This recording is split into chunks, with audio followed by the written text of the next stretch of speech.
From the stillness, a lotus begins to bloom.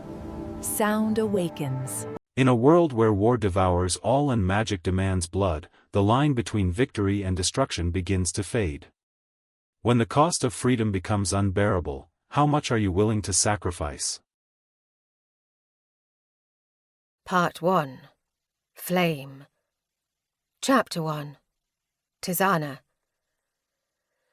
The air hit my chest all at once. My eyes snapped open to a pit of darkness. Sweat plastered my hair to my neck and the rough sheets to my skin. The blood rushing in my ears drowned out the sounds of the ship. The wood creaking, the ocean churning, the steady breaths of the sleeping passengers around me. Something is coming. The whisper circled my mind, flooding me with directionless panic. Every time I blinked, Reshe's memories assaulted me. A flash of golden hair, a room of white and white and white, and the overwhelming feeling that something unseen loomed just past the horizon, reaching for me. For us. Slowly, I sat up.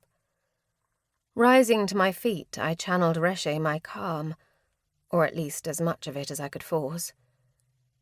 I had to move very, very carefully to avoid waking anyone up. The ship was large, but it held so many passengers that we had to forego formal beds in favour of laying down bedrolls, practically shoulder to shoulder.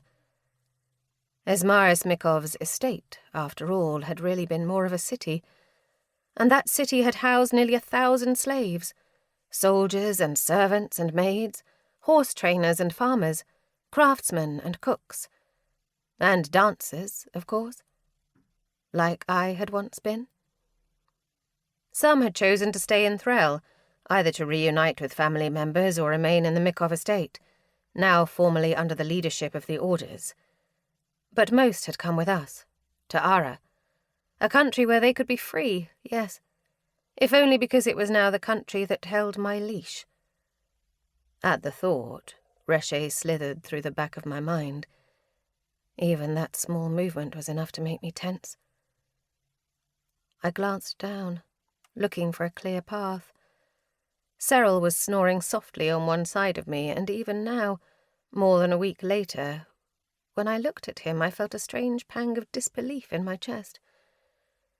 Every so often I had to resist the urge to grab him just to make sure he was real. I had long ago stopped believing in the gods. I already lived my life under the control of so many mortal men. It brought me no comfort to think of immortal ones pulling the strings too. But if there was anything that had ever felt like divine intervention, it was that my friend was beside me again. The bedroll on my other side was empty. I tiptoed over sleeping bodies and crept up creaking wooden stairs. A wall of cold air greeted me on deck, the sky opening up above me like a velvet blanket. I half stumbled to the rail and leaned over. A blast of wind chilled the sweat on my skin, but my heart was still racing. "It was a dream," I whispered to Reshe. "You are safe. It is not real." A hiss, caressing my thoughts. "It is always real, in one way or another. This world or the next, here or what lies beneath." A lungless breath made goosebumps rise on the back of my neck, and I could feel Reshe's disquiet, its fear, as my eyes lifted over the horizon. "Something." My gaze lingered at the seam between worlds where the sky met the sea. Reshe's interest pulled there, reaching out into the distance, yearning, searching. I leaned further over the rail. I didn't even know what I was looking for, but it was like something was pulling me forward, something that, if I could just get far enough, I would be able to see. A hand yanked me away. I stumbled, letting out a small grunt as my back hit a familiar form and a set of arms wrapped around me. "Too cold for swimming," a voice murmured, so close to the crest of my ear that goosebumps of an entirely different kind raised on my skin. It was punctuated by an agonizingly brief brush of lips. Reshe wordlessly slunk to the back of my mind. I was not going to fall. I'd rather not risk it. If I recall correctly, you're not a terrific swimmer. Psh! I ran my finger along my captor's ribs, and just like I knew he would, he let out a poorly stifled laugh and released me. I turned to see Max giving me a terse half-smile that looked as if it were trying to be annoyed and failing. Left side first, of course. It was the kind of smile I returned without thinking. You abuse the power I've entrusted to you by exploiting my weaknesses like that, he said. I shrugged. I cannot be expected to resist all temptations. We'd spent a week in constant, agonizing proximity, but had barely touched each other. We had no privacy, after all, for anything more, though I'd never admit aloud the embarrassing amount of time my mind now spent thinking of all the things we'd do once we did. My ear still throbbed with warmth. I gave him a sly smirk, ready for another retort, but his gaze had turned serious and concerned. Nightmares, he said quietly. They feel very real. They do. Of course, Max, of all people, would know. He extended his hand, and I arched my eyebrows. What? He scoffed. Please, Tisana. There was a part of me that didn't want to show him. Didn't want to give him yet another thing to worry about, especially not when I knew how much he was giving up to be here with me. I laid my hand in his, palm up, and together we looked down at it. The veins of my wrist and forearm, once barely visible beneath the pale patches of my albino skin, had darkened nearly to black. Max's brow knitted. There is already so much about Reshe that we do not understand, I murmured. Perhaps this will just be another strange unknown. I don't like unknowns. I almost laughed. Too bad, because we're surrounded by them. His gaze flicked up to meet mine, and the words died in my throat. His eyes were stark and bright beneath the moonlight. They were the ultimate reminder of what the thing that lurked inside me was capable of. I could still vividly picture those translucent eyelids sliding back, revealing a dark, determined stare, and his body unravelling into flames. Beautiful. Terrifying. I looked down at my hand one more time. Then I shrugged and let it drop. This should be the least of our concerns anyway, I said, as I turned my gaze towards the sea, towards Ara.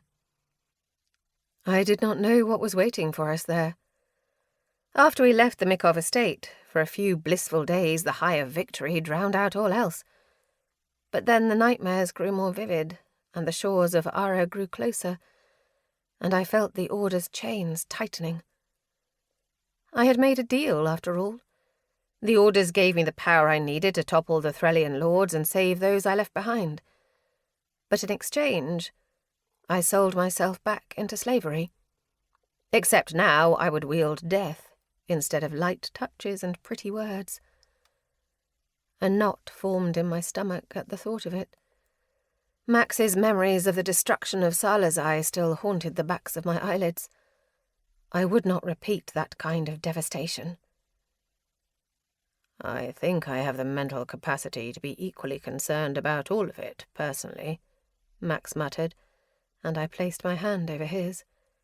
His fingers rearranged around mine instinctively, warm and familiar. What do you think we will find when we return? He was silent for a long moment. I think that it doesn't make sense, he said at last. I think that Nura has been too quiet. I think that Cesri's reign is a strange battle for the Orders to choose. And I think that they're desperate. And that's the thing that scares me most. Because I don't know why. So I don't know what we're going to come home to. But I know I don't like it. When we get back, Nura had said to me, I hope you're ready to fight like hell. I had no choice but to be ready. I was surrounded by reminders of all that depended on me. 8 years ago, my mother had kissed me on the forehead and sent me, her only daughter, into a hideous and uncertain future. It was all so I could have a chance. Just one chance at survival, at living, and this was my only opportunity to make my life worth all of the ones I had seen snuffed out. There would be no more little girls torn away from their mothers in the night, no more mothers worked to death in the mines. There was no sacrifice too great for that. My gaze lifted to Max, to his far-off stare. Guilt and affection tangled in my chest, each feeding off the other. Max had already made so many sacrifices, more than anyone should ever have to suffer. I would understand, I said quietly. His eyes flicked to me. I would understand if you cannot do this. If you can't be in another war. I would understand. A shadow crossed his face, as if something painful had torn through him, then softened. If you can do it, I can do it. His hand lifted to brush my cheek. Then he said, more softly, I don't care what we're walking into. You're not going to do it alone. Gods. My gaze slipped out to the ocean, because suddenly the sight of him, the sight of the way he looked at me, was too overwhelming. And for a moment, he made everything feel surmountable. But then Riche's voice unfurled in my mind like a thread of smoke in the darkness. He is right, it whispered. You are never alone. The next morning I stood with Cyril, leaning over the rail of the ship. I had barely gotten back to sleep the night before, but aside from aching eyes, I wasn't tired. Instead, I felt like electricity was running through me. Beside me, Cyril lifted his chin and blinked into the salty sea air. We're arriving today, right? He asked. The citizens say we're close to shore. If it cleared up a bit, maybe we would be able to see the towers by now. Cyril let out a long, low whistle. The towers. What a sight that must be. It's really something. There was no denying that. When I first came to Ara, I had been so feverish when I arrived that I barely remembered the journey. The only thing I did remember was that sight. The towers, framed above the imposing Aran cliffs. It had been so magnificent that it made everything inside of me go silent. And for the first time in weeks, I had felt hope.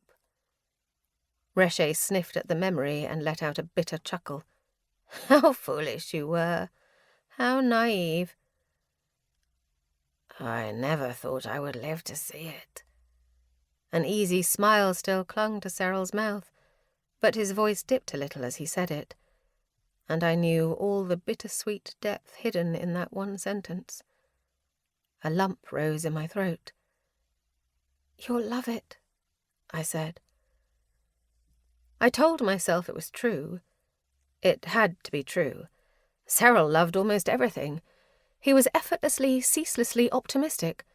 There was no reason why his feelings towards Ara would be any different. But still, there was so much he didn't know. So much that I didn't know. I turned and looked out across the deck. Almost all of the passengers were up here now, which meant that it had become exceptionally crowded. But everyone knew how close we were to arriving, and no one was willing to miss the first glimpse of Ara. The refugees' emotions were so unguarded compared to those of Aran's. Excitement was so thick in the air that it felt like breathing in syrupy mist, and I could taste what lived beneath it, too. Nervousness, uncertainty, fear. My eyes fell to the other end of the boat, where a group of refugees clustered around two figures. One was a young man, Phileas, who was a little older than Cyril, with cropped dark hair and stubble across his chin. He had large, deep-set eyes that were almost always narrowed, assessing the world with inherent suspicion. Beside him was a woman in her 50s, with a calm face and red and grey streaked hair. Riasha. The two of them were inseparable, and they were always surrounded by people. Though both of them had been slaves from Esmaris's estate, I barely knew them. While I had largely been confined to the house, they had lived on the outskirts of Esmaris's land, working the farms. Cyril had met Phileas a few times when Phileas had been pulled into guard duties, but I hadn't met either of them until they had boarded this ship, and the first thing I had noticed was the way they radiated determination. Most of the people on this boat were here so they could go build a better life for themselves. But Phileas and Riasha wanted to build something bigger. I was fully in support of that, of course. Still, they, especially Phileas, regarded me with deep, wary suspicion. It didn't offend me. It didn't even surprise me. Surely they had heard the stories of me and my terrible magic. And while all of us had been slaves to the same master, the people on this ship were otherwise completely different from each other. We all came from disparate fallen nations, some of which had been at war with each other for years before the Threllians swooped in to become the bigger threat. To some, I was a saviour. To others, I was a Nizranese witch who had sold her soul to some dark god. Someone who had helped them, yes, but not necessarily someone to be trusted. And maybe they were right to think so. Perhaps I had saved my people from one war-torn country just to drag them into another. Perhaps I would not be able to protect them, when I wasn't even sure how I could protect myself, with my blood on an order contract and Reshe burrowed deep in my mind. Of their own accord, my eyes slid across the desk until they landed on Max, who was leaning against the rail beside Samarin. He looked as if he was busy ranting about something. I wondered if he had any idea how easy he was to read.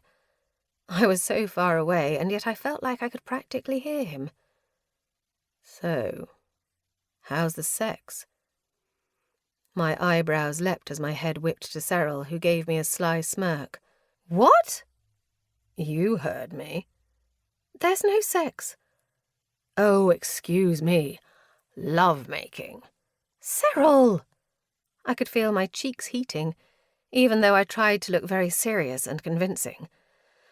There is no sex, or love-making. That'd be a shame if it were true. Which it isn't. What makes you think?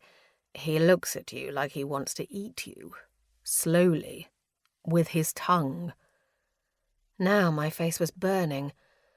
Regardless, I still took a moment to appreciate the image that conjured in my mind. See, Cyril said, gesturing, and sure enough I turned to see Max staring at me. When I met his stare, he gave me a too casual wave and looked away. Gods, he was easy to read. I was still deciding how I was going to respond to this when Cyril's eyes suddenly went wide, lifting to look over my shoulder. Tharini's shouts rang out, a ripple of awe rising up from the crowd. Cyril muttered a curse of amazement. I turned around. The mist had parted, hazy white giving way to the iron skyline. And there, before us, at long last, were the towers. Chapter 2. Max. There was a time when the sight of the towers was comforting to me. Beyond comforting, actually. It had been inspiring. I had been amazed by their strength, their beauty, the ceaseless stability they represented. How fitting, I would think, that they were visible for so many miles. They were a beacon calling across the land and the sea, signalling constant truth, just like the orders themselves. I had never believed in anything with such unwavering conviction. I never would again. Now I frowned as I watched the towers come into view. We were still several hours of travel time away from shore, but they were the first piece of Ara to appear. 2 columns of light rising into the sky and disappearing into misty fog. The Threllians gasped and grinned and pointed. I could almost see another image superimposed over this one, the image of Tisana before I had met her. clinging to the rail of a ship just like this, her back destroyed and her body raging with fever, utterly alone. She had probably looked at this same view and been overcome with relief. Relief, because she was so certain the orders would save us all. Instead, they'd strip us for parts until there was nothing left to take. Where I'd once seen strength and certainty, I now saw grotesque monuments to broken promises. 2 middle fingers raised towards the sky. Well, fuck them too. She was beside Cyril. He looked out to the horizon with the same bright-eyed hope as the others, but Tisana's stare was a little harder, a little colder. There was a little serious turn at the corner of her mouth. I wondered if she was thinking of a plan. Tisana loved plans. Me, I craved the certainty of a known factor and yet acted almost entirely on impulse. My impulses were screaming at me now, though to do what? I wasn't sure. "I'm looking forward to getting off of this boat," Samarin muttered. He leaned on the rail with elegant carelessness, even though I was almost certain he was actively trying not to vomit. "Solid ground will feel good. Not sure if it will feel good enough to make up for whatever's waiting for us once we get there." Samarin made a non-committal noise, but he drew in a deep breath through his pipe and let it out through his teeth, sending smoke unfurling into the wind. He only smoked when he was nervous. That breath said more than his words ever would. I wished I was as good at hiding my anxieties. As much as I despised sea travel, there was a certain appeal to the time we had here, suspended on this boat. I didn't need to understand Therini to understand the Threlians' hope and excitement, and for a few days it was easy to get lost in it too, especially as I watched Tisana. She looked at Cyril as if she was never completely sure he was real. There was an euphoric delight to their interactions, like they were both so breathlessly thrilled to see each other again. It was nice. It made everything else feel as if it had been worth it.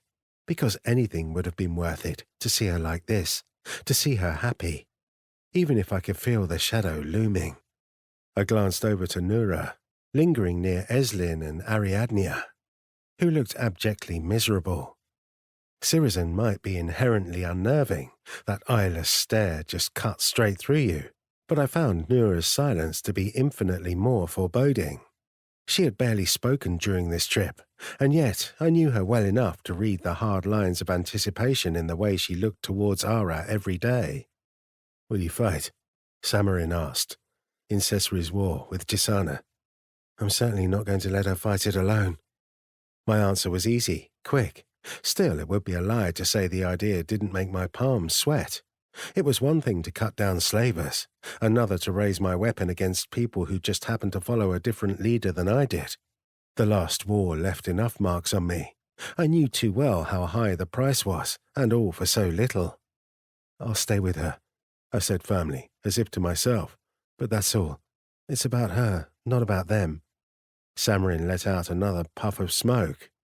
The Ravini war had torn him up too, even if he was better at hiding the scars than I would ever be. He had grown quieter over these last few days.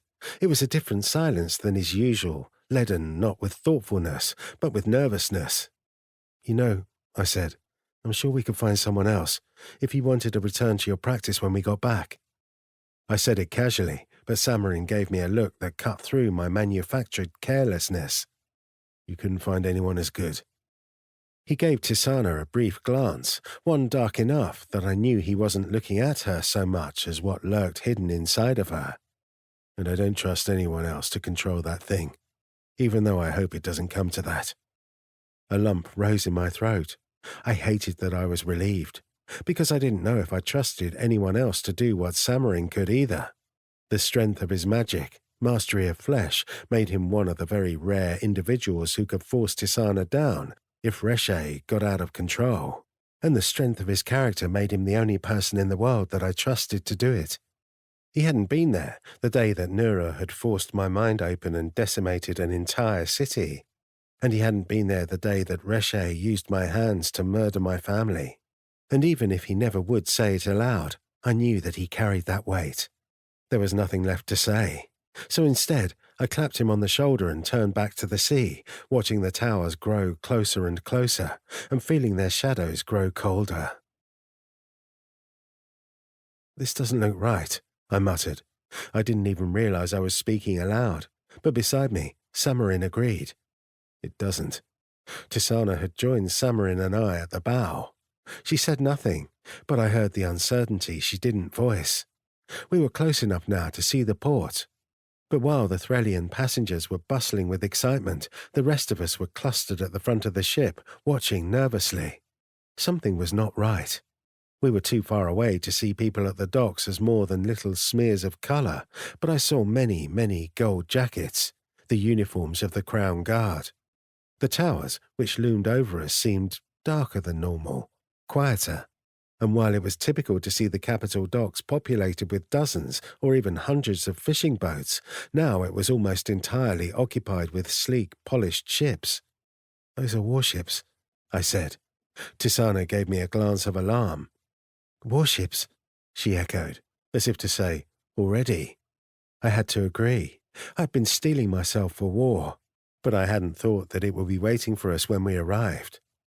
We both looked to Nura, who almost certainly knew more than she was giving up, but even she stared at the approaching shore with hard concern drawn over her face and a hint of confusion. "We will not steer into that," Tisana said, shaking her head. "Not with all of these people on board. I will not risk it. We won't dock in that harbour." I lifted my chin to one of the rowboats at the side of the ship. "We'll go down first and see what all the fuss is about, and then we can lead the ship in." No one disagreed. We readied the rowboat and settled inside. Our weapons were handed to us. As my hands closed around my staff and I passed Il Sahaj to Tisana, our eyes met for just a moment. I knew we were thinking the same thing. It was here, with our weapons back in our grasps, that our suspended week of peace came crashing back down to earth.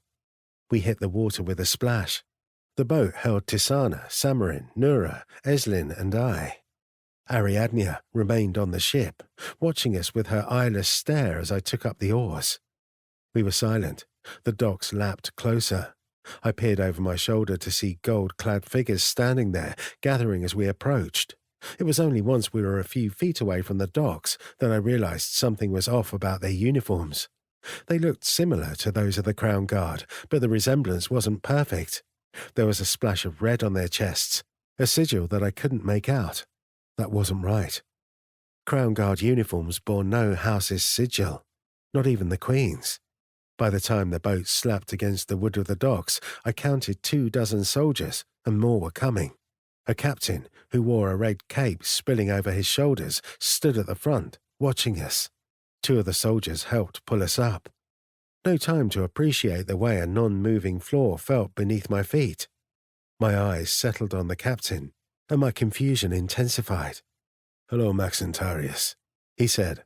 He gave us a tight-lipped smile. "It's been some time. I barely believed it when I heard you were back." "Elias, it's been some time indeed."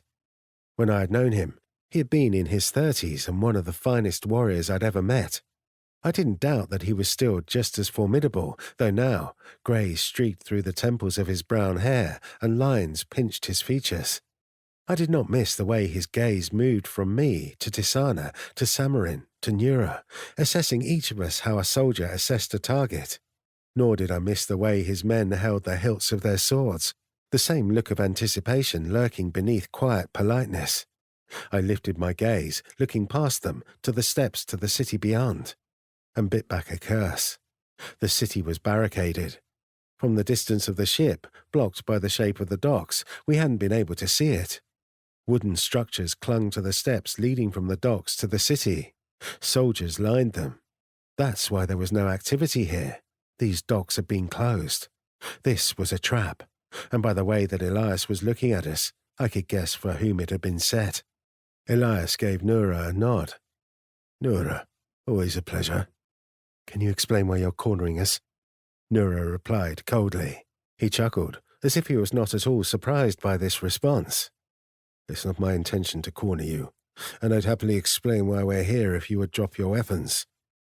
His gaze fell to Tisana, examining her with a sort of curiosity that made my knuckles tighten around my staff. "I'd rather reverse the order of that plan," I said. "There's no need for this to get ugly." Out of the corner of my eye, I saw Eslin's spear raise, her body shifting like a cat about to pounce on a canary. "We are soldiers of the Queen of Ara," she said. "You are committing treason by raising your weapons against us. Let us pass." Elias's brow knitted, briefly perplexed. "You are soldiers of Zerith Aldris," he said, "traitor to the rightful king of Ara, Atric Avenis. And of course, we cannot allow that to stand. Your association with Aldris makes you traitors to Ara and to the throne. Drop your weapons." What? None of us moved, our confusion palpable. Atric Avenis. Avenis was Cesri's uncle, her father's brother-in-law, and what would Zerith have to do with any of this? "Zerith," I repeated. "King," Tisana said, "we are only—" If I was being optimistic, perhaps there was a chance, in this moment, where we could have resolved this peacefully, but with a single movement, Eslin shattered that hope. She leapt forward, her spear poised at Elias's throat, magic crackling at the edge of its blade. "Do not threaten us," she growled. And just like that, Elias's stare turned to steel. "Drop your weapons," he repeated. All of his soldiers raised their swords. "Do not lift a hand against us," Nura hissed. Time slowed. My eyes flicked to the guards behind him, all ready. I knew the way they were looking at us. Targets that had already been marked. They had never intended to let us walk out of here alive. "I don't ask anything 3 times, Elias said. It was the truth. By the time the words were out of his mouth, I saw his men already beginning to move. And I didn't need to think before magic tore through my veins, through my staff, the blades raised. A split second, and I was leaping forward, blocking one strike and then another. A sword crashed against the steel of my weapon, and I found myself locked face to face with Elias, trembling as I held him back. "Stand down," he commanded through gritted teeth. "You were never going to let us go." His mouth twisted into a set grimace. I heard the blows coming before I felt them. I blocked one, but the other landed. My knees were on the ground. I whirled to see another soldier raising his blade over me, only for him to falter, letting out a wordless grunt of pain. He clutched his abdomen. Between his fingers, I could see black rot, and as he staggered back, Tisana was behind him, Il-Sahaj bloodied. "Do not touch him," she ground out, as I was finding my feet again. No time to thank her, no time to question, no time to breathe. Any words I could have said disappeared beneath the clash of steel. Chapter 3. Tisana. The violence cracked through the air like lightning. The thread of tension tightened, snapped, and then, all at once, it surrounded us. I held on to control, but only barely. Reshe thrashed at my muscles, feeding me power, getting me drunk on it. And the anger that had surged in me when I saw those men go after Max, it was all too easy to turn myself over to it. My magic roared into my veins and my fingertips, flowing into Il-Sahaj. "This is the welcome they offer us," Reshe snarled. "Such traitors! Let us show them who they are betraying. Let us show them what we are capable of." Pain slithered along my arm. A sword nicked me just as I rolled out of its path. Too quickly, another soldier lunged for me, his sword raised, only to lurch to a stop, rigidly. Out of the corner of my eye, I saw Samarin, blade in one hand and the other raised, then closed into a fist as the man crumpled into a heap. "Thank you," I tried to say, but I had no breath for words. Split seconds and I whirled to block another attack, then another, and then Il-Sahaj was opening ribbons of rot on the flesh of our attackers. I fought my way to Max and pressed my back to his, guarding his weak spots while he guarded mine. He was a beautiful fighter, his movements skilled and graceful. But at the end of each strike he lurched a little, tilting his blade away from throats and towards limbs, striking to hobble, but not to kill. Reshe's disapproving hiss slithered through me. "He is a coward!" I clamped down on its reaching fingers as it begged for more and more control, and paid for that distraction with another breathless gasp as a sword struck my thigh. I stumbled. In that moment of vulnerability, a flash of white leapt in front of me. Nura, slipping into the gap left by my ruined strike, her blade sliding between the ribs of my attacker. Her magic clustered around her like wisps of shadow. Even this brief brush of her presence, so close, sent unnatural fear tearing up my spine. I blinked and saw Esmaris's blood-flecked face, saw golden hair and bloody fingernails and a room of white and... Reche's terror almost overwhelmed me. It took all of my mental strength to force it to the back of my mind. I managed to dodge another strike, land a blow, one more vicious than I had intended, rot blooming over the chest of a soldier. He staggered close, and I saw that his facial hair was patchy, eyes wide and afraid above acne-scarred cheeks. It was a young face. No time to doubt, no time to question. More soldiers were on me in seconds. With Reche's rage in my veins, I cut through them one by one, my dark magic mingling with the flames of Max's. I whirled around, looking through the fighting to the sea where the ship waited, still carrying all of our innocent passengers. 2 of the sleek warships were leaving the docks. Panic spiked through me. "Leave!" I wanted to shout, as if my voice could reach across the sea. "Leave as fast as you can!" A force tackled me, knocking the breath from my lungs. My back slammed against the ground. Elias leaned over me, gripping my wrists, his armoured weight too heavy for me to push off. His eyes searched my face, narrowed with curiosity. "Who are you?" I answered him by calling more magic to me, focused around my wrists. He let out a grunt, jerking away palms that were now black with decay. I staggered to my feet, taking in the battle. Max was handling 4 of them at once and barely succeeding. Neuro was overrun. Samarin had 7 in his magic's grip, each slowly breaking free of his control. And Eslin was surrounded by bodies, prying her spear from a corpse, barely avoiding a strike at her back. There were too many. Too many. My fingers curled. "We can end it," Reche whispered. I didn't want to. "We have enough power to end it all." "No." "Why?" "No." And yet I was still lingering at that final thread of restraint. An explosion rocked the ground. My knees hit the floor, ears ringing. Someone yanked me up, pulling me back towards the blast. I was already starting to strike when a woman's voice hissed in my ear, "I'm helping you." The smoke finally cleared enough for me to realize what was happening. Citizen. More than a dozen of them, stepping out of the air as if surging through invisible doors. One grabbed Max and yanked him away from the fighting. Others stood with Samarin, Nura, Eslin. More still flickered from nothingness. There was so much blood on the ground that my feet slipped against the pier floorboards. "Hold on," the Citizen said into my ear. "The ship," I started. I didn't get to finish. The world unravelled, and we were gone. The sudden silence was deafening. The next thing I knew, my knees were on the ground, wet not with blood, but with dew from damp grass, my palms pressed to the earth. "She fucking burned me," an aggravated-sounding voice was saying.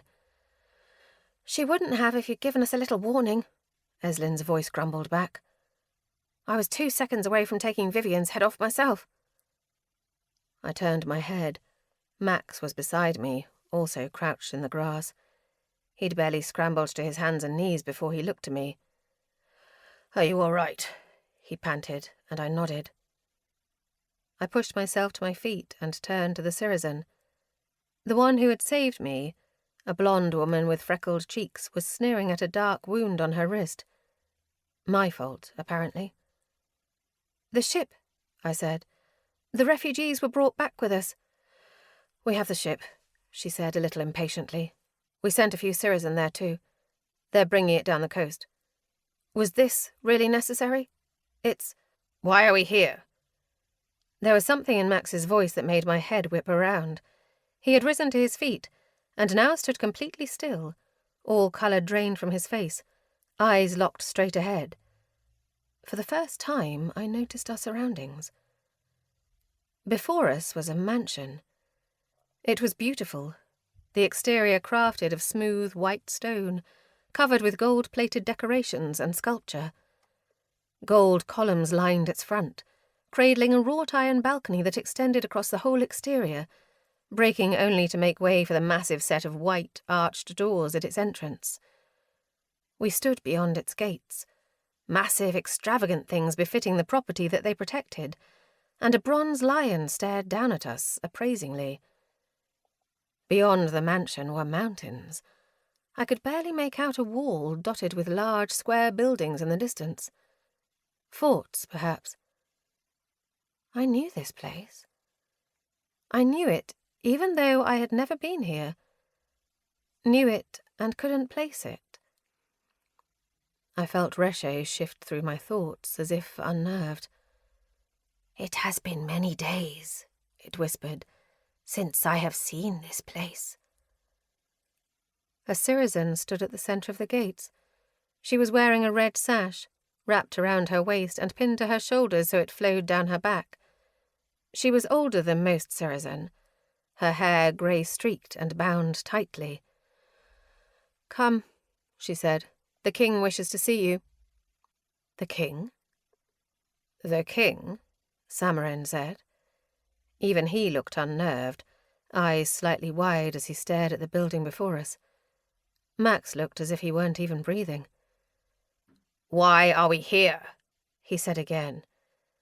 "The king will explain everything," the Syrian said lightly. "Come." "I'm not going in there." Max turned his gaze to me, his jaw set and eyes bright with fury, and all at once the memories flooded over me. Max's memories. Memories of dark-haired siblings running to meet him here, at these gates. Memories of his father's grin and his mother's embrace. Memories of Reshe's rage and their corpses. All here, in this house. We were in Corvia's, Max's childhood home. And Sarah tilted her chin towards Max.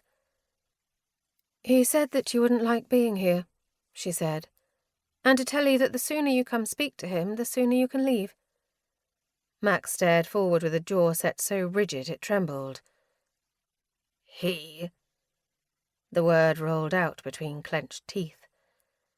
And it was Nura who answered as she stepped past us. "Who else?" she muttered. "Zerith fucking Aldris."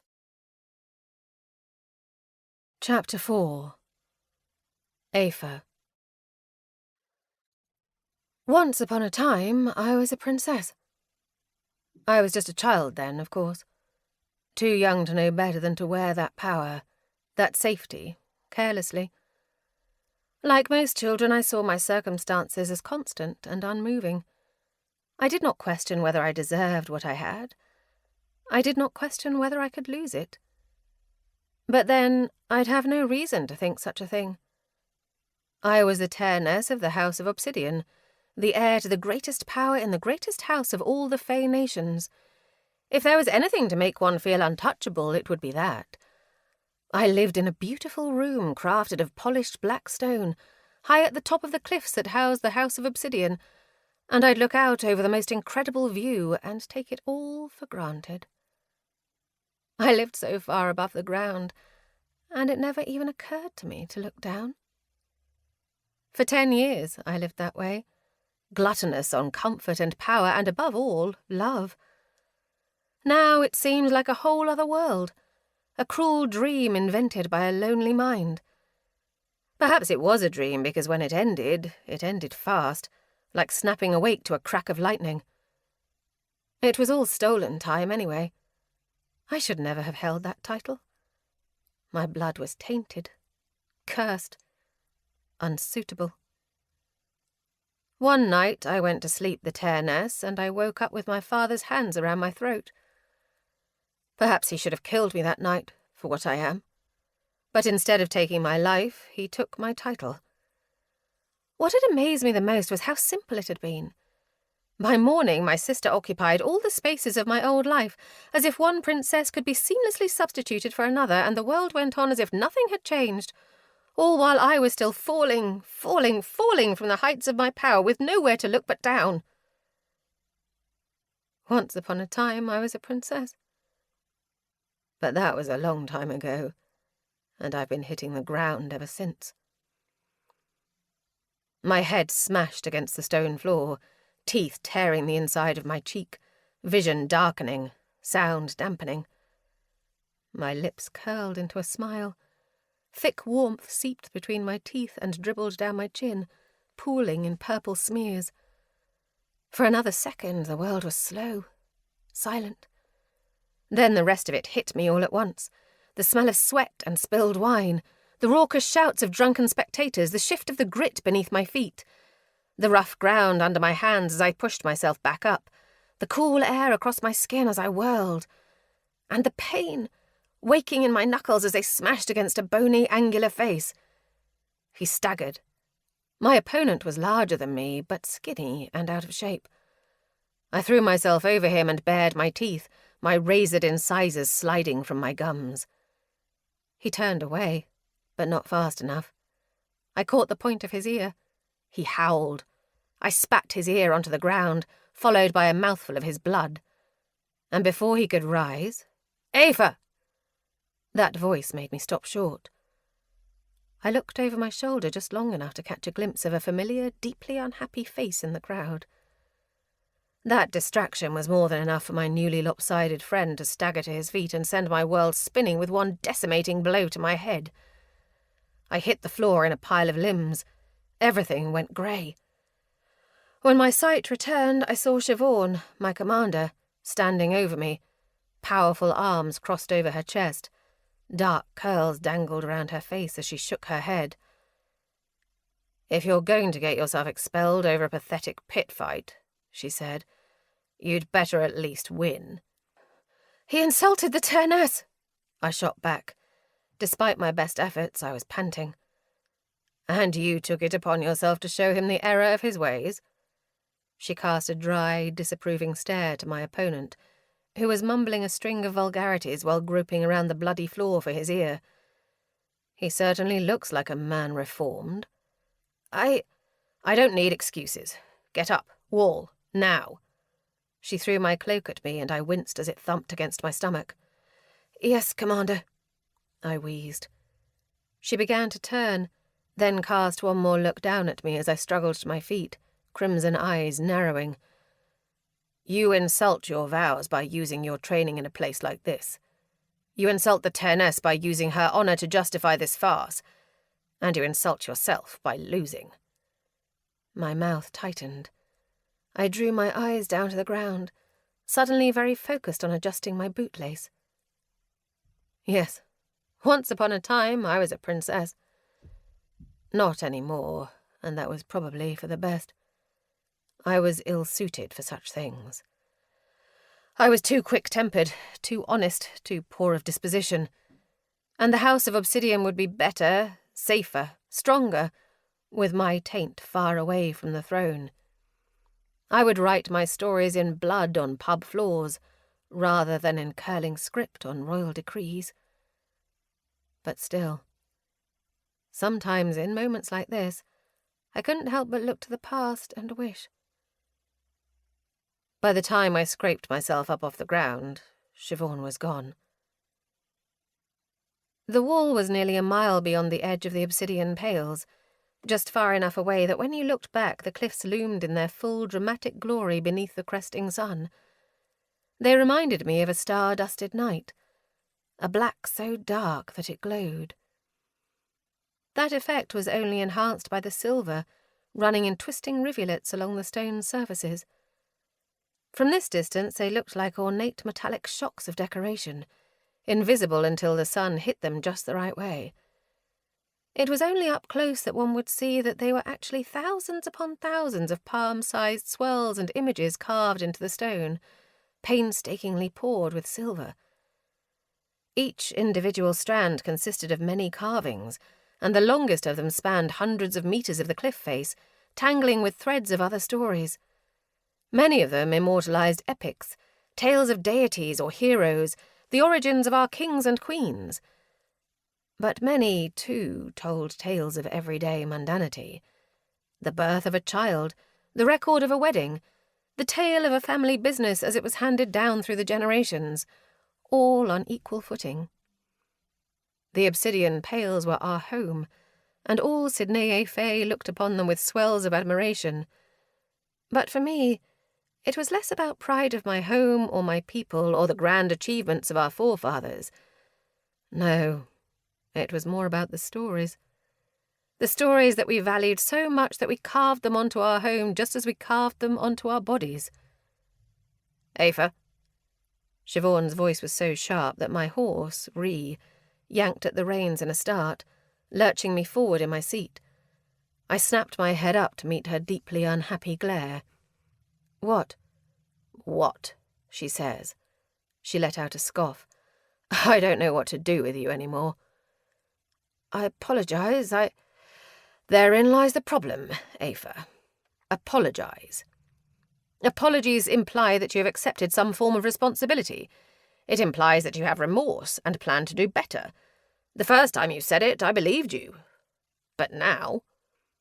She regarded me stonily, with the militant analytical focus of a predator. I don't think you are sorry.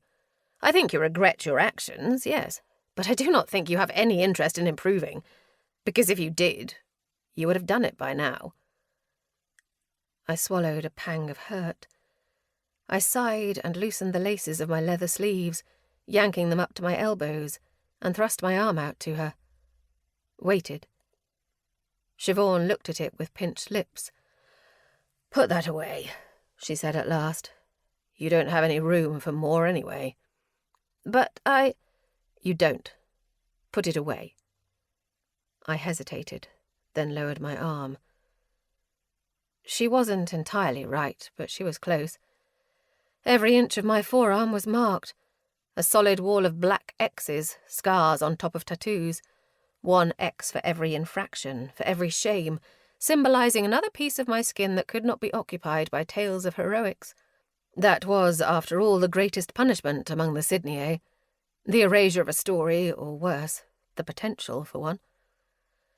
Sometimes I looked down at my arm and the sight of it hit me like a physical blow. All of those little misdeeds had built up, every instance of emotional impulse or lost temper. All my desperate desire to be a part of a tale worth telling only ended up chipping away at it in the end.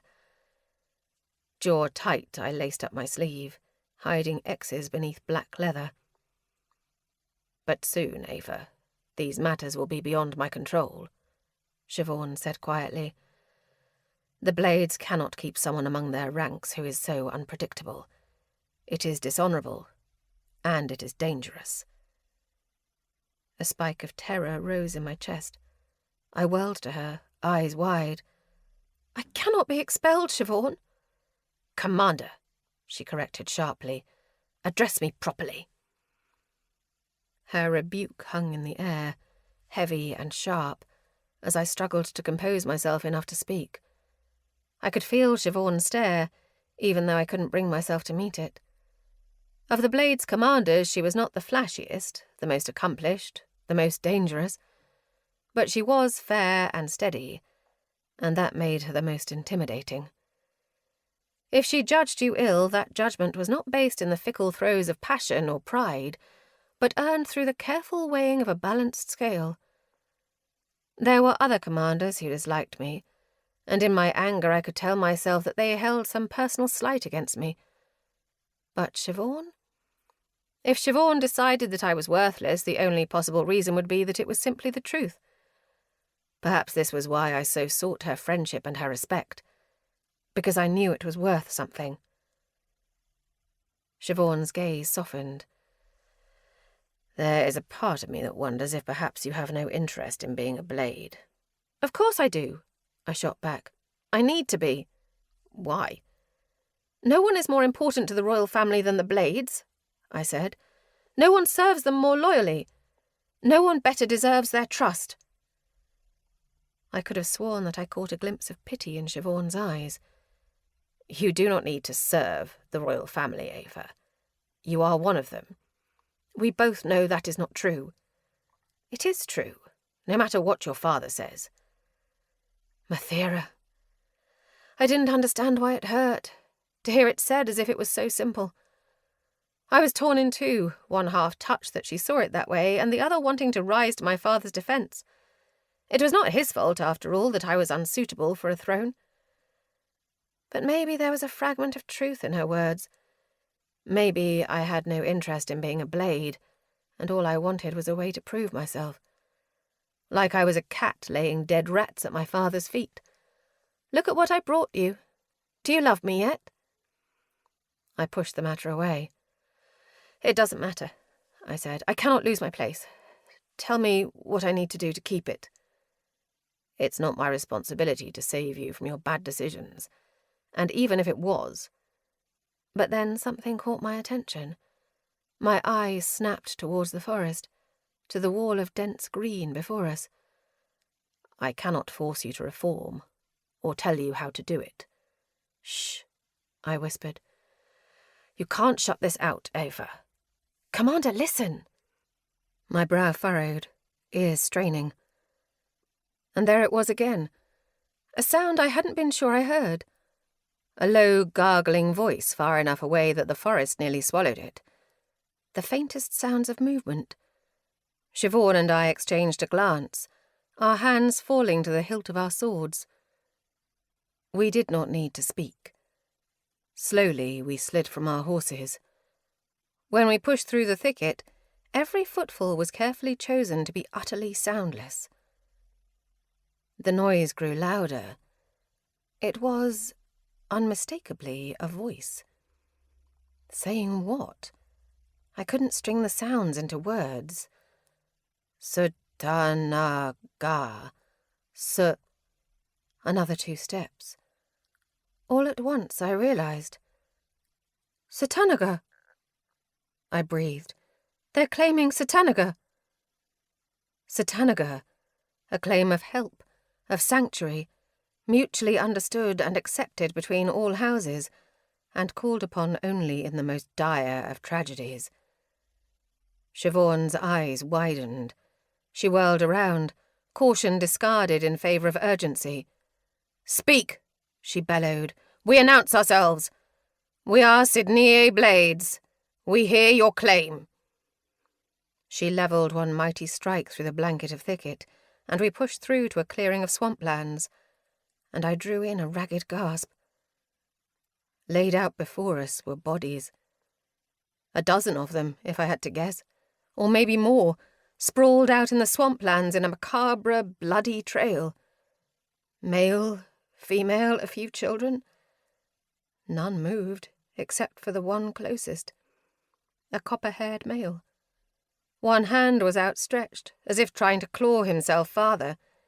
The other clamped around his middle, covered in violet blood. His face lifted, just barely enough to meet our horrified stares. Satanaga, he whispered. Mathira, are they dead?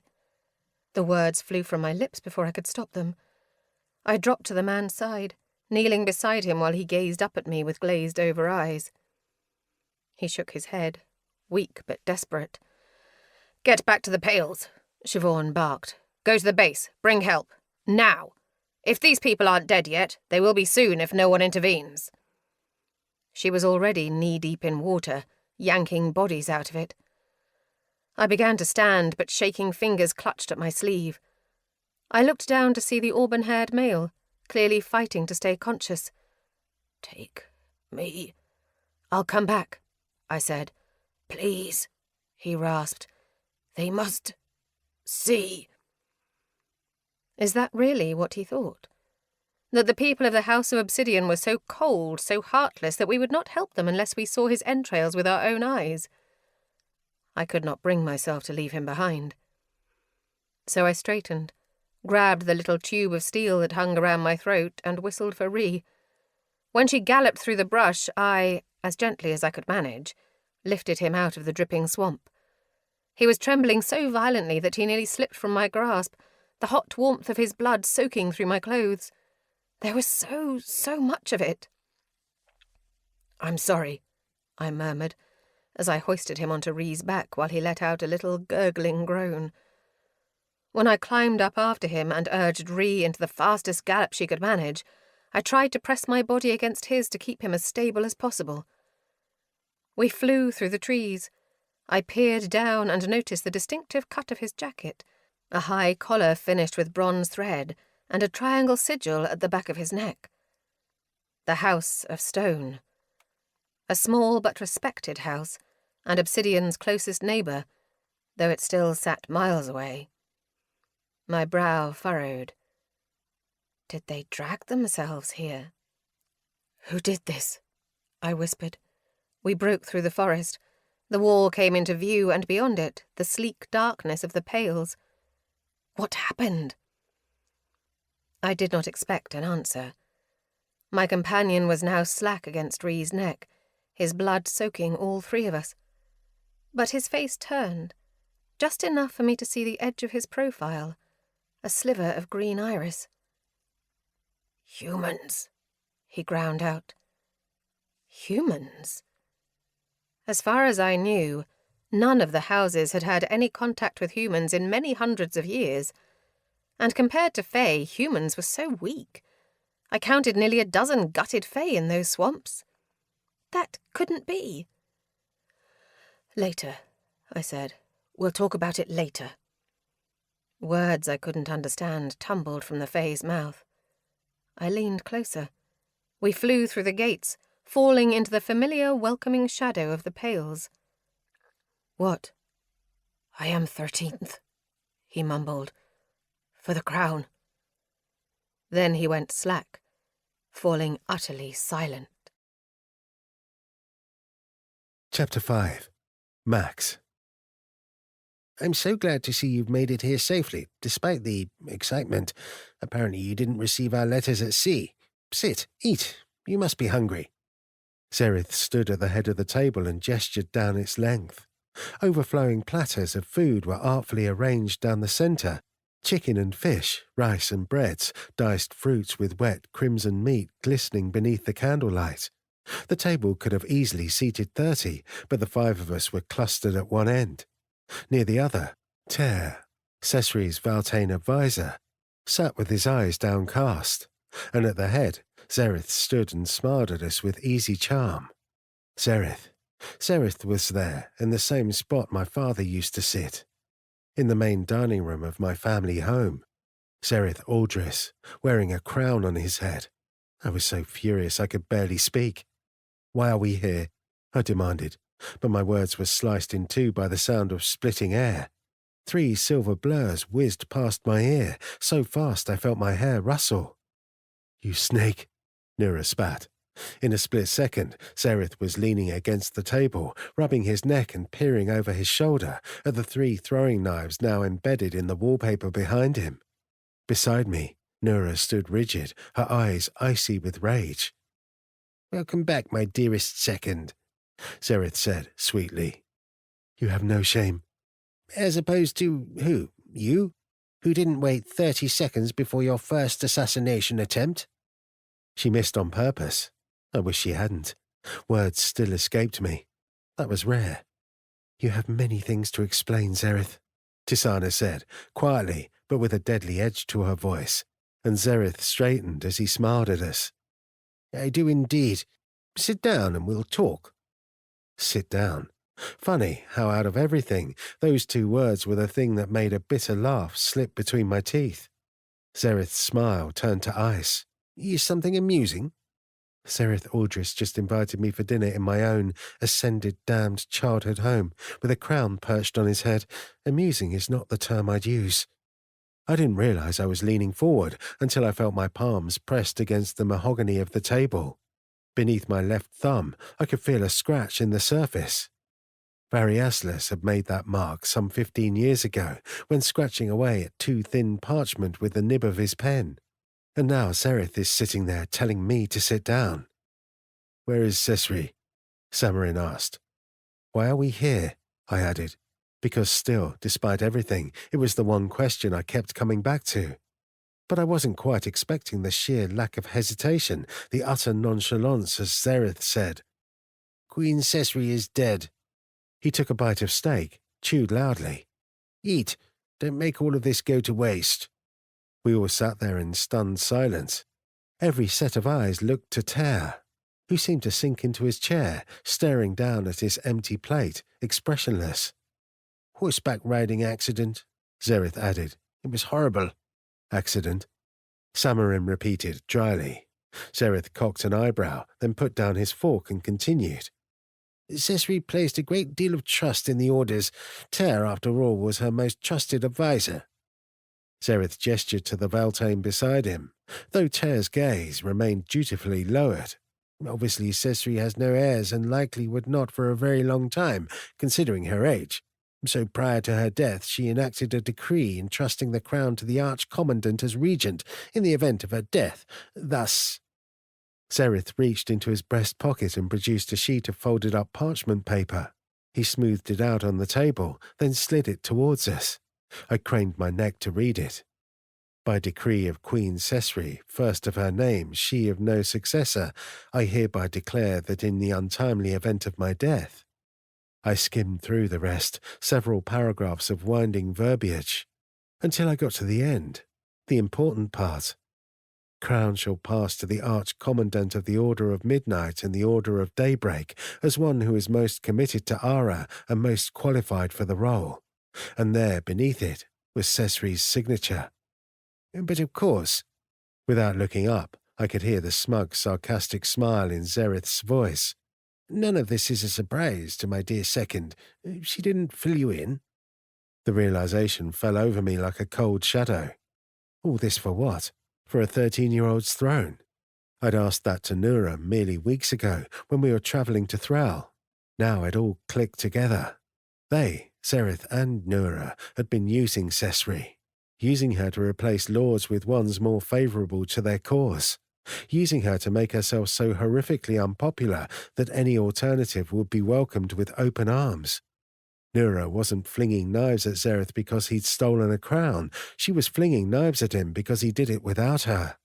My head snapped up. Tisana was giving Nura a piercing stare, but Nura's eyes still looked at nothing but Zereth, any reaction hidden beneath layers of ice. "You still haven't answered," I ground out. "Why are we here?" "If you'd have some patience, Maxentarius, you would hear me explain that we are here because there is still a great deal of work to do. Is no one going to eat? No?" He let out a sigh and stood, then grabbed a rolled-up piece of parchment from the sideboard behind him, pushed his place-setting aside with a dramatic flourish, and unrolled the fabric down the table. It was a map of Ara.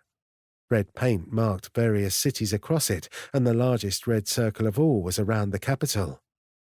"As you all have seen," Zereth said, "Cesri declared the Arch-Commandant, me, to be the rightful heir to the crown in the event of her death, but as one might expect, many of Cesri's cousins are not especially eager to accept the truth of the matter, particularly Atric Avines. I came north shortly after the announcement to solidify my position with the Ravine nobles and gather loyal troops." His gaze flicked to me. "We all know that Corvius, of course, is the military centre of the north.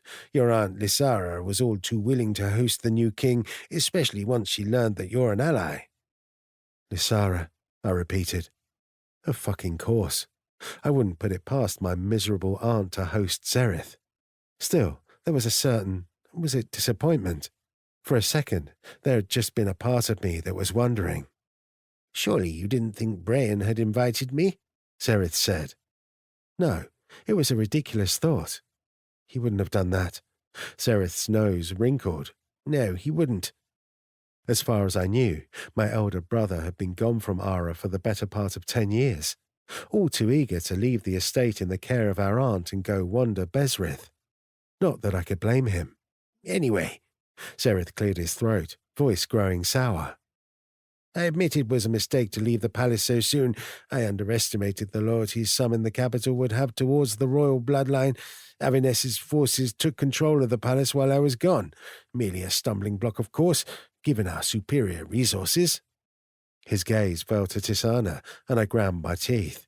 She stared back at him with a cold glare. "You knew what would meet us at the Mikov estate," she said quietly. "You had fought with Ardzi Mikov. You knew he was angry at the orders.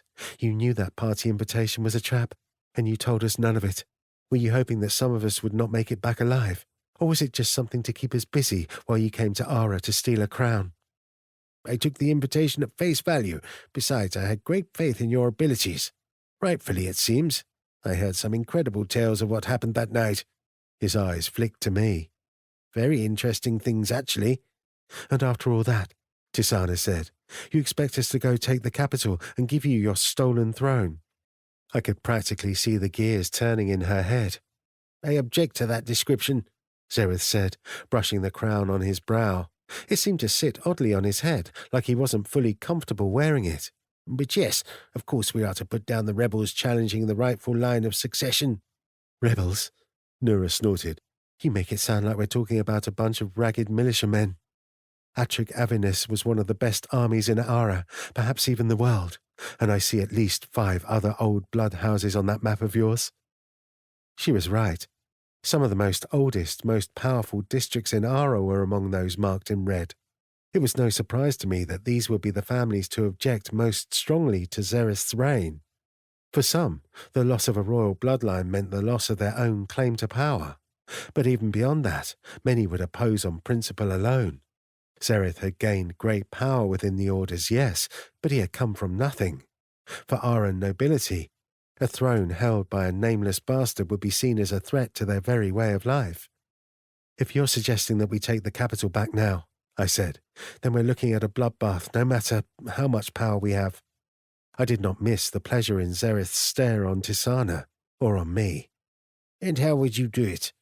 I was pointedly silent. I had an answer, of course, but I wasn't about to advise Zereth Aldris on the best way to conquer Ara. Nura spoke instead. If the capital is held by Avinis's army alone, then maybe you'd have a chance at taking it back easily. But that would mean taking at the very least the Gridot, Lishan, Varnil and Arkarath families out of his ally pool. She gestured to 5 cities on the map. They have strong armies and deeper connections within the old blood. Without them, Avinis's forces fall apart. Zereth nodded.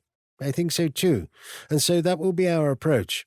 Tisana will help me topple Varnil and Arkarath from power, and you, Max, will take Gridot, Lishan, and a few other of these little strongholds to the west. Tisana and I exchanged a quick glance. Absolutely not, I said. If you gain these people as your allies, Tisana said, you will be stronger than if you simply conquer them. You absorb their strength instead of destroying it. I could tell that even Tisana understood what she was suggesting was unrealistic, but I knew Ara's upper class well enough to know that it was more than unrealistic. It was outright lunacy. These families, they would sacrifice their own lives and 1,000 of their soldiers before they would bend the knee to someone like Zereth. He gave us a look that said he knew it too. An ugly realization settled over me. After everything, this was what it was all for. The Order's manipulations, Tisana's blood pact. This was the war she would fight, the servitude he would demand. She would kill in Zereth's name, and I wasn't about to leave her side, not for a minute. I'm here to keep Reshe under control, I said. That's all. I'm not about to tramp across the damned country collecting lordships for you. Let's drop the pretenses. Everyone in this room knows why you're here, and it's not because of Reshe. He leaned forward, his smirk fading into something sharper, a look that made my blood boil. I'm not too prideful to say that you're a great fighter, Maxentarius, and a phenomenal wielder. Any army would be honored to have you on their front, mine included. But, his lip curled, if you step a single hair out of line, if you undermine me, if you so much as look at me in a way I disapprove of, I will make these next 5 years the worst ones of Tisana's life. And I do know the scale of all that implies, considering her past. Beside me, I heard Tisana let out a slow breath through her teeth. My fury ran so hot it scalded the insides of my veins, and for a moment I genuinely considered the possibility of killing him, right here, right now. I could take him, and was there anyone in this room who would stop me? Zereth's gaze sparkled, in that particular way that I'd come to learn meant he knew exactly what I was thinking. There's one more thing I'd like to show you.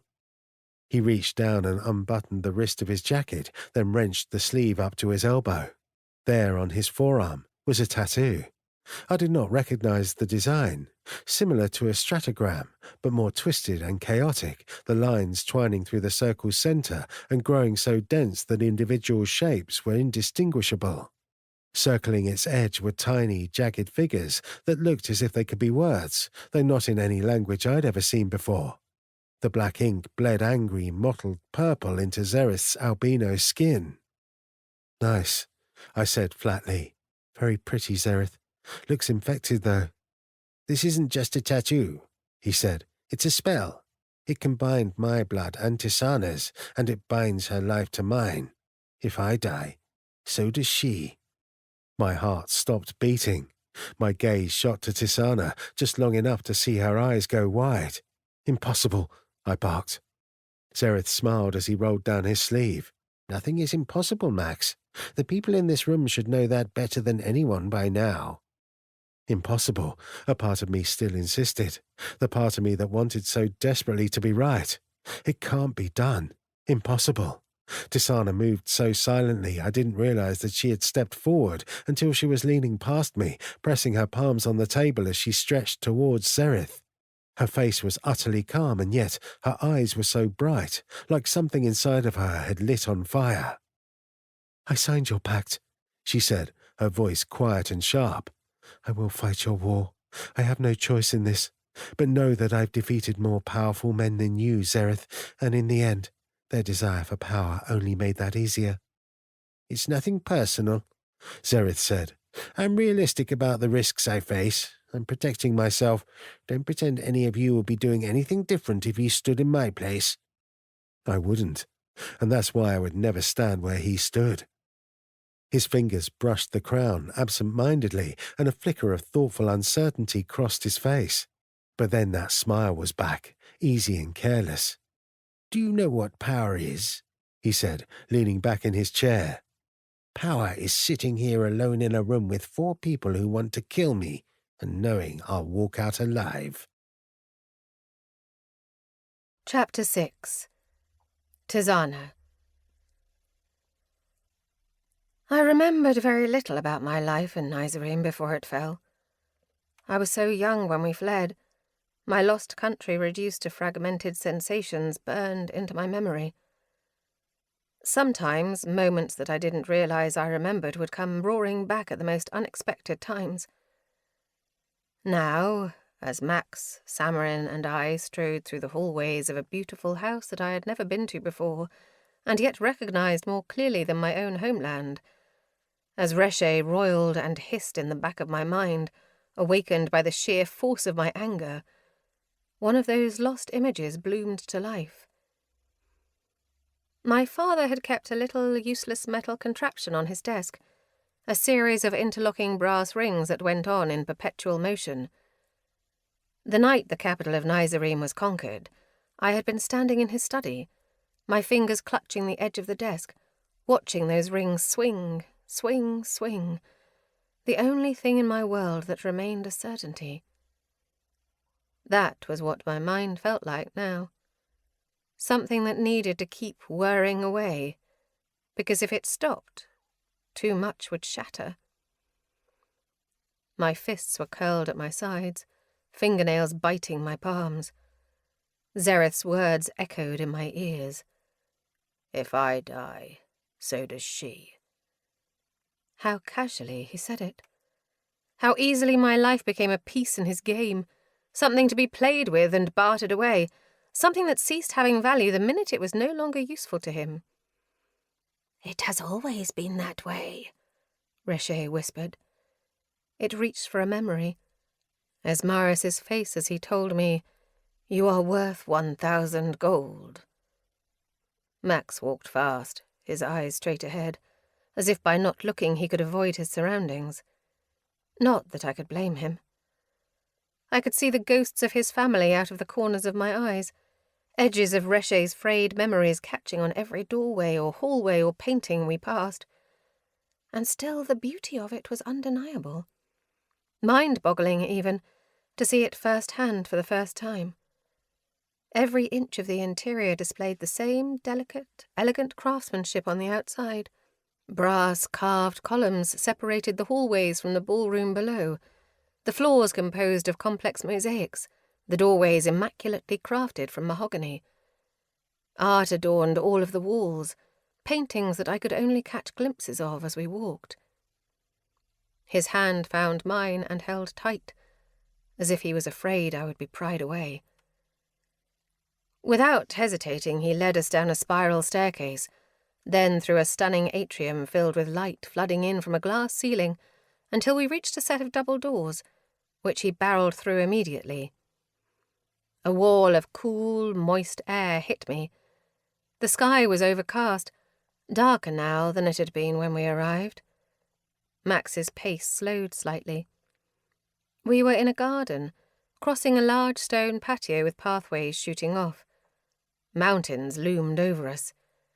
I could see what looked like military forts dotting the horizon, less than a mile away. There was more activity out here than I expected. Uniformed soldiers clustered across the landscape, and many more still were travelling to the bases in the distance.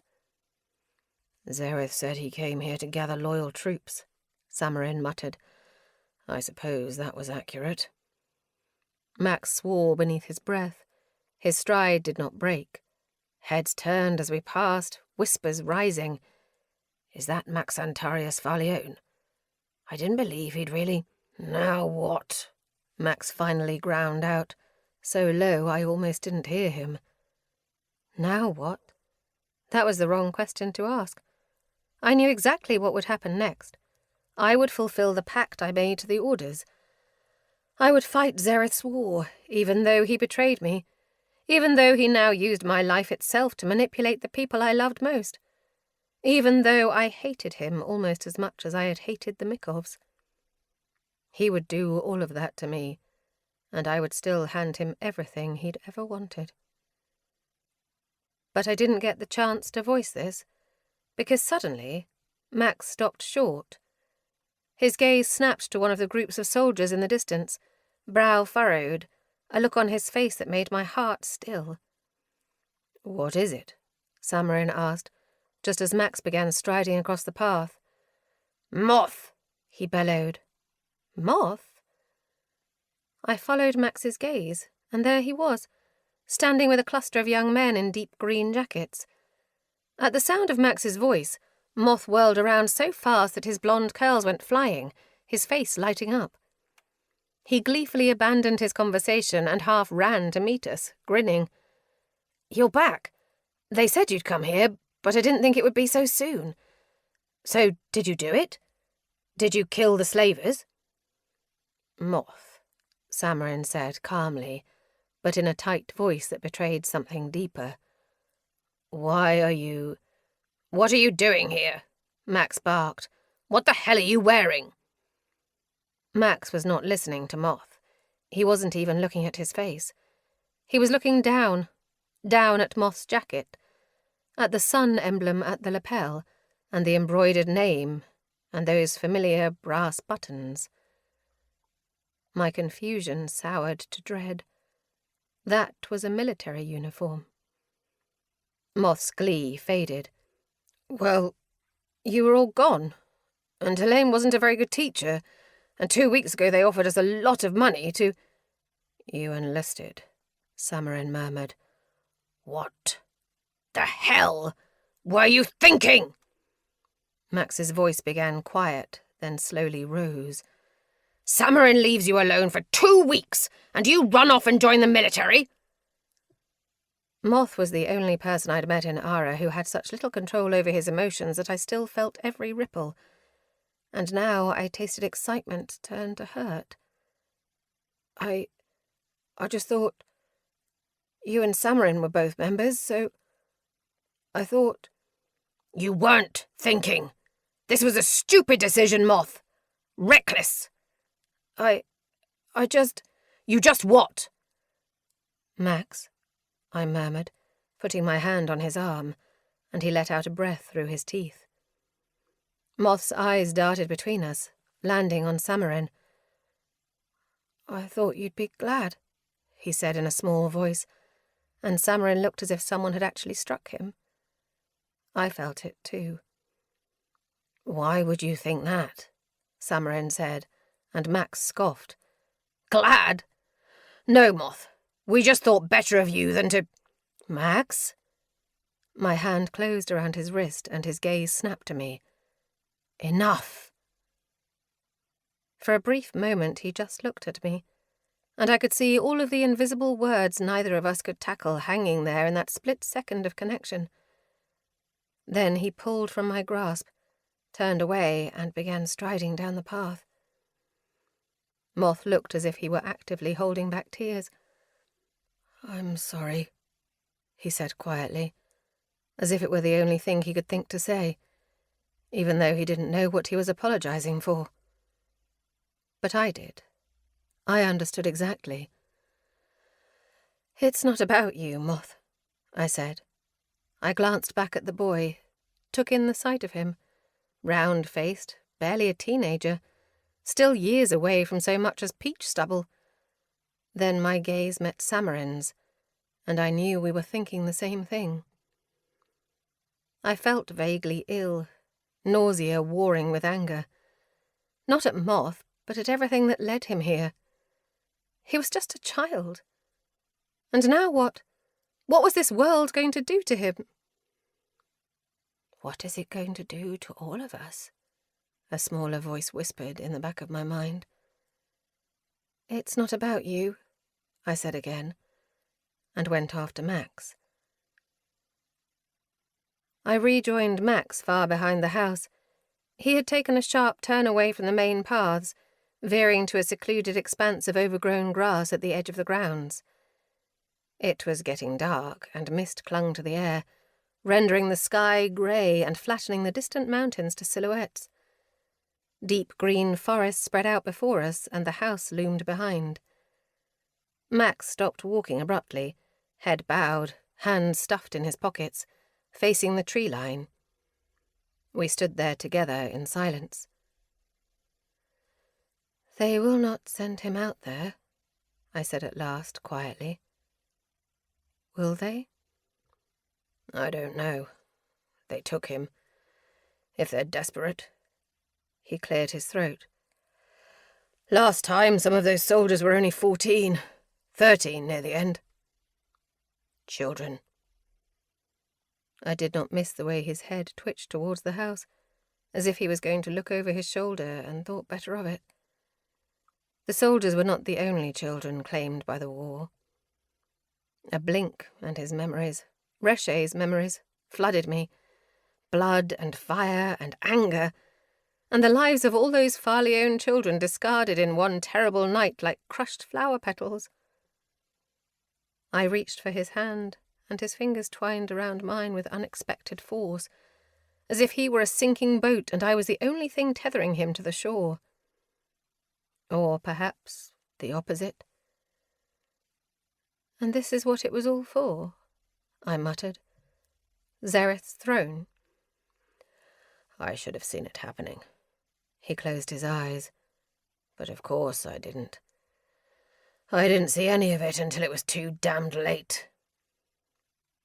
I knew he was talking about more than the crown, more than the war, more than Zereth. He was talking about me, too. Reche stared at the back of my thoughts. I shuddered. "It's not possible," he said. "One life can't be bound to another like that. He's bluffing." I was silent. I wouldn't put it past Zereth to manipulate us with a lie. And yet, when I thought of the strangeness of what he had showed us, the odd magic I felt in the air when he revealed it, I suspected it was not so simple. And I suspected Max knew that too, and didn't want to admit it. "There must be a way to get out of your contract," Max said. "I've heard rumors that there are ways to break a blood pact. If I talk to the right people, maybe—" "Break it?" "Of course. Do you want to be the one to put Zereth on a throne?" "No." The answer rang out in my head firmly. "No, I don't." But out loud I said, "I don't, but I will." Max's gaze snapped to me. The betrayal in it gutted me. "That man doesn't deserve to draw breath." It doesn't matter. Doesn't matter? You think I do not hate him too? Of course I do. He made me... I couldn't even figure out how to finish that statement. What words were there? He had left me in slavery once, and now he dragged me back into it. He took my desperate desire to save the helpless and used it to make me a weapon of death. Now he tried to control my very life and use it to control others. It made me so angry that I couldn't breathe. But then, the image of the refugees on the boat flashed through my mind. The way they looked at me, as if I was their last hope. But I made that pact for a reason, I choked out. That has not changed. I fight his war so that I can go fight mine. His war for what? For his ego? When I spilled my blood on that contract, I thought it was going to be for Cesri's ego. Is there a difference? Max gave me a look that said he thought there was a world of difference. Zereth is the difference. Reshe is the difference. I controlled it, I said. I can do it again. I can use that power to make this war less bloody than it would be without it. You sound like Nura. The words cut me open. I yanked my hand away from his, even though I could already see the regret spilling over his face. What do you want me to say to you? I shot back. Do you want me to tell you that I want to walk away from all of this? I do, Max. Of course I do. But there are so many people who cannot walk away. They are still there, suffering. Girls like me. You hate Zereth for leaving me there, but you're asking me to do the same thing. Something flickered in his expression. That isn't the same. Why? Because they aren't standing in front of you? Because you don't love them the way you love me? Just because you don't see it doesn't mean it isn't happening, and they are just as loved, just as important. It is a privilege to do nothing, Max. So many people do not have that gift. He looked at me, jaw tight, regret and sadness and anger all mingling in his eyes. No war can be fought with clean hands, he said. Not even the ones waged for the right reasons. Not even the ones you win. I knew he was right. In the Threllian wars I had lost so many of my own people to the cost of victory. But what choice did I have? I stepped closer and placed my hands on either side of his face. You don't have to fight this fight, I whispered. You have already given so much. Max's forehead pressed against mine, his body so close I could feel its warmth surrounding me. And when he spoke again, all that anger was gone, replaced only with weary resignation. That was never an option, Tizana, he murmured, and pulled me into an embrace. It felt like falling. One moment I was clinging to my plans and composure, and the next I was lost in him. His scent of lilacs and ash surrounded me. I buried my face against his neck, inhaling it. I could feel the slight shudder in his breathing as he struggled to keep from unraveling. I pulled away just enough to turn my face, lips parted even though I didn't know what would come out. But before I could speak, he kissed me, gave me the kind of kiss that communicated everything that we couldn't put into words. For precious seconds, nothing mattered except for this, the cadence of our shared breath, the movement of his lips, the brush of his tongue. Nothing mattered except that we were alive, and here, and together. We parted but stayed close, his forehead against mine. I'm sorry, he murmured. I'm just... being here is... He sounded as if he could barely get out those fractured words. My chest ached. It had been impossible to miss the change in him the minute we stepped through those doors. A raw, tangible pain, like he was walking over razor blades. We will not let it be like last time, I whispered. We will find a way. I told myself I could make it true. I was grateful that he didn't call out my uncertainty, even though I know he heard it. Instead, he pressed a kiss to my jaw and said quietly, "I want to believe you."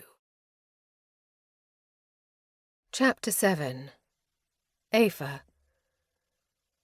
"What he says cannot be true," the king said. "All the survivors say the same thing, my lord," Siobhan said. She knelt at my father's feet, at the bottom of glassy black steps that rose up to his place upon the dais, sleek and dark beneath an arch of polished stone. He, my mother, and my sister all stood there, crowns adorning each of their brows. My father's was night-glass upon a head of long, ashen-brown hair. My mother's, spires of twisted silver against pale skin and sleek locks of red-black, near identical to my own. Actually, it was uncanny, the extent to which I resembled my mother. A less beautiful version of her, to be fair. My skin was a little ruddier, my mouth a little broader, my eyes bigger and curved down in a way that my mother used to always joke made me look as if I was perpetually sad. Used to joke. It had been a long time since my mother had joked about anything. Now she sat upon her throne, gazing off into the middle distance, that lovely face offering no sign that she had heard anything that we had told her. There was a time I barely remembered, when my mother was intelligent and humorous and talkative. Now she was only beautiful, and whatever lay beneath had been eaten away like moth-bitten silk. And yet she was captivating, so graceful in a way I never would be. My sister, though, embodied that grace impeccably. She had my mother's bearing, even if her appearance was much more my father's. Richer skin and fairer hair, and those dark eyes like pools of night. Orshade sat beside my mother, hands delicately folded over her velvet-adorned lap, a twist of silver across her forehead. She had given me a faint smile when I strode into the room with Siobhan, though now her gaze was lowered with concern.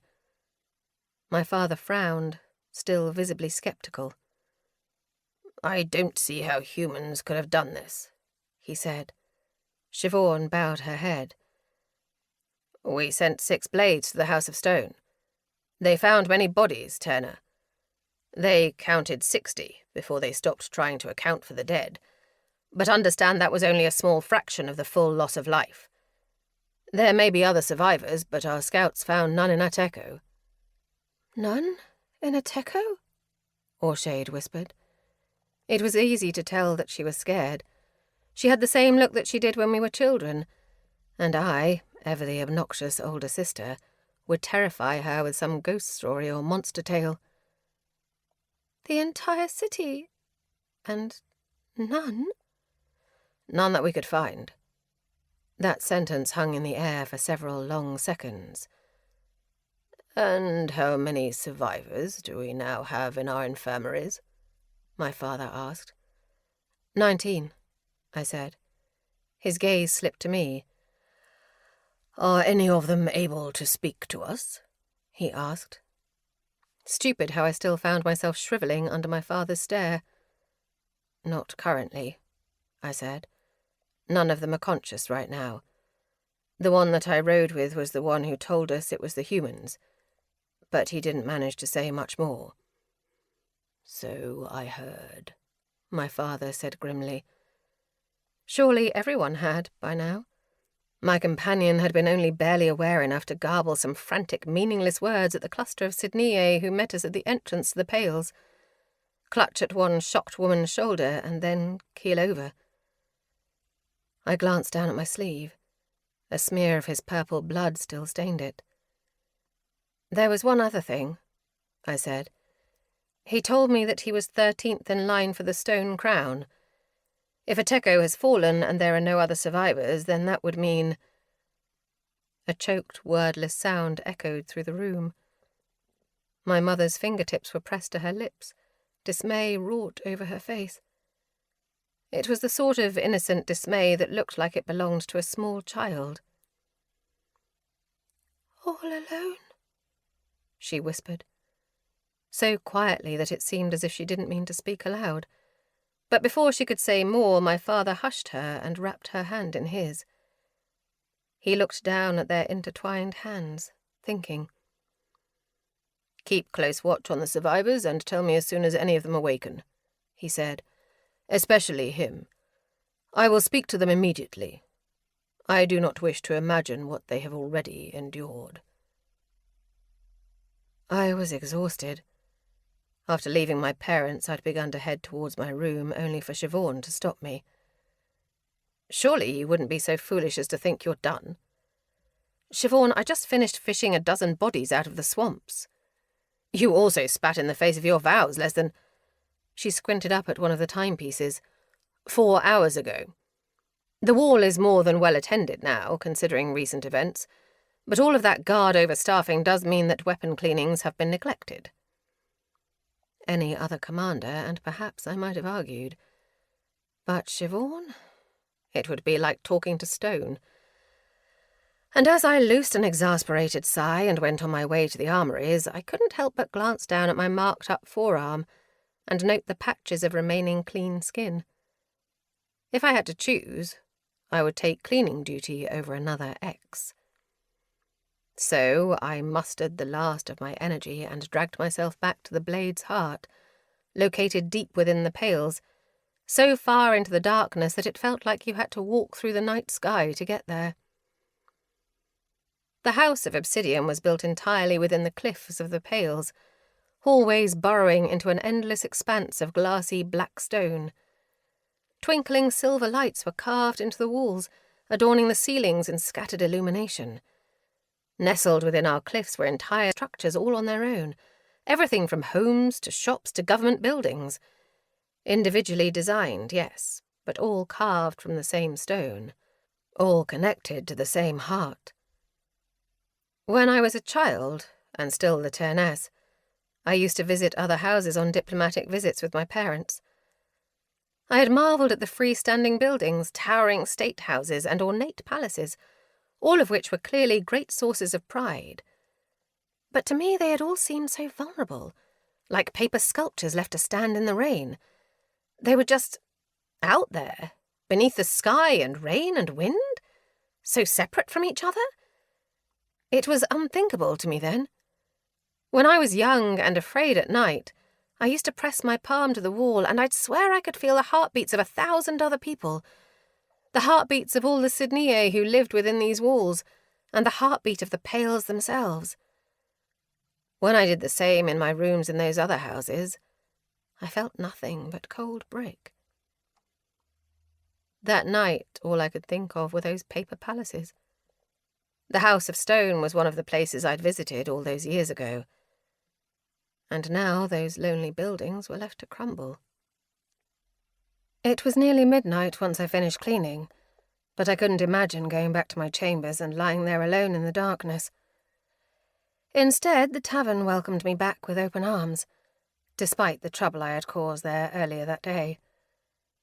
My favourite wine was presented wordlessly, the air hot as an embrace, the music roaring, a stranger waiting with a gaze held a little too long. That was one of the many things I loved about the House of Obsidian. We were among the largest of the Fey houses, and that meant there was always another stranger. Whatever I could not lose in a drink, I could lose in sloppy kisses against the wall, and then the door, and then my bed. If it was dark enough, I would not have to see whatever stairs they would give the X's up my arms. If I was drunk enough, I would not care either way. Not if it meant that I was the furthest I could possibly be from alone. But that night there was something chasing me that I couldn't lose in another's breath. I had 1 drink, then 2, then 4, enough to make touch inviting. And yet I found myself staggering away from the pub without a partner. I didn't know exactly where I intended to go. I surprised myself when I stumbled past my own chamber door and instead kept going down, deeper into the pales. The healing quarters were always staffed, but it was so late that even these areas were quiet, devoid of footsteps. My own, even in drunkenness, was silent, a gift of decades of blade training.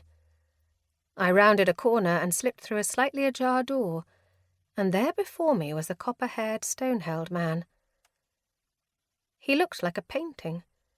He was utterly still, eyes closed, dark lashes falling over fair cheeks. I had barely seen his face before. It had been covered in blood and contorted in pain. Now it was so clean and smooth he seemed as if he had been crafted out of porcelain. That serenity stood in dark, stark contrast to the rest of him. No wonder there had been so much blood. His body had been torn apart. Blankets of black silk were folded down neatly across his hips, leaving his abdomen exposed. The sight of it had me drawing in a sharp breath through my teeth. Violet-stained bandages wrapped his ribs, and within those bandages, herbs and flowers and healing spells had been tucked between the folds. Sydney healers had likely spent the whole day and much of the night casting spells and whispering prayers to Mathera and her sisters. Many of them, by the looks of it. I just stared at him. Self-consciousness fell over me. I wasn't sure why I had come here. Stupid. This had been a stupid idea. I was about to turn away when I heard a sound. A groan. I turned around again. The stone-held eyelids fluttered, just barely. One hand moved towards his abdomen. Don't. I crossed the room in 2 long steps, quickly enough to catch his hand. Don't touch it. You are hurt. His head rolled, eyes opened barely enough to peer at me. They were a mossy green, a colour unseen among the Sydney. He yanked his hand away from my grasp with surprising force, letting out a wordless grunt as he pushed himself to his elbows. His neck was craned, looking down at his decimated wounds. "Stop," I said again when he tried to touch his dressings. "It is to help you." But when I reached for him again, he shook his head and pulled away. "I need to see," he choked out, his voice barely more than a wheeze. And when he drew back 2 of the bandages and violet blood began to bubble over, he just watched it spread.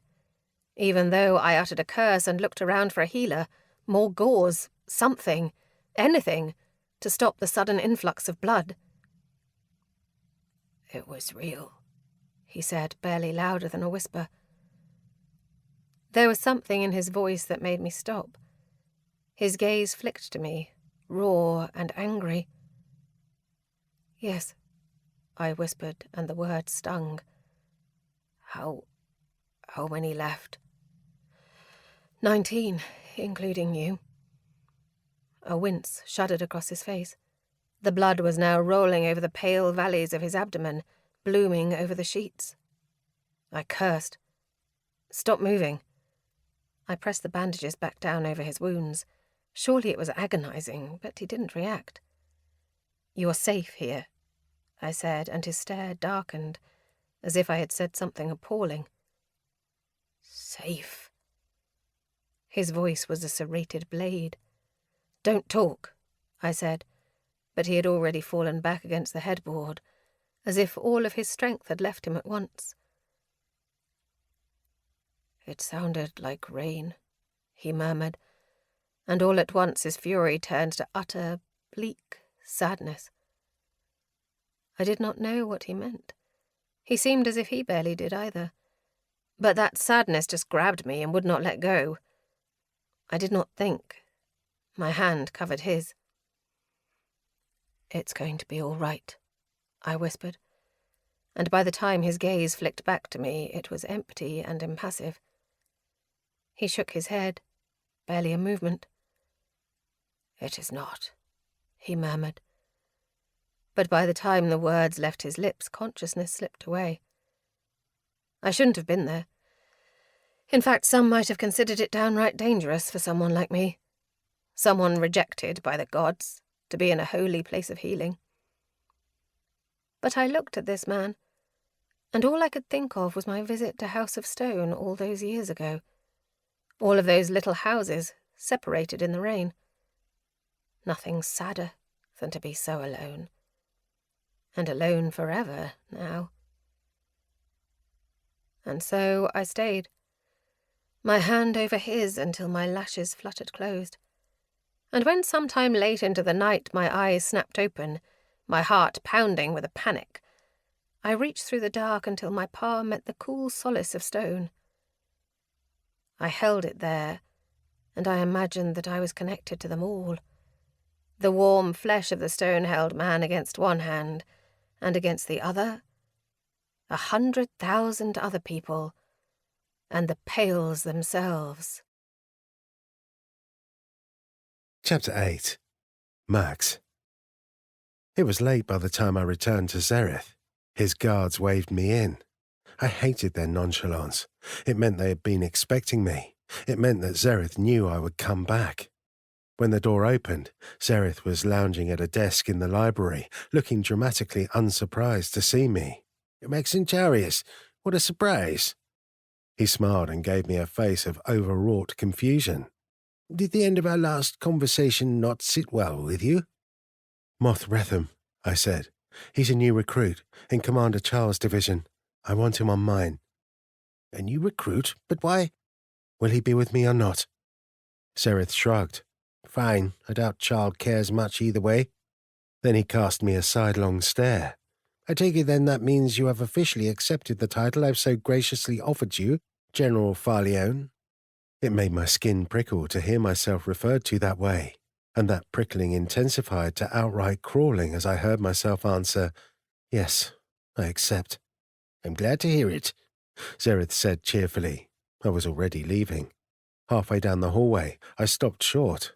Nura rounded a corner in front of me, and the two of us stared at each other in silence.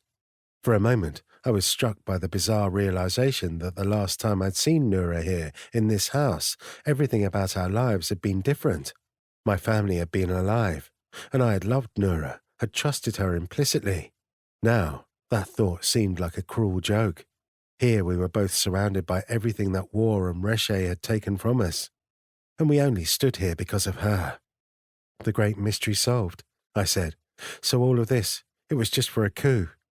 Something flickered in her expression. "It's more complicated than that." "It is? Because from where I stand, it looks like you're prepared to kill thousands of people for, what, a crown? This is what Tisana's life is for." "You say that as if I'm not giving her everything she's ever wanted." I let out a breathless scoff. To think there was a time that I admired that quality in her, her ability to peel away emotion, her ability to be ruthless. She had always been a better soldier than I was.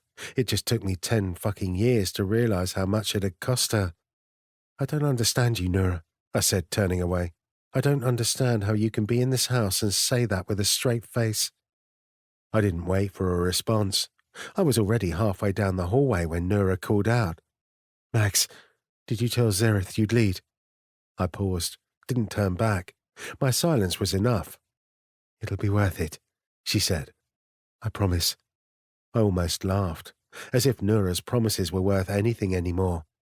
At least the first time I sold my soul to the orders, I was too young and stupid to know that I was just driving a dagger into my own gut. This time, I felt every inch of the blade. Tisana and I slept in one of the outposts that night. I had meant it when I told Tisana I couldn't stay in that house. Even now, curled up with Tisana in a little cot in a cold outpost on the edge of the grounds, I could still feel it looming over me. It was the smell that really did it, I think. The minute we had landed, I knew before I opened my eyes that we were here. That scent of pine and iron yanked me 10 years into the past in seconds, and now it tethered me there. I stared at the ceiling, watching moonlight fall over rafters. Tisana slept, though it was light and fitful, her limbs intertwined with mine like roots clinging to the earth. One sentence kept floating through my mind. "Tomorrow I will leave to go fight Zereth Aldris's war." It was a ridiculous sentence, reflecting a horrifying, distorted reality. Ruefully, I thought of the man I was 5 years ago, the man who barely managed to make it out of seed dens alive, who was in the process of creating a garden to surround a cabin in the middle of nowhere, and he would sit there, unmoving, like a rock letting the water rush by him. I wasn't sure if I pitied that man or envied him. He had been nothing if not certain. He was certain that there was nothing in the world worth saving. He was certain that even if there was nothing he could contribute to such a cause anyway, and above all, he had been certain that he would never, ever, under any circumstances, find himself on a battlefield ever again. I missed certainty, but then my awareness returned to Tisana's weight against my chest, the warmth of her breath on the underside of my chin, the strand of hair that kept tickling my nose. But then, I thought, there is this. It was sometime past midnight when I carefully pushed back the rough blanket. I extracted myself from Tisana's arms, shoved my bare feet into unlaced boots, and rose. It was so cold outside that when I slipped through the outpost door, my teeth started chattering. Ascended above, I'd forgotten how chilly the nights could get so far north at this time of year. I hadn't bothered to grab a jacket, but I stuffed my hands into the pockets of my trousers and tread down the pathway leading to the main house. There weren't many people around now, activity dulled to an eerie quiet. It was a long walk back to the house. I didn't go to the front gates. Instead, I went around back, cutting through the clearing where Brian used to run me through drills until I could barely lift a sword, then tracing down paths where Atraclius and I once raced. I glanced to the tree line and through the darkness could make out the entrance of the path that would lead to Kira's shed. The door was small, tucked beneath one of the balconies, unassuming compared to the grandeur of the main entryways.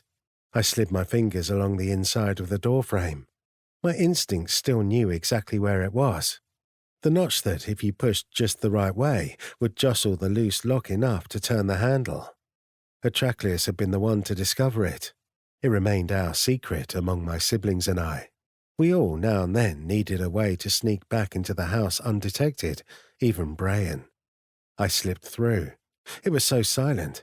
Anyone staying here would be in the upper levels, leaving these hallways still and dim beneath the quiet glow of sconces on the walls.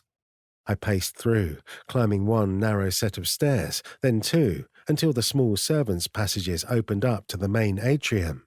And then I stopped. I couldn't move. Double doors stood before me. Through them would be the ballroom and the grand staircase and the hallways that led to my old bedroom and those of my family, where they had lived and where they had died, where I had killed them. 8 painted pairs of eyes gazed at me from beside the door, an old family portrait. It was a small one, more of a sketch than a finished piece, but my mother had always been fond of it, hence why she found a place for it here. My whole family stared back at me, rendered in loose, organic brushstrokes. My parents, my father with a smile in his eyes, and my mother deep in thought. Kira, only 10 years old, looking as if she had much more important things to do. Variaslas, who seemed to be trying very hard to seem elegant, and then the twins, one grinning and the other frowning. Atraclius, so comically stern that anyone who knew him would see that he was actually making fun of the whole thing. Brian, noble and serious, and me, 18, vaguely disgruntled, with no idea how fucking lucky I was. It was suddenly difficult to breathe. It had been so long since I had seen their faces in anything but dreams. It is strange to be here after so many years.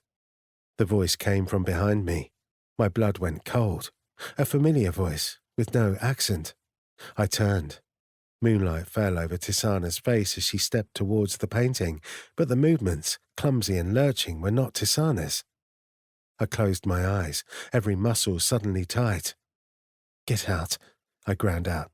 The words were visceral, deep, the only truth I could choke out. There was nothing more terrible than seeing Tisana's face like this, with everything that made her her stripped away. But here, with my family's ghosts bearing down on us, my revulsion was so intense that I could barely breathe. She stepped forward again, hand outstretched. "You are angry," I jerked away. "Don't touch me." Reshe pulled back, cold curiosity behind Tisana's eyes. "And after so many years you still dream of the dead, even though they made you weak." Curiosity hardened into hurt. "You had no one but me, and still you dreamed of the dead. They were the best part of me," I wanted to say. "How dare you speak of them that way?" "You don't belong here," I said. "I will always be here, just as I will always be in you." She reached out again and again. I jerked away, my hands on Tisana's shoulders. Do not touch me. But she just looked at me, eyes wide, searching, angry. Why do you talk to me that way? I made you strong. I gave you love.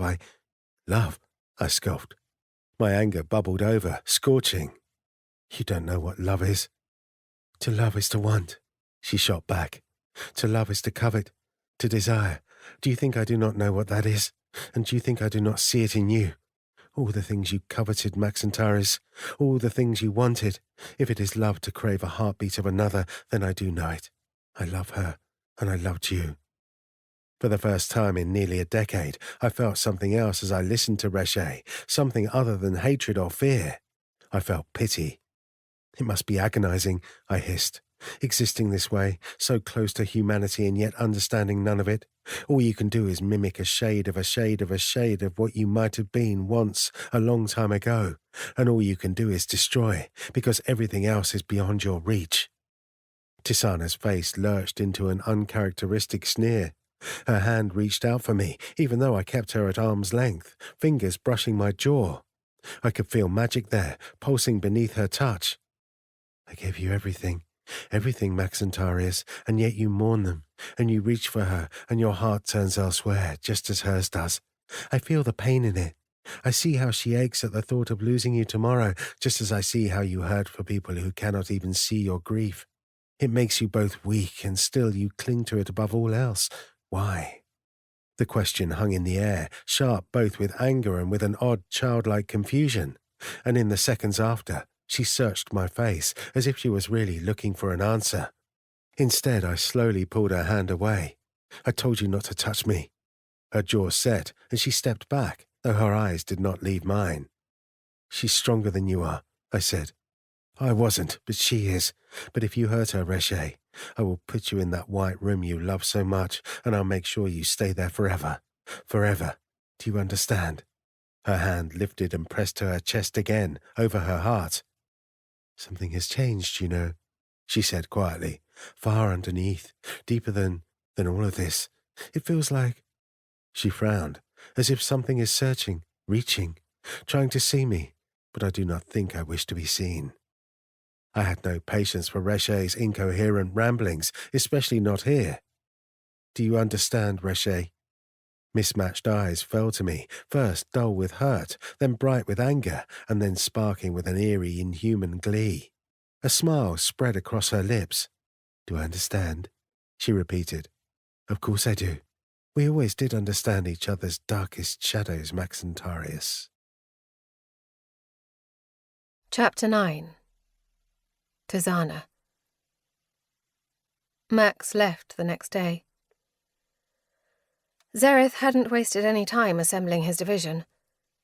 I was with him when he saw them for the first time, from the balcony at the upper levels of the Riveni outposts, a sea of green and blue and golden coats. Here it all became so dizzyingly real. Max and his army would travel to Antedale to conquer one of the most heavily fortified districts in Ara, and after that, Lishan. In between, he'd be taking a few other smaller cities as well. And from here, I'd be doing the same. Fighting. Conquering. I wasn't as worried about my own battles as I was about his.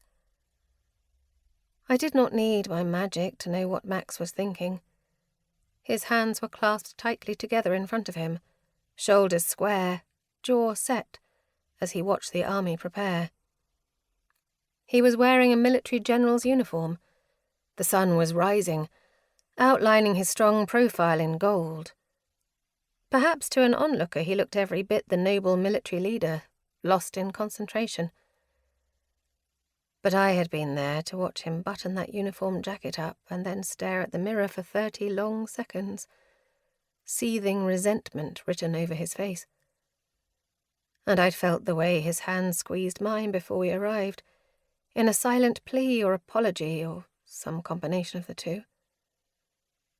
I knew that I was seeing dread, not strategic determination, in the hard lines of his expression. I was watching him live his worst nightmare. And it was all because of me. We had only a few minutes alone together before his departure. When he turned to me and I knew it was time for a goodbye, my heart swelled into my throat. A tangle of Aran and Tharini words choked me. I'd always been able to conjure pretty words when I needed to. But it was moments like these. Moments when words weren't beautiful noise, but raw, ragged truths, that they overwhelmed me. I gave him a weak smile and said, "I promise that I will stay alive if you will." He arched an eyebrow. Is that supposed to be an incentive? "Of course," I replied casually, stepping closer. "The best kind." I'm glad that recent events have done nothing to dull your ego. The lump in my throat grew so large that I couldn't speak. Max's smirk had slowly faded. I took his hands. We bowed our foreheads against each other. If you can do it, Max murmured, I suppose I can do it. Then his eyes met mine so close I could see every vein, every cloudy shift of colour. And you have to. All right? I nodded, not trusting myself to speak. I took his face in my hands and kissed him, long, deeply. My mouth felt cold against the air when we parted, and my fingers were achingly empty when his hand slipped from mine. I stood with Zereth up on the balcony of the military headquarters to watch him leave. I couldn't tear my gaze away, not even when he was a speck of green and gold in the distance. He was barely visible when he turned around one final time and lifted his hand in a wave. My eyes stung as I returned it. I felt Zereth stare, but didn't look. He'll come back, he said. He'd better, I thought. He has to. Why him? I asked. Why do you want someone who hates you so much to lead your armies? Because he's good. I'm sure you have many good generals. Maybe I chose him because he hates me, and because I can make him. My gaze flicked to Zereth. There was a twisted smile at the corner of his mouth, and he leaned casually against the wall, elbow propped on stone. On the surface, he seemed as nonchalant as a cat bathing in the sun. But I looked closer. There was something off about it all. The lazy stance of his was practiced and deliberate, the smile a little too forced, the tone of his voice sticky sweet with manufactured drawl. No, it wasn't as simple as that. Not quite. Zereth's head cocked. What are you looking at me like that for? Do you remember the first time we met? I must have been 14 summers, yes? He chuckled. Probably. I was so excited to meet someone who looked like me, even with some differences. I gestured to the patches of gold skin on my face, raising my brows wryly. I asked you to tell me of Ara. You took your knife and carved the shape of the continents into an apple. Threll and Bezrith, even the Feylands. You showed me where Ara was. His smile had gone distant. I don't recall. I'm sure you don't. But I kept it until it rotted. I still remember exactly how it looked. The white meat of the apple shriveled, the mottled skin of the continents fly-eaten. I tried everything I could to preserve it. Impossible in the oppressive heat of the Threllian summer. By the time I finally gave up and discarded it, it looked like a ravaged version of the world, blackened and decaying like the flesh I now rotted beneath my fingertips. Zereth was long gone by then, of course, set off across the sea.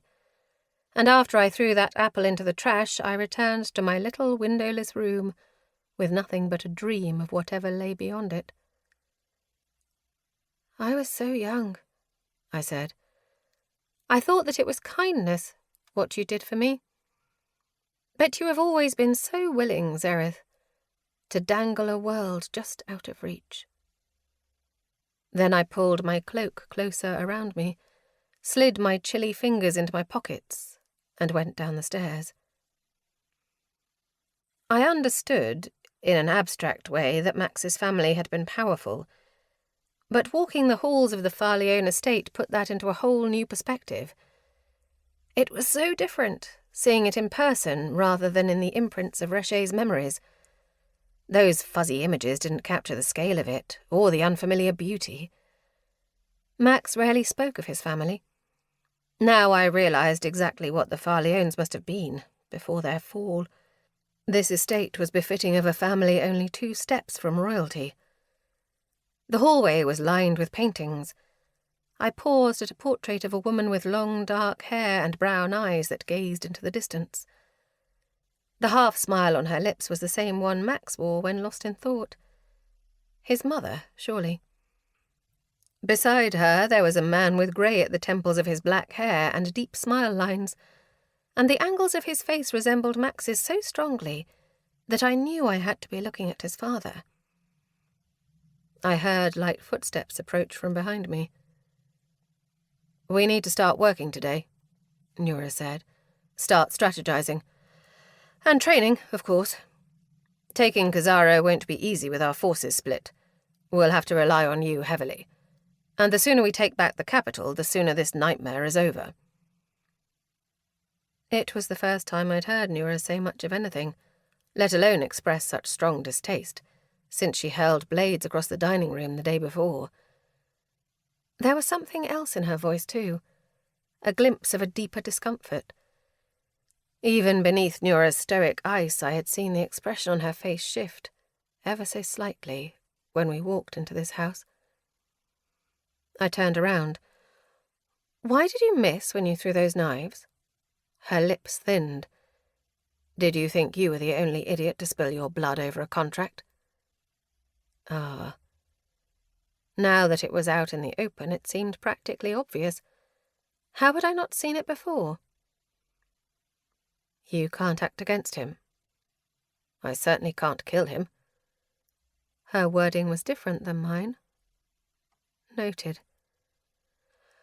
"Zereth and I never got along," she said. "And to be a second is to be a failed competitor of the Arch-Commandant, and the one to take power if they die. It made sense to build a loyalty protection into the oath, as much as I despise it." She looked as if the words physically pained her. I was sure she did hate it. I was also sure that it was the only reason Zereth had made it this far alive. "You and I are united in that," she added. "It's in both of our best interests to get this over with as quickly as possible." I didn't answer. I took a few meandering steps down the hall, looking up at the paintings. Several dark-haired, dark-eyed teenagers stared down at me. And then I stopped in front of a face that made my heart clench. Amazing. How different he looked. Max was a young man in this painting, barely more than a teenager. His face was a little softer, yes. But it was the look in his eye that so starkly separated this boy from the man I knew. A sharp, cold stare. He looked very different. He was different. Back then. He was less afraid. When he wanted something, he was willing to do whatever it took. She lapsed into silence. Then she added, with a hint of sadness, "He had incredible potential." The way she said it made my jaw clench. "He had incredible potential," she said, as if there was something this boy had that the man did not. "Willing to do whatever it took," she said, as if that was something to be admired. Max had seen the cost of war and decided it was unacceptable. That wasn't fear. That was compassion. And this arrogant child that stared down at me from the wall, he wasn't brave. He was foolish. I had seen many young Threllian soldiers with that look in their eye, the kind that told me they had already granted themselves absolution, and whatever they were about to do to me was merely a step in whatever it took. He hadn't lost something. He had gained something. I turned away. "The Syrazin told me the refugees have been settled," I said. "I want to see them before we do anything else. Afterwards, we can... I see them first. Then we work." My voice must have told her it wasn't worth the fight, because she let out a little frustrated breath. "Fine, if you insist." These weren't homes. They were slums. The Threllian refugees had been settled into large, ugly buildings at the edge of the city, constructed of crumbling stone and rotting wood. The apartments themselves were small, which would have been fine had they not also been ramshackle and ill-kept. The surrounding areas were no better. They stood just outside of the capital, close enough to see the walls looming and then the towers beyond them, close enough to make my palms sweat when I thought of the battles that would be inflicted upon this city, not long from now. "This territory is safe," Ariadne told me when I asked about it. "Fully undisputed. And neither Avines nor Zereth wants to damage the city they plan to take. Not within the walls or outside of it." I didn't like it. I didn't like it at all. And now the chilling possibilities of everything I'd failed to stipulate in my contract loomed over me like a cold shadow. I'd spent hours dictating my demands, so careful to close every possible loophole. But how could I have stopped this? What words could I have used to define that their washrooms should be functional and their windows unbroken? The refugees were busy, settling themselves into their new lives, making the best of it. But my magic tasted their uncertainty just as strongly as their excitement. They knew, after all, what a war-battered country looked like. They knew what dangers it held. Nura had wandered off with the Syrazin, but Samarin remained beside me, silent in a way that told me he was thinking what I was. "I should have been more careful," I muttered.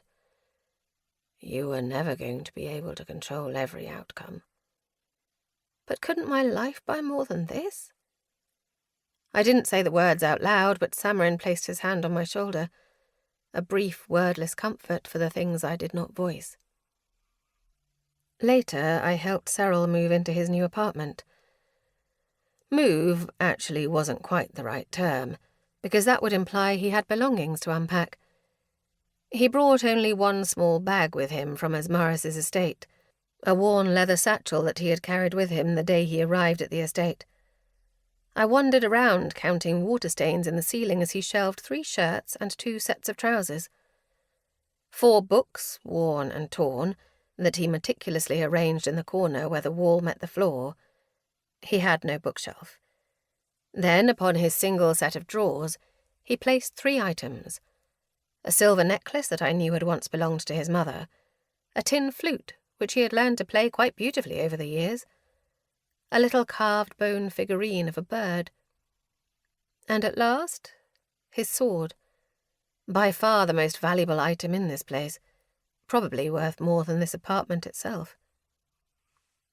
"I almost didn't keep it," he remarked, as he set it down and regarded it with a wrinkle over his nose. It's his. You know." "I know," I said, thinking of my bloody jacket that I had so happily discarded as soon as I'd arrived at Ara, thinking of the way my hair had looked shrivelling in Max's fireplace when I'd hacked it off. "Still," he brushed the hilt, patting it like an old friend's shoulder. "Just in case." Just in case. I wanted so badly for my friend to never have another just in case. I wanted him to be able to leave Steele behind. I watched as Cyril circled the room, examining his new home. A lump rose in my throat. "I'm sorry," I said. "I didn't realize it would be..." I stumbled over my words. "I'll get you somewhere better soon." "What? This is terrific." He gave me a grin. Gods, there was nothing quite like Cyril's smile. It illuminated his whole face. He went to the windows and extended his arms. "Look at this. This is what freedom looks like, Tizana."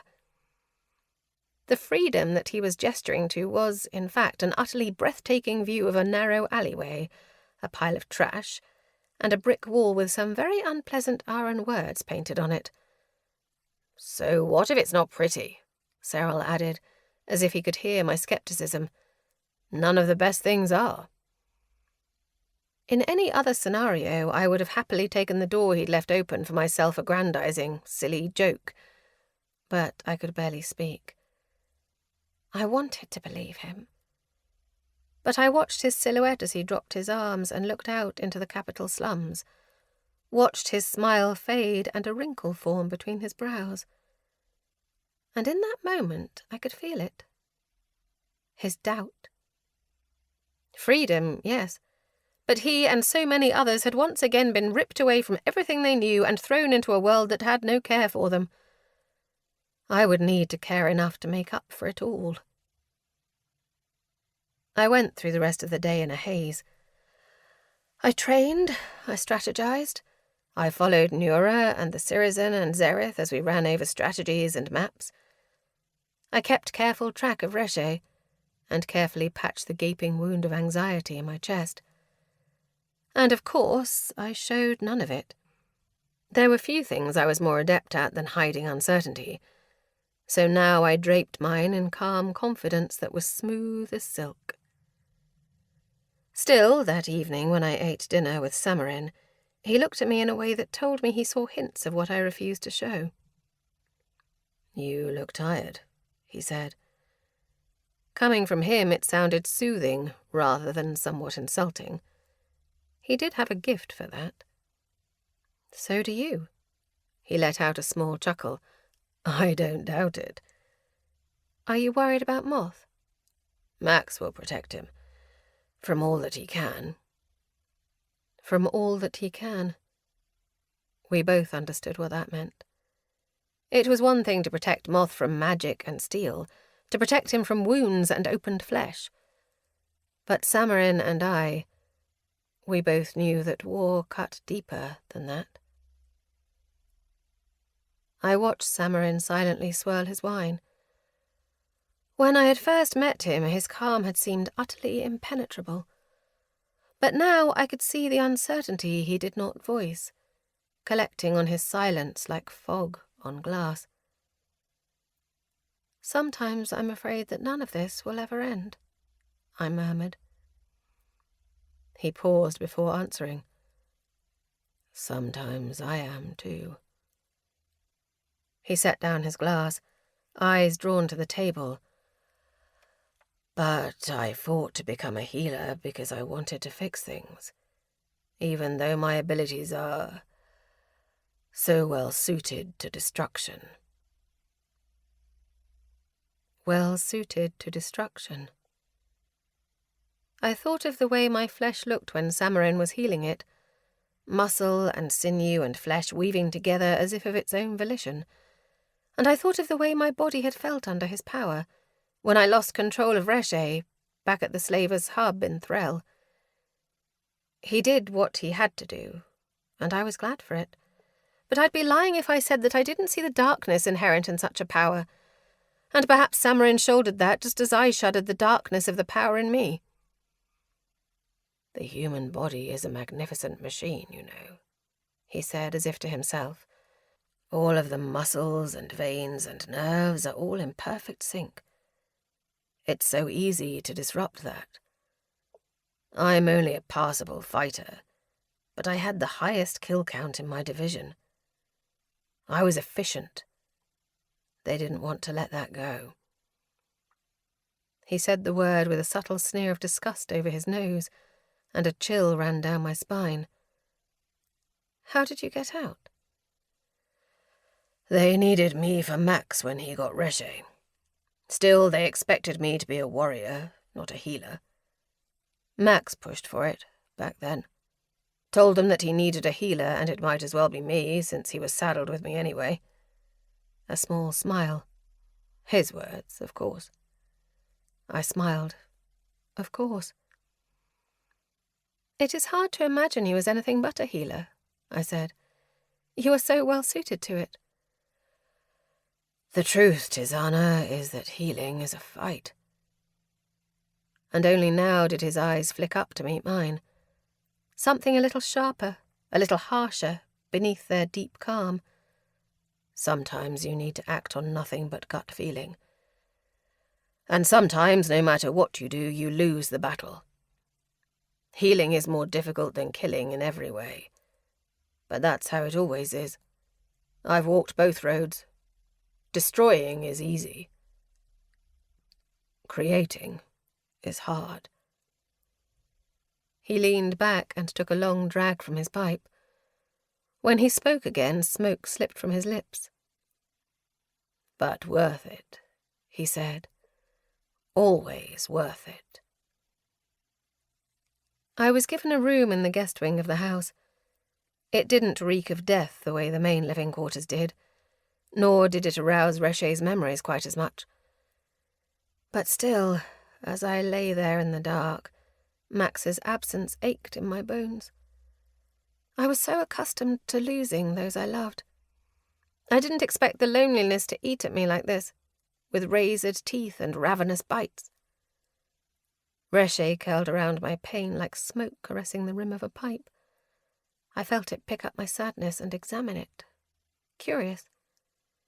Any other circumstances and I would have pulled that emotion away. But now I was tired. Do you know this feeling? I know sadness. Not sadness, more like... What was it?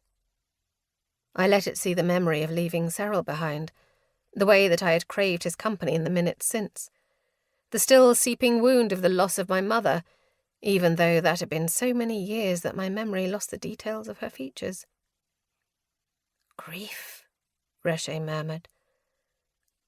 I was surprised that it understood grief. I suppose it is grief, in a way, to mourn an absence of someone.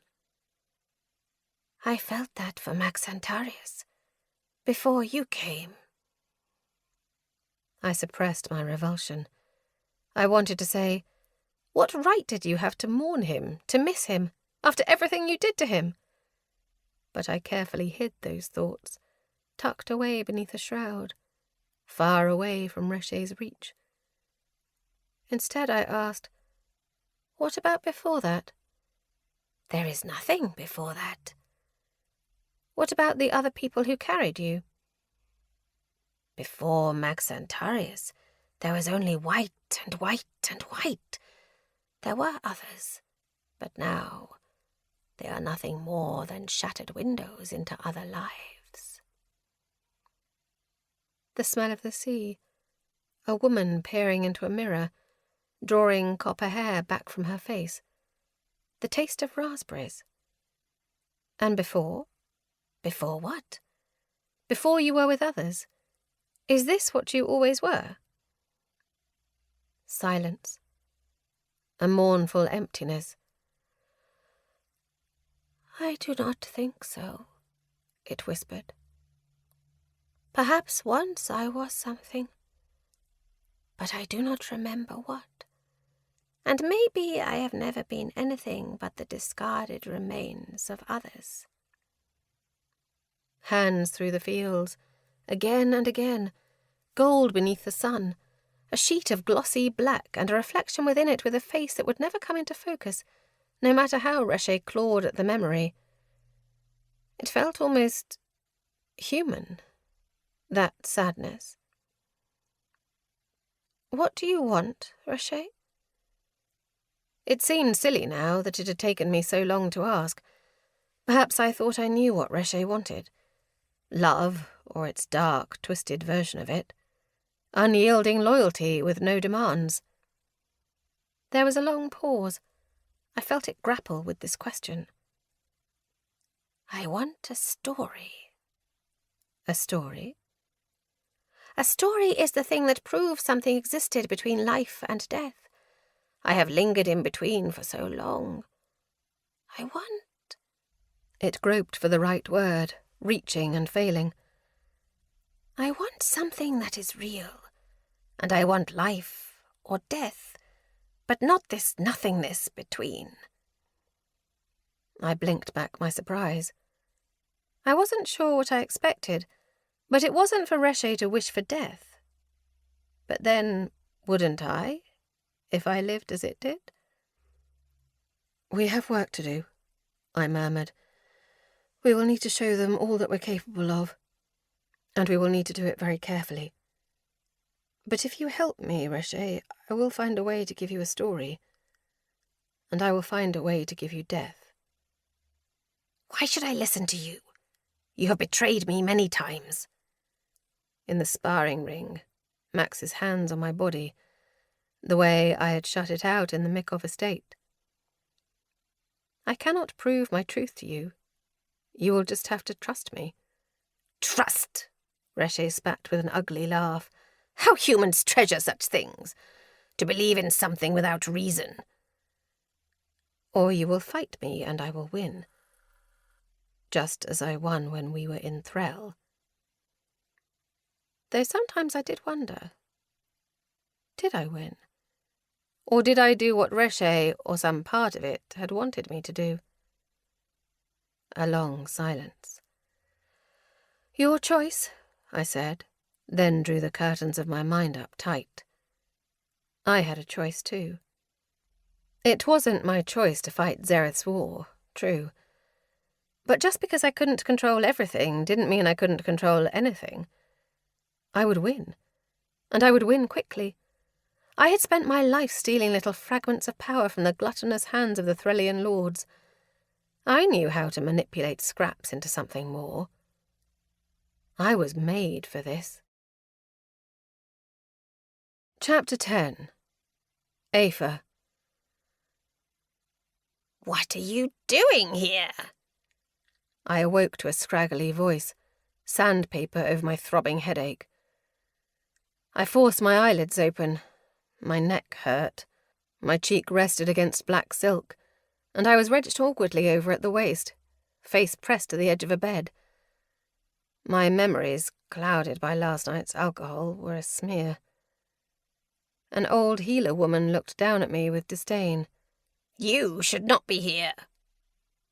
I asked her to stay. The words came from beside me, smooth even through the rasp of disuse. I forced myself to sit up more. I looked at my hand, a hand that was still resting over delicate, long fingers. And then I followed that hand to an arm, and a shoulder, and a face, and a pair of green eyes that peered down at me before turning back to the healer. The stone-held man. The memories came back all at once. Embarrassment flooded me. I jerked my hand away and pushed from the bed. "I'm sorry, But the healer was only looking at the stone-held, eyes round. Forgive me. We did not expect you to wake so soon. The Turner wished to see you as soon as you rose. Let me send word." She gave her a colder stare. "Your father will not be pleased you are here. I recommend you leave before he arrives." I looked away. She hurried off, leaving the stone-held and I in awkward silence. With significant effort, I stood. "I apologize," I said. "You shouldn't," he replied. He was giving me an odd look. "Your father," the healer said. I winced. Sometimes, most times, it was easier if they did not know. "Then," he asked, "am I addressing the—" "No, the Turness is my sister." I spoke too quickly. "I will leave you," I said, and began to turn away. "Wait. What is your name?" I paused, turned. His voice was so raspy that I had not noticed before. But he had a stone-held accent, giving the words a strange melodic texture. "Aoife," I said. "Aoife Elau." "Aoife," he repeated slowly. As if my name was wine he was rolling over his tongue. His eyes were ringed with darkness, his gaze tired. But somehow that only made his stare more intense. I felt like I was being seen, being examined, more carefully than anyone had in a very, very long time. A shiver ran up my spine. I could not tell whether I found it intriguing or uncomfortable. "And what is yours?" I asked. "Cadwan Iero," he said. Iero. I did not know the surname, but then it had been such a long time since I had needed to know the court structures of other houses, let alone one as small as the House of Stone. "I'm glad we got the chance to meet, Cadwan Iero," I said quietly. For a time, I wasn't sure we would. Something I could not read flickered across his face. "Stay," he said. "My father would prefer if I did not." "But I would prefer if you did. You are the one who brought me here, and you should hear why." And then he added, "Please." I hesitated. I was already dreading the look on my father's face when he found me here, and the way he would react if I had to explain why. But there was something in Cadwan's face, something buried beneath his odd, impassive mannerisms, that held a mirror up to my worst fears. Nothing sadder than to be so alone. I sat down beside the bed. "Fine," I said. My father did not come alone. Siobhan was with him, and so was Klein, the Sydney Master of War and Spycraft. All three of them gave me odd looks when they entered the room to find me already here. Siobhan, a carefully hidden glance of confusion. Klein, a not at all hidden stare of pure distaste, which, as always, I gladly returned. And my father, a barely visible pause with slightly narrowed eyes. It lasted less than a second, and yet that disapproval sank to the bottom of my stomach like a stone. If Cadwan saw any of it, he did not show it. And similarly, he showed no signs of pain, even though I was certain that he was in agony. The agony of his ripped-apart body and the agony of his utter, sudden aloneness. My father, Klein, and Siobhan all offered their solemn condolences, and Cadwan barely reacted. "We are deeply saddened by what has happened to the House of Stone, Cadwan Iero," my father said. "It is the utmost tragedy, and we will never allow it to happen to another house." Cadwan barely looked at him. "Did you go?" he asked. "Did you see?" "We did," Siobhan said quietly. "There is nothing left." "There is not." "You told me it was humans," I murmured. "But I thought... that cannot be." Could it? That question hung in the air, heavy and pungent. We all looked at Cadwan, waiting, but he stared past us, to the far wall of the room, as if he could see through it to the horizon beyond.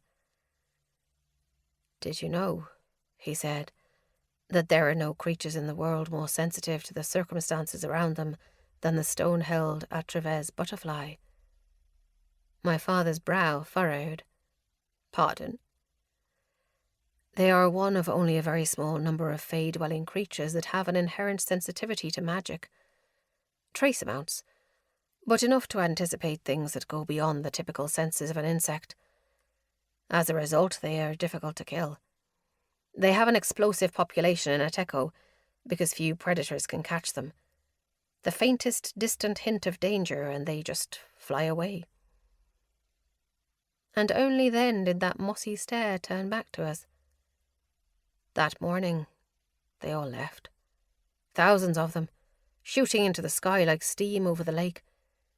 Do you know what 10,000 butterfly wings sound like? He spoke so calmly, but I looked down to the sheets and saw that his hands were clenched around them. His words from the night before, ragged and delirious, curled through my memory. "It sounded like rain." "Rain?" I whispered. And some grotesque version of a smile twitched at one corner of his mouth as he lowered his chin. "Exactly like it." It was beautiful. I could almost hear it, picture it. The smile disappeared, Not at all like, he said, what came after. There was nothing beautiful about that. Thousands of human soldiers descended on a techo. I did not see them arrive. I was on the edge of the city, working in the archives, when I heard the screaming, the shouting. I looked out the windows and it was already happening. They were everywhere. Many were magic users. A brief pause. A muscle in his jaw twitched. Most did not escape, he said at last. There were too many. I gathered those of us who had and led them here. We could not stay, and we would not have survived any longer. But humans are so much weaker than us, Klein said. How? Cadwan let out a ghost of a scoff. Weaker? That isn't how nature works. Even the strongest predators have their enemies. And when the numbers are 3-1... 3-1? Siobhan gasped. Is that a surprise? The human lifespan is a fraction of ours, yes, and perhaps their bodies are physically weaker. But while a Fae would be lucky to produce 1 or perhaps 2 children over the course of 500 years, humans reproduce frequently and easily. And they too have access to magic once again. His eyes darkened. We sat here while humans conquered mountains and deserts and seas, rid some of the most inhospitable environments in the world of their most dangerous forces. And yet, we think that we're too powerful for them. Because we are, Klein said forcefully. The tragedy of the Stoneheld will not be repeated. I swear this to you. They surprised your house. But they will not surprise us. Nor any other. Cadwan gave him a hard stare. Hubris is not comforting to me. I'm not sure why you thought it would be. He said this as if it was simply a matter of fact, and perhaps it was. We could comfort ourselves with our promises of vengeance and swift action. But what would that mean to Cadwan? What would that mean for everything his people had already lost? Nothing.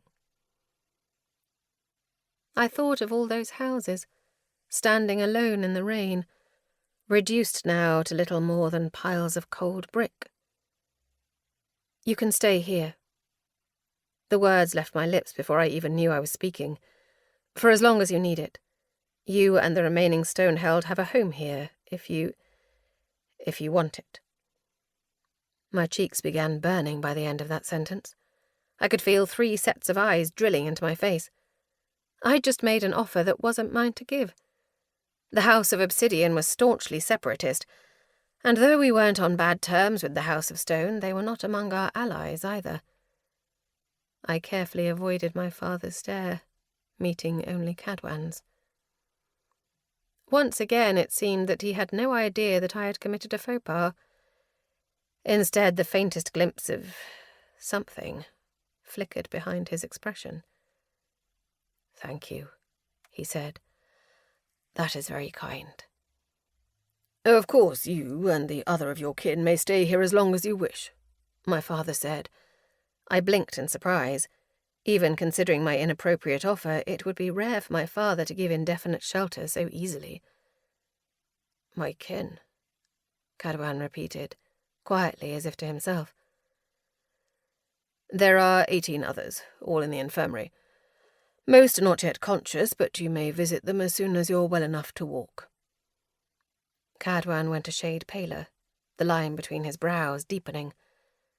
My father said, I have been told that you are in line for the stone crown. Cadwan's gaze snapped to me, then slid back to his hands. 13th, barely in line at all. It appears that is not true anymore. It doesn't matter who stands at the dais of a nation that no longer exists. Ghosts and rubble do not need to be led. There are 18 souls in this infirmary that need a king more than ever. Cadwan visibly flinched, as if the title stung. It never should have been me, he said. Perhaps not, my father said, but it is. There was a long silence. And when Cadwan finally lifted his chin, when his gaze finally met mine again, I saw it harden with a reluctant, unspoken decision, the kind that sent a chill running up my spine. This is dire. We went directly to my father's study from the infirmary. When the door closed, there was a stark transition. Calm reassurance was left outside. Inside, there was only cold focus. We have no need to be paranoid, Klein said. The House of Stone is a smaller nation, and they were unprepared. We have no such. You sound as if you are suggesting that it's the Stoneheld's own fault that they were slaughtered, I said before I could stop myself. I am merely looking at the situation rationally. Rational? How could one be rational about thousands of Fey deaths? We still lack so much information, Siobhan said. I don't understand how they managed to do this. The numbers were on their side, but this level of destruction is extreme. Nor do we know why they did it. I'm not certain that there are answers to those questions that would make me feel any better about this, Commander A. Reed. My father paused at his window. The view looked out over the farming settlements that lay just beyond the edge of the pales. Beyond them was the wall, and we were so high up that the lush sprawl of the forest was visible beyond it. Somewhere out there were the remnants of the House of Stone. Not so very far away at all. I agree, Siobhan said, but we still need to make it a priority to get those answers, rather than acting on impulse. And while I have every sympathy for the House of Stone, we must remember that we uphold Sydney interests, not Stoneheld interests. My eyebrows lurched. I whirled to her, my anger flaring so violently I had to choke back my response. And what would Sydney interests be? My father mused. He peered over his shoulder and his gaze fell to me. You look as if you have something to say, Aoife. Normally, I was so unaccustomed to speaking to my father that even his stare left me frozen. I wasn't even sure why he had allowed me to come here. But now, when I thought of the grief on Cadwan's face, I felt the kind of fury that made my thinking sloppy and my words too quick. I was answering before I could measure myself. It was a coward's fight, I said, to overwhelm an outnumbered enemy. If the humans did it to the House of Stone, they'd do it to others. We cannot allow that. We still don't know why they attacked, Siobhan said. It is early to make that assumption. Their quarrel may have been with the Stoneheld specifically. Do you think that they care about the borders of our houses any more than we care about the borders of theirs? It was Fey blood spilled in that slaughter. That deserves to be avenged, no matter what house it belongs to. I paused at the wall, pressed my palm against the cold stone. At least we have the pales to protect us. But the other houses do not. And if more houses meet the same fate as the House of Stone, if the population of Fey is smothered out until we're among the only ones left, then we'll just be like mice hiding in our tunnels. I couldn't bring myself to meet my father's gaze. It was several long seconds before I lifted my head to see him still staring out the window. Siobhan turned to the map on the wall, silver engravings seared directly into obsidian. The houses furthest south, closest to the human lands, would be in the greatest danger, and would also hold the greatest chance at having more information, she said. She pressed her finger to the little sigils denoting houses closest to the sea and the islands. The House of Reeds, the House of Royal Seas, the House of Nautilus. But they are all aligned with the Tithery. Iero did not address it, but even Stone is technically an informal member of the Tithery, Klein added. He said the word Tithery the way one might say runny horse shit, and everyone let their noses wrinkle appropriately. Most Fey houses fell into one of two alliances. The Tithery was led by the House of Wayward Winds, while the House of Obsidian headed the banner of the Cadra. The two were not on good terms. It had been many years since the two alliances had warred with each other, but when they had, it had been horrific.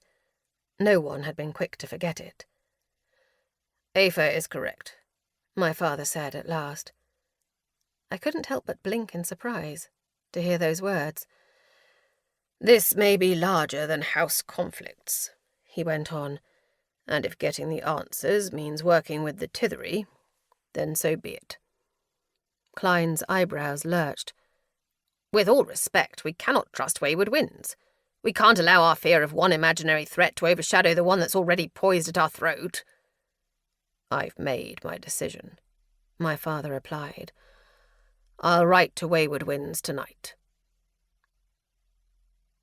Mere days after all of Stoneheld awoke, Cadwan had his coronation ceremony. It had been, unsurprisingly, my father's idea. My father, who believed in upholding tradition above all else, even though the idea made Cadwan pale 2 shades. A coronation for who? He had said. For a dozen people. And my father had looked at him as if this were a ridiculous question. Yes, exactly, he'd replied. The ceremony took place upon the dais of my father's throne room, the stone held on the expanse of black glass, so few of them that they looked like lone ships lost at sea. Words were spoken, prayers were whispered, stone-held rituals mingling with Sydney ones. My father was the one to bestow Cadwan his crown. It was a beautiful creation of copper and polished stone that formed delicate peaks like a stag's horns, one of the few artifacts that the blades had been able to recover from the House of Stone. Cadwan had risen, and his handful of remaining subjects bowed, and the image made my eyes sting. On the day of my father's coronation, he had seemed like the most powerful man in the world. I had been in awe of him, his easy smile and bold confidence more befitting of a force of nature than a living, fallible creature. But Cadwan? Cadwan just stood there, looking past his subjects, past my father, past the pales, as if searching for the home that had once lay miles beyond them. He seemed so lost. At sunrise the next morning, the House of Wayward Winds arrived. Chapter 11. Max. I really did try not to look back. It seemed like it would be easier that way. When we rode out, I could barely breathe. I'd been handed so many lives and told to throw them like a battering ram against the most powerful cities in Ara. We would start with Antidale, a fortress of a city and one of the key jewels in Zereth's path to victory, and that, of course, would only be the beginning. Yes, I tried, but when we were nearly out of eyeshot from the base, I couldn't help but turn. Tisana was standing on the balcony, a speck of red. I raised my hand and gave her one final wave. Moth rode beside me. He'd been given a big, lumbering beast of a draft horse that had little interest in either moving or listening to him, which would have been very amusing had I been particularly inclined to find anything amusing in the moment. He turned in his saddle and followed my gaze. "What will she do?" he asked. Ascended above. What a question indeed. "She'll be defending Corvius." Moth's brow furrowed. "Alone?" My stomach turned. I could have said, "No, she's not alone. She has the rest of Zereth's army." I could have said, "No, she's with Zereth, who betrayed her, and Nura, who has hidden knives poised at everyone's throats." I could have said, "No, she's with Reshe, an ancient, bloodthirsty entity that does nothing but destroy." Instead, I said, "Yes," and that felt much closer to the truth. Moth didn't say anything more, going uncharacteristically silent. But out of the corner of my eye, I saw him keep looking over his shoulder until the base was out of view, shrouded by the rolling clouds. It would be a long journey to Antidale. My division was not entirely comprised of wielders, making stratogram travel impractical, and of course, it was generally a bad idea to mobilize hundreds at once that way, with such a high risk of people accidentally landing on top of each other, or in the case of one infamous freak accident, in each other. I had 2 captains who each helped lead half of my forces. One was Essene, a Solari woman who was taller than I was and bound her chestnut hair into one long coil piled atop her head. She was perhaps in her 40s, eyes sharp with a constant take-no-shit stare. I'd known her during my time in the military, though not well. She had seemed strong and practical. Oddly, she'd also had an amiable friendship with Zereth. Even then, that had surprised me. The other was Arith, a Valtane man with an admirable white beard and large eyes that peered beneath an eternally lowered brow. He was wiry and inclined to ramble, but he was also clearly intelligent, and his men admired him, a sign I had long ago learned of a leader worth keeping.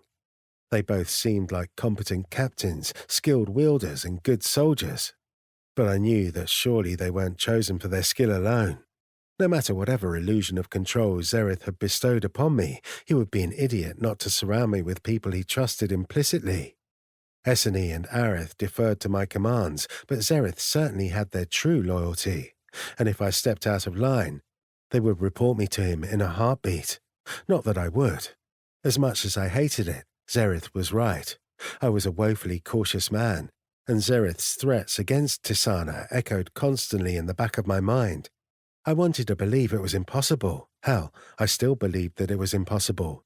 But after so long, I've forgotten how potent it was, the fear of having something to lose. There were some things I just couldn't risk. That night, I watched the soldiers as we made camp. If any of them were nervous about what was to come, most didn't show it. But some were so fucking young. Not quite as young as Moth, but at least a few couldn't have been much older. Those were the boisterous ones, stumbling about with manufactured swagger, making fools of themselves. It made my stomach turn. My heavy eyelids and tired limbs told me that I should, theoretically, be hungry after a long day of travel. But I sat there and looked down at my soup with disinterest, ultimately handing it off to Moth, who gobbled it up in 11 genuinely impressive seconds. After dinner, when most of the soldiers mulled about drinking, a tall, gangly young man approached me. "Captain Farleone, if I may interrupt." I blinked. He was interrupting nothing but my silent, far-off stare into existential dread. I cleared my throat and rose to my feet. Of course. It was dark, the only light now the moonlight and the dimming remnants of the campfires and lanterns. The man had a mop of mousy hair that fell so low it nearly covered his deep-set eyes, and a crooked, apologetic half-smile. I was struck by a wave of recognition I couldn't quite place. "I only wanted to meet you personally, sir." He lifted his hand into a salute and bowed his head, a sight that made me viscerally uncomfortable. No need for just... I stuck out my hand instead, and the man looked confusedly at it before grasping it in a quick handshake. "It's an honour, sir," he said. Philip Alliot." The realization hit me like a stone. "Alliot," I repeated. Philip's eyebrows arched in surprise. He grinned. "You remember?" "Of course I do." My tone veered on unintentional annoyance. "You actually think I'd forget?" I cleared my throat. "What's your relation?" "Brother, sir." I eyed the young man before me. He was probably, 19, 20? Just the same age as his brother had been when he stood in his place. The resemblance between the two was uncanny. Same awkward stance, same gangly limbs, same ridiculous floppy hair. "Ryan always spoke so highly of you," Philip said. "So when I found out that you would be leading us, I was..." He shook his head. "Well, if I may speak frankly, you were a legend in our house when I was younger. And then with your victory at Salazar. It's just an honour, sir, a real honour to fight behind you." Honour? That word made me sick. "The honour was mine," I said. "Ryan was a good man. The world is worse off without him." Sadness flickered across Philip's face. "Thank you, sir. He was a good soldier. And I know that it would have meant a lot to him to know that you thought so too." It took everything in me not to correct him. "No, that isn't what I said. He was a good man, not a good soldier, and one is worth 1,000 times the other." I went silent for too long, and Philip shifted awkwardly. "Well, I should be getting back. I just wanted to meet you for myself. Again, sir, thank you. It's an honour." Ascended, that word. "Likewise," I grunted, as Philip saluted me again and turned back to the beachside fires, leaving me feeling as if I'd just had a conversation with a ghost. It shouldn't have hit me so hard. I was being ridiculous, but suddenly I was so, angry. That didn't feel like quite the right word, but what other response was there to a world that threw Ryan Alliot's life away as if it were nothing, and then launched his little brother into the same gluttonous jaws? "Are you all right, Max?" Moth's tentative voice pulled me from my thoughts. I turned around to see him clutching his empty bowl, looking up at me with wide eyes. He'd barely spoken to me all day, clearly somewhat terrified after my outburst the day before. Instead of answering, I asked, "Why did you join the military?" Moth's round eyes grew rounder. "I told you, it was just that the other teacher wasn't good and—" "No, Moth, I sighed, pinching the bridge of my nose. "I'm not asking so I can scold you. I'm asking so I can find out the answer." He stared at me warily. "Truly," I said, from my heart of hearts. "I didn't lie. It was all true. Helen wasn't a very good teacher, not like Samarin, and there was a lot of money. And you know that my father— If your father needed money, we could have found another solution for that." His eyes were downcast. "It wasn't just that, it's just you and Samarin and Tisana were out there killing slavers, and I was just doing lessons that didn't help with anything. So when they put out the call for recruits, I thought—" He shrugged. "This is how I can actually help with something instead of—" "Moth, you're 12 ascended damned years. I'm 13. I threw up my hands. "Oh, well, that just changes everything." "You and Samarin were both 12 when you joined." He shot back. I felt like I had been punched in the gut. "That's different. Why? Because I'm not as good as wielding as you were. I can get better. I have been getting better. I practice all the time. I haven't even broken anything since you left for Threll, so I can be just as good as you." His brow was knitted, hands balled up against the edges of his bowl. "I'll work 3 times as hard, but I want to be just as good." I closed my eyes. A memory from long ago unfurled in the darkness. My brother, then 17, shoving a sword into my hands when I was 10 years old. Or did I pick it up myself after watching him wield it? I drew in a breath and let it out slowly through my teeth. "Your value and skill as a wielder has nothing to do with how much time you spend on a battlefield. But Samarin and I spent the better part of a decade trying to undo everything that the Ravine War did to us. Do you understand that?" "But Max—" I raised a finger. "Do not," I said, "interrupt me. Listen, I had you moved to this division so that you could be my assistant, and when we arrive at Antidale, you will stay at the camp and mind all of the very important logistics to be minded, miles away from the fighting. Do you understand?" A wrinkle deepened between Moth's eyebrows. "But—" "Do you understand, Moth?" A long silence. He looked deep in thought. "So I won't be helping," he said at last. "Sometimes the best possible thing you can be is useless," I said. And that was the end of that. Chapter 12. Tisana. I dreamed of a memory. I dreamed of Esmaris. I was 15 years old, lounging in one of Esmaris's many velvet-adorned saloon rooms. 2 other women were there, too, more of his slaves.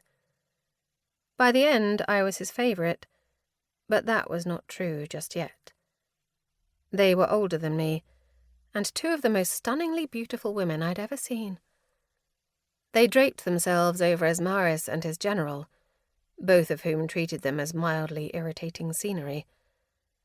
Still, they knew their roles, and I knew mine. They were the open arms, and I was still the curiosity. The fragmented girl with strange skin and strange eyes, who could make such beautiful butterflies. Esmaris and the general were talking business. I floated about the room with my little performances, but kept one ear turned to their conversation. I was young, but I already understood the value in collecting scraps from conversations no one knew I heard. Today, Esmaris was displeased. He had been fighting with another powerful Threllian family for valuable land to the east.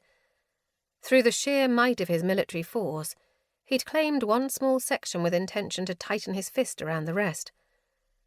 But his rivals had been so incensed by his victory that they'd sent in their men to burn the fields. It was a suicide mission.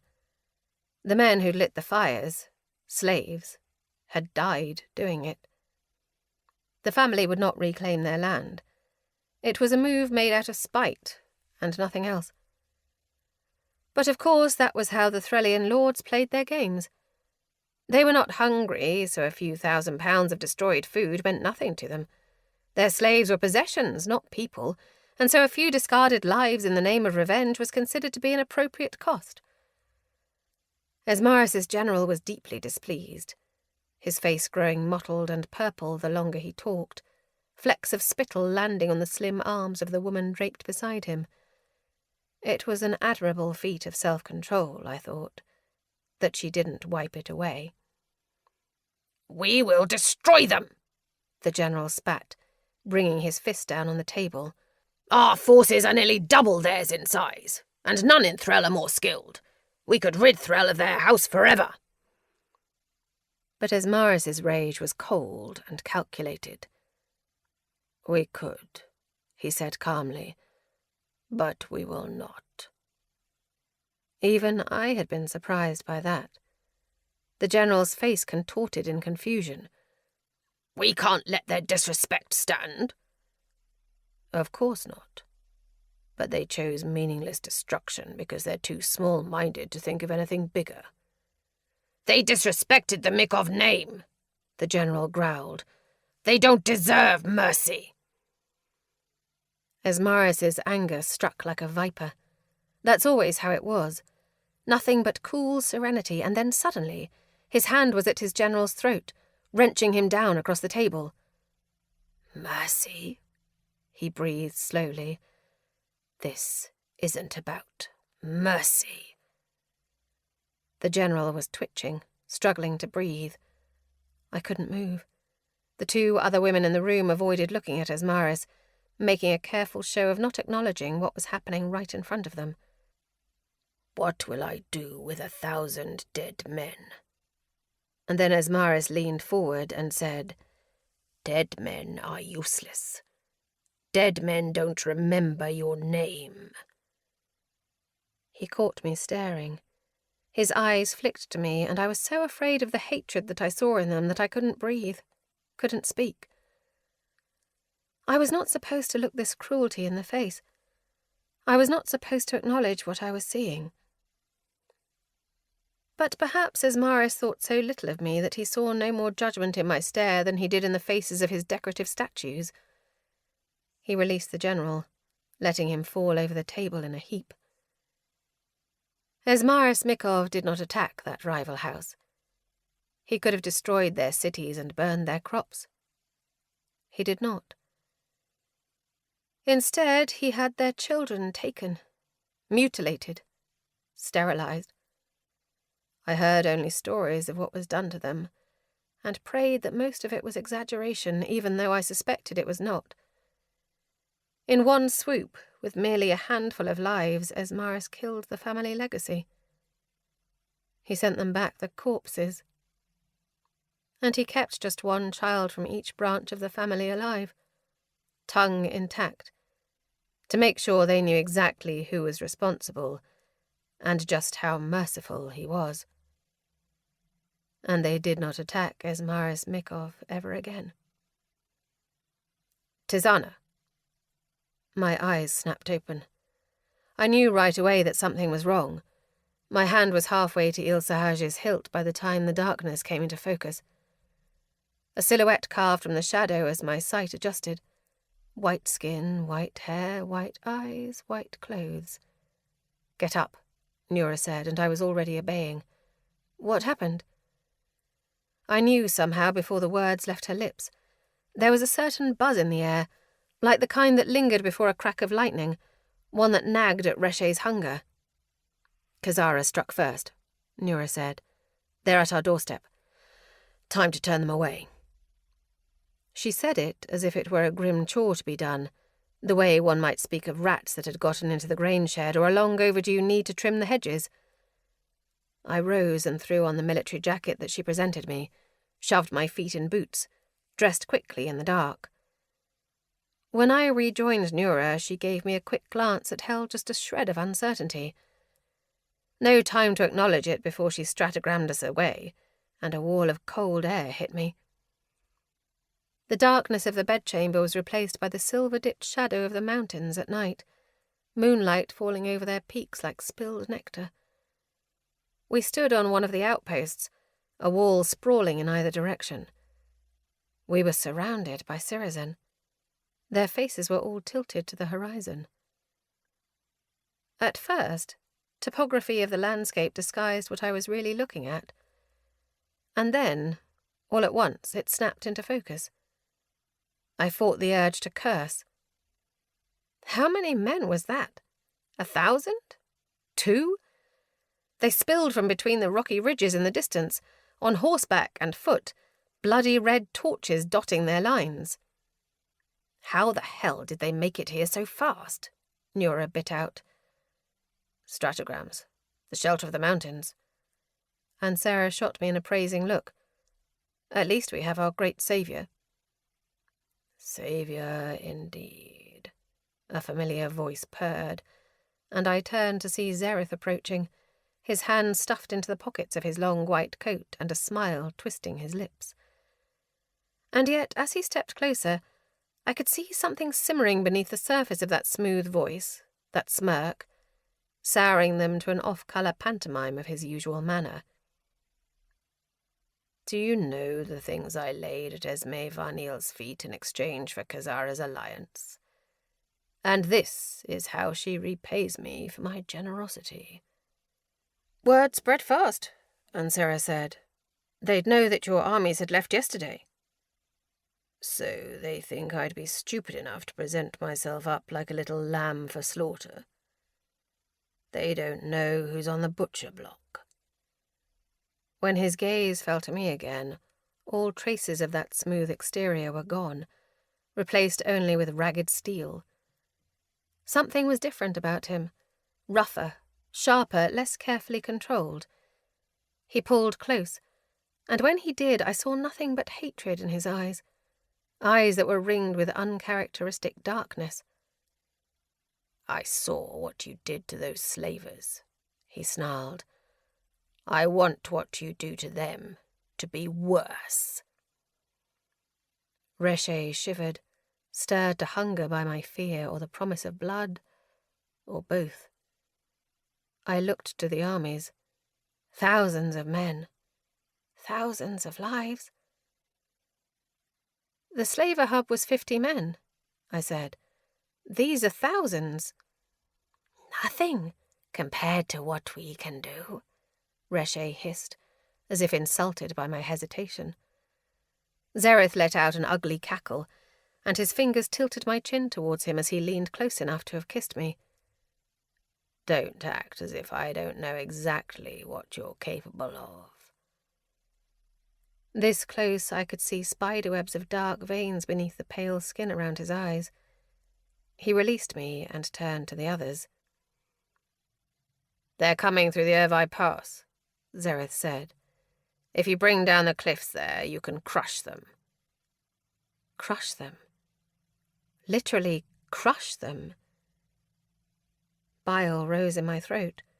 Suddenly my nostrils were filled with the overwhelming scent of smoke. That would be a waste, I said. If Esme Varneel surrenders to you, you take Kazara and all of its armies. Why would you destroy what would be yours? Esme Varneel and the people that populate her city made it very clear that they have no interest in being of any use to me. You're allowing your spite to cloud your decisions, Nura said. Tizana is right. You're throwing away precious resources. Zereth let out a low chuckle. My, Nura, to think, is that a soft heart I hear beating beneath your cold little breast? These are Arrans, Zereth, she hissed. The very people you're trying to lead.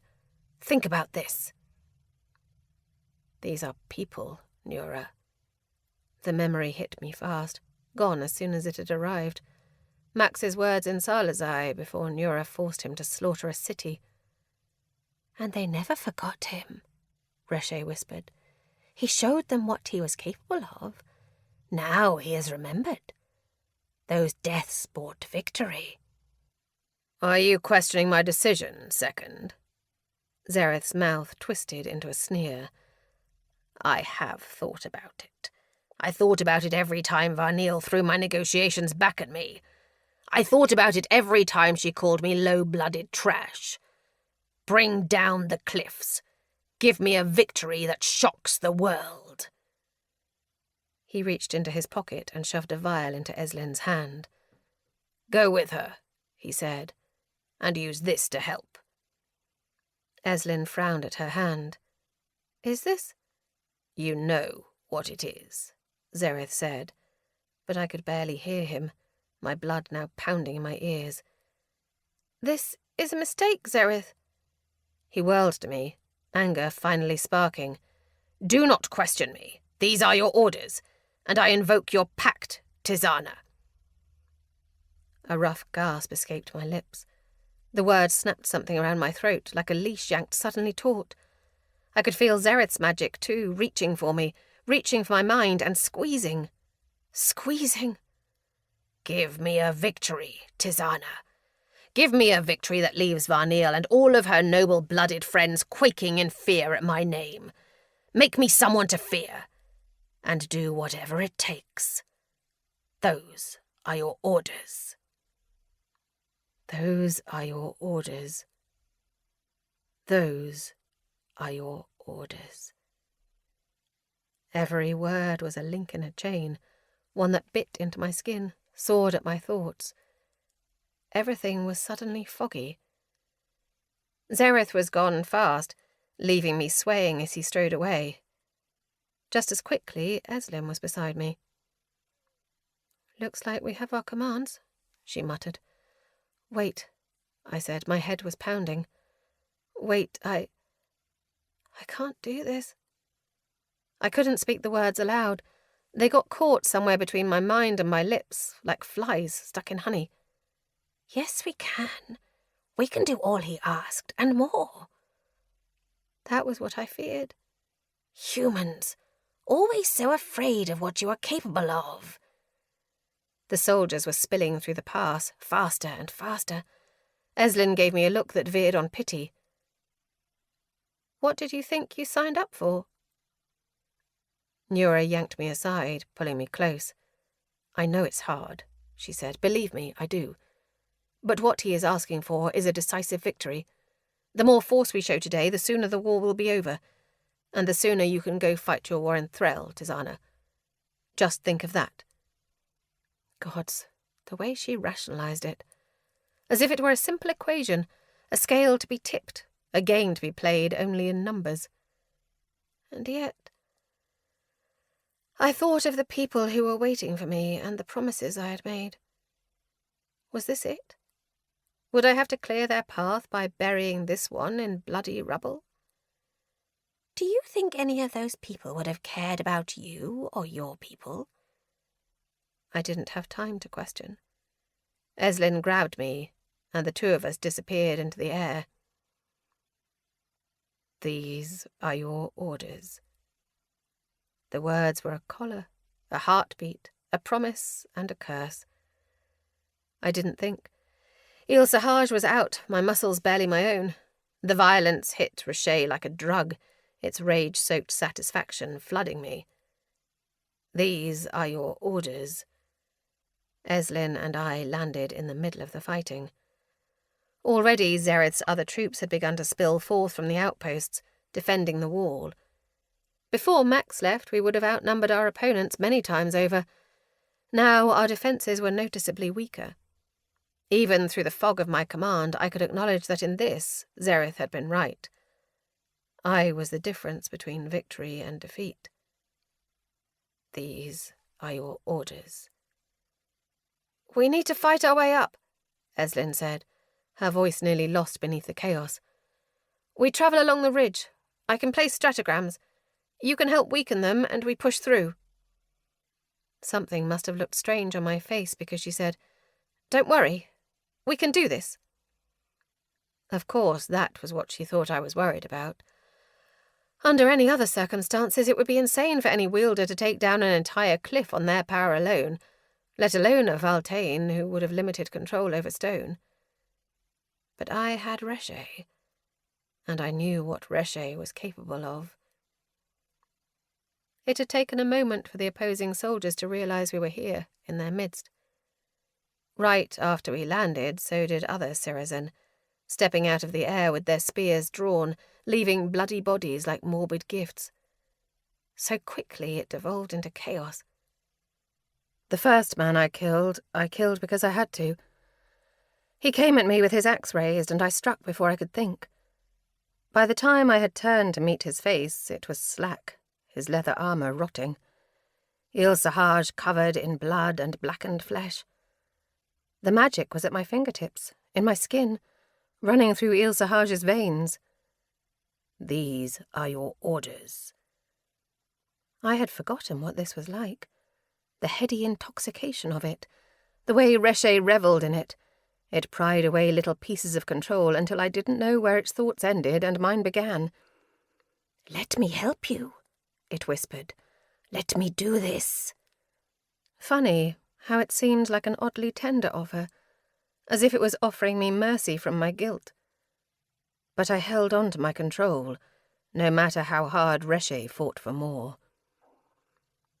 Eslin and I reached one side of the cliffs, where she withdrew the bottle that Zereth had given her and crushed it in her palm, blood and silver liquid mingling together over her sliced-up skin. She drew in a little gasp, her body lurching, as if she had been struck with a greater force than she was expecting. But she righted herself quickly. She pressed her palm to the rock and drew a ragged stratogram in her blood. "Help me," she ground out. "These are your orders." I pressed my hand to rock. At first I felt nothing. I was a Valdhain after all. I did not speak to stone, and it did not want to listen to me. I loosened my grip on Reshe, let a little more of its power surge through me. A crack. Not enough. Eslin whirled, pressing her back to the rock, forced to split her attention to defend us. "We don't have time, Tizana," she ground out, pushing a lifeless body off her spear. "Let me do this," Reshe snarled. "These are your orders." I gave up control. A smile that was not my own spread over my lips. Power spilled through me like light decimating shadow. Tentacles of black crawled from my hand until the stone began to crumble. "These are your orders." Something snapped into place. Something terrible. Something I couldn't control. The world became a smear. Blood was hot on my face. Eslin and I turned, and Il Sahaj was raised, and its hilt was so slick my palms slipped. I could tell myself that it wasn't me, that it wasn't my own hand guiding them to death, but Reshe's. And I could let it all blur around me, the death and the stench and Reshe's glee and the desperation on the faces of the slaves, the ones who were waiting for me, the ones who didn't have time for me to waste. "These are your orders." "There is nothing to be ashamed of," Reshe whispered as another body fell. "These men would have cut you down without hesitation. They would never have respected you. They would never have considered the lives of your kin. Let them fear us. Let them see what we are." One more stratogram, then two. Eslin struck with lethal precision, the two of us slipping through the air like a needle passing through fabric. With every hit, the cliffs grew weaker, and I let myself go. It was easy, in some ways, to just let Reshe do it. Easy to cede responsibility. If I were to let myself slip a little further, I could fall away from my own body completely. Let Reshe do the dirty work of Zereth's command. Let it win the war. Let it bring me back to my people with good news. Why not? I couldn't fight it anyway. Reshe was in my bones. Zereth was at my throat. Magic was at my fingertips. Magic that did nothing but kill. And the lives of 1,000 slaves were at my shoulders. "These are your orders." Until I looked down and saw a face that made my heart lurch. The young man was on the ground, there between me and my goal. He was wounded, his leg shattered by some strike I didn't remember making, or perhaps by one of the Sirizan. Blonde hair caked with mud fell over his forehead, framing a pair of large, watery blue eyes. A spark of recognition tore through me. Reshe's pull faltered. He looked like Cyril. So much like how he'd looked the day I first met him, years ago. The day I begged Asmaris for his life. I froze. "These are your orders." "Do not stop!" Reshe roared. Seeing the opening, a soldier opened a slice across my shoulder. Eslin pushed me out of the way, buried her spear in my attacker, yanked me against the cliffs. We slipped through nothingness, reappearing near the top of the ridges. "What are you doing?" she hissed. "We don't have time to stand around. One more and this comes down."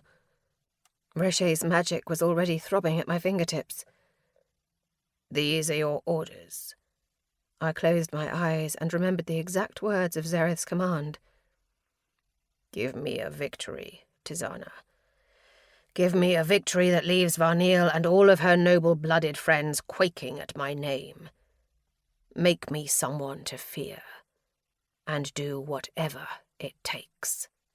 "No," I choked out. "No?" Eslin repeated. "No?" Reshe hissed. "Take me to the front," I said to Eslin. "Quickly. Over there, beyond the forts." We had distracted most of the soldiers in the pass, but many more were still pouring through, making their way towards the outposts on the Corvius border. "But the orders were—" "I am following orders. Now, Eslin." After a moment of hesitation, she obeyed. We landed on the ground, looking out at the narrow path cutting through the rocks. The soldiers pouring through it were a tangle of flesh and steel, like a bloody, writhing serpent. I knew that even without the cliffs I could take them. I could take them all. With Reshe, I was that kind of powerful. "They could not defeat us," Reshe whispered. "Bring them down. Show them all what we are capable of." "No." I was shaking. Control was wavering. "Why? You are too powerful to be so weak." "And you have seen too much to think so small. I am giving you the gift you want the most." The soldiers now knew we were here. They were approaching. "Tisana?" Eslin muttered, uneasy. I lifted my hands, let the magic flow and build, harnessed from Reshe's rage. "If you wish to be remembered," I whispered, "why would we destroy our audience? You say you want to be powerful. That is what I want too. How does one gain power?" "By wielding it." Magic flared as Reshe threw itself against my thoughts, nearly shaking my control, but I held it back. "By becoming a god," I murmured, "and letting them live to become believers." Esmaraz's voice unfurled in my mind like smoke. "Dead men don't remember your name." The soldiers were gaining on us. "Let us show them everything we can do, Reshe. Let us write a story." And I surged forward, with everything that I had, every scrap of magic, every piece of power. I poured all of it out, into the ground, into the stone, into the air. Crimson butterflies swelled around me. At first I thought it wouldn't be enough. I needed Reshe. It hesitated, angered by my defiance and confused by my goals. But then it watched as the soldiers faltered. "Do you see?" I whispered. "See the way they look at us?" Not like a monster, like a god. And that was enough. Reshe seized control, pouring its magic into mine with the kind of intensity that scrambled my insides. I couldn't breathe, couldn't speak, could barely even see through the blinding light that now surrounded me. With a powerful burst of wind, I forced the soldiers back through the ravine. And then I pressed my palms to the earth, and for the first time I could feel it speaking to me too, could feel my magic flowing into it. Magic surged. The stone cracked. Bloody butterflies spilled into the sky, so thick they dyed the sun scarlet. "Now, Reshe," I commanded, and Reshe obeyed. Just as Zareth had ordered, I brought the cliffs down. When the smoke cleared, the soldiers would have seen the remnants of what was once the bluffs now reduced to rubble, blocking them from their path. And they would have seen me, standing there with Il Sahaj raised and blood-red wings spilling from my back, shielding the city. Chapter 13. Afa. It had been more than 500 years, long before I was born, since the Sidney and the Vaishraj met amicably. More than that since we had opened our doors and let any of them, even a single representative, within the pales. My family and the Blades all stood at one of the highest and largest balconies in the pales, a wide lip edged with silver that opened from the cliff face. The view from up here was famously beautiful and expansive. There was the forest, then the swamps, and far, far in the distance, only on a clear day, the faintest outlines of the tallest peaks in the House of Stone. Now all of it was doused in the bloody red of sunrise. My father, mother, and sister were silhouetted against that sky, and I could not help but appreciate how beautiful the three of them looked. Perfect as a painting. We heard them before we saw them. It sounded like a breeze through the trees. Shh. And yet the sky was clear. The sound grew louder. The breeze became a gust, my cape yanking at my throat, my mother's long black hair flaring like crow's wings. My sister grabbed onto her diadem to keep it from blowing away. My hand found the hilt of my sword. Shh! All at once they were everywhere. Where there was once blue sky, there was now a moving mass of wings flying up from beneath the balcony. They moved so fast and in such perfect unison that for one moment they looked like a single massive creature, backlit in shadow and splashed with red sunrise. And when they dove, they became smears of feathers and colour, the white of doves and blacks of ravens and yellows of delicate finches, visible only briefly before a graceful cloud of rolling fog enveloped them, and when it dissolved, it revealed fey bodies preparing to land on the balcony. Fey bodies with outstretched, beautiful wings. "Mathera," I whispered, and Siobhan promptly shushed me. I couldn't help it. Look at them. They landed in perfectly synchronous rows, fair fabrics rippling around them. The last two to land were a man and a woman, both with the same shade of champagne blonde hair and particularly ornate clothing. Then they parted and bowed. My father, to my surprise, followed their lead. And as strange of a sight that was, we followed him without hesitation. I lifted my head just enough to watch her arrive. Shadia, the queen of the House of Wayward Winds. Her wings were pure white, stark against her long red curls. A crown of gold peaks sat upon her head. She surveyed us, her wings outstretched. Then she drew them in tight, and they were simply gone, beneath a flash of rolling smoke. She turned to my father and bowed, turquoise chiffon gathering at sandal-clad feet. "Terna Reidnacht, it is an honor to be welcomed to the Pales for the first time in so many years." She spoke with a low, purring accent. "It is an honor to have you and your people here, Ezreen Shadia," my father replied. We all stood, the two nations staring each other down and doing an awful job of hiding it. We could not have looked more different. The Sydney all wore our finest clothing, deep black and lush purple and silver threads, the Blades clad in leather engraved with our individual tails. All this, while the Weishraj wore, well, one could barely call them clothes. Their attire looked as if it could have been made from a few long, unfinished pieces of fabric artfully pinned around their bodies, all of it rendered in shades of gold or turquoise or white, and all of it leaving an expanse of skin showing that, among the Sydney would be truly shocking.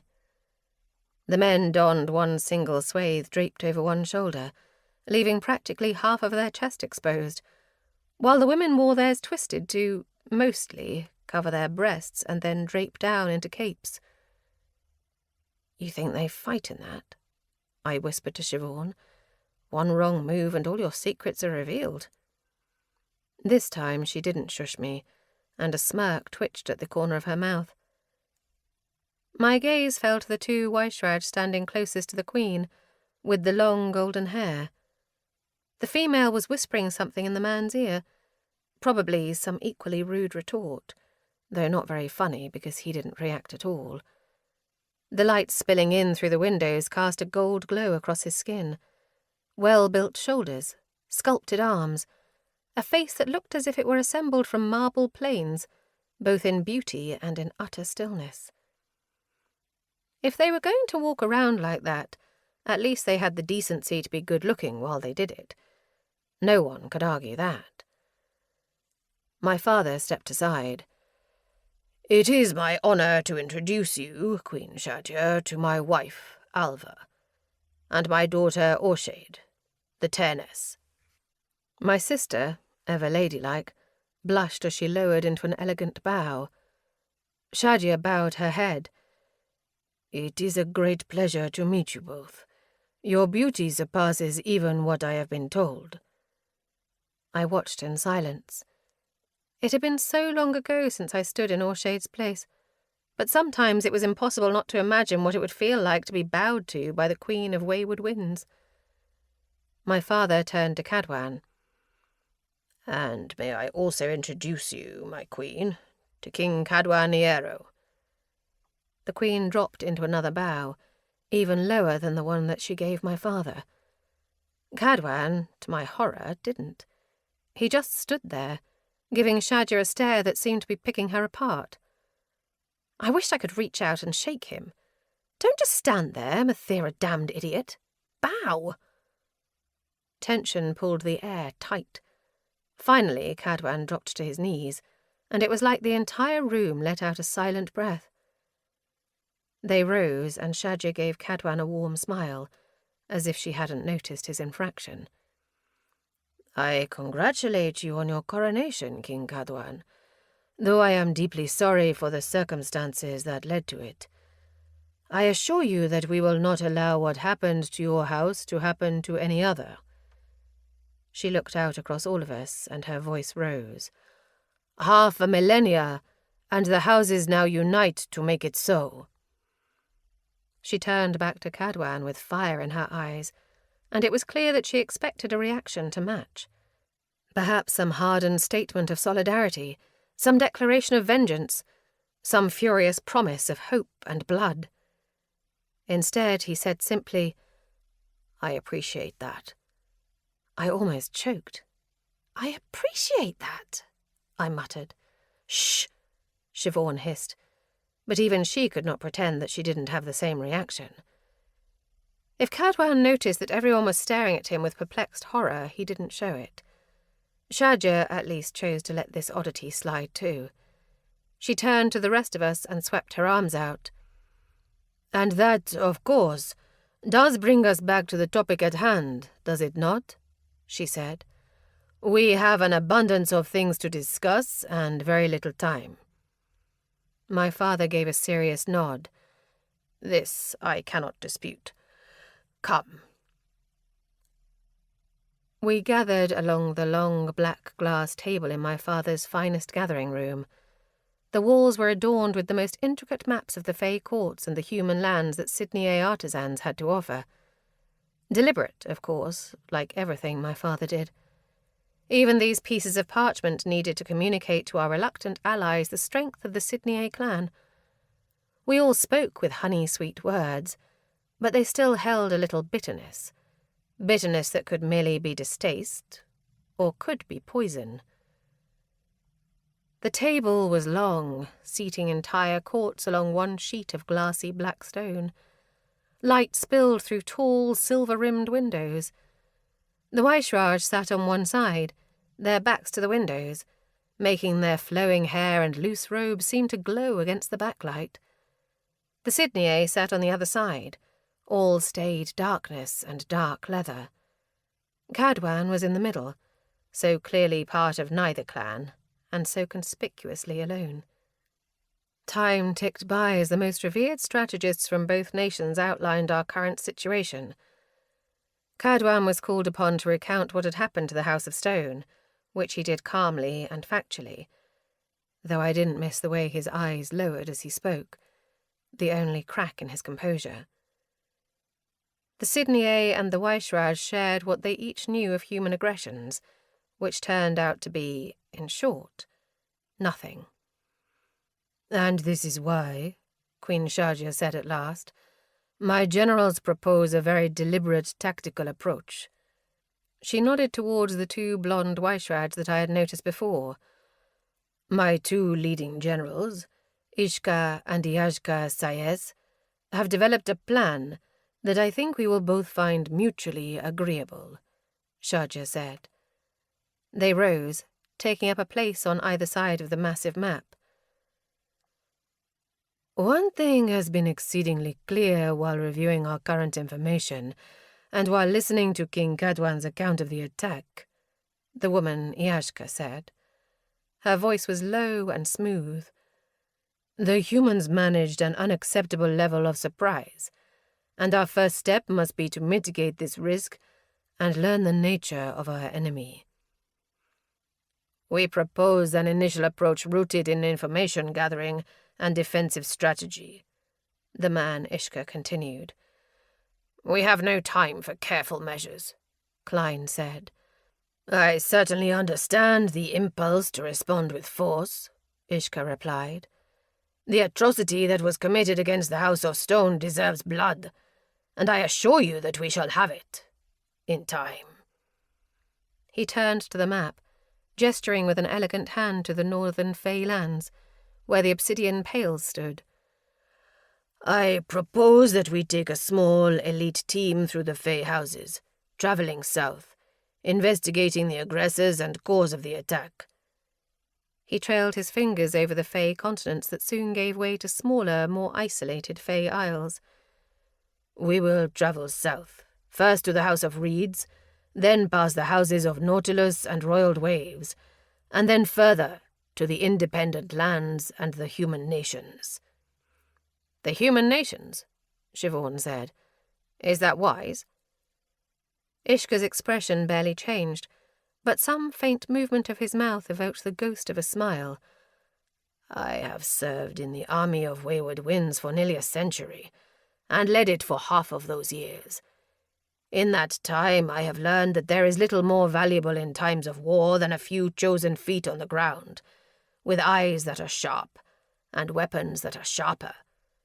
That is how you stop a war before it begins." I wasn't especially charmed by that Vaishraj snootiness to his tone, but he was undeniably right, and Siobhan, of all people, knew this. My father nodded. "Certainly we can assemble an army to travel with you." "No army," Ishka said. "I propose that we send only 2 representatives from each of the House of Obsidian and the House of Wayward Winds. The fewer there are, the more easily we can gather information without attracting unwanted attention." "And in the meantime," Yashka said, stepping forward, "we will build and train a joint army here, preparing ourselves for whatever is to come. A universal Fey force, representing the best of the houses of Obsidian and Wayward Winds together, united in the strongest and most finely honed power in the world." As she spoke, her voice grew slightly faster, as if her excitement was getting the better of her. I couldn't help but share in it. The Vaishraj may be uptight and poorly dressed, but their warriors were the things of legends. Even their ridiculous fashion choices highlighted their lethal beauty. Those little strips of fabric displaying cut muscles and practiced grace, framing battle scars with the same reverence with which the blades treated our tattoos. I blinked, and for a moment the image overtook me. The black-clad blades fighting alongside the Vaishraj knights, shadow and light, the stone and the sky mingling. Even in my imagination, it was so beautiful that I felt the hair on my arms rise. I glanced at my father, wondering if he, too, saw the incredible beauty in this potential. If he did not show it. "Have you already chosen who among the Vaishraj will join the scouting team?" "Yashka will lead the development of the joint military here," Shahja said, "and Ishka will be my point representative on the mission.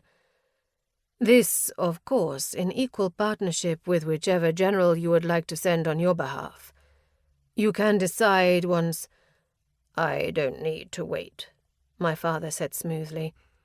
"Klein, my master of war, will join Admiral Yashka in the development of the military. And my daughter, Aoife of the Sydney A. Blades, will represent the House of Obsidian on the scouting journey." I nearly choked on the air I was breathing. I barely heard anything after he said my name. The Weishraj nodded at this, completely failing to grasp why any of this was remarkable. But the Sydney all visibly stiffened. I felt dozens of sets of eyes glance at me, confused. No one said a word. But I knew they were all thinking it. I was thinking it. Why? Klein was looking at me as if my father had just made some terrible mistake. I could feel Siobhan's analytical stare drilling into the side of my face. But I looked only at my father. My father, who neither loved me nor respected me. My father, who had dozens of far more qualified blades than I. My father, who, despite all of that, had chosen me. "I will go as well." The sound of a new voice pulled me from my distraction. I snapped my head down to the other end of the table where Cadwan sat. "On the scouting mission," he added, as if the silence that greeted him meant he had been unclear. As always, he seems to have woefully misread the room. Sharja spoke first. "Perhaps it would be better to leave such dangerous travels to the soldiers. As a king, your insight may be needed here." "The stone-held nation is nothing more than a dozen people now, none of whom need me for anything," Cadwan replied. "To say that they need me to stand here doing nothing and being some sort of figurehead is insulting to them and to me." Sharja's eyebrows arched. Ishka blinked 3 times in rapid succession, the only sign that he was taken aback. I had to fight an awkward laugh. I didn't understand Cadwan. Everyone kept trying to hand him the kind of respect I would kill for, and every time he carelessly discarded it. "I think it is unwise," my father said. "I disagree." Cadwan looked around the table, his stare suddenly razor-edged. "Let me remind you. I watched my home destroyed. I watched my kin murdered. I watched the world around me burn. And I am not going to sit here in a tunnel and wait for someone else to give me the answers. I want to know why. And when we find who did this, I am going to hear that answer from their lips." His words were quiet, but they lingered in the air. "It is not our place to disagree with that," I said, before I realized I was speaking aloud. "Indeed." Sharja gave Cadwan a curious look that he did not return. "It is not.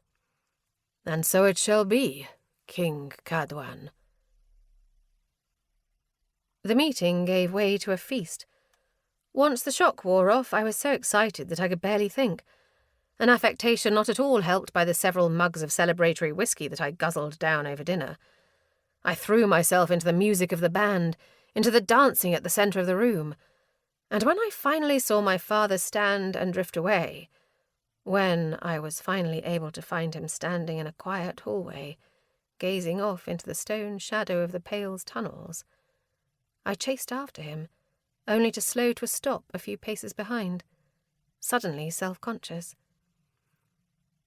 I already had reason to distrust my own words, so often too sharp and too quick. I stood there in silence. "What is it, Aoife?" He didn't turn around. He was staring down the hallway into darkness so deep that it was nothing but a wall of black. "What are you looking at?" "The Pales. Sometimes when the world is dangerous and uncertain, I just like to look at them." His palm pressed against the stone wall. Something in me leapt at this small, familiar gesture.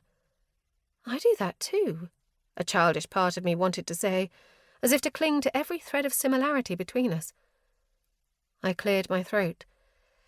"It is a great honour to serve them," They're great, great honour. Thank you. My father glanced at me, and I could have sworn that I saw a flicker of pity in his gaze. Contrary to what you might think, Aoife, I do believe you have potential. His stare fell to my exposed forearm and the topography of dark X's. You just fail to utilize it. Do you ever think that things could be different? I asked quietly. Do you ever imagine what it would be like if they were? I cringed as soon as I spoke. As always, I had asked a question I shouldn't have, and I knew the answer would hurt. There is no use in dreaming of realities that do not exist. I am still your daughter. I wrenched my sleeve up on my right arm, the one covered not with X's but ink and raised scars that told the stories of my ancestry. I wear your stories on my skin just as they are in my blood. If only that was the only thing your blood carried. I flinched. There it was. Just as I knew it would. Just as it did every time. It hurt. But only because it would always be true. My father turned to me. There was an odd expression on his face, something I could barely read, but was so much deeper than his typical cold dismissal. If I didn't know better, I might have thought it was affection. Or regret. I do wish that things weren't as they are, he said. But the gods have tainted you. You know why you cannot be the Terness. I do not want to be the Terness, I whispered. I want to be your daughter. My father looked away, as if my words had encroached on something too personal, and I regretted them immediately. When he spoke again, his voice was measured and distant, and I hated my honesty for shortening that brief moment of connection. We stand at an important juncture, Aoife, he said. The crossroads of so many bloody pathways.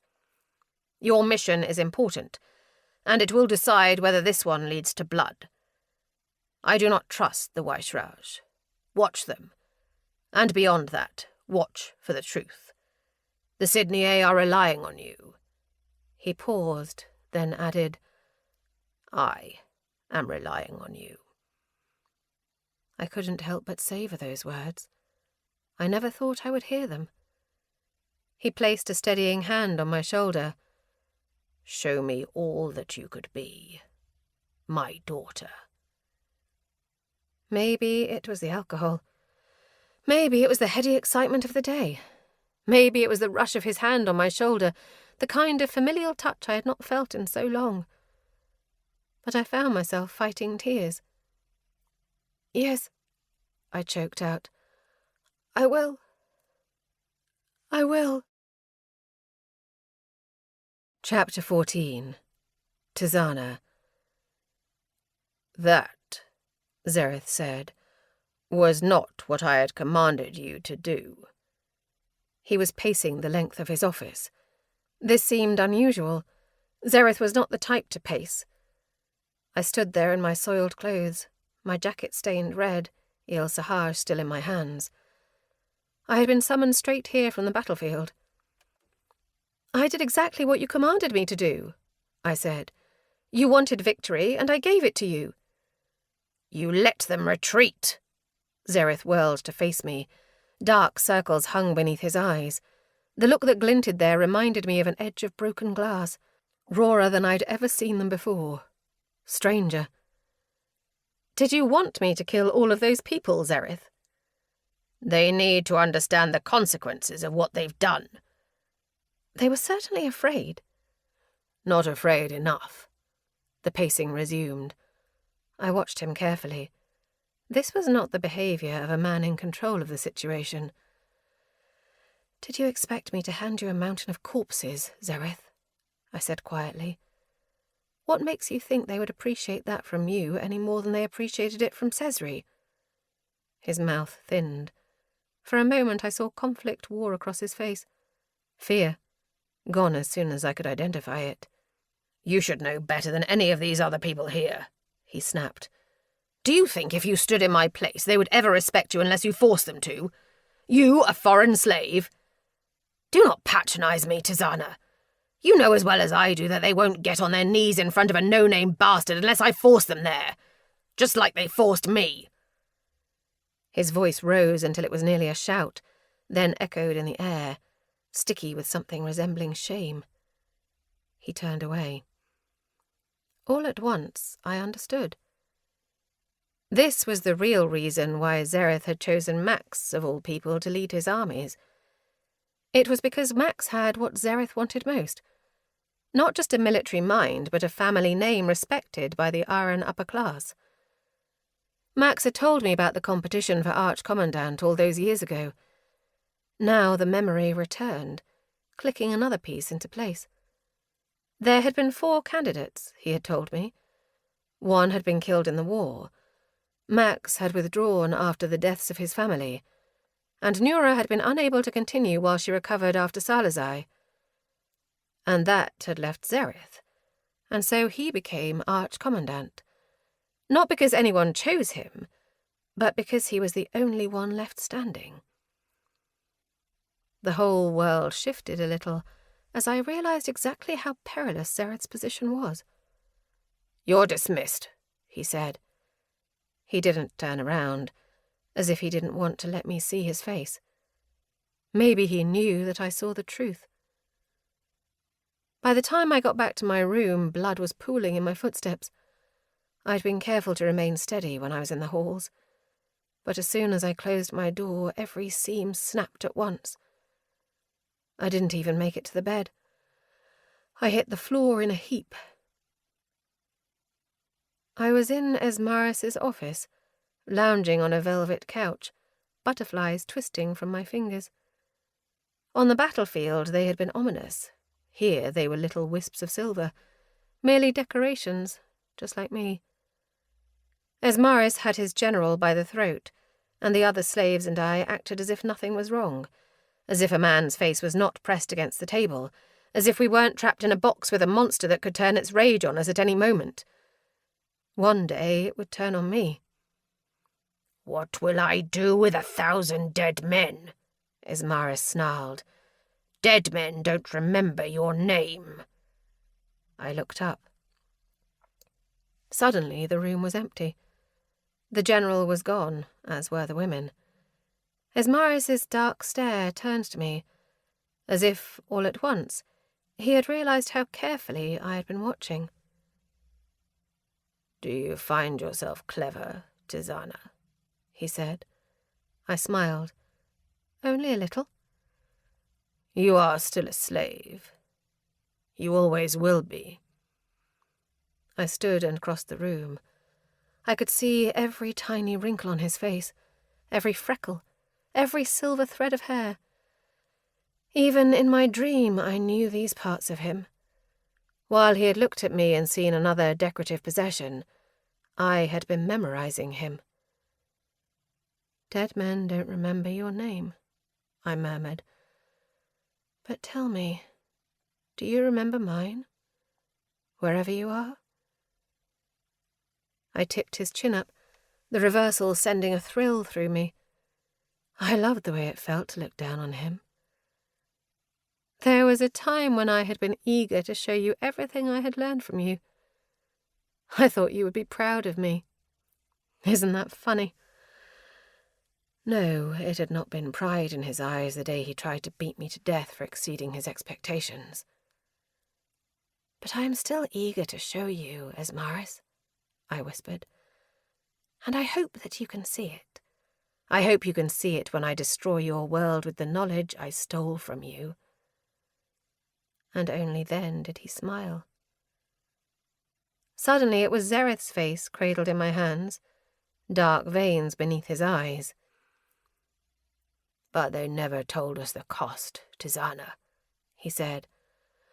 "What does it cost to climb from so low? Are you willing to pay it?" Blink. Zareth was gone. Esmaris was gone. The estate fell away, replaced by a familiar embrace. The scent of ash and lilac filled my lungs, the sear of heat trilling across my skin. Lips on my shoulders, my breasts, my throat, my mouth. "It wouldn't be so bad to burn together," Max murmured, lips against my ear. "Would it? You want that. I know you do." He spoke the truth that I was too afraid to acknowledge. Exactly how much I wanted to give up for him. Exactly how much I feared losing him. And I had already let him go. A breath, and he was gone. I was alone. "Not alone. Never alone." I turned and saw a figure shrouded in the dusk. Reshe, as I had seen it in the Mikov estate. A shadow of a person. Its face was tilted away from me, to the dark. I approached it. "What are you looking at?" And then I felt it. The reaching hand, the overwhelming feeling of being watched. "It is not what I see," Reshe whispered. "It is what sees us." I reached out into the darkness. "Breathe, Tizana." A shock of ice cold pressed to my forehead. My whole body convulsed, and I blindly reached for something. I wasn't even sure what, but what I hit was the edge of the basin, into which I violently emptied the contents of my stomach. When I finished, I blinked into dim lantern light. Nura leaned over me. "What are you doing here?" The question slurred. My tongue was not cooperative.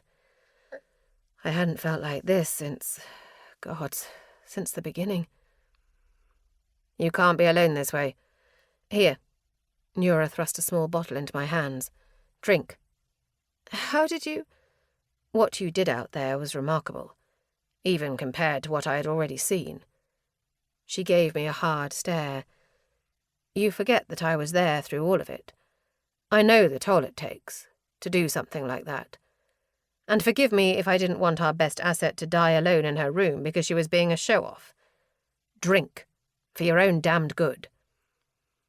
I swallowed the contents of the bottle and immediately regretted it. "Don't throw that up," Nura said. "I am trying," I muttered. I lifted my head, or tried to. She looked different, her hair loose around her face, and she wore not her typical high-necked jacket, but a camisole that revealed more of her skin than I had ever seen. Skin that was completely covered in horrible, disfiguring burn scars. Even though I could barely keep my eyes open, I still found myself staring. Nura gave me a humorless smirk. "You and I and our scars. I suppose we both know what it's like to pay for something." "We aren't the same," I wanted to say, but a wave of pain crushed me. Reshe let out a hideous, wordless wail. The present and the past, mine and so many others, ran together, my senses assaulted by hundreds of fragments of memories all at once, all of them drowning in white and white and white. And pain. When I came back to myself, I was on the floor, shaking, sweating. The cold cloth was pressed to my forehead.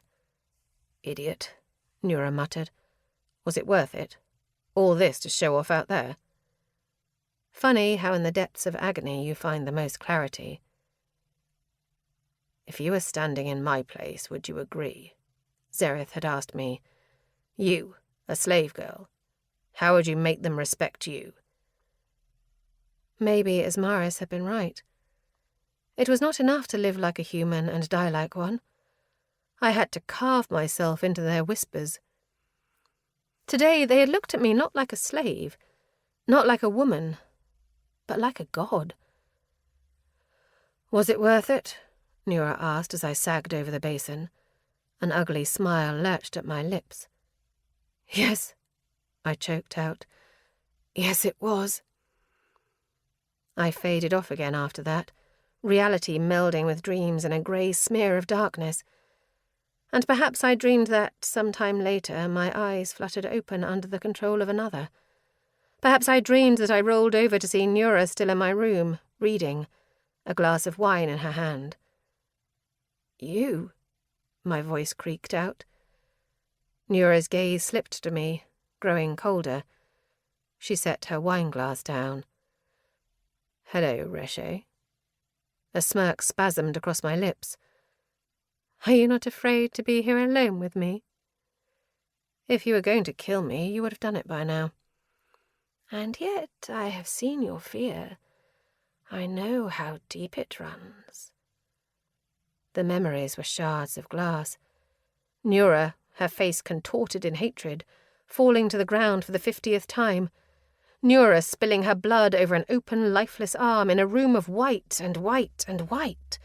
Nura fighting again and again and again. And now Nura, her face doused in moonlight, giving me a slow, cold smile. "Perhaps," she said, "but I hate you more than I fear you, and my hate is always stronger." Hate. I rolled the word over my tongue. My hand pressed to my chest. She hates you too. She hates you almost as much as I do. I would expect nothing less. Slowly she stood and drew closer to me. "Why her?" she whispered at last. "Why did you choose her when you rejected so many others?" I let out a low chuckle. "You envy her." "I don't." "You do. And not because she has your former lover, but because she has me. And where would I have lived in that mind of yours? Did you think that you would lock me in your palace of ice and steel like everything else you fear?" I sat up, even though my muscles screamed. And I leaned close to her, so close our noses almost touched. "You did not truly want me, because I would have seen everything in you." Nura's face went hard. Her eyes glinted in the darkness like two shards of metal. "We are not done with each other yet, Reshe.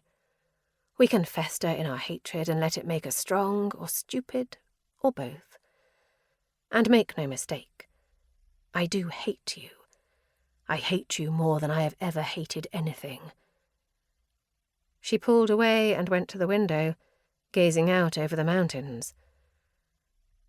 "But you and I know that there is something else coming, and our paths are still tangled." A shudder ran over my skin. For a moment I thought I could see it. A shadow looming, a silhouette with their face turned to me, far beneath the layers of magic. Consciousness seeped away, the world fading back into my dreams. And the last thing I heard was Nura's voice. "The real fight," she murmured, "has barely begun." Chapter 15. Max. We were on Antidale's doorstep when I received word of the attack on Corvius. The letter was nothing more and nothing less than a military report. The entire ordeal reduced to staid, factual words on a page, as if such bland words could capture Tisana's incredible performance and brilliant, stupid, brilliant bravery. It was almost funny to read it written so plainly. Tisana Vitesic collapsed the cliffs and shielded the city with an illusion of wings. The display of power was enough to spur the Khazarans to retreat. Oh, I didn't doubt it. The memory of her voice caressed my ear. "We will find a way," she'd whispered. And she had. She used the weapon she knew best. The weapon of a perfect performance to win a bloodless battle. Brilliant. But that moment of pride lasted only for a second. The report ended with tallies of military losses and damaged property. I flipped it over to find nothing but a blank page. There was no information on Tisana or her state. A knot formed in my stomach. I knew too well the toll that Reshe's magic demanded. And what was described here? It could have been enough to kill her. I read the report again, put it down, then withdrew a plain sheet of parchment and a pen. I hesitated. What would I write? What would I ask? I struggled with words at the best of times, and now I had too many of them to capture in a stroke of ink. Finally I wrote, "Tisana, tell me you're all right, you wonderful idiot. Max." I stared at the page, then I wedged one additional word in between the lines. "Tisana, tell me you're all right, you wonderful idiot. Love, Max." It would win no poetry awards, and the words were far too weak to describe what I felt. But I folded the letter up anyway, scribbled a stratogram, and sent it away. The city of Antidale was heavily fortified, surrounded by tall stone walls that were lined with golden spires. A wolf, the crest of the Gridot family, loomed over the gates. It was a disgustingly gaudy thing, large enough to be seen even from nearly a mile away, and polished with such verve that it gleamed beneath the waning late afternoon light. Gridot, it seemed, had been well aware we were on our way to pry his title from his hands. When we reached the city, we found that the standing army of Antidale was already waiting for us, lines of soldiers surrounding the gates. Wonderful. We halted, just far enough away to avoid being an immediate threat, while making it very clear that we greatly overpowered them. That much was obvious even at a glance. Our numbers were evenly matched, but I had hundreds of skilled wielders behind me, while the Antidale forces were mostly volunteer militiamen. This was not a comfort to me. I sent a messenger to their head of guard bearing a letter, demanding their surrender and Gridot's sworn fealty to, and here I nearly gagged, the rightful king Zereth Aldris. An hour later, my letter was returned to me, crumpled and smeared with what I chose to believe was mud. The reply was only one line. The great city of Antidale rejects Zereth Aldris's baseless command. I really could not blame them. A stupid decision, Essany remarked. Stupid or brave, I wasn't sure which. They won't last an hour, Arith agreed. Undoubtedly true. My men are ready to march, Essany said. Better to strike at nightfall anyway. We can wield light and fire, and they don't have many wielders. One more advantage that we could use to slaughter as many of those poor bastards lining the gates. And slaughter them we would, surely. Arith nodded. By breakfast we'll be on our way out. He let out a laugh. Shendid, my wife, will be pleased to know that I'll be making back for our anniversary after all. You know, she... Probably not, I said. I held up the map of Antidale, examining runny inclines that represented the city's winding streets. Sir, don't get your wife's hopes up. I set down the map and turned to my captains. We're not going to march tonight. With all respect, why not? Essany asked. She was looking at me as if I had announced that I was quitting the military to go breed exotic birds. What are we waiting for? We would win. When I answered, I was acutely aware of Essany's loyalty to Zereth and the promise that bound me to him. We will win, I said, but it won't help the king's reputation if we overpower them so completely. He would become another Cesri. Is that what you want? Essany and Arith exchanged a perplexed glance. I believe that a show of power is exactly what the king needs right now, Essany said. If we prove that we are not to be trifled with, it will serve as a warning to the other rebels, and with respect, General, that is the king's chosen strategy. Of course it was. We can't disobey his orders, Arith said. Of course we couldn't. We won't. I stood and stretched. Make no mistake, our illustrious king will have his victory, but he won't have it tonight. Return to your soldiers and tell them they're welcome to turn in for the night if they wish, and they'll get further orders in the morning. Deafening silence. I slid my hands into my pockets and regarded Essany and Arith. They did not move. Well, is there something else you want to say? Going by the looks on their faces, Essany's withering disapproval and Arith's abject confusion. There was plenty more that they wanted to say. But they were both well-trained, competent soldiers, and well-trained, competent soldiers did not argue with their commanding officers. So they bowed their heads, saluted, and left me alone in my tent, where I sagged back into my chair and stared at the draped fabric above me. Zereth was right. I was a naturally cautious man, and this was a gamble. He would not be pleased. But I thought of Tisana, and all that she had managed to accomplish with a glorious facade. I thought of my old friend Ryan and his brother, whose life was now balanced in my care.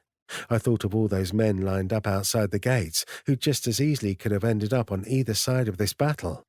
Was I about to sentence those people to death for the crime of rejecting Zereth's crown? Hell no. I received a letter from Zereth that night, sent via stratogram, even though I myself hadn't yet finished writing to inform him of my plans. This confirmed my suspicions that Essene and Arith were loyal to him. Loyal enough, apparently, to tell him before I had a chance to. The letter was short. Captain Farleone, for all our sakes, I certainly hope you know what you're doing. Zed. I wrote back. My illustrious king. I do. General Farleone. Chapter 16. Aoife. The 5 of us set off on horseback early. Goodbyes were said under the hush of pre-dawn. My father and I gave each other stoic nods, my mother a chaste kiss on my cheek, her scent of lavender as fleeting as her brief affection. It was only Orshade, always only Orshade, who broke through the ice between me and the rest of my family. From a distance she looked so pristine, meticulous as a work of art. I'd spent my life dreading the moment she would become like them, the day when she would become the Tairness more than she was my sister. That morning she looked so elegant that I thought, perhaps this is that day. But then her perfect face crumbled, and she threw her arms around me in a wild embrace. I clung to her, wrapping my battle leathers around her delicate silk, and pressed a kiss to her cheek. "Be safe, sister," I whispered. "Be safe," she choked back out at me. "I'll miss you too much if—" But my father cleared his throat, and the message was clear. We were making too much of a scene for people who needed to appear dignified in front of our reluctant allies. So I pulled away, ignoring the stinging in my eyes. I did not allow myself to look back. I could feel Cadwan staring at me as I rejoined the group. Whether out of judgment or curiosity, I wasn't sure. I wasn't sure about anything with Cadwan. If he said goodbye to anyone, I did not see it. Even the small mismatched collection of Stoneheld who gathered to see us off didn't so much as lift their hands to wave. We were silent as we rode, the only sound our horses' hooves crunching through the underbrush. When the road grew rockier and the trees thicker, I knew we were encroaching on the edge of Sydney territory. I turned back to look at the pales. Only a sliver of them remained over the horizon, the rising sun casting streaks of bloody red light over black glass. Soon we would no longer be able to see them. I was a child the last time I had been so far from home. I never thought I would be again. Let alone like this. Let alone with Weishraj. Siobhan was, of course, my chosen companion. There had never been any doubt in that. Ishka had chosen a Weishraj general named Ashreya as his second. He was a broad and burly man, rougher-looking than most of the other Weishraj, with a long dark beard and braided hair that nearly reached his waist. A nasty scar sliced his left cheek, and it wrinkled every time he shot me or Siobhan a glare of sceptical disdain. He did not trust us, and didn't care if we knew it. That was fair. We didn't trust him either. Besides, I far preferred Ashreya's honesty to Ishka's glass politeness. His tranquility reminded me of the surface of a too-calm pond, a reflection of a smooth sky that merely masked whatever dangers lay in its depths. We rode in silence for hours, hardly stopping. At this pace, it would take only a week to reach our first destination, the House of Reeds. My stomach twisted at the thought of it. Both the Sydney and the Weishraj had written to the King of the House of Reeds, and neither had received a response. But the Reedsborn were notoriously private, one of the rare small houses that were on poor terms with both the House of Obsidian and the House of Wayward Winds. It was possible that they were simply trying to stay out of a conflict that they wanted no part in. Even still, the thought of it was never far from my mind. Ishka, who, to my petty annoyance, headed up the group, was the one who stopped, lifted his face to the dusky sky, sniffed twice, and simply stated, "We will stay here for the night." I almost argued with him simply because I hated his tone. But we were all exhausted, and no one was about to disagree. Siobhan and Ashrea went off to kill some rabbits, together, under the unspoken understanding that neither group trusted the other to go anywhere alone with a weapon, while the rest of us remained to set up. It wasn't long before Siobhan and Ashrea returned. It would be impossible to miss them. Ashrea was stomping through the brush like a bull. "Disrespectful," he spat. He was clutching dead squirrels by their tails. "Ridiculous," Siobhan was muttering. She held 2 lifeless quail. The sight of them had my mouth watering. We hadn't eaten all day, and the quail looked much more appealing than Ashrea's rodents. Ishka straightened. He had just started the fire, and as he swept a sheet of golden hair away from his face, it looked like an extension of the flames. "What is the problem?" It was very, very obvious that there was a problem. Siobhan shot me a frustrated glance, shaking her head. "She," Ashrea growled, "has no respect for our ways." "Would it be more respectful for me to leave them in the dirt?" Siobhan replied. Ashrea scoffed. Ishka's stare hardened, an ever so slight rearranging of his features. I followed his gaze to the dead birds in Siobhan's hands. "We do not kill birds," he said coldly, "let alone eat them." Reluctantly, I had to admit that made sense. I would have been willing to eat rodents, out of respect for the Waishraj ways, but I'd prefer to be told this ahead of time, rather than swung at without notice. She glared at Ashrea. "It's rare that creatures that attack me from behind walk away alive." My eyebrows lurched. Attack? Siobhan approached, and as she ventured closer to the firelight, I saw it, a bloody streak over her shoulder. My attempt at calm diplomacy drowned beneath a wave of rage. My blade was in my hand before I could think. 2 steps and my body was pressed against Ashrea's hulking form, blade to the underside of his chin. "Do not ever raise a hand against her," I snarled, my incisors already sharpening. The threat had barely left my lips when I felt the warmth of another behind me, and cold steel against my throat. "And I ask the same of you." Ishka's voice was close enough to rustle my hair. Smooth and quiet, but as cold as the steel pressed against my skin.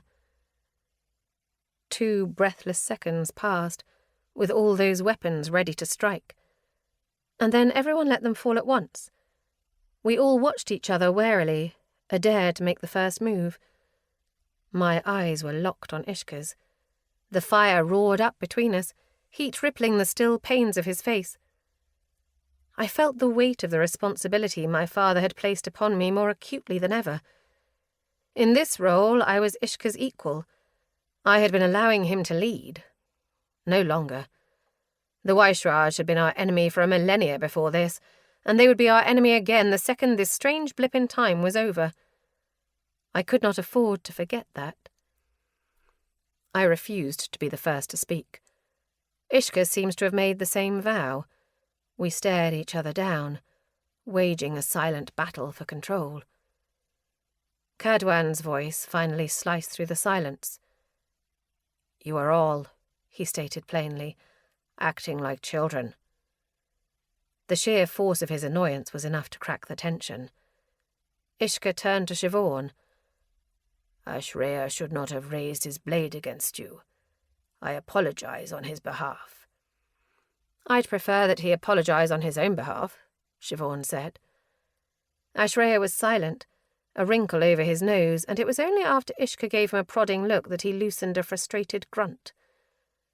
"In the future, I will hold my blade," he said gruffly. "Though not my words, I warn you."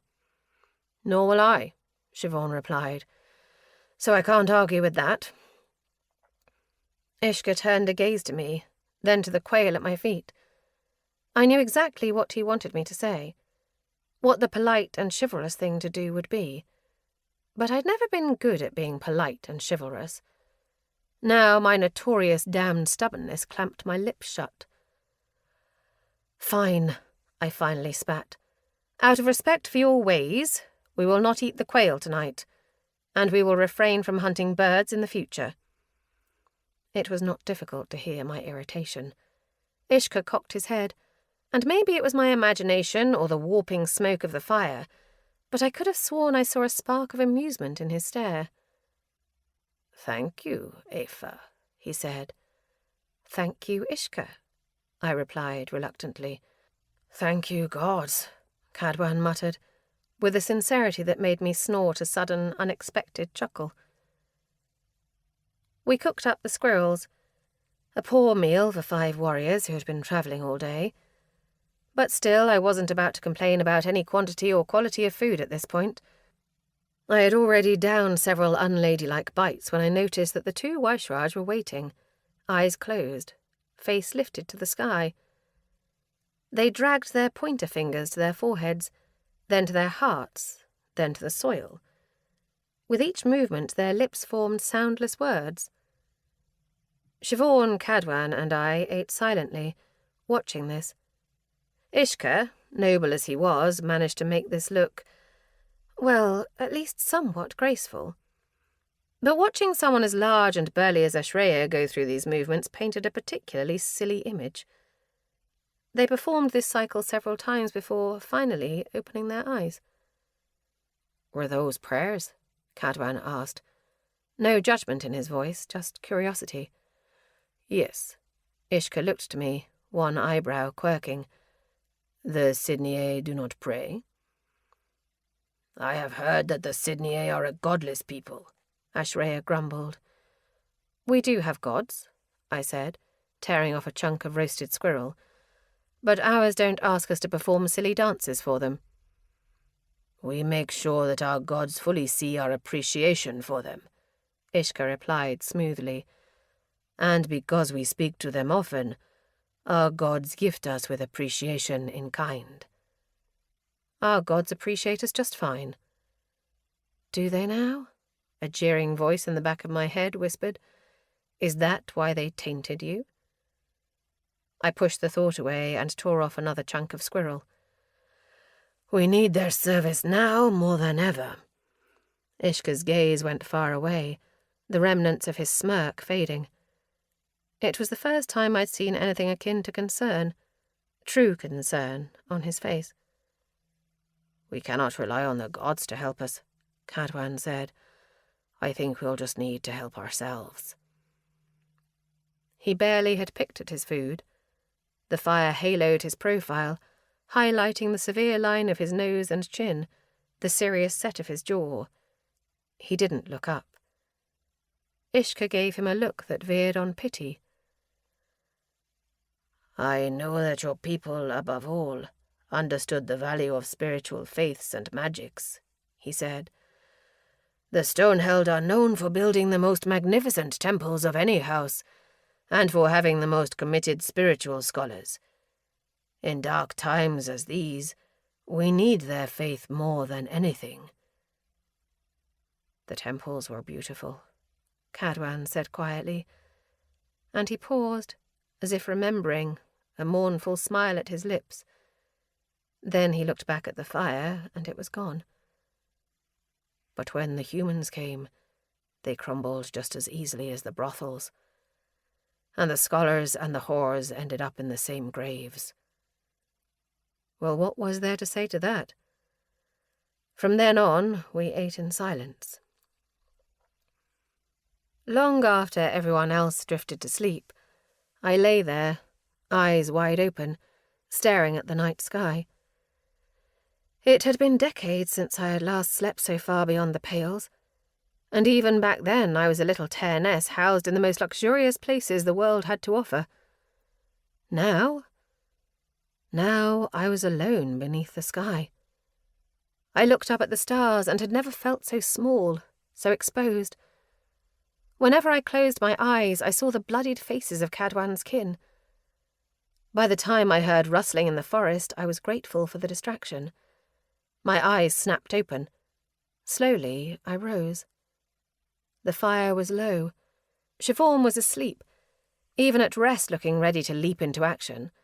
lying on her side with her fingers close to the blades that lay beneath her bedding.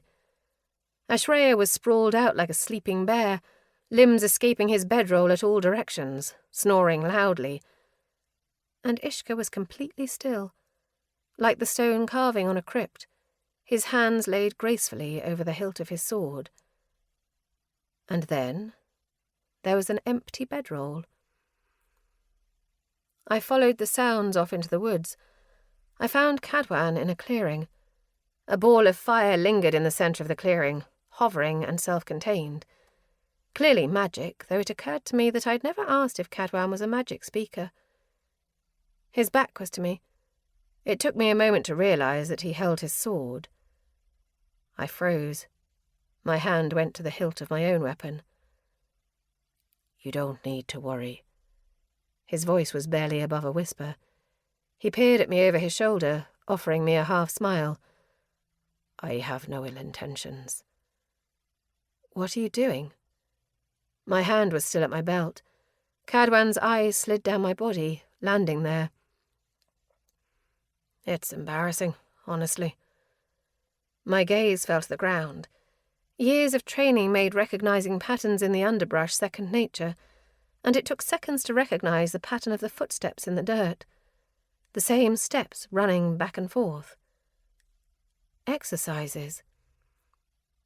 "You're practicing," I said, letting my hand fall from my sword. I joined him in the clearing. The weapon he held was a stone-held sword, the artisan craftsmanship matching the beauty of his crown. It was impossible not to admire it. Elegant and delicate, yet clearly lethal, copper etchings on the hilt and beautiful ancient stone-held writing carved into the steel of the blade. He glanced down at it. "For a long time I saw swordsmanship as nothing but sport, and a largely useless one at that. But, given present circumstances..." I winced. He did not need to say more. I glanced to the fire hovering above the ground. "You are a magic speaker?" "Yes." My brow furrowed, thinking back to the conversation earlier that night. "But you do not pray?" "Not typically." "So who gives you the magic if not the gods?" The corner of his mouth twitched. "Are you a magic speaker?" he asked. I patted the hilt of the sword at my hip. "Magic is for the patient. Steel is for the rash." It was not an answer. But I didn't want to give him one, especially not when mine was so complicated, and especially not when he was looking at me like he saw right through me. I looked to the ground, following the markings of his footsteps. "Show me your drills." He hesitated.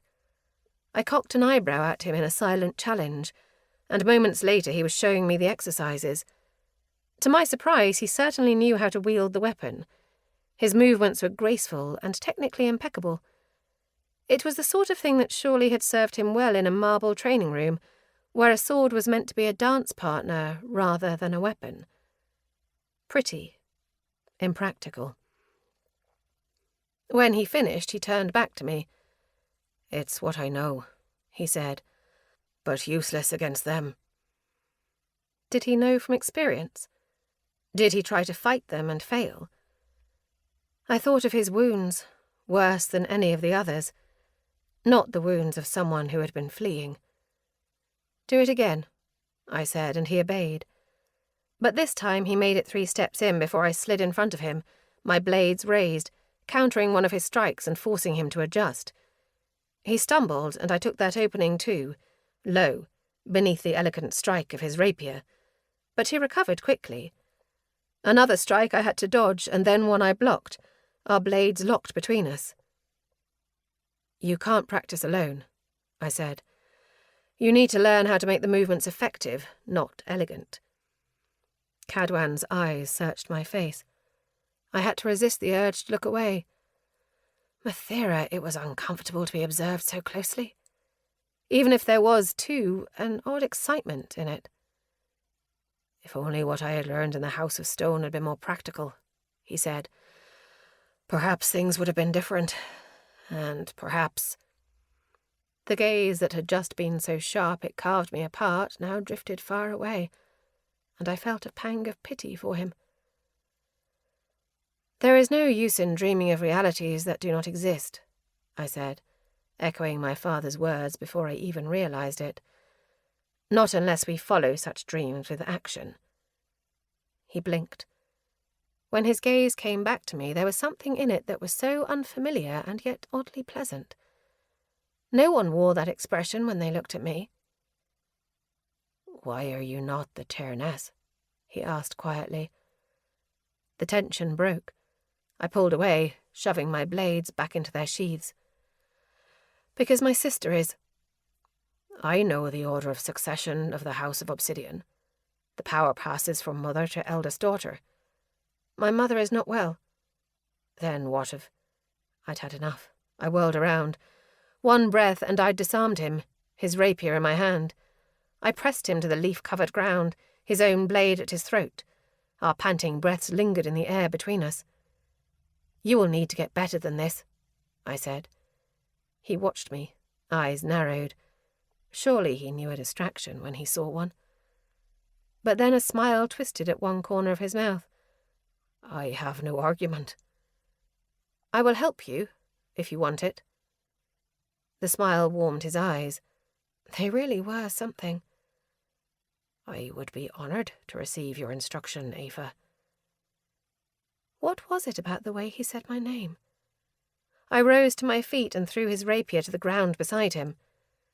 "Then get up," I said, "and stop asking so many questions." 2 weeks of travelling passed.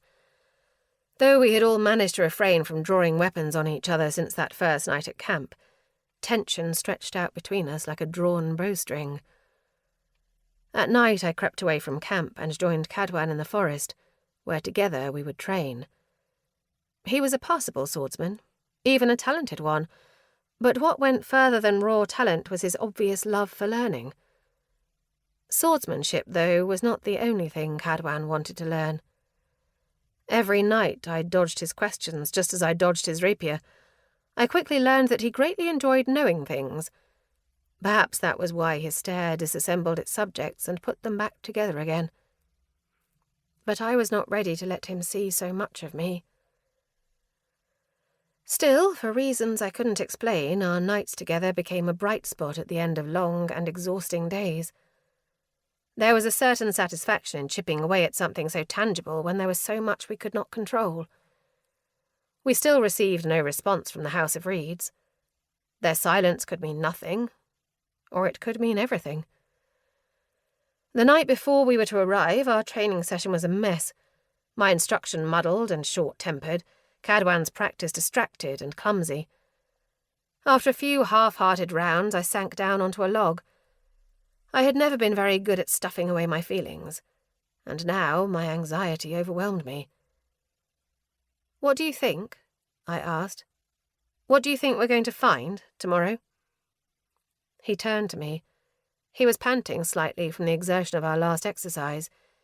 He wore a thin cotton shirt, which clung to the outline of his form, damp with sweat. It opened just enough in the front to reveal the shape of his clavicle, and the edges of still-healing wounds running over it. He looked so different from the bloody figure I'd hoisted out of the swamp, and yet the memories he never voiced were written into every line of his body. "I hope for the best," he said, "but I suspect the worst." He spoke so matter-of-factly. I stared at him, a wrinkle between my eyebrows. How can you be so calm about all of this? If I were you— There were no words for it. I would be drowning in my rage. Cadwan's face hardened. "What makes you think I'm calm?" I blinked, and when I opened my eyes it all rearranged. I felt like a fool for not seeing it earlier. The stillness in Cadwan was not calm. It was paralyzing rage. "I am not calm, Aoife." He stepped closer, eyes burning, jaw tight. "I am on fire." Chapter 17. Tizana. When I awoke, my head felt as if it was made of stone. Nura told me that I had slept for almost 2 days. It still didn't seem like enough. But at least I could stand without tipping over, and though my head pounded and my stomach still churned, I seemed to be done emptying my guts. "Clean yourself up and get dressed." Nura threw a military uniform onto my bed. "We have a meeting to attend. One battle might be over, but we still have a war to fight."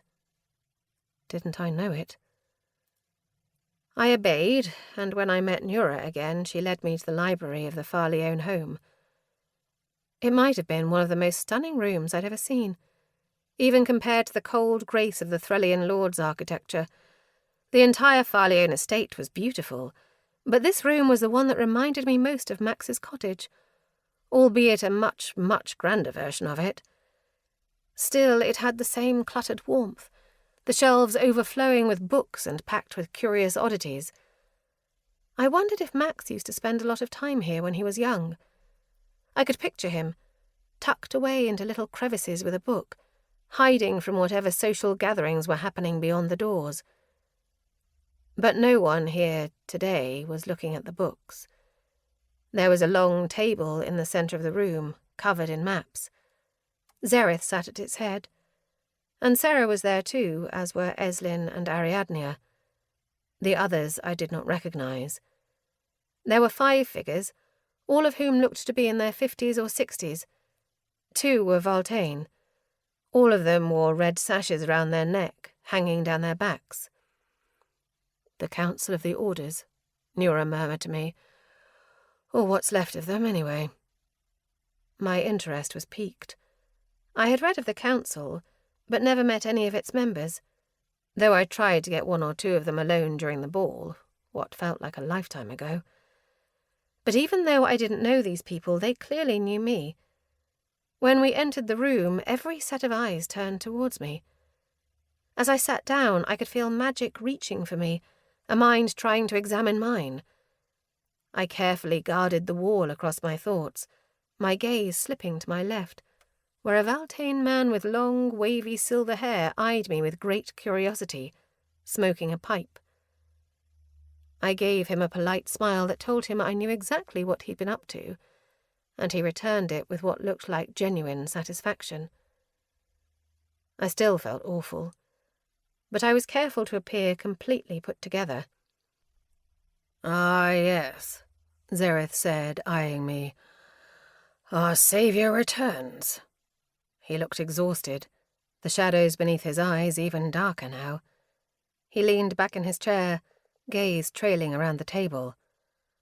"As we have all seen, thanks to Tizana, the Khazarans have surrendered. Retreated, but I suppose we can't have everything. The question remains, then, of what we do next. There are many cities in the north that need to be dismantled. General Farleone is currently laying siege upon the city of Antedale." Again a twitch of disapproval at his lip, "though I have made it clear that time is of the essence." Just the sound of Max's name made my heart leap. A siege. I wondered what his plan was. I knew he must have one.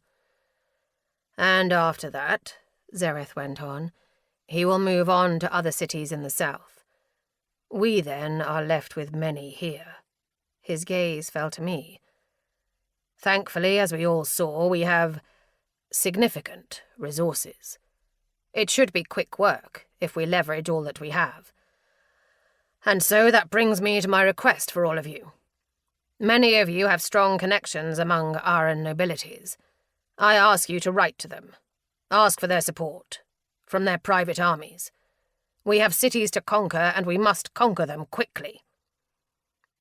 The Valtane man across from me let out a puff of smoke, gesturing to the map on the table. "This," he said, "is a great deal of sacrifice, Zereth. There is a high cost to what you plan to do." It was difficult for me to hear accents in Aran, but his words were tinged in an unfamiliar lilt that made me think that he, too, was not a native speaker. Zereth gave him a withering stare. "Are you suggesting, Ea, that we can't win?" "Of course not. You can certainly win." I did not miss the change in his wording.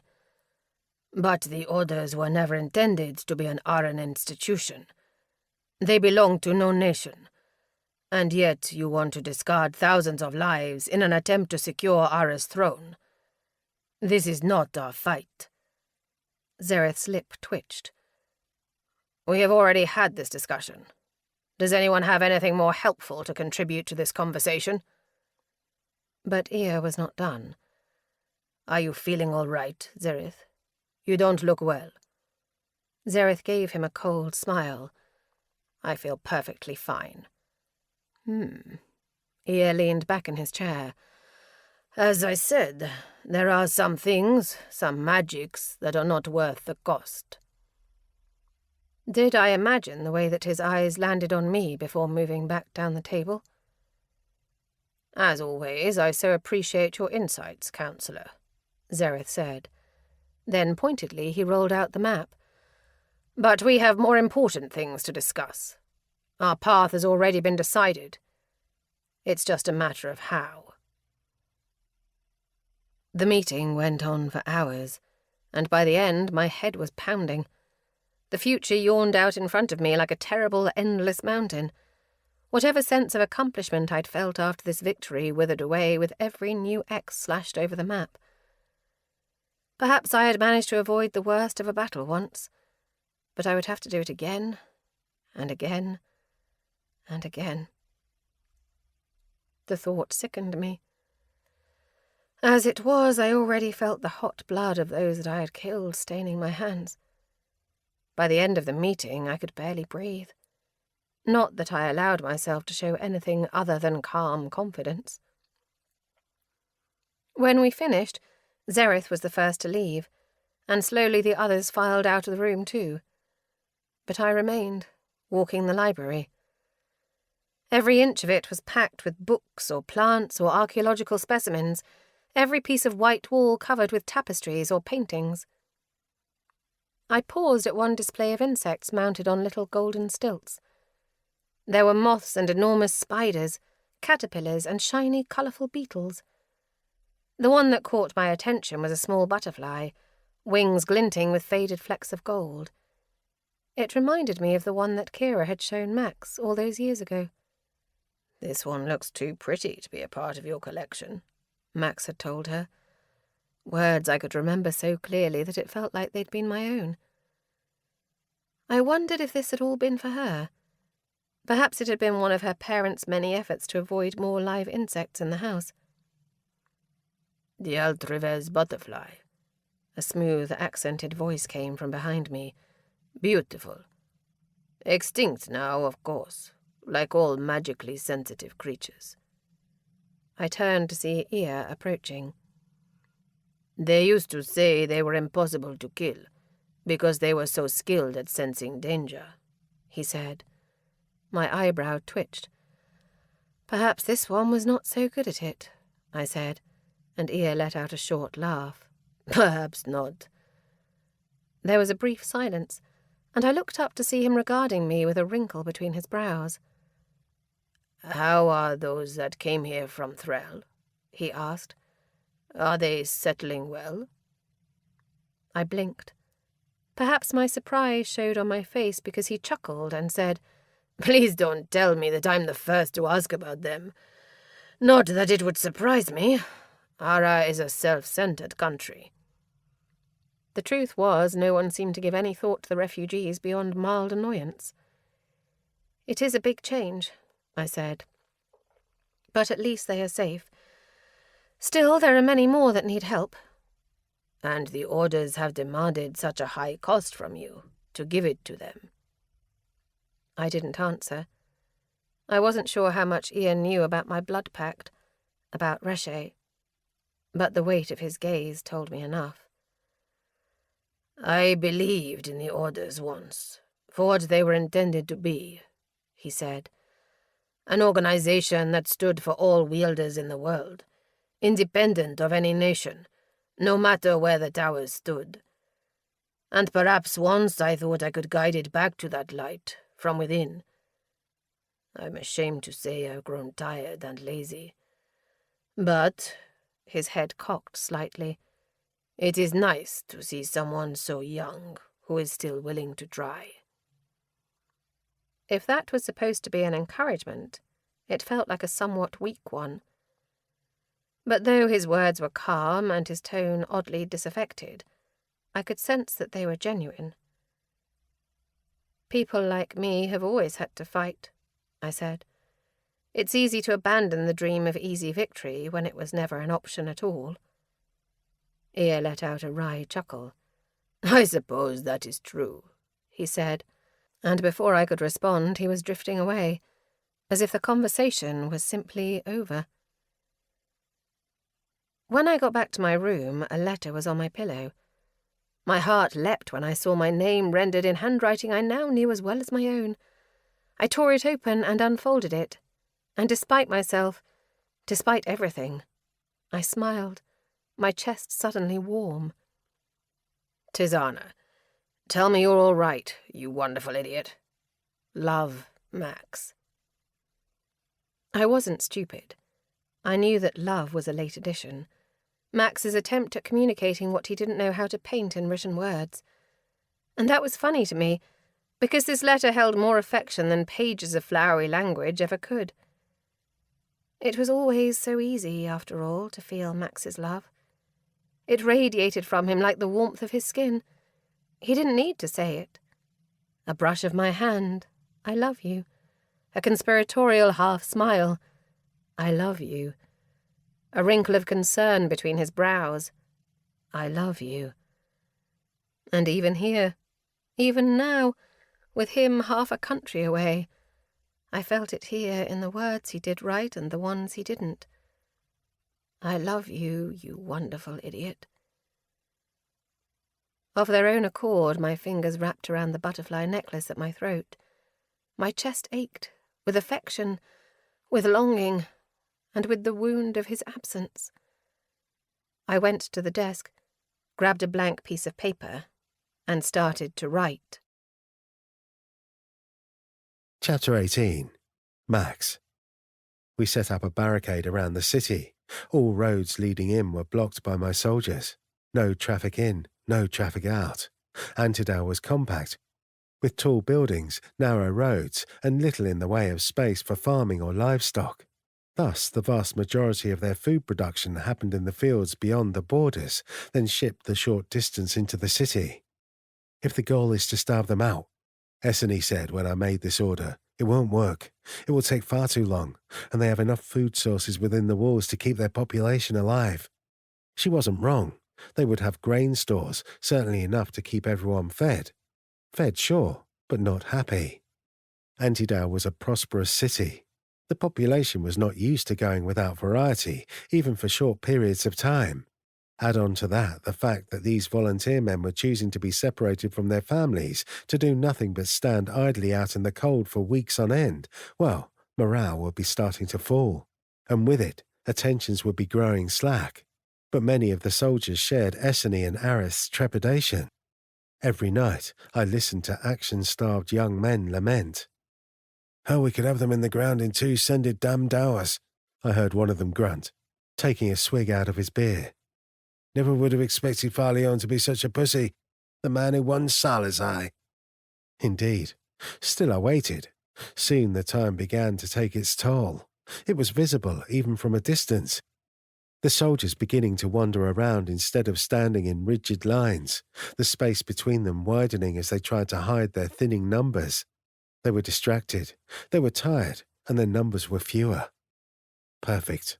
I called upon Essany and Arith to assemble teams of their strongest Valtane, especially those who were skilled in illusionism. I was presented with a group of 30, more than enough for what we needed. We made our move early in the morning. A thick fog had rolled in. Some of it was natural, common in this part of Ara, but our Valtane wielders helped thicken it too, lowering visibility until the city and the soldiers that guarded it were little more than misty silhouettes. The air was so thick it hurt to breathe, and everything was uncomfortably damp. The dawn was silent. The city had not yet awoken. Then I gave my command, and the silence shattered. Screams punctured the air. Soon they were joined with shouts, and the clash of metal upon metal, and the telltale blue-white flashes of lightning dust. This was the sound of a slaughter. It was the sound of a district falling. It wasn't coming from the main gates. No, the sounds came from the southern gates of the city. The Antidale soldiers sprung to panicked action. Most bolted back into the city, no doubt headed for the southern gates, where the screams and sounds would be the loudest. They left less than half of their comrades behind, staring out into the fog as they clutched their weapons. They would not be able to see us at first, but the sight, I'm sure, was something to behold once they could. Hundreds of us emerging from the soupy grey. We outnumbered them many times over. My men could capture or force surrender from these guards rather than kill them. Little fight remained in them. We practically strode through the doors whistling with our hands shoved into our pockets, marching into the city like a solemn parade. I gave strict instruction to avoid lethal force if at all possible. Unless someone's blade is at your throat, I told them, yours should be far away from theirs. Some of my men were clearly frustrated by this directive.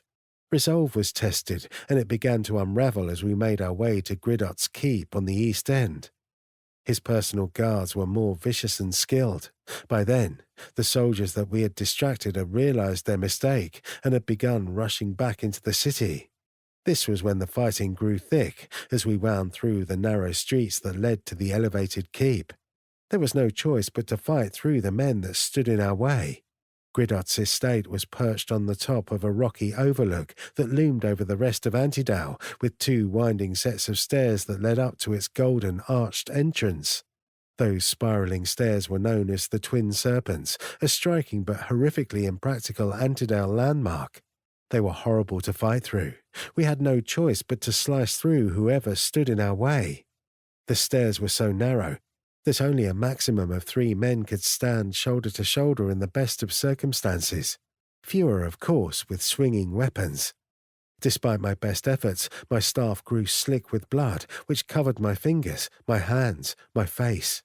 If I'd been willing to kill recklessly, I could have set my weapon alight with fire and flung opponents over the edges of the stairs. Easier still, with the help of the Valtane-wielding winds in our favour. But I wasn't willing to make those sacrifices.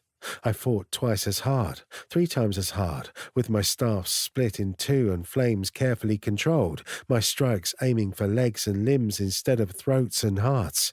Still, I began to slip into a version of myself that I'd hoped to never see again. Soon I was not given a choice. Our opponents were vicious. Death became unavoidable. The battle around me blended with the past. By the time we fought our way to the top of the stairs, I must have looked like a demon. I was drenched in crimson, my hands and blades ignited with flames. My soldiers were just as terrifying, the Valtane's white hair smeared with red, all of our uniforms drenched. When I pushed open the doors of the keep, I left bloody handprints on the beautiful chestnut engravings. The inside was eerily quiet. Guards stood at attention, their spears held firm and unmoving. Maids clasped their hands in front of them and bowed their heads, watching us with wary eyes. The entryway was beautiful. It opened to a massive room of stone and silver, with a high arched ceiling inset with stained glass that refracted the cloudy sky. 2 majestic staircases swept around either side of the room, mimicking the shape of the twin serpents outside. In the sudden silence, my footfalls were deafening against the polished tile. I stepped forward slowly, lifting a hand in a silent command to the soldiers who followed me. Hold. King Zereth Aldris commands the surrender of Lord Gridot for treason, I said. We come only for him. My voice echoed. The maids and guards regarded me in silence. If he surrenders to us, I said, we will leave all of you and your city in peace. Do it, I pleaded silently. Just end this. No response. I heard footsteps. From beneath the shadow of the twin staircases came a man. He was dressed in fine clothes, tall and straight-backed, with a neat beard. Maxentarius Farleone. His voice was surprisingly strong for a man his age, at odds with his slight figure and white beard. Nothing in his face or his stance betrayed anything other than steady composure, nothing except for his eyes, which cut into me with utter rage. I heard the rumors, but I admit that I was skeptical. Maxentarius Falione coming out of retirement to fight for the crown of a street rat swaddled in silk. He clicked his tongue. What a disappointment. You wouldn't be the first to think so. I cast a pointed glance behind me, where the room was slowly filling with my blood-drenched soldiers. I believe that we have you cornered. That, I think, is undeniable. I don't intend to kill you. In fact, we're all a bit anxious to get out of here. We'll happily leave, so long as you leave with us. Gridot let out a small scoff. You know, I knew your father quite well. He was an honourable man. I inclined my chin. He was. The old man strode forward with long, smooth steps. I tensed. It's perhaps a blessing, he said, that he isn't here to see this. I have no desire to kill your men or destroy your city, Gridot, and I have no desire to kill you. He was now just a few feet away from me, his eyes crinkled with silent laughter. And what do you think that Aldris will do with me when you shackle me and drag me back to the capital? Dread rose with my quickening heartbeat. I noticed that one of Gridot's hands was tucked into the pocket of his jacket. I recognized the rising fire in his otherwise composed eyes. He is a reasonable man. The lie was acidic on my tongue. Gridot let out a bitter laugh, his lips curling. I'd rather die by the hand of a war hero than on my knees in front of a no-name false king, he spat, and my heart sank. It happened so quickly, everything that I had been dreading.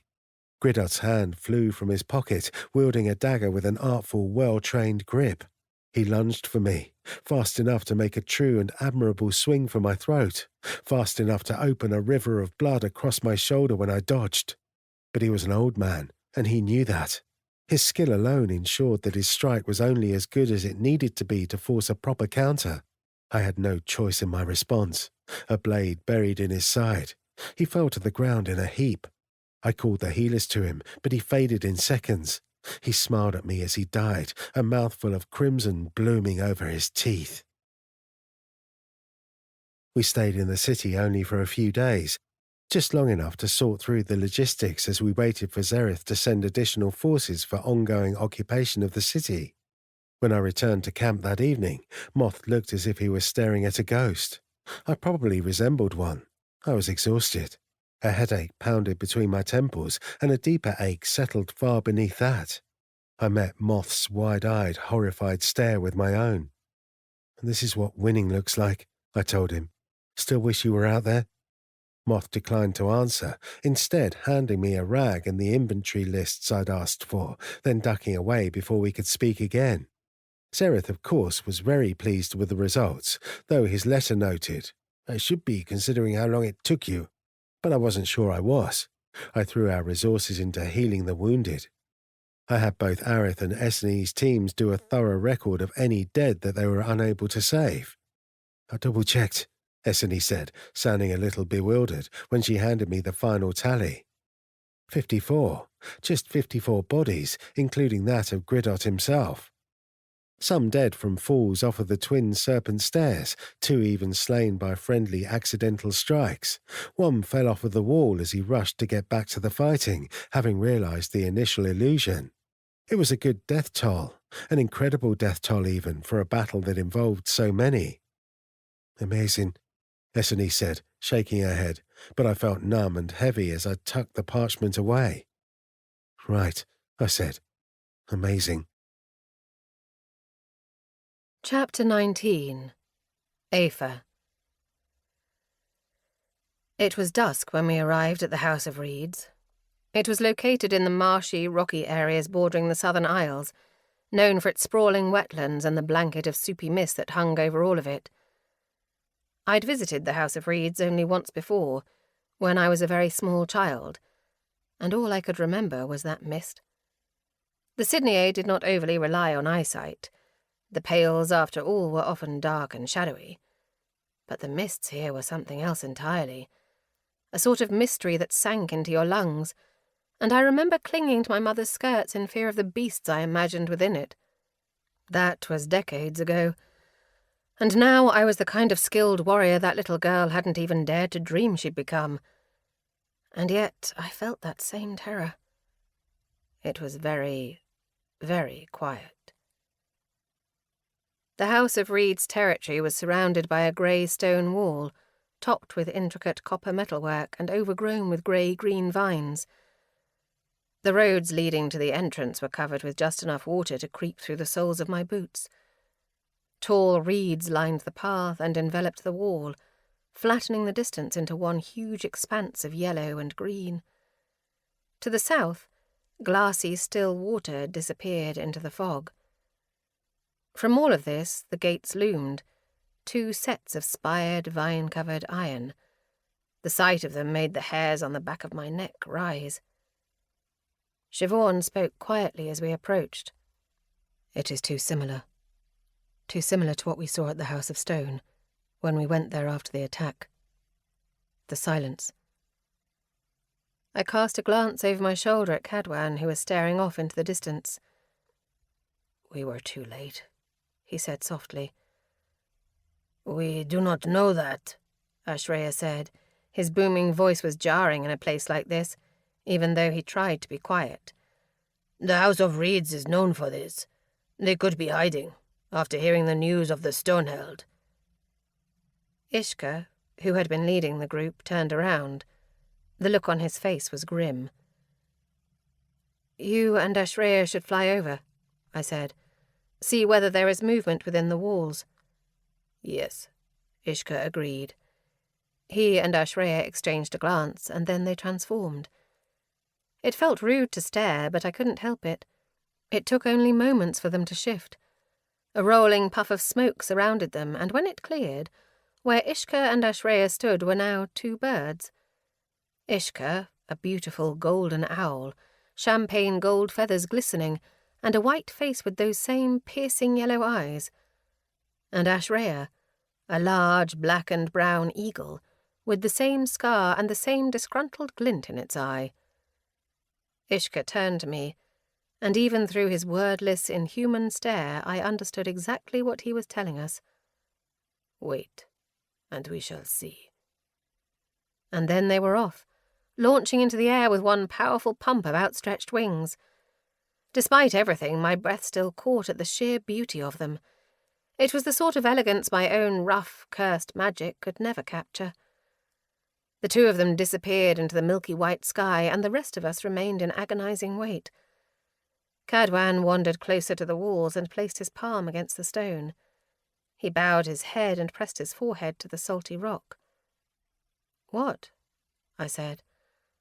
"Sometimes the land will speak to us if we listen," Cadwan murmured. "But now I hear nothing." When Ishka and Ashreya returned, they unfurled gracefully into fey form. So smooth they barely rippled the water on the path as their feet landed. I had no time to be impressed. The looks on their faces made my heart stop. "It is empty," Ishka said quietly. "Not a damned soul, other than the herons." Ashreya's jaw was tight. "We should have come faster." My fingernails bit into my palms. He was right. We should have acted sooner. "Humans?" I ground out. "I cannot say." Ishka shook his head. "It would stand to reason, but—" He turned back to the gates. "We need to go inside and see for ourselves, up close." "There may be survivors," Siobhan said. Cadwan approached the entrance. "There are no survivors, but there may be answers." I wrapped my hands around the rusted metal. "Help me open this," I said. We split into 2 groups. Ishka and I paired with each other, while Siobhan, Ashreya and Cadwan veered off toward the shoreline. Ishka headed the front, and I followed, my Sydney hearing straining to pick up every ripple of water or rustle of the reeds. I watched Ishka's shoulders, golden skin damp in the humidity, muscles tensed. His sword, normally sheathed down his spine, was in his hands. I noticed that 2 symmetrical scars ran down his shoulder blades, perfectly straight and perfectly parallel.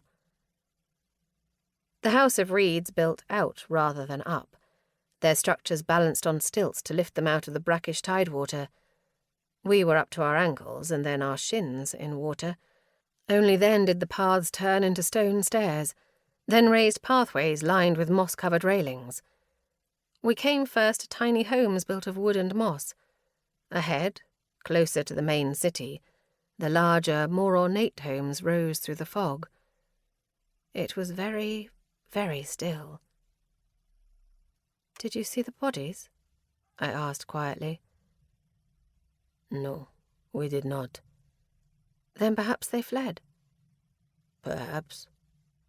His voice said what his words didn't. This place reeked of death. The little homes were empty. Some were in great disarray, plates smashed on the floor, blankets torn off of beds, bookshelves overturned. Others looked untouched.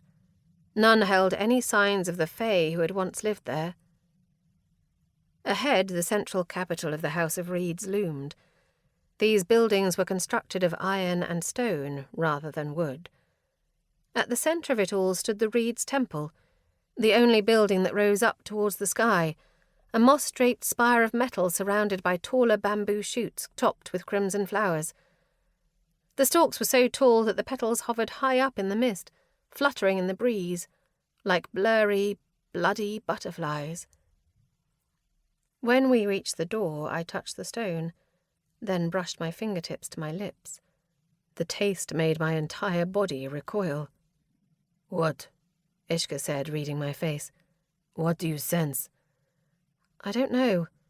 On the surface it's right, but something deeper. It's "What?" just wrong." I unsheathed both of my blades. "Be ready." Ishka inclined his chin and tightened his grip around his sword as he pushed the temple gates open. I had never been within the temples of the House of Reeds before. They were built like mazes, narrow hallways lined with exquisitely etched stonework and decorated with tapestries that now swung lazily in the wind. Swamp water ran along the edges of the halls, and the floor sometimes broke like stone lily pads. I could imagine that under normal circumstances, lit with the ceremonial lanterns that dangled in the open-air arches above our heads, all of this intricacy was beautiful and haunting. Now it just felt dangerous. So many corners to hide behind, and so many twists to lose track of.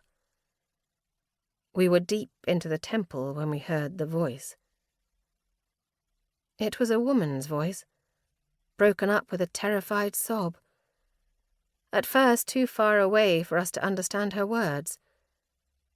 Ishka and I both froze, then shot each other wary stares. His entire demeanour changed, as if shifting into a version of himself built only for a single task. "Survivors," I breathed, but Ishka was already off, and we hurried down the hall, around a corner and then another, until— "Don't take them!" This time I understood the words. They were barely legible with terror and the Reedsbourne's brogue, and something else. Something that was barely a voice. It ran together like water and was as thin as the wind. Then we rounded another corner and saw her. The figure was at the end of one of the hallways, her back facing us. I could tell it was a female by the long flow of braided hair, the sweep of fine chiffon skirts, the delicate curve of her body. She was kneeling, hunched over at an angle that, the closer I got, seemed more and more gut-wrenchingly wrong. The twist of her spine too severe, the wrench in her shoulders unnatural. "Don't take them! Don't take them!" "My lady," Ishka called out. "Don't take them!" I didn't even see her move. One moment she was there, kneeling on the ground. The next she was lunging towards us. I had to stifle a gasp of sheer horror. She didn't have a face. At first I thought it was some trick of the mind, as if she was moving so quickly her features had simply smeared in movement. But no, it was like there was something intangible just missing where her face should have been. Flesh instead turning to strange, blurry mist. My eyes couldn't focus on her. Not that I had time to stand there and try. "Stop," Ishka commanded, We come to—" He barely got the words out. She was upon us, all shrieks and spindly limbs. Ishka's sword was raised in seconds. He looked beautiful wielding it, the kind of image that seemed it should be carved in polished stone, unlike me, who fought like a creature that crawled out of the dirt. One graceful strike, and the woman should have fallen. Should have. I flinched at the hot spray of blood across my face. It took me a few addled seconds to realize it. She had not stopped. She continued to run through Ishka's blade. "Don't take them!" The words came in the exact same intonation every time, like a fragment of a memory stuck in a cycle. I swore under my breath as she barreled into me. I dodged just in time, my short sword striking her gut and the dagger glancing at her shoulder. The blades cut through her, but not the way I was used to feeling steel slice through flesh. The resistance was strangely weak, as if I was slicing through the half-rotten meat of a dead deer already ravaged by wolves. And when she touched me, the pain was so intense that my breath shriveled in my lungs. I leaped away from her. Her strange, faceless stare was locked on me. She lunged and I dropped. Ishka seized upon that distraction, dancing forward with another blow of his sword, another blow that the woman, the creature, barely reacted to. So quick. Matheret, so quick. She whirled around and reached for him. "Don't take them!" Ishka's sword impaled her, and she let out a chilling, wordless shriek as her fingers clutched at him. I could see pain in the hard set of his jaw. His hands were clawing at his exposed shoulders, leaving bloody gouges. I took my opening. My blades plunged into her back. Then I pulled them up, splitting her. I should have felt the resistance of bone and cartilage, but her flesh parted easily.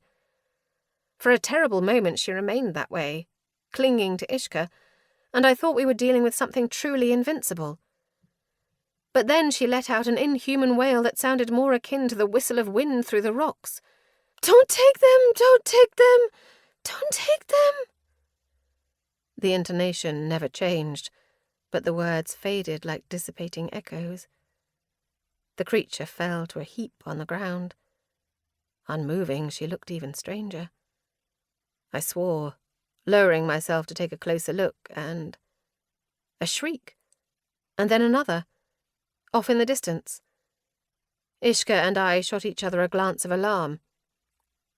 "There are more," I breathed, and he gave a serious nod, and neither of us had to say anything else before we were running out of the temple. "This way," I said when Ishka nearly took us down a wrong path, grabbing his arm and yanking him turn by turn. The air hit us like a wall. It was so much more humid, it seemed, than it had been just minutes ago. The fog thicker, the air damp and hot. The world was eerily silent as we ran through the main gates of the temple, back onto the pathways, leaping across stone blocks hovering on water so dark and still that it looked like black glass. I slowed to a stop, ears pricked. I heard nothing. "Perhaps that's it," I murmured quietly. "No." Ishka's eyes scanned the horizon.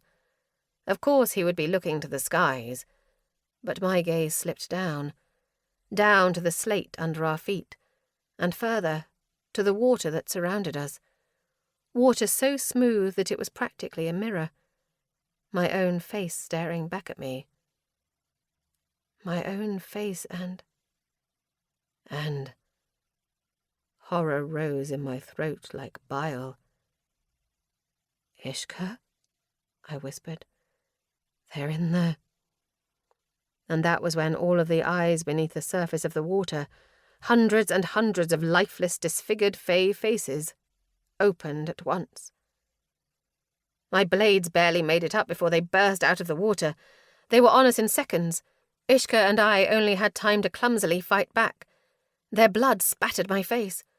Even that was odd, not the vibrant violet of fey blood, but putrid and milky. I heard a sound behind me, and caught a glimpse of gold. Ishka's wings flared out, a thing of pristine beauty in a world of deformed shadow. Between slashes of his sword, he reached for me. We didn't have to speak. We both knew there was nothing else we could do but fly out of here. But then one of the creatures grabbed onto Ishka's left wing. A sickening crack split the air. His whole body lurched. I skewered the creature, kicking it off my blade and into the morass. But one glance at Ishka's wing told me it was now useless, hanging off of him at a revolting angle. I swore under my breath before whirling to decapitate another creature. Their not blood slicked the handles of my swords. My hand stung as if it was poison. A sharp pain gripped my side. Another one was on me, razored fingers digging into my flesh. Yet another looming behind. Too many. Too many. Ishka and I were back to back, our bodies pressed against each other, but we would not last like this. We were corpses being overtaken by maggots. We would die here. "We fight back to the walls," Ishka commanded, voice straining. "Our only chance." Hardly a chance at all. The creatures surrounded us in all directions. We would never make it to the gates. A grim realization settled over me.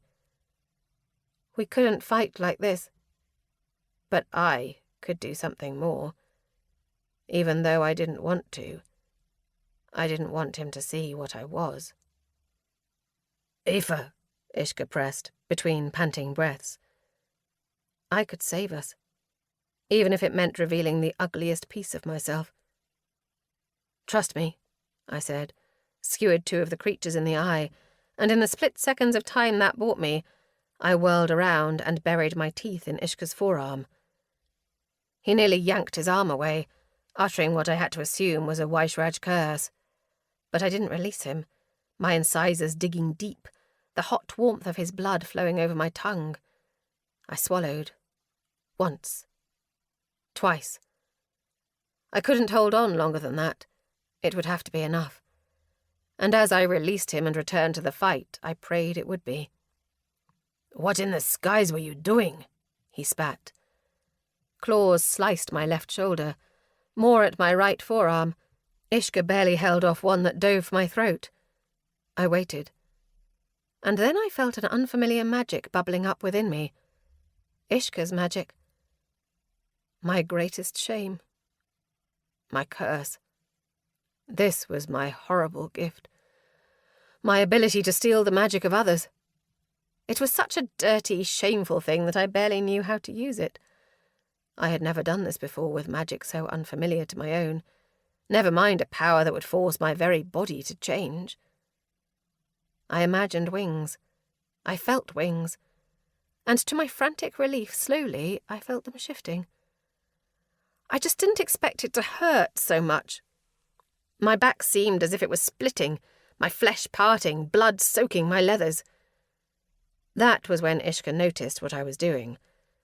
Out of the corner of my eye, through the fighting, I saw him lurch, saw the realization spill over his face as he understood what I was. And thankfully he did not spend time lingering in his surprise or revulsion. He bought a split second to whirl to me, cutting 2 slashes in the back of my leather armor, finishing just in time to strike down another attacker. Making room for the wings, I realized. "Structure first," he ground out as he fought. "Bones, then flesh, then feathers." He made it sound so simple. But whatever was shifting my back felt so heavy and strange. I choked out. "How do I—" "Stretch them out. Farther.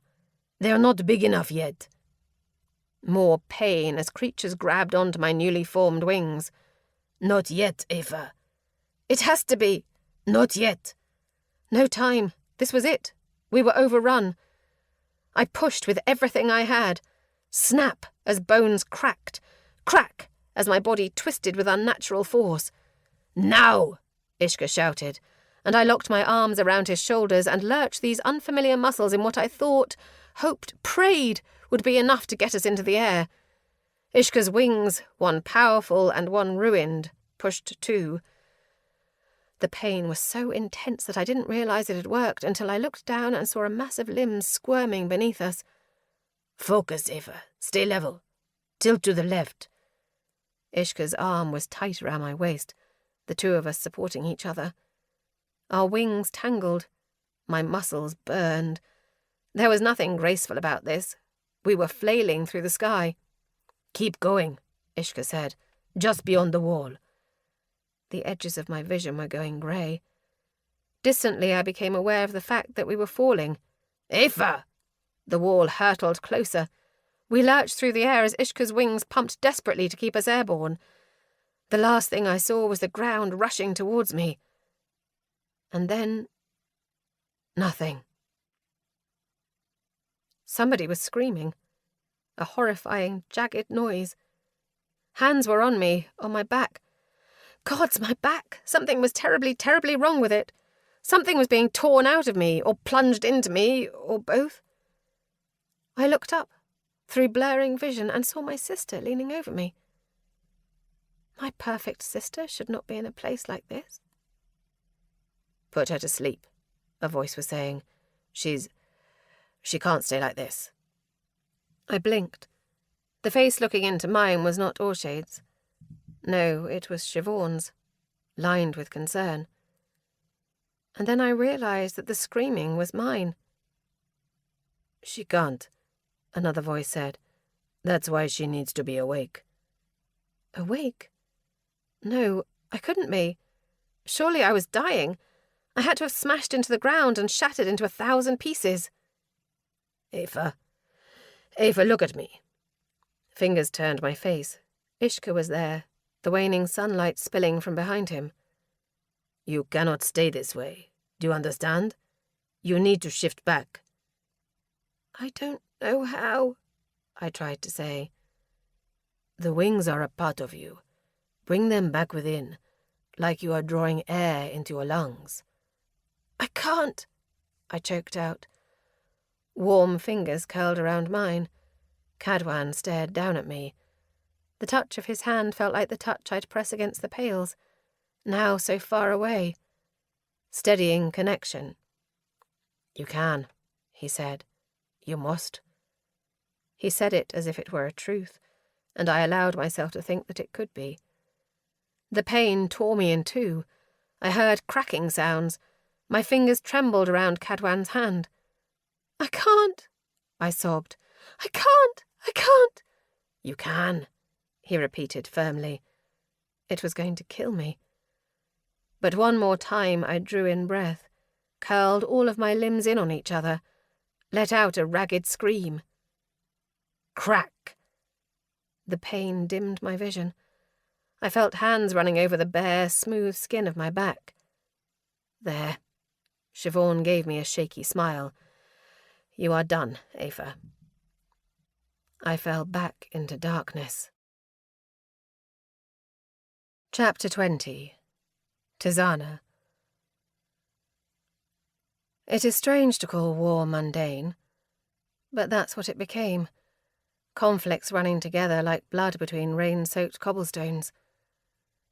When the Khazarans had retreated, they had taken with them breathless whispers of Zereth's foreign witch, who had brought down the cliffs and soaked the stone in blood. Overnight, my reputation caught fire. I was grateful for it. Those whispers were my greatest weapon. Zereth wanted to win, and he wanted to do it quickly. I had no choice in fighting for him. The only thing I could control was how I did it. I could wield death, or I could wield a powerful performance. We were to conquer 6 districts, all of them relatively close to Corvius. The first time I rode out, I had to keep stopping to vomit in the bushes, careful to make sure no one saw me. It wasn't Reshe's magic making me ill, just my own nerves. Reshe picked apart my anxieties as if unravelling a piece of embroidery. "Why do you so fear what you are capable of?" it whispered, confused. "I'm not," I replied. "I just believe we can be better. And it is easy to destroy." It was a poor answer. Still, I felt it consider the thought. The night before we arrived at the next city, I pulled Samarin far enough away from camp that no one could hear us. "If I lose control tomorrow," I told him, "do whatever you need to do to make sure I stop. Do you understand?" Samarin gave me a long, serious look and nodded grimly. I do. Promise me, Samarin. He put a firm hand on my shoulder. I promise. He made it sound like an unshakable truth, and I was grateful for it. That would become a ritual before every attack. Before the crest of dawn, I would go to Samarin and ask him to make that promise one more time. And to his credit, he always did. But he never needed to fulfill it. I showed these cities exactly what I was capable of doing to them. My spectacles embodied the shattering of their greatest strengths. I collapsed the stone around the most fortified district as if to whisper to them, I can tear your walls like paper. In the one sheltered by the sea, I roiled the waves until they were 10, 20, 50 feet high to show them I could swallow you whole. I made mountains shudder and fields wither. I filled the sky with smoke and snarling eyes. Upon every target I unleashed hell. Or at least, I appeared to. Some of it was a facade. Zareth gave Eslin those vials before every fight, and each time she would support me, drawing stratagrams to bolster my magic and protecting me while I was distracted. I couldn't have done any of it without her help, enhanced by the power Zareth fed her. Each time I came so close to the breaking point, the point where my skin and muscles and blood were burning, and Reshe clawed for more power, a hair's breadth away from breaking out of my control. With each performance I would have to fight harder, dig deeper, sacrifice more of myself. Sometimes I would look down to see the ground itself withering to rot beneath my feet, as if death literally surrounded me. I would look at my arms and see the darkness crawling over my veins, spreading by the second. Every time I would have to cede more to Reshe, and I would think, this is it. This is the one I fail. But in the end, just when I thought it was over, our opponents would surrender. The battles, though, were far from bloodless. Yes, there were dozens of corpses instead of hundreds, sometimes hundreds instead of thousands, but the armies still clashed. I became a target quickly, and when you're a target, it is impossible to survive without killing. I wished I could say that I remembered the faces of every person whose flesh rotted beneath my magic. But the truth was they blended together quickly, struck down in panicked moments of barely tethered control. Sometimes those deaths were the only thing that kept Reshe's hunger at bay. Still, I would dream of decaying faces. For days, I would dream. Reshe grew more and more restless, and yet it was also more withdrawn than ever. Our performances exhausted it so much that I would often go days without hearing it whisper. But at night, our dreams would tangle. I had the strangest, most vivid nightmares, dreams of blinding white and betrayal. I dreamed of Reshe as I had seen it in the Mikov estate, in the deepest level of magic, and I dreamed that someone was reaching for me, and for reasons that I could not understand, that was the most terrifying thing of all. The battles took their toll. I was careful to make sure that no one saw anything but strength, there or after, but as soon as I was alone in my room, I would collapse. The sickness was stronger every time. The deeper I dug, the higher the cost. Nura would always be there, holding my hair back when I vomited or forcing water down my throat when I wasn't. I never asked her to. Once I croaked, barely conscious, "Why are you doing this?" She'd given me a cold stare. "Would you rather I leave you here on your washroom floor?" she said dryly. "Or would you prefer I call someone else to help wipe up your vomit?" I'd had nothing to say to that. The truth was I was too sick to be alone, and I didn't want to let anyone see me that way. Not even Samarin. We never spoke of it again. Between battles, I remained in Corvius. I attended Zareth's meetings, though they grew more frantic and less measured. His own carefully cultivated performances were disintegrating. Sometimes, when we were in close proximity, my magic could feel something strange pulsing off of his, like a song that was off-key in a way I couldn't pin. As time passed, the notes grew more sour. After one meeting, when Zareth could barely string a sentence together, I noticed that his wrist, the same arm where my curse was tattooed on his forearm, was bruised and swollen.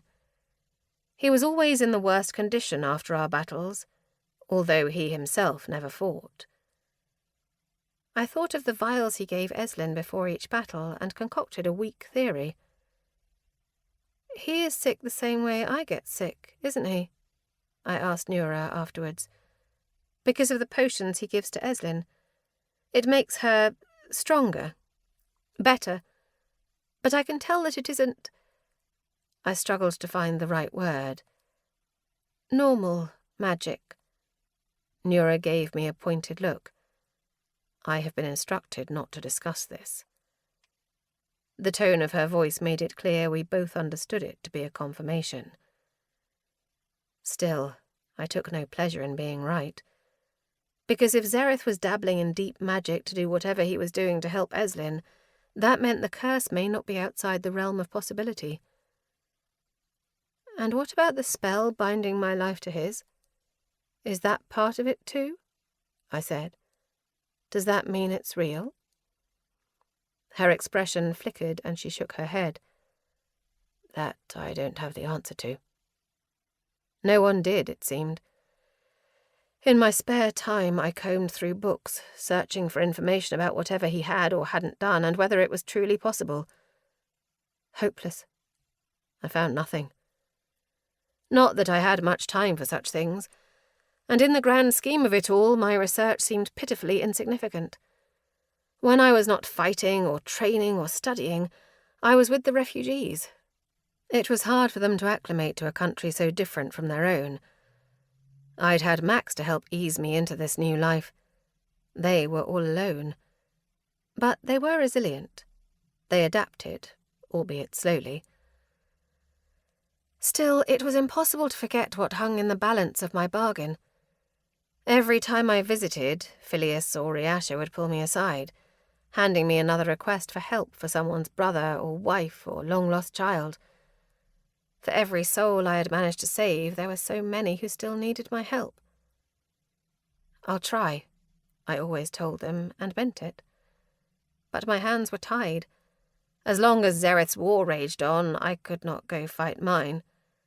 I kept each name carefully preserved in a wooden box beside my bed. Right beside them were Max's letters. Max. I missed him so much that his absence was a constant ache, like the pain of a missing limb. I tracked his victories carefully. There were many of them. All the whispers had proven true. General Farleone was exceptionally good at what he did. It started with his triumph in Underdale and only grew more impressive from there. With so few deaths, he skillfully dismantled city after city. Every time people spoke of him, I had to suppress a small, proud smile. Of course he would be incredible. I'd never had a doubt. Still, Max Antarius Farleone, acclaimed general, was nothing to me compared to Max, my friend. I didn't receive letters from General Farleone. I received letters from Max, riddled not with battle strategies, but inside jokes that only I would understand, and quiet insecurities that I read in the spaces between his handwriting. And while Max wasn't one to pour his contents of his soul into words, there would always be a few dots at the end of the letter. Dots that represented a pen that had lifted and pressed to the page, hesitated and jerked. Always right before he wrote, "I miss you. Stay safe. Please." In those 6 words I heard all the others he left unwritten. I knew because I would do the same, my pen hovering and dripping over the page. What I wrote was never enough. "I miss you. Stay safe. Please." And so that refrain went, passed back and forth over dozens of letters. Some days the worry would eat at me so much that I could barely breathe.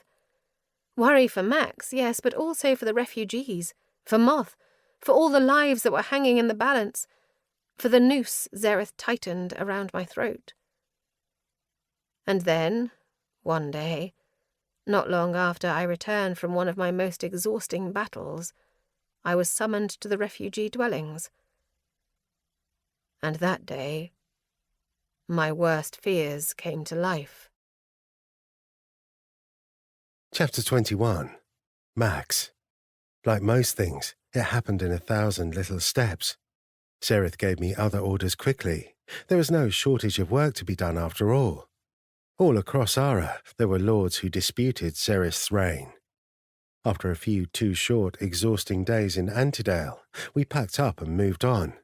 I had already decided what I would do. I would repeat Antidale over and over again, as many times as I needed to. I would spin plans to minimize the death tolls as much as I possibly could.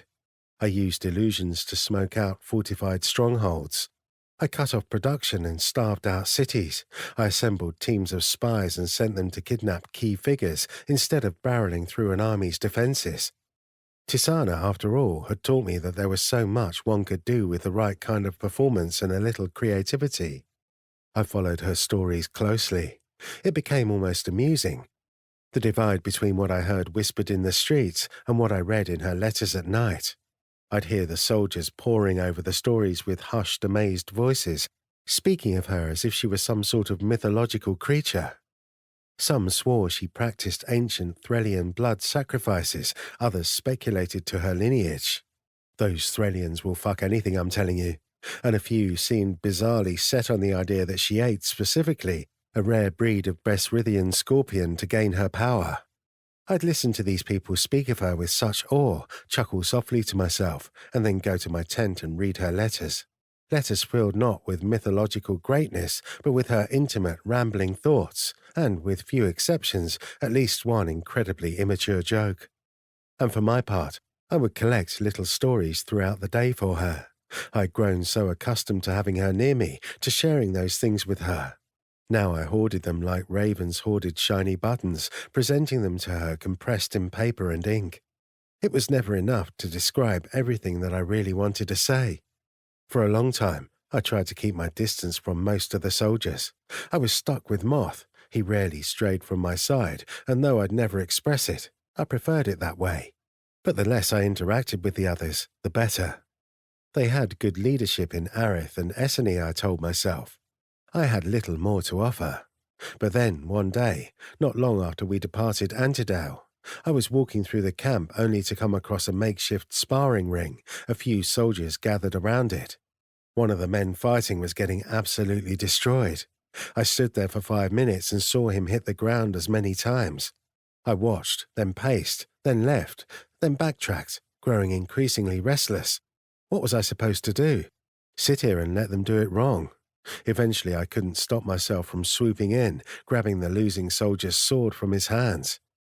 "This is an embarrassment," I huffed. "Look, try this." And that's how it started.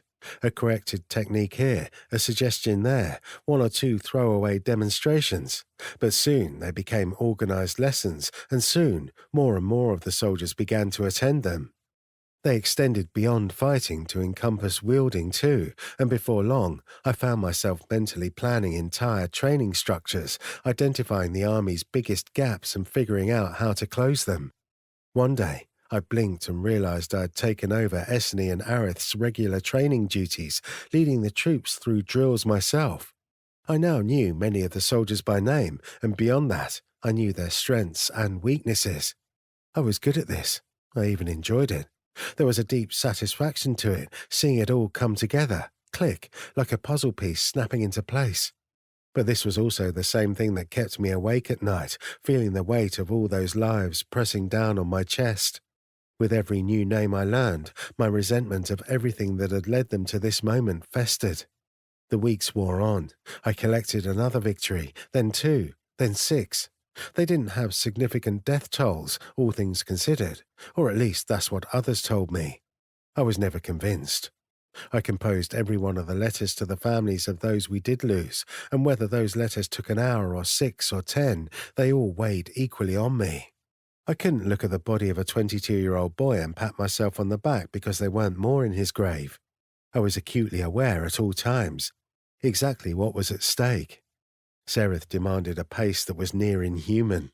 But after many weeks of no rest, my soldiers were exhausted. Exhausted soldiers were slow or short-tempered.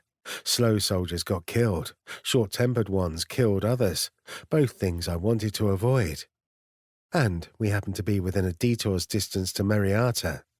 Meriata was Ara's capital of sin and debauchery, exactly the kind of place that will welcome an army on leave with open arms.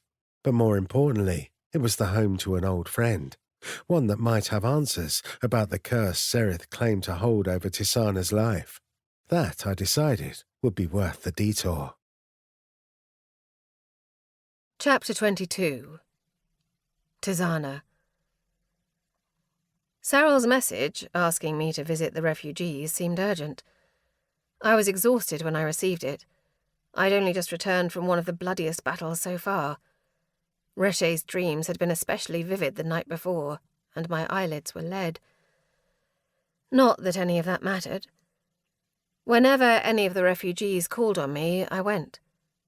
By the time I finished reading the message, I was already reaching for my shoes, casting a wistful glance to the bed. Next time, I promised it. As it often did, attention turned to me as soon as I arrived. The legends that everyone else whispered about me spread here, too. Even Saryl looked at me differently than he once had, like there was another foreign piece of me that he didn't understand. Sometimes those looks made me swallow a bitter pang of loneliness. A part of me had hoped these people would become my family.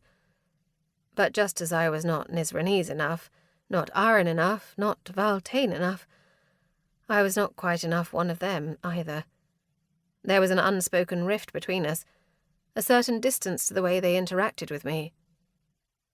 I was used to being looked at, but the stares I got when I arrived today were different. Everything was quieter. My magic tasted unease in the air.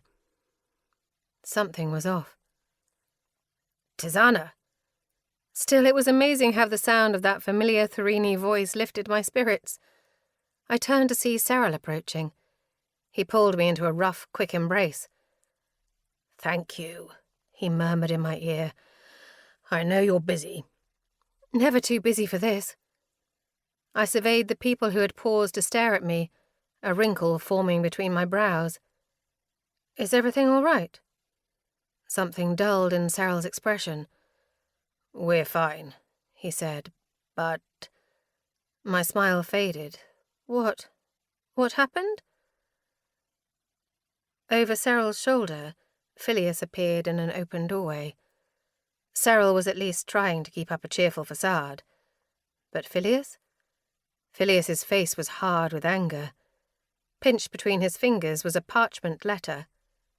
"We need to talk, Nizranese witch," he said. The table, like everything else about the apartment, was run down, rough boards simply nailed together atop uneven legs. The table itself was not notable. What was notable was what covered it. Letters. There were dozens of them, scattered across the tabletop, piled on top of each other. They all were crafted out of similar parchment, and all bore a seal in a certain shade of red that made a pit tighten in my stomach. A group of people clustered around the table, silent as their gazes turned to me. Phileas gestured to the letters. "Read." "Which one?" "Any one." I picked up a letter. It was written in a shaky hand, dotted with a darkened red. "My dear, I did not want to write this. I do not want to worry you. I was not given a choice." With every sentence, I felt as if my blood was draining from my body. I put down that letter, picked up another, and another. Different handwriting, different words, but all saying the same thing. "They're all the same," Phileas said, tension thick in his voice. "All make the same demands." Apparently, Ryasha said, the Zorokovs did not like the stunt you pulled at the Mikov estate. My knees were weak. I sat down in a rickety chair. Shit. Shit. They were all written by slaves, specifically slaves owned by members of the Zorokov family, one of the most powerful dynasties in Threl. Slaves that were loved ones of the refugees that now lived here, in Ara, and every one of these letters, written under clear duress, begged for only one thing. Me. My life, turned over to the Threlian lords to face justice for the slaughter of Esmaris and Azin Mikov. Justice. What a ridiculous term, to describe what it was they wanted to do. Threlian society cared nothing for justice. If I were a Threlian man, what I did would be something to respect and fear. Well, they feared me all right, and they feared the orders. But I'd seen firsthand how Threlians reacted when power was wielded against them by people they didn't think deserved it. I'd seen wives who took too many liberties with their husbands' estates hung and gutted. I'd seen overly ambitious second sons get their throats slit by displeased older brothers. And what I'd done had been orders of magnitude worse. They couldn't dangle me from the gallows themselves, but they could threaten their own slaves, parents and siblings and friends of those now under my protection, in exchange for me. Smart. Ruthless. Suddenly I felt so naive. I knew this was a risk, but I didn't think it would happen so fast, while my hands were still tied. How did they find us so quickly? I murmured. Cyril winced. Many of the people here wrote to their friends and relatives as soon as we were settled. It would only take one intercepted letter. Did you know about this? Phileas asked, and I snapped my head up. No, of course not. They would have threatened the orders too. Threatened those who now controlled the Mikov estate. They're just as afraid of the orders as they are of you. The Arch-Commandant didn't tell you? Of course Zereth wouldn't have said anything. Lately Zereth could barely construct a sentence without losing track of his own words. No, he did not. But you can get them out, a small voice said from one of the girls in the crowd. Can't you? One of those letters is from my nephew, another added. He's only 7. I closed my eyes. A headache bloomed behind my temples. We will get them out, and the orders will support us as we do it. We shouldn't have left, someone in the group murmured, and though no one responded aloud, my magic could feel the pang of guilt in the air, a ripple of silent agreement. Let's not pretend that the Arryns will do anything to help us, Phileas said. They have bigger things to worry about. If our kin need us, then we'll need to go help them ourselves. My stomach fell through my feet. You can't do that. It may be the only choice we have. Because the Zorokovs will slaughter you, and they will slaughter your loved ones. I stood, eyes scanning the crowd. Trust me, I want immediate action just as much as you do. But if you give me time, we can win this. Zereth Aldris doesn't win his war without me. He needs me, and I have bound the Arryns to their promises. The minute their war is over, ours begins. With their resources, we won't be throwing more corpses at the Threlians' feet. We'll be winning. And how long will that take? For Aldris to pick off Cesri's cousins one by one? Even then they won't surrender. That isn't a plan. That's a dream. I hated how much his words echoed my own insecurities. It will be a quick victory. We just need time. But would it be quick enough? I wished I could make that promise, but it wouldn't be so simple. We need to trust her, Cyril said.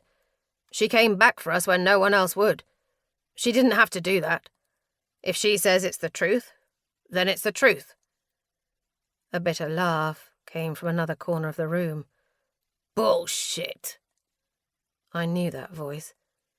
My head snapped up, and I saw a familiar face in the back of the crowd, far enough in the shadows that I hadn't noticed him when I first arrived.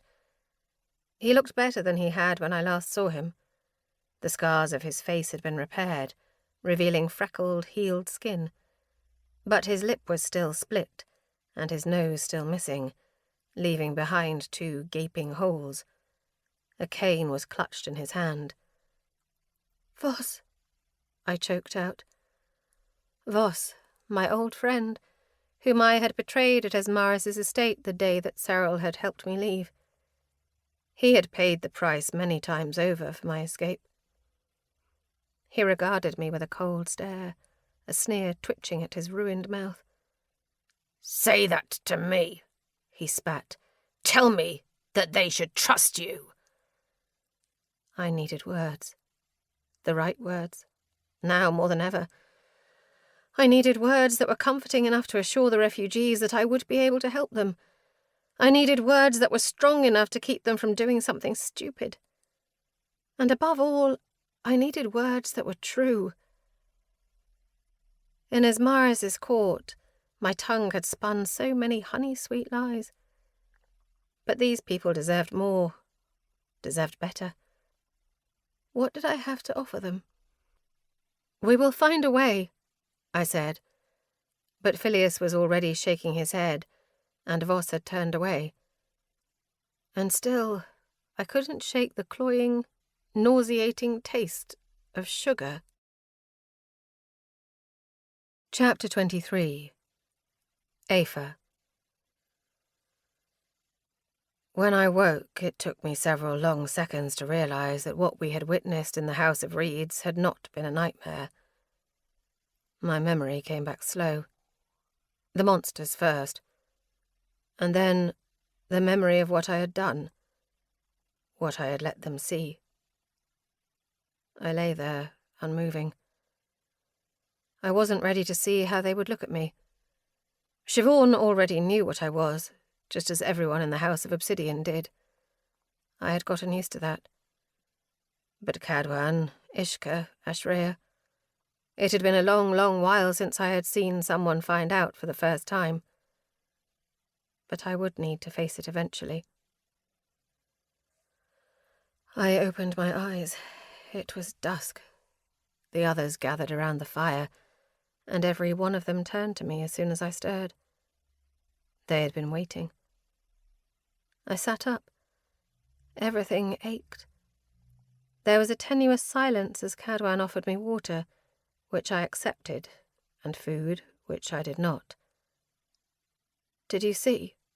I asked Siobhan, and I didn't need to say what I was talking about. She told me that she, Ashrea, and Cadwan had, too, been attacked by the strange fey creatures. There had been hundreds, or even thousands of them. Siobhan had sounded shaken when she recounted it. When Siobhan was shaken, the world was a frightening place. They had managed to escape, with a combination of Siobhan's fighting skills, Ashrea's wings, and some clever magic from Cadwan, which he had used to raise the tide waters and freeze it around the creature's feet. At that, I couldn't help but shoot him a glance of surprise. Magic, at least in the Pales, was often ritualistic and slow, not the sort of thing that was utilised in battle. "Thank the gods that you were able to escape too," I muttered when the story was done, and Siobhan nodded. There was a long, drawn-out silence, all those eyes on me. "You are an Esnera," Ishka said at last. "You are cursed," Ashrea spat. I flinched. And there it was. Esnera. I hated the word. Hated the way it had taken everything from me. But most of all, I hated that it was the truth of what I was. Cursed. Tainted. Life thief. Could I argue with any of those definitions? That was what I was. A creature that stole magic from others, like a carrion bird. Scriptures told of people like me. Esneras were incarnations of corruption. Mathera, the mother of all souls, sheltered the bodiless spirits of all Sydney away from the corrupted forces beyond her reach.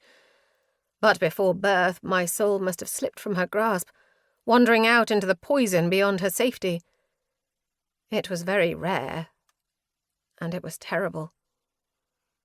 "She saved your general's life," Siobhan said sharply. "By stealing our magic. That's why the Sydney sent her. To steal." As Shreya stalked back and forth before the fire, Ishka was still and silent as glass. "That is not true," I said, even though I didn't fully understand why my father had sent me. "I am here because we have a bigger threat to worry about than you." "It is dangerous for her to be here," Ashreya sneered. "The gods cursed her." Siobhan let out a hiss through her teeth. "That is a silly superstition."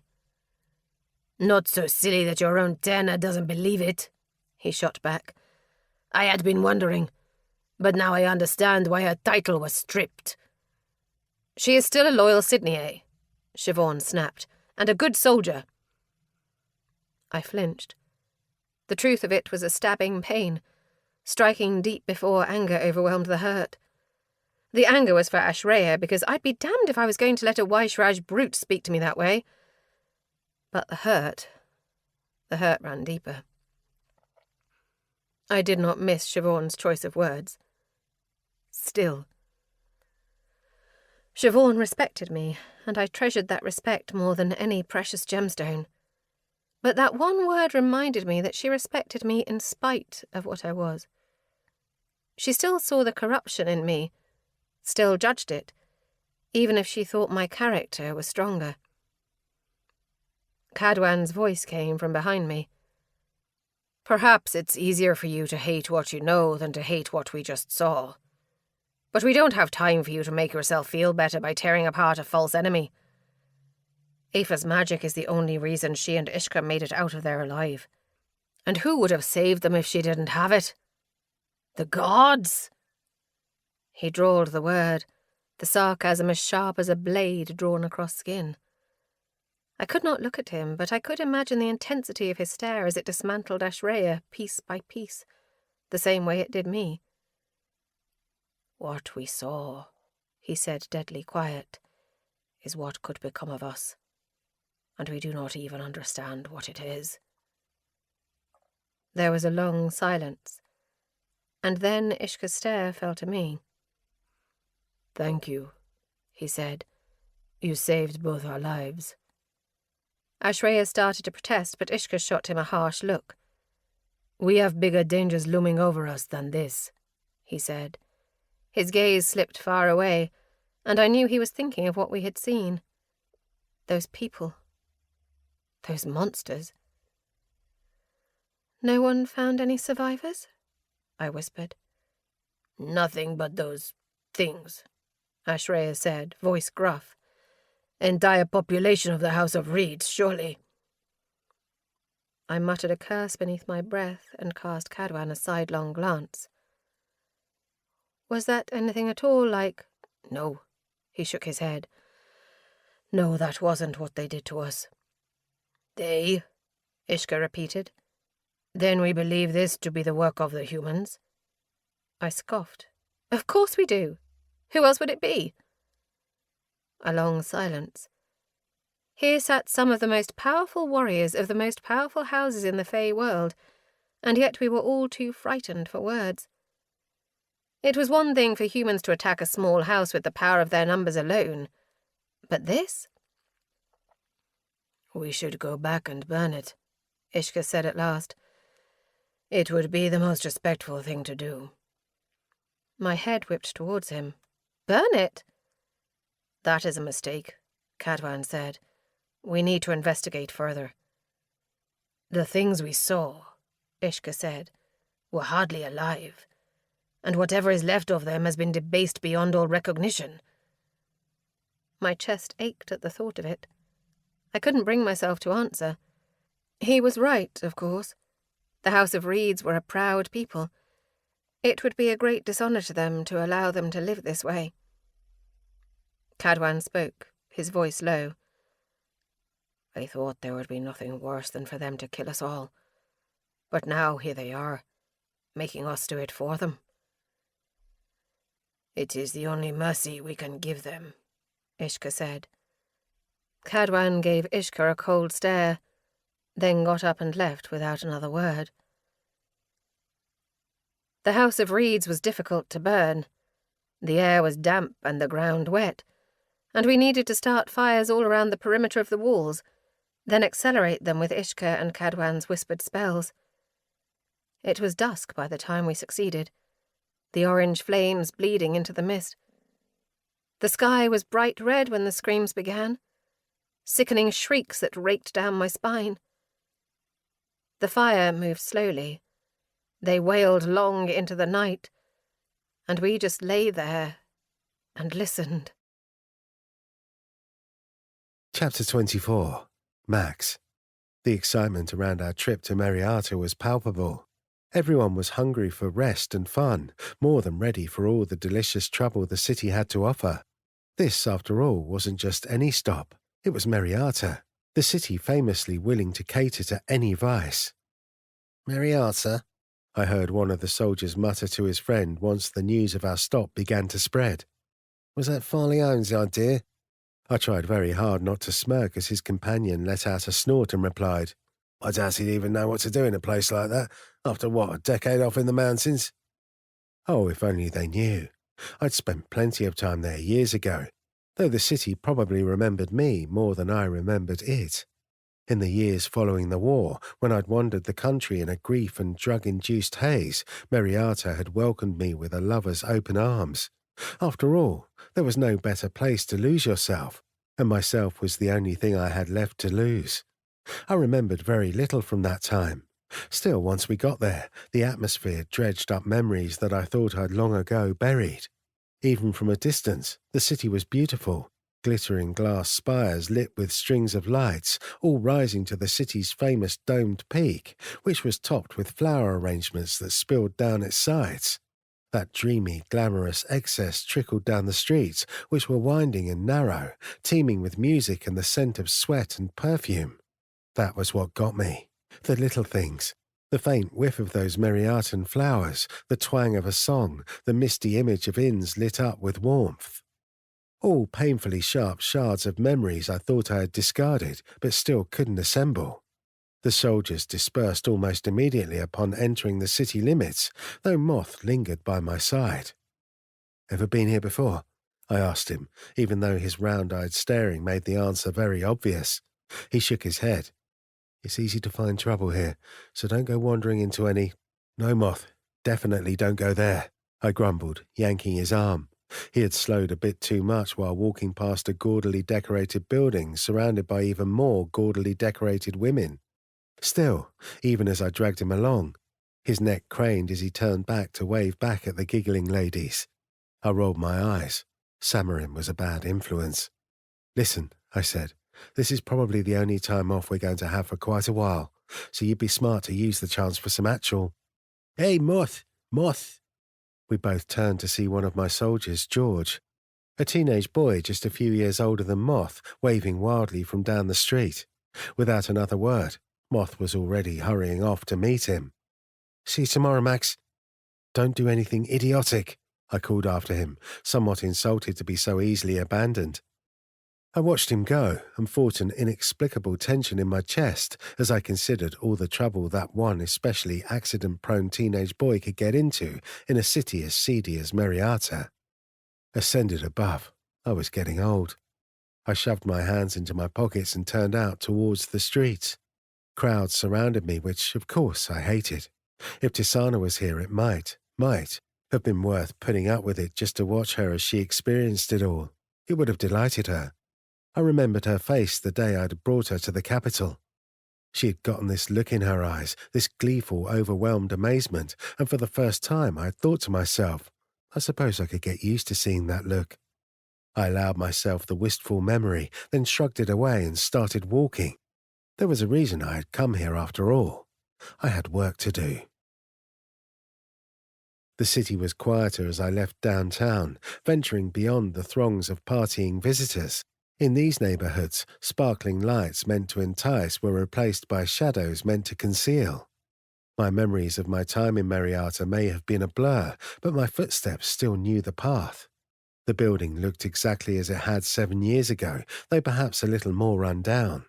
The peeling paint around the arched door was now covered up with velvet fabric, perhaps in some attempt at sophistication. Fake gold-sprayed flowers adorned the windowsills.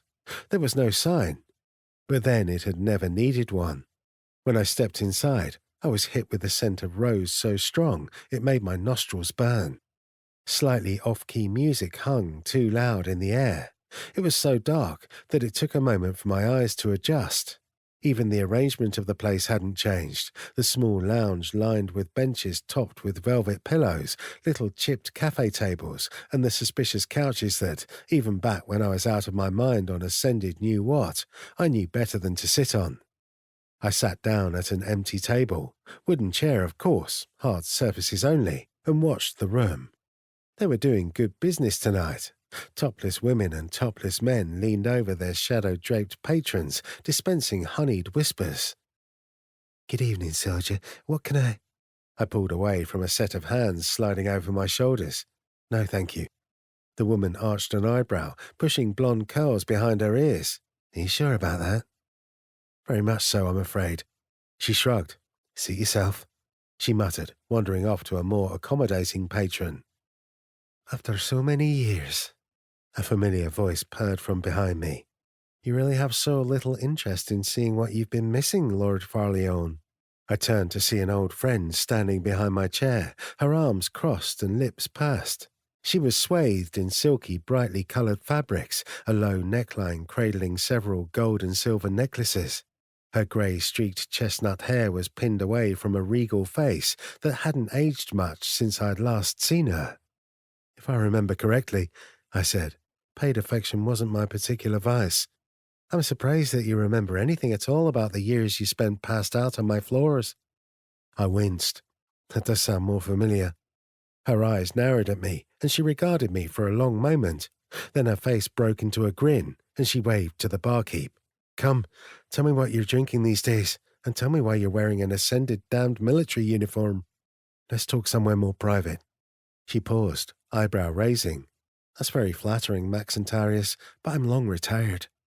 Still I saw the concern in her gaze. Concern and interest, like a hungry cat with its appetite piqued. Prostitution wasn't the only thing that Iamara was long retired from. She sighed, then waved me to the back of the room. "Oh, fine. Come, I'm getting us wine, though. We talk and drink."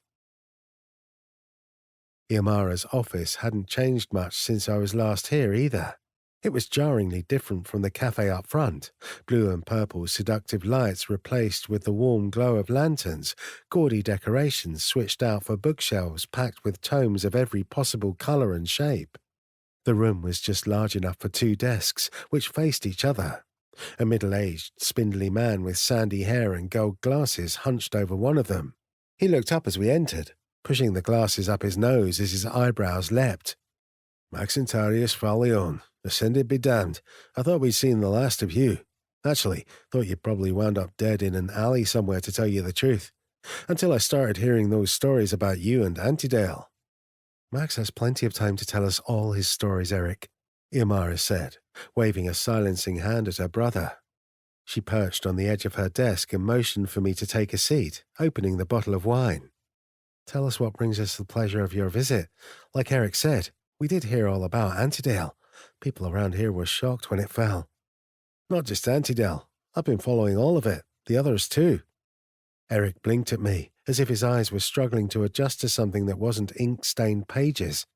"Took me a while to realize what you've been doing. Taking the cities down indirectly. Seemed like a strange strategy for you of all people." Iamara handed me a glass of wine, which was halfway to my lips when I set it down and gave Eric a hard stare. "Me of all people?" "Well," Eric shrugged, "you know, with your history." Iamara shot him a glare. "Enough talk of the ugly past. We were glad to hear that you were back, though I will say, I was surprised that Aldris is the one you came back for. You held a special kind of hatred for him years ago." Her gaze went far away. "I always liked him, though. Scrappy, that man. And look where it's gotten him."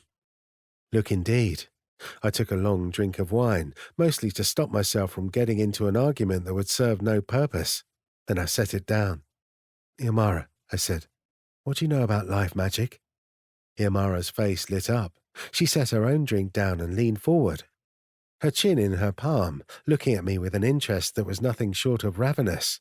What sort of life magic? Would it be possible for someone to create a spell that bound one life to another? If one person dies, so would the other.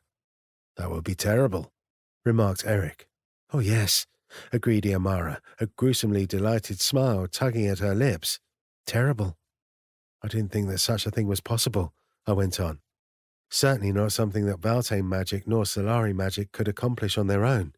No one can manipulate life force like that, and with such poorly defined parameters. I shook my head. It's not possible, Iamara said, and for a split second I almost breathed a sigh of relief, until she added, with traditional magic, but perhaps with Fey magic. I let out a scoff. So you're saying that it is impossible, considering that the Fae have been extinct for what, 500 years? Iamara's dark eyes sparkled with silent laughter. Come now, Max and Tarius, you've seen too much to be so naive. I hated it, but she was right. I blinked, and as they always did in times like these, my second eyelid seemed so much more noticeable now, a constant reminder of all the magic in the world that I failed to understand. So you think that they're still out there? She shrugged. I've heard stories. Who hasn't? But even if they are, have a little imagination. Humans have only had magic for a few hundred years, nothing in the grand scale of innovation. There's still so much we haven't discovered. Like, perhaps hybrid approaches. Valtane and Solari and Fey magics, all manipulated until they become something that is all and none of them at once. Her eyebrow twitched. A fourth type that we've yet to fully uncover. A fourth magic, like Reshe. Like the magic that it had left inside of me. Even if such a thing did exist, I said, a typical human wouldn't be able to wield it, just as a Valtane can't wield Solari magic and vice versa. It would need to come from somewhere deep. They certainly would run a significant risk of going insane or contracting a nasty case of Amaril. Amaril. Magic toxicity sickness. A fucking awful way to die. But that doesn't mean it's impossible, Iamara went on. Very few things are actually, when you have a little vision. I scoffed. I didn't need vision. I had seen plenty and could imagine much worse. Besides, Iamara's problem had always been her vision. She had too much of it, and many people in the Orders did not like the spectres that lingered in its shadows. She had never gotten the support, neither moral nor financial, for her research. Still, she was one of the most brilliant people I'd ever met. Now she leaned back in her chair, taking another long sip of wine, clearly deep in delighted thought about all the possibilities I had laid out. I suspect, she said, that if one were to do it, it would simply be a matter of cost. Cost. All magic requires energy. Obvious to anyone who's ever done it, yes? Certainly. Thus we already have an established truth in this. Magic has a cost. Imagine then a spell with an exponentially high cost. Instead of just giving you a bad headache, when the spell executes, it demands life force, enough of it to kill someone. It isn't binary, you see. The difference between life and death isn't a line, it's a chasm. And a spell like this would have to pull from deep within the levels of magic, down where the rules aren't as clear. She lapsed into thought. It's a little sickening, isn't it? What a gruesome idea. Such a spell would have incredible cost to create. Imagine sacrificing that much of yourself just to drag another soul back with you when you go. Imagine indeed. My mouth had gone dry. I had come here with a wild hope that Iamara would tell me it couldn't be done. If Iamara said that something was impossible, it truly was impossible. But even when I walked through this door, a part of me knew that would be too easy. She was only giving voice to what I already knew and didn't want to believe. So how would one break it? I asked, and Iamara's eyebrows lurched. What a question indeed. How does one break a blood pact? I let out a puff of air through my teeth, and Iamara chuckled. Exactly. Not impossible, but damned difficult. You're better off trying to find a way to maneuver around the chains than gnaw your own arm off. Perhaps my unease was clear across my face because Iamara frowned and leaned forward. Tell me, Max, is this really just theoretical? I was silent. Perhaps that was answer enough for her. I'm sorry that I do not have a clearer answer for you, she said. Perhaps she should consider visiting Vardir. My gaze snapped back to her. Absolutely not. I know that you disapprove of his tactics, but... Disapprove of his... I let out a scoff, shaking my head. Unbelievable. She shrugged. Just a suggestion. He would know more about this than me. Is that miserable lunatic even still alive? Iamara gave me a peculiar look. He's in Ilizath, Max, she said, as if it was borderline pitiful that I didn't know. And in a sense she was right. Being sent to Ilizath was a huge event, and it happened so rarely that when it did, the rumours flew through the orders like wildfire. But then, I'd spent almost a decade after the war in a state of either severe inebriation or total isolation. There was plenty of news that I had missed, and of course, my only thread of connection to the outside world, Samarin, would not be especially eager to keep me up to date on Vardir of all people. He was, after all, the man who was responsible for Reshe. No, I shook my head. There's nothing that I need to know badly enough to see him. A lie, even if I wished it was true. Iamara shrugged and took another sip of wine. Suit yourself, Captain, but I think you know as well as I do that you have to look in unsavoury places for unsavoury information. That's why you're here, isn't it? Chapter 25. Tizana. I heard a terrible, terrible scream. My eyes opened and blinked blearily at the ceiling. Sweat plastered my body. A dream? Or... The scream came again, the kind of sound that stripped me from the inside out. I jolted upright and paid for it with a splitting pain in my head. Still, I forced myself out of bed, threw on a robe, and went to the door. It was not hard to follow the sound. It echoed down the hallways of the Farleone estate, nearly non-stop, as if whoever was making it was in such agony they didn't even need to stop to breathe. In the back of my mind, Reshe coiled. "Do not go." "Why?" A slow hiss. "It feels like death." I padded barefoot through the wing, following the sounds. Eventually I turned a corner that led to a hallway that was completely dark, save for one door with light spilling from beneath it. The scream was so loud here that I couldn't even hear myself think. The door opened easily to my touch. 4 figures huddled in the centre of the room, heads bowed. I recognized Nura immediately. 2 of the others donned tight-fitting black leather, spears mounted across their backs. Sirizen. The 4th was just a head of white, curly hair, kneeling. The scream went on and on. "What's wrong with them?" I had to raise my voice. I didn't realize I had spoken out loud until all those faces turned to look at me. Ariadne, Ansara still wearing her red sash. The kneeling Valtaine was Willa, crouched over the bed.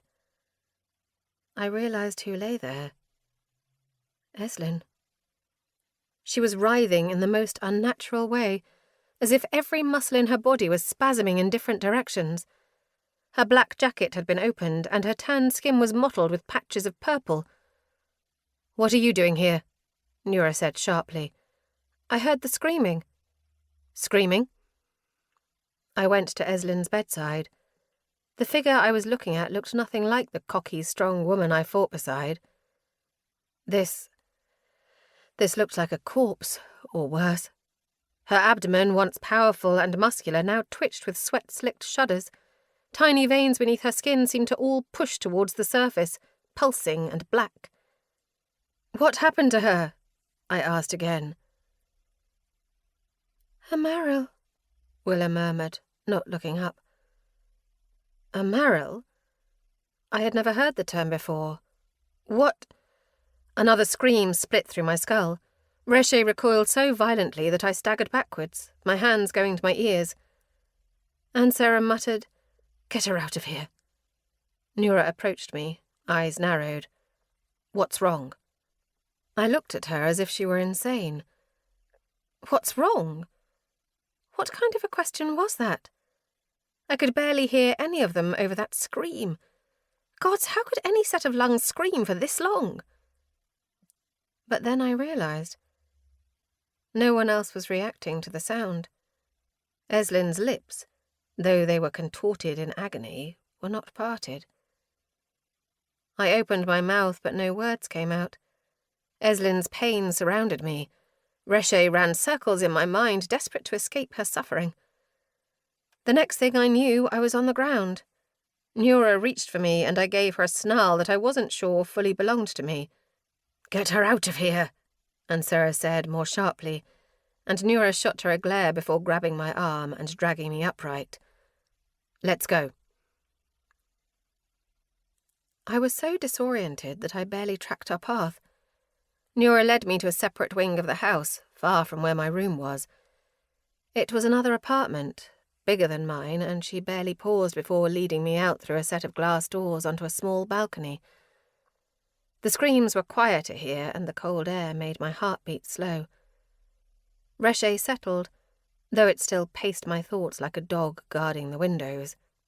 Nura poured me a small glass from a liquor bottle and handed it to me, then poured another for herself. I looked down at the amber liquid. It was trembling. My hands were shaking. "Just whiskey," Nura muttered. "Trust me, you need it. I know I do."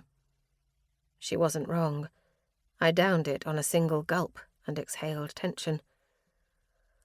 "What did I just see?" I asked. "Eslin is sick." "Sick how?" Nura poured herself another glass, which she nursed more slowly. "Sirizen gamble with magic far deeper than the magic Valtane or Solari use." "The levels," I murmured, remembering what Eslin had told me on our way to Thrall. There were different streams of magic, Voltane, Solari, Fae, and something deeper than all of them. That was why they took the Sirizen's eyes. Removing their sight gave them a greater sensitivity to the lowest levels of magic, though even then they could only dip into it for seconds at a time. "Right. And what they do is dangerous." Nura let out a breath through her teeth. Her eyes were downcast, and she shook her hair out with one hand, going silent. I watched her carefully. It would be easy to write Nura off as unfeeling, but there was a grim sadness in her now, as if she too was trying to shake away what we had just seen. "They modify themselves, push themselves, to be able to wield that fourth layer of magic," she said. "But human flesh was never meant to withstand that. And sometimes it doesn't. That's when you get Amaril. Toxicity sickness, from wielding magic not intended for you." "But why? Why now?"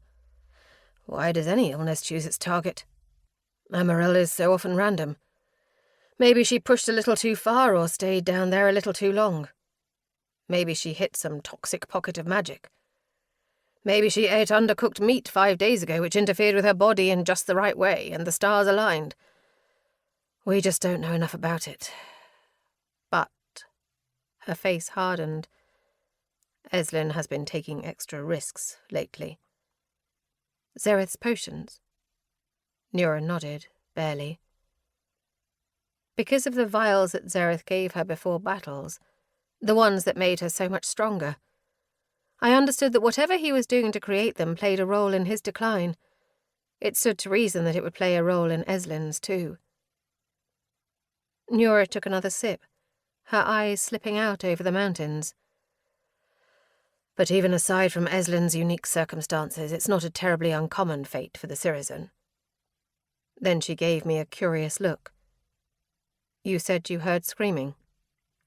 "I did. Reshe did."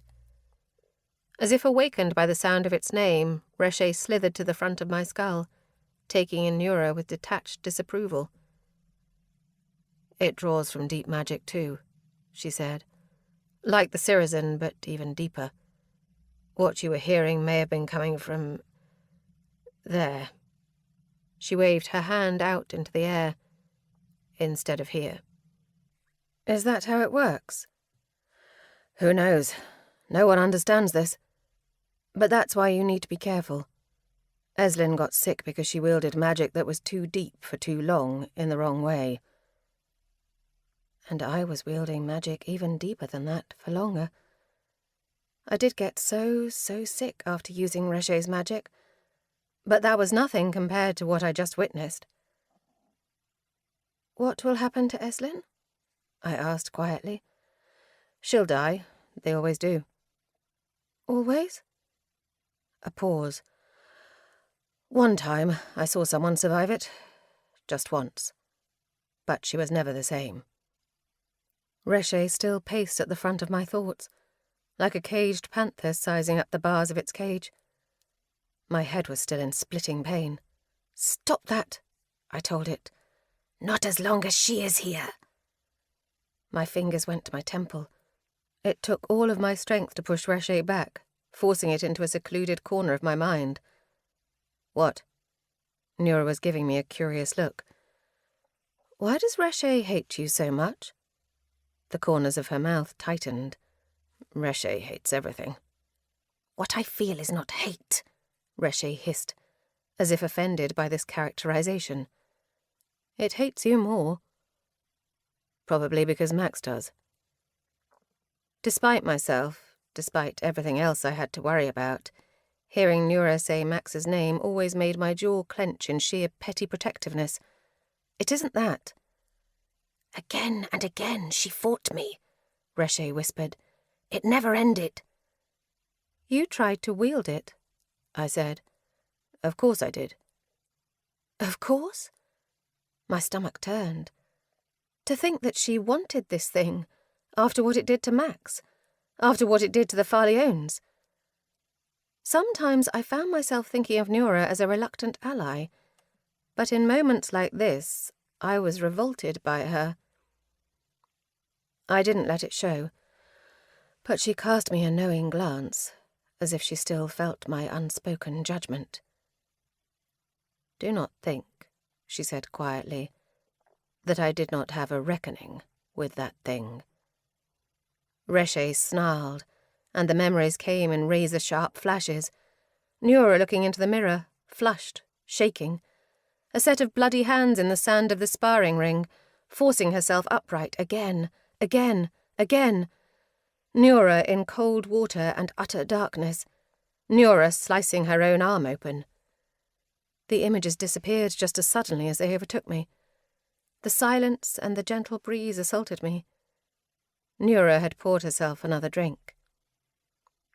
"I heard about what's happening in Threl," she said, "with the Zorokov family. You should have just done what Zereth wanted you to do from the beginning. Then the war would be over and you could go to them. It was too dangerous. The longer you draw this out, the more people will die." I gave her a long stare. She was older now than she was in Max's memories of her. But the look in her eye, ruthless and certain, was still the same. How many times had she told Max, told herself, the same thing in the wake of Salazar? And yet there was a part of me that wondered if perhaps she was right. "I want it to be a world worth saving," I said. A wry smile twisted her lips. "You must think I'm made of stone." "Ice, perhaps. Because ice froze over in layers, obfuscating whatever lay beneath it. There was something else there, I knew. She hadn't always been this way. Even now I saw the sadness in her eyes. A short laugh. "I don't like that. Ice is too fragile." Her silver eyes slipped to me. "I'd be careful who you judge, Tizana. Maybe one day you'll stand where I do. You'll cut away every weakness. You'll make every sacrifice. And then the world will look at you and sneer at your inhumanity, as if you didn't just become everything they told you to be." She took a long drink and turned to the mountains. "Eslin was my friend once," she murmured. "I'm not looking forward to watching her die." It seemed strange to pity Nura, and yet I understood more than I wanted to how lonely it was to chop away everything that connected you to other human souls. I lifted my glass. "To the dead," I said. Nura lifted hers. "To the dead." She downed the rest of her glass in one gulp, then turned and looked up to the Farleone mansion. It loomed over us, and she glared back at it, as if she could stare it into submission. "You know," she said plainly, "I hate this fucking house." Chapter 26. Aoife. "Seven skies, what is that forsaken fucking stench?" Ashraya's booming voice shook the camp. I couldn't help but agree. It was impossible not to. We had just returned from hunting, and Siobhan and Ishka from gathering firewood. One look at the wrinkles of disgust on their noses told me they were thinking the same thing. We all blinked at each other. Then my eyes slipped to the far corner of our camp, where Cadwan's tent stood. "Cadwan?" I called. "Shh," Siobhan said, raising a finger. We went silent. And then I heard it. Strange sounds from the woods. "Cadwan?" I called again. The answer came from the forest. "Over here," he called back. I trudged through the brush until I reached a small clearing, and immediately had to swallow bile. I uttered a curse that came out as gibberish because I didn't trust myself to open my mouth without vomiting. The others were right behind me. Ashraya's curse was louder than mine, drowning out Siobhan's gasp. Cadwan looked at us and drew a hand over his forehead. Flecks of cloudy purple dotted his face. "I know," he said. "It's not pleasant." "Not pleasant?" I repeated. There was a Mathera-damned body sprawled out, opened, on a makeshift table in the centre of the clearing. It had been cut open from throat to navel, exposing a mushy expanse of guts and flesh, all greyish-purple. The face was covered by a small piece of white fabric, but greasy tendrils of red-gold hair hung over the edge of the table. "What," Ishka said, deadly quiet, "are you doing?" We were all thinking it. He'd gone insane. Not that anyone could blame him. It took me a moment to realise what I was looking at. The body on the table was most noticeably disfigured because of its opened abdomen, but its limbs, too, were twisted and gnarled, the skin greyish and too formless. "It's from the House of Reeds," I said. "She," Cadwan repeated, nodding. "She is one of the Fae slain in the House of Reeds. Yes." I pressed the back of my hand over my nose and stepped forward. The closer I came, the stranger the body looked. I had seen many dead bodies in states of disrepair. I knew what normal Fae guts looked like. This was not right.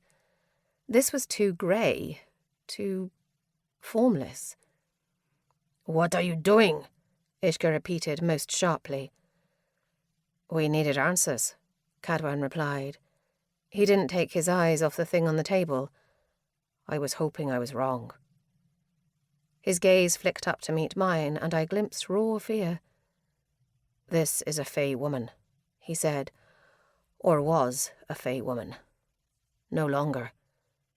"I don't understand," Siobhan said. "Clearly something had happened to... not happened to.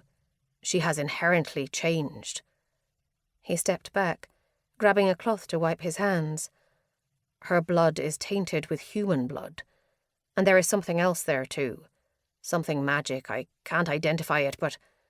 He frowned as his voice trailed off, looking like he didn't even realise that he had stopped speaking. "What does that mean?" I said quietly, a knot of dread clenched in my stomach. "It means that someone tried to change her into something else. Some sort of hybrid creature." Cadwan pulled the cloth from over the Fae corpse's head, revealing a face that was somehow astoundingly beautiful and gut-wrenchingly hideous all at once. Her features had been ever so slightly rearranged, seeming to blur no matter how I focused. Her skin was sallow and sagging, violet veins blooming beneath its slick surface. Even I could not identify what was so wrong about it. Yet it was uncomfortable to look at. This was the face that had once belonged to someone who loved and smiled and laughed. And it had been corrupted. Why? I choked out. Why would they do that? And how? Siobhan said. A whole house, all at once. Cadwan shook his head, still not looking away from the corpse. I do not know. Perhaps it's weaponry, I said. A way to kill them all quickly. I know very well that they do not need to do this to kill. No, I think whatever this was, it was a failure. He lifted his knife, pointing to the exposed innards of the body. Even just over the last several hours, all of this has degraded. Her body is withering away as we speak. Her own blood is poisoning her. We didn't kill this one.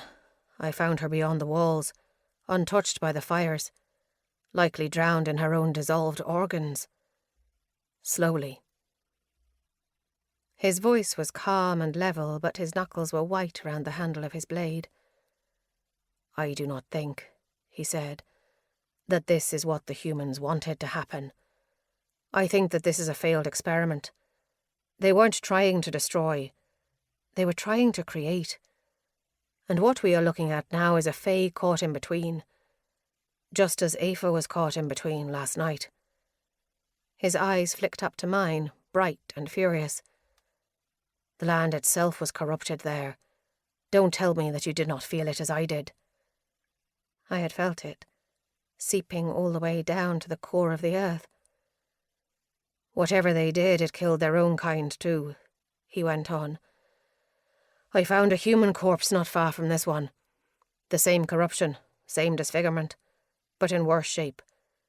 There was not much to salvage. Ishka let out a long breath through his teeth. Then what does this tell us, but that the humans are ruthless creatures? We already knew that. It tells us a great deal, and perhaps it could have told us more if we had not torched the city before we could investigate. Ishka's stare hardened.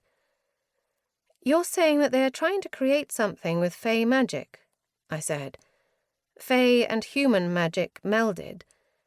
And I cleared my throat, the next word striking too close to the ones that had been hurled at me just hours before. Corrupted, as you call it. I believe so. But I need to learn more to understand why, or how. This is heretic magic, Ashreya growled. No Fae scholars would be studying such things. It was the truth. The Fae houses were different in so many ways, but one belief they all shared, perhaps the only belief they all shared, was that magic was a gift from the gods. As such, it was a sacred practice, treated with careful reverence and never, ever to be used or studied blasphemously. I knew those teachings well, of course. They were the same ones that condemned me for the magic that lived in my veins. No Fae scholars, Cadwan said, but perhaps Nirajan ones. My head snapped up. I thought I must have misheard him. Nirajan, I echoed. You propose we write to Niraja? I propose we go to Niraja, Cadwan said. I almost laughed because the thought was just that ridiculous. Ashreya let out a scoff. If we were to go to Niraja, none of us would ever be allowed to return home. You say that as if there's any possibility that we can go there, Siobhan added. But even if we wanted to, we couldn't. Not that I would ever walk into the kingdom of half-breed traitors, Ashreya grumbled. I'm surprised you would want to speak to people who are willing to fuck the creatures that killed your kin. And I'm sure the Sydneyais feel even more strongly about it than I. On instinct, I flexed the fingers of my right arm, the one covered not with shameful X's, but my father's esteemed stories. Yes, to so much as suggest that we visit Niraja was, well, implausible wasn't strong enough of a word. It was a small kingdom, an island that lay between the Fae and human lands, further south even than the House of Nautilus. It was exiled by all Fae houses, because its founders had done perhaps the most shameful thing possible. They had interbred with the humans. and they had paid the price many times over for defiling Fey ways. With their exile, yes, but also worse. Some of that punishment came from the hand of my own people, my own father. "We cannot visit an exiled nation," I said. "What's stopping us?" Cadwan replied. "What reason is there?" "Exile is permanent and all-encompassing," Ishka said. "By going among them, we defile ourselves." I had never seen Cadwan show anger before, and even now it happened slowly, as if bubbling up beneath the surface of an ice-covered lake. "This is what the humans hold over us," he said quietly. "Ingenuity, adaptability. They learn how to erase their weaknesses. Meanwhile, we'll cling to our symbolic traditions as we watch our own people fall. How far away are any of us from heretic magic? Your people were never intended to half-shift. You learned how to do that. The gods did not give that to you. Is that, too, heretical?" A wrinkle twitched over the bridge of Ishka's nose. "Our traditions are all we have. If we abandon them, then we are saving nothing at all." "Nothing? We are saving lives. Do you think I care at all about my house's traditions? Our pointless rules? I would trade all of those things and more to have the souls I lost that day back. And if you say otherwise, then you either lack a brain or a heart." Ishka's eyebrows arched. Ashreya looked as if he were actively holding himself back from decking the king across the face. I had to bite back a gasp, even as I also nursed a twinge of admiration. How easy it was for Cadwan to discard the weight of society. Every day I felt it biting into my skin like chafing ropes, reminding me of exactly what I was and what I could never be. Every second of my life was defined by it. And yet, to Cadwan, it was inconsequential. Cadwan's gaze flicked to me. The green of his eyes seemed brighter somehow, with the intensity of his fury. He simply said, "Aoife," and I was struck, yet again, by the way he said my name. I was silent.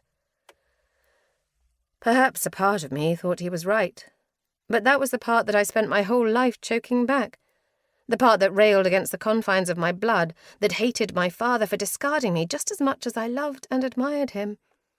I did not let that part of myself out of its box, and certainly not here, when I was not a disgraced Asnera, but my father's chosen. "We will have to find other ways to get answers," I said. "The terms of exile are clear, and the tenor would never allow it." Cadwan flinched. He turned away, back to the corpse on the table. "We will find another way," I said. "Of course," Cadwan replied dryly. "I'm sure we will." We rode out that day, our route unchanged. It felt strange to do anything as planned when the world seemed to have shifted so suddenly. We barely spoke, and at night we set up camp and retreated to our respective tents with little discussion. I lay there, sleeplessly, for a long time. Finally, I crept from my tent and into the woods. I found Cadwan easily. I thought he would be practicing tonight. Instead, he sat on a fallen tree, head tilted up to the sky. I paused. His eyes were closed, the moonlight spilling down over his cheeks, illuminating his profile. It occurred to me that he had a beautiful face, all those sharp angles perfectly balanced, so still that he looked as if he could be a painting. I was still, not approaching him, until Cadwan said, without opening his eyes, "So, I suppose we now know why you are not the Terness." My cheeks heated, and I was grateful that the darkness hid it. "You aren't practicing tonight?" I said. Cadwan's eyes opened, and he looked at me. It was a look that could slice through stone. "How old were you?" he asked. I hesitated. I didn't want to talk about this. I rarely spoke of it with anyone, even at home. How old was I when I found out what I am? When you found out that you are an Esnera. I flinched. The word always felt like a strike. What? Cadwan's eyes searched my face. You dislike the term? As always, he saw more than I wanted him to. Of course I dislike the term, I muttered. I considered walking away. It would be easier. It was what I usually did when I was asked uncomfortable questions. Instead, I found myself settling beside Cadwan. I was 10 years old, I said. A priestess found it in me. She felt it in my magic. I still remembered it in flawless clarity. The priestess had been kneeling before me, her fingers pressed to my forehead. Her magic had been reading mine. Sydney priestesses were the rare fae who had the gift of seeing deep into the magic of others, into their blood. Her eyes had been closed, and I had been watching her dramatic seriousness while trying not to laugh. Then her eyes had snapped open, and she had jerked backwards. Before, she had addressed me with the reverent respect befitting of my station. But then she had looked at me as if she had seen something terrible, something terrifying, within me. I didn't know what it meant at the time. She didn't say anything to me, or to my mother, but she must have spoken to my father because that night I had awoken to my father's hands around my throat. I forced myself to look at Cadwan. I expected to see judgment. There was always some shade of judgment after they knew. But not here. What was that? Gentleness? Pity?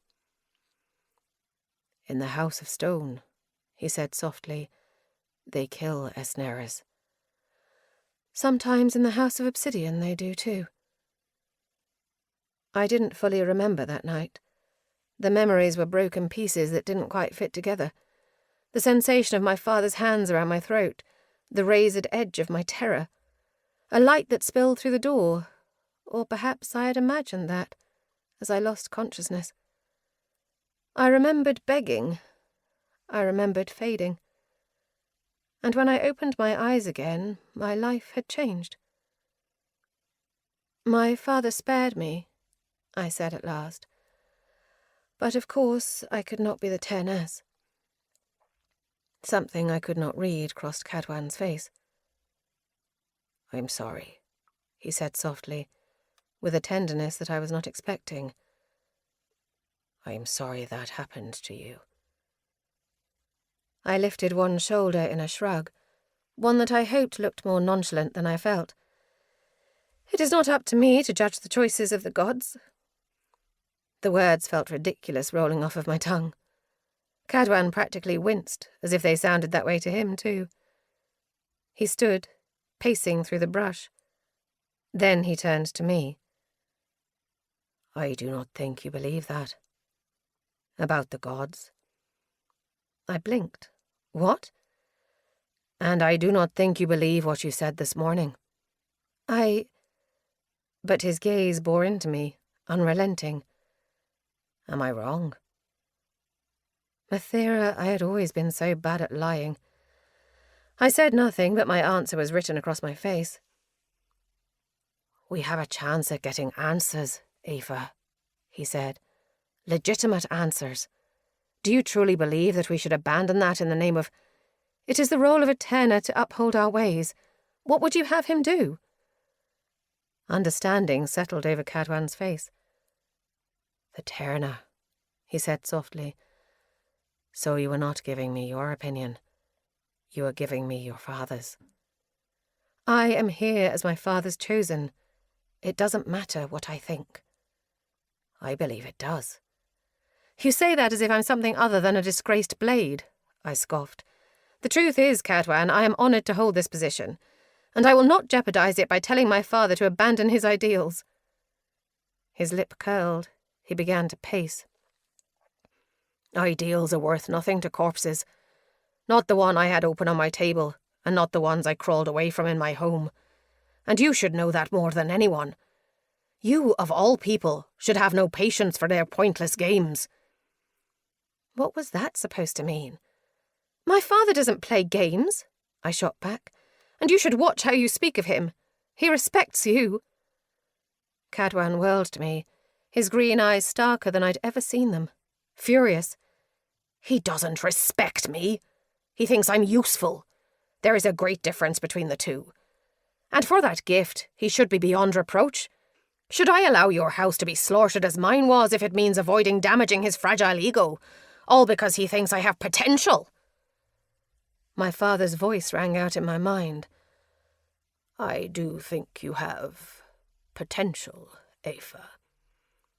My blade was out on nothing but instinct. That was so often how my temper bloomed, in fits and starts, acting on my behalf before I even knew what I was doing. 2 breaths my body was pressed against Cadwan's, his back against a tree and my blade at his throat. We were close enough now that I could watch each rivulet of moonlight drip across his face. I could see every twitch of his expression, every strand of colour in his eyes. We both wore light clothing. I could feel the shape of him against me, the rhythm of his breathing. Mine was heavy with anger, but Cadwan's was still light, calm. "I warned you," I snarled. He regarded me silently. There was no fear in his stare, not even anger. Perhaps just a shade of satisfaction. "Fair enough," he murmured. Goosebumps prickled over my skin. I did not like the way he looked at me. It made me uncomfortable, to be examined so closely. I lifted my chin. "Disarm me," I said tersely. "You haven't practiced in 4 days." Still he did not look away. His fingers found my wrist, and for a moment they hovered there, brushing the sliver of bare skin at the edge of my leathers. I resisted the urge to pull away from that touch, the strange intimacy of it. Then he struck, one quick blow to my elbow, reaching for the hilt of the dagger and pushing me to my knees. I slipped his grip, but he countered me again, blocking my recovery before I had the chance to right myself. And the next thing I knew, I was on the ground and he was draped over me, hands at my shoulders. I held up the dagger. Fail. I got the knife back. His eyes narrowed at me. "Perhaps," he said, "but you look disarmed nonetheless." I felt disarmed, no matter how tightly I clutched the steel in my hand. I cleared my throat. "Get off of me, please." He obeyed, rising gracefully, while I pushed to my feet. I did not look at him as I dusted dirt and dead leaves off my clothes. "I will write to my father," I said, carefully examining my sleeve. "I can't make him see as you do, but I can make the recommendation that we visit Niraja." "But he will not listen," a voice in the back of my mind whispered, "and you will prove his ugliest assumptions about you right." Nevertheless, when I turned, there was something akin to pride in the way that Cadwan looked at me then, hidden in the corners of a barely-there smile, the kind of admiration that made it seem like the right thing to do. And so, when I returned to my tent, I withdrew my pen and parchment and began writing in my neatest script. I told my father of our terrifying discovery in the House of Reeds. I told him of Cadwan's suspicions. I had to gather myself before I wrote the end. Cadwan believes that Niraja may hold the answers to what the humans are trying to accomplish. He believes that they are unique in this potential. I am well aware that they are in exile. However, given that we are facing grave danger, and given what we have seen, I urge you to consider permitting us to travel to them. The humans are clearly working in heretic magics. We must go somewhere that knows such things to learn how to counter it. Another pause, then. Forgive my disrespect.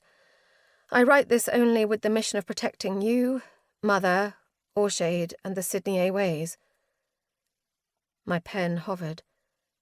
I fought the overwhelming urge to strike out the previous words, to replace them with ones I knew my father would prefer to hear. the reassurance that the Sydney traditions alone would protect us.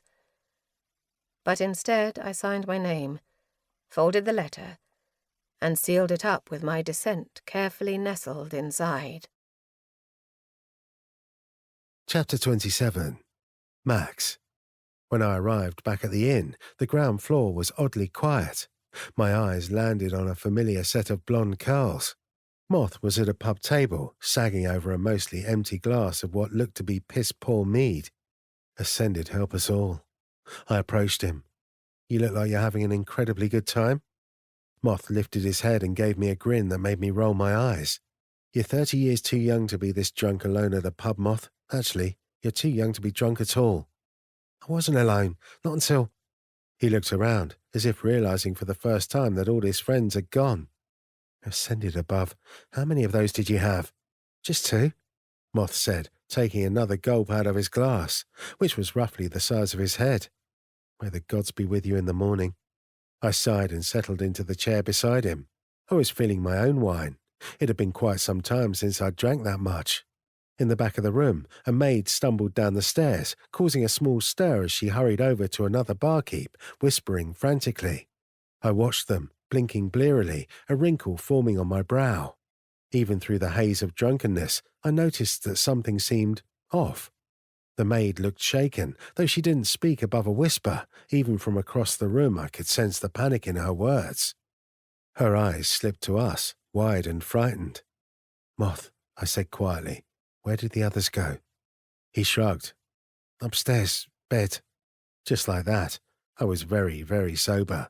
I straightened. The maid didn't break my stare. She unfurled just one finger, pointing up.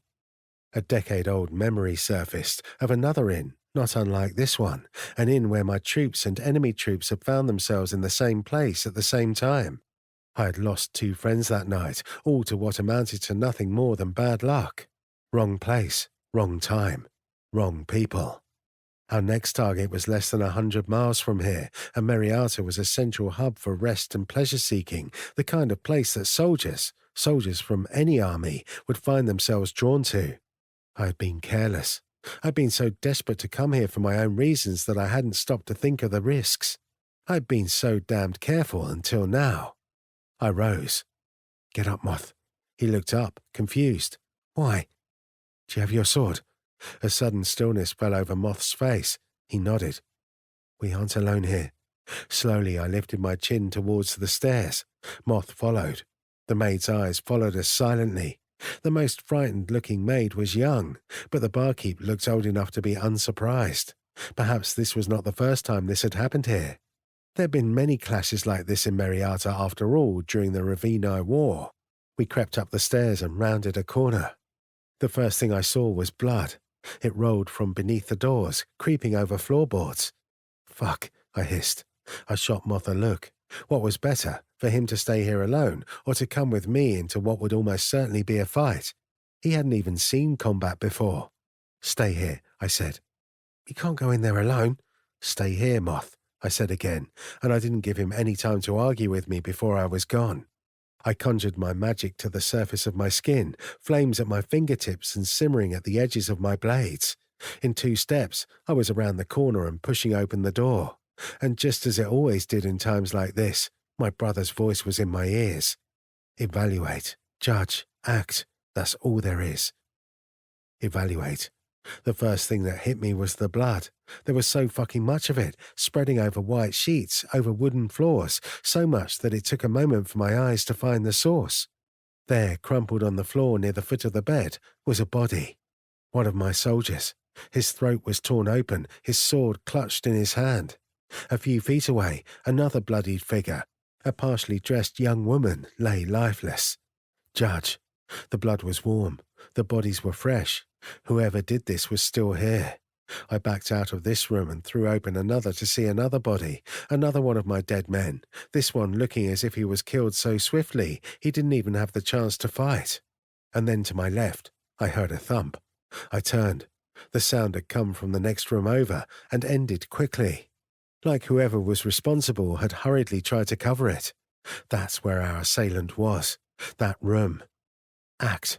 I readied my weapon and backed out of this room, moving down to the next one. I opened the door, only to see a soldier standing there, as if he had been about to open it at the same time. He stared at me, wide-eyed. He was covered in blood, so much so that it was impossible to see what type of uniform he wore.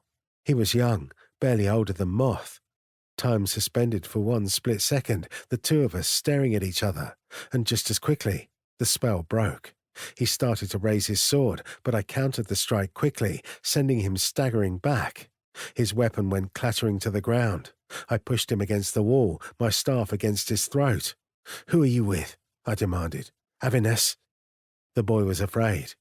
I could see it in his face, even though he was trying to cover it up with hatred. His lips twisted into a forced sneer. "I killed them," he said. "I'll kill you too, in the name of the true king." "Stupid kid," I wanted to tell him. "Do you think Avines has any clue who you are? Do you think your life is worth his crown?" Instead, I loosened my grip on my magic. The edges of my blades were now bright with flames, unleashing a wall of heat over us. "Do you know who I am? I'm Maxentarius Farleone, and those are my men that you've murdered." The boy let out a ragged breath. His eyes widened, even though he tried to hide his fear. "How many of your men are here?" I demanded. "Tell me that and you'll keep your life. Think very carefully about how you answer." Hesitation. "George?" Moth's small voice came from behind me. "Fuck." "Moth." I began to bark a command and did not get to finish. Here's the thing about teenage boys. They're stupid. In my split second of distraction, the boy I had pinned against the wall raised his hand, and a large ceramic lamp from the bedside table went careening against my head. I staggered back. A wielder. Fantastic. And this is how it always goes. Control to chaos in less than a second. By the time I righted myself, the boy was lunging for me, his sword back in his hand, the other raised as he tried to push me back with another wave of magic. He was a good wielder for someone so young, but still inexperienced. 2 steps, 2 slashes, and I had him down on the ground. But then there were footsteps. The noise had alerted the soldier's companions, no doubt. I whirled just in time to see 3 more figures fly into the room, Moth lurching through the door and against the wall, his sword raised. I didn't have time to think or breathe or utter commands. 3 against 1. I'd faced far worse odds before. But there was something especially vile about this sort of fight, the kind fought not in chaotic battlefields, but in these close, intimate quarters, close enough to hear every dying breath, close enough to see the terror in their eyes as your blades run through their guts. It's ugly and pathetic and terrible. Pain shot across my side, blood soaking my jacket. Still, my muscles responded on instinct. The boy didn't get the chance to scream, letting out only a pitiful gargle as he hit the ground, his throat slashed. One of his companions let out a ragged sound of fury and lunged for me. I was still recovering, didn't move fast enough. His blade struck me, and for a moment I couldn't catch my breath. An unnatural jolt ran down to my bones. Magic. Another wielder. I countered with a sloppy, vicious strike. Blood spattered my face. This body fell on top of the other one, twitching, dying slower. I clutched my side, my vision blurred. By the time it cleared again, I saw the first soldier, the one who was little more than a child, back on his feet, rushing towards me, rage on his face. And then I saw Moth lunge, magic sparking at his hands, collecting around his sword. There was a crash as they collided. A blast of light filled the room. When it subsided, Moth was on his knees, the soldier on the ground before him, his weapon buried in the bloody, burnt body. The world was suddenly silent. Moth's face was tilted down to the lifeless soldier beneath him. His breaths were heaving, but he did not blink. I slowly rose. "Moth," I said quietly. He did not move. His breath came quicker and quicker, and now all I could think about was the first time I felt someone else's blood soak my hands. "Moth, look at me." His head snapped up. Crimson smeared his blonde curls and his face. At 13, Moth was that strange age when sometimes he looked almost like an adult, or at least some distant version of the one he would become. But now, staring at me with round blue eyes, he looked like such a helpless child. Several sets of footsteps approached at a wild run, and I tensed, only for the doorframe to be filled by 4 of my own soldiers. When their eyes landed on me, they sagged with visible relief.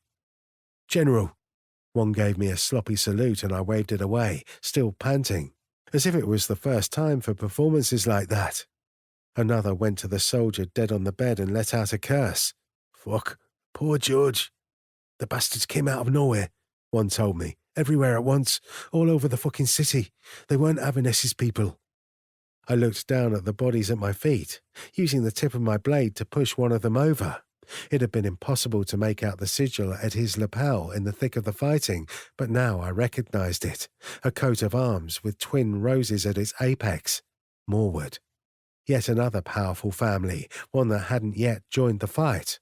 Bad news if Averness was still gaining allies. I hope that was the one who killed George, the other said to Moth, then spat down at the body. Good job, Moth. At least you killed the trash. I hope you did it slow. He clapped Moth on the soldier, and Moth winced, saying nothing. I spun to my soldier, shooting him a glare that he probably didn't understand, then forced my fury down. Get me Arith and Essene. Tell them we need to gather everyone and regroup in camp beyond the city bounds. We need to leave Meriata tonight. The soldiers nodded and dutifully went off to fulfill their orders, but Moth was the last one to leave, his hands still clutched around the hilt of his sword, eyes staring down at the life he had taken. It was nearly sunrise by the time we all regrouped in a camp outside of Meriata. It turned out that skirmishes like the one in our inn had broken out across the city, and we lost a few dozen men to sneak attacks conducted while they were drunk and unaware in pubs or brothels. It had been an attack of opportunity, born out of nothing but our ill-fated decision to stay in Meriata that night, of all nights. But the real concern was the implication of Morwood joining the fight now at this stage. We had defeated many loyalists, but Morwood was so powerful that in one fell swoop, the addition of their armies to Averness's allies undid more than half of our effort. Arith, Essene and I strategized for hours, sending letters with stratagramms back and forth between Zerith and his other leaders in Corvius, and at last a decision was reached. We had to regroup. Our strategy of picking off our enemies one by one had begun to backfire, and Zerith had gotten impatient. Nothing about this was good news, but I would be lying if I said I didn't feel a wave of relief when I read the words on our final letter. Fine, you have your new orders. Return to Corvius immediately. Nothing was over yet. In fact, this might only be the beginning of something worse. But at least if there was to be a storm, I'd weather it with Chisana next to me. It was already almost nightfall again by the time we emerged from the tents, the sky painted bloody. The men had trained and been briefed on our change of plans, and now they ate and gathered around fires, manic uncertainty hovering in the air. I paced through them, looking for one particular face that I did not find. Not until I wandered beyond the edge of the camp, far past the guards and the final tents. I found Moth standing on a rocky shore along a brook. Meriata's lights twinkled far in the distance. You shouldn't be alone past the bounds of camp, I said. Moth said nothing. He didn't turn. I approached him and caught just a glimpse of movement as he turned his face away from me, the back of his hand swiping at his cheek. I did the right thing, he said quickly. I don't regret it. All right, I murmured. Don't let them say that I'm being too... He paused, his jaw tight. I just needed a few minutes. I don't want them to see. Ascended Moth. I let out a breath through my teeth and ran my hand through my hair, buying myself a few seconds to untangle what I couldn't figure out how to put into words. I blinked and saw my own brother's face from years ago. The way he had looked at me when he realized that I couldn't look down at my own hands without seeing them covered in blood. This will poison you, Max, if you let it, he had told me simply. Find a place to put it away. We're not going to talk about this again. That's how it always was, a thing that festered, unspoken, a thing that lived behind closed doors and closed doors alone. It had been easy for Brian, for Nura, for my father. I'd been so envious of that, because I wasn't made for it. All of my emotions had always been so close to the surface. There's nothing wrong with this, Moth, I said quietly, with what you're feeling right now. Do you understand? You did what you had to do today, and we're both alive because of it, but you never want to get used to what it feels like to kill. Moth slowly lowered to the ground, as if he was so exhausted that his legs were simply giving up, and I crouched beside him. I do, he choked out, carefully looking away. No, you don't, I said. My father and my brother were military heroes, and so was my grandfather and my great-grandfather, and on and on. I was taught to be one too, and my family. They truly believed in it, in the honour of what we had always been. But sometimes, as you get older, you realise there are things they are wrong about, no matter how good their intentions were. And what I've realised is that it doesn't matter how many titles or medals or wreaths of honour you lay upon it. There's an ugly truth to what we were and what we did that no one ever wanted to look in the face. I glanced at Moth. The light had waned. He did not look at me, but the fading sun caught 2 streaks of silver on his cheeks. I was a prick to you when you enlisted. I still owe you an apology for that. He shook his head and started to protest, but I held up a hand. I do, because I was... I let out a breath through my teeth. It's because I was scared for you, Moth, because it's just not worth it. It's never been worth it. Hold on to this, onto what you're feeling right now for as long as you can. Hold on to your humanity, and if anyone tells you to be ashamed of it, if anyone tells you that it's weakness that you know the value of a human life, then they're fucking lost, Moth. They are lost, and so many are. I thought of my father and the way he had spoken to me when I was not much older than Moth, how he had taught me that there was an honour in a life of killing and strength in learning how to do it without feeling. For so long I had avoided thinking about it, avoided reconciling those 2 warring halves. He had been a good man, a good father, but he had been his own kind of lost in so many other ways. I just hadn't seen it then. Even now I didn't want to see it. I wanted my family's memories to be untouchable, defined only by their good intentions, but no one ever got that gift, no matter how much I missed them, no matter how much I loved them. I muttered, 10 years later, and I'm still trying to find my way back. There was a long silence. Moth blinked and more tears slithered down his cheeks. I'm glad we're going home, he said quietly. Home. The word caught and settled deep in my chest, but home wasn't Corvius, or the towers, or even a cottage in the middle of nowhere surrounded by flowers. Home was a pair of mismatched eyes, an accented voice, and a heartbeat that followed the same cadence as mine. And I was so homesick. Me too, I said. Chapter 28. Tizana. Eslin lived for 3 more agonizing days. Samarin helped treat her. Dire injuries often required both a Voltaigne and a Solari healer to treat the full breadth of the damage. But for Samarin it was obvious right away that something in this went deeper than his occupational duties. The first time he saw Eslin lying there like a shriveled-up corpse, clutching her eyeless face, he winced, stood there for a long moment, then sat down at her bedside and simply didn't get up again. Ariadne was often there too, clearly upset, even if she never voiced it. Every time she was forced to leave on Cyrazin business, she'd give Samarin a tight, "Take care of her, Sam," and Samarin would nod seriously. For days he barely moved, barely spoke. Late on the first night, I went to Eslin's room and laid a plate of food and a glass of water on the bedside table. Samarin gave me a confused look. "She can't eat." "It's for you, Samarin." "Oh." He blinked blearily at the food, as if the thought of eating hadn't crossed his mind. "Thank you." He didn't reach for it, though. Instead, his eyes slipped back to Eslin, writhing on the bed. The screams, if one could call them that, had faded to a low, constant moan in the back of my mind. That, somehow, managed to be even more unsettling. "Willis says she could still survive," I said. "She won't survive. And if she does at this point, she'll wish she hadn't." A muscle feathered in his jaw as he watched her. Since he came into this room, he had barely looked away. "It's an awful disease. I hoped that when I left the military, I wouldn't have to watch people die of it anymore." Samarin probably had to do a lot of things now that he wished he didn't. His face went harder, every muscle in his expression drawing taut. Samarin's emotions sat so far beneath the surface of his expressions. His eyes always gentle, his voice always calm. Even now, And yet... "Do you want to tell me about it?" I asked. "I see it." I gave him a knowing look and tapped a finger to the corner of my eye. "I see that there is more to this for you. But you don't have to talk about it, or tell me what it is. Not unless you want to." I just wanted him to know that I saw. He spent so much of his time caring for others.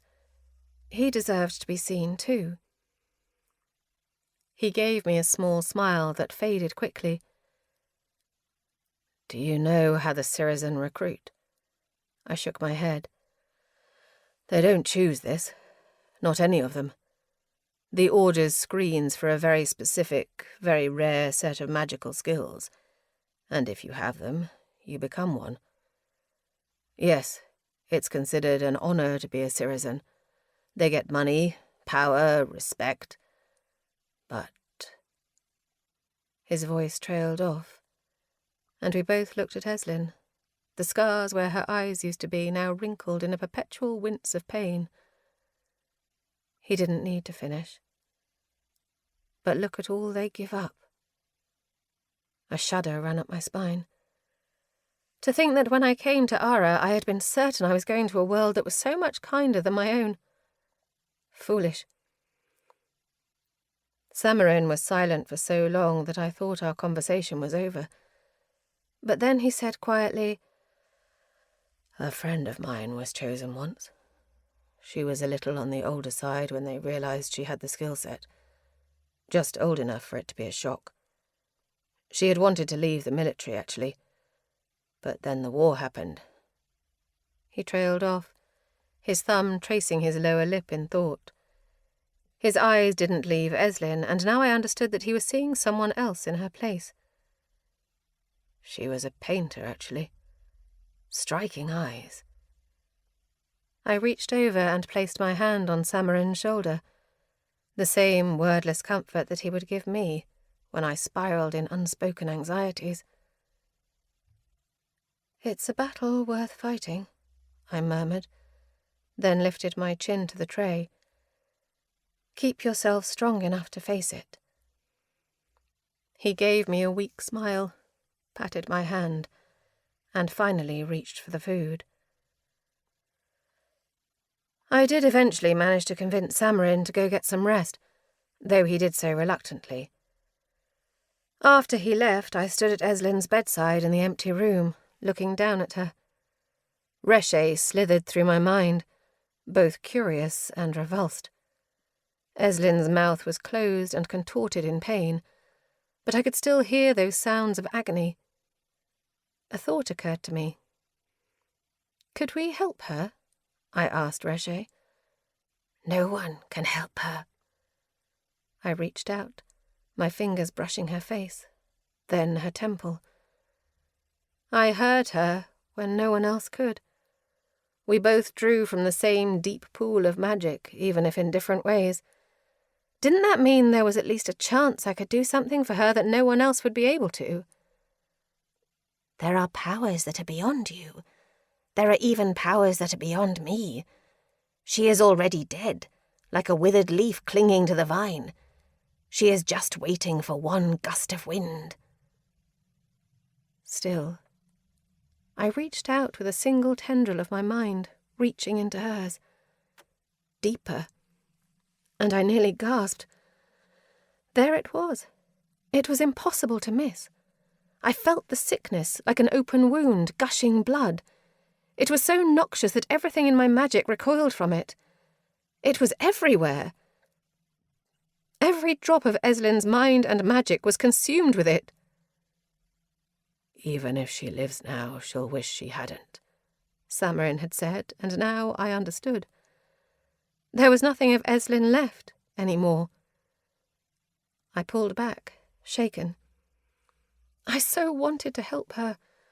She deserved that, or at least deserved to die in a better way than this. But Reshe was right.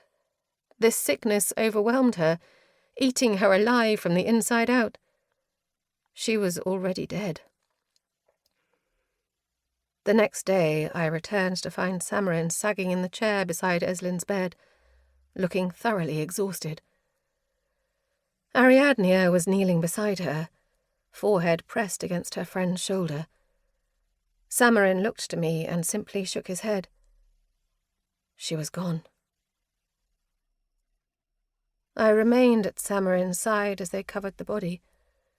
Several other Sirizen came to take Eslin away.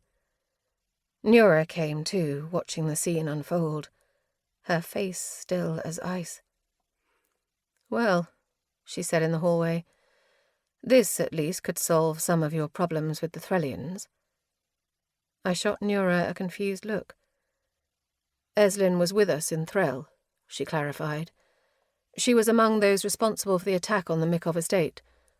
The Zorokovs might accept her death as justice." She said this so nonchalantly. It was like the woman who had been so shaken by Eslin's illness days ago no longer existed, all while the body was barely cold. It made me want to retch. "What about her family?" I asked. "Sirizen forsake all other ties when they become what they are. No one is waiting for her." Every angle of Samarin's face went hard, as if this statement reviled him. Someone is waiting for her, I thought. They'll just never get her. "It does not matter," I said. "The Zorokovs would see it as an insult, anyway." "Why?" "Because they want—" I stopped short. Nura and Samarin both looked back at me. "What?"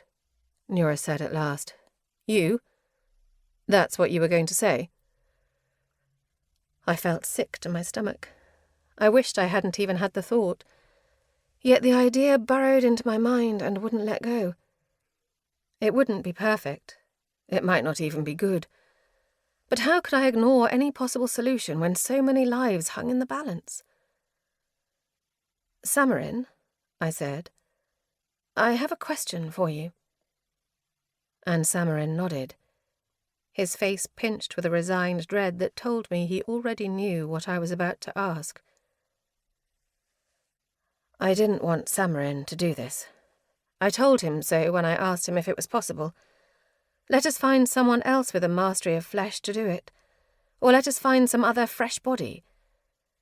Yes, the idea had come to me here, at Eslin's deathbed, but that didn't mean that it had to be executed under these circumstances. Samarin had given me this pitying look, like the proposal was that of an innocent child. His gifts were incredibly rare. It would take weeks, potentially, to get someone else with his skills in Corvius. Eslin was the right age, shape, size.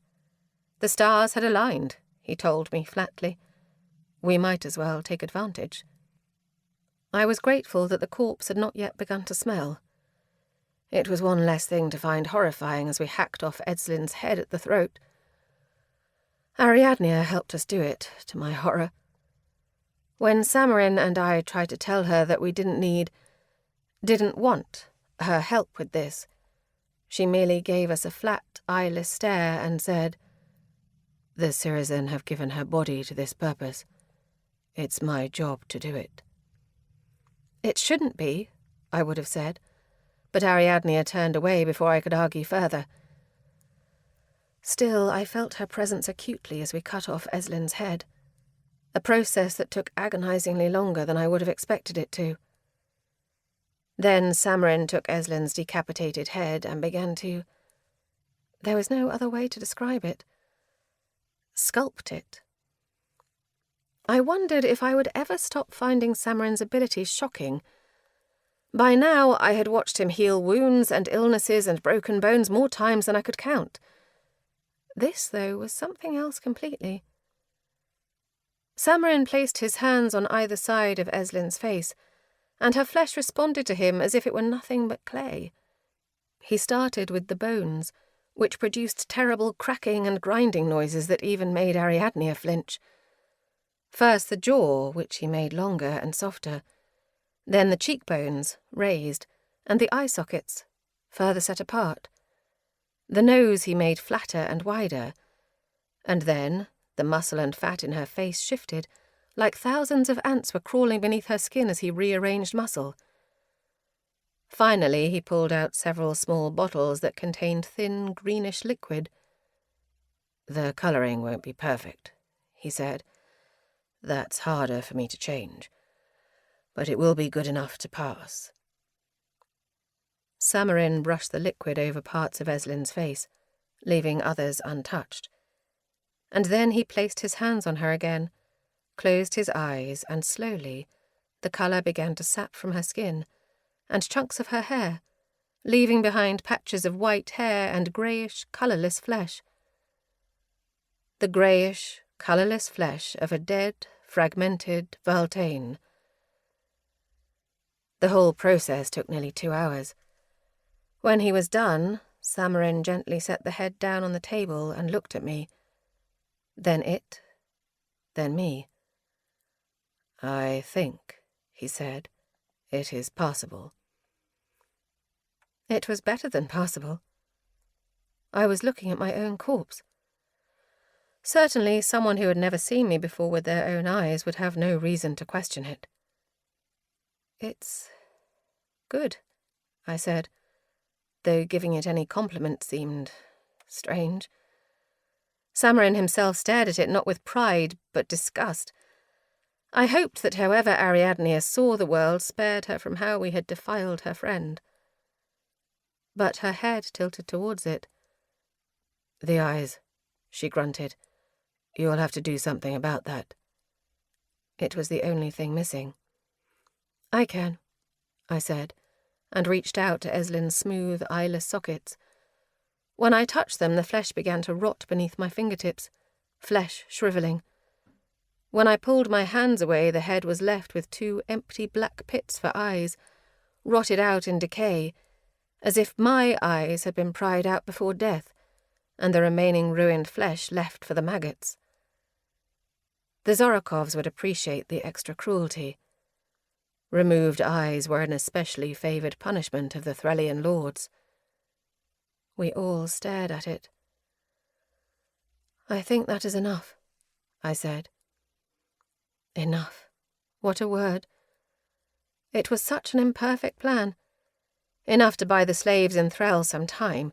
Enough to appease the Zorokovs, if only temporarily. It was better than the plan that I had 3 days ago, which was to say no plan at all. Something was better than nothing. This one act might save the lives of dozens of slaves, or more.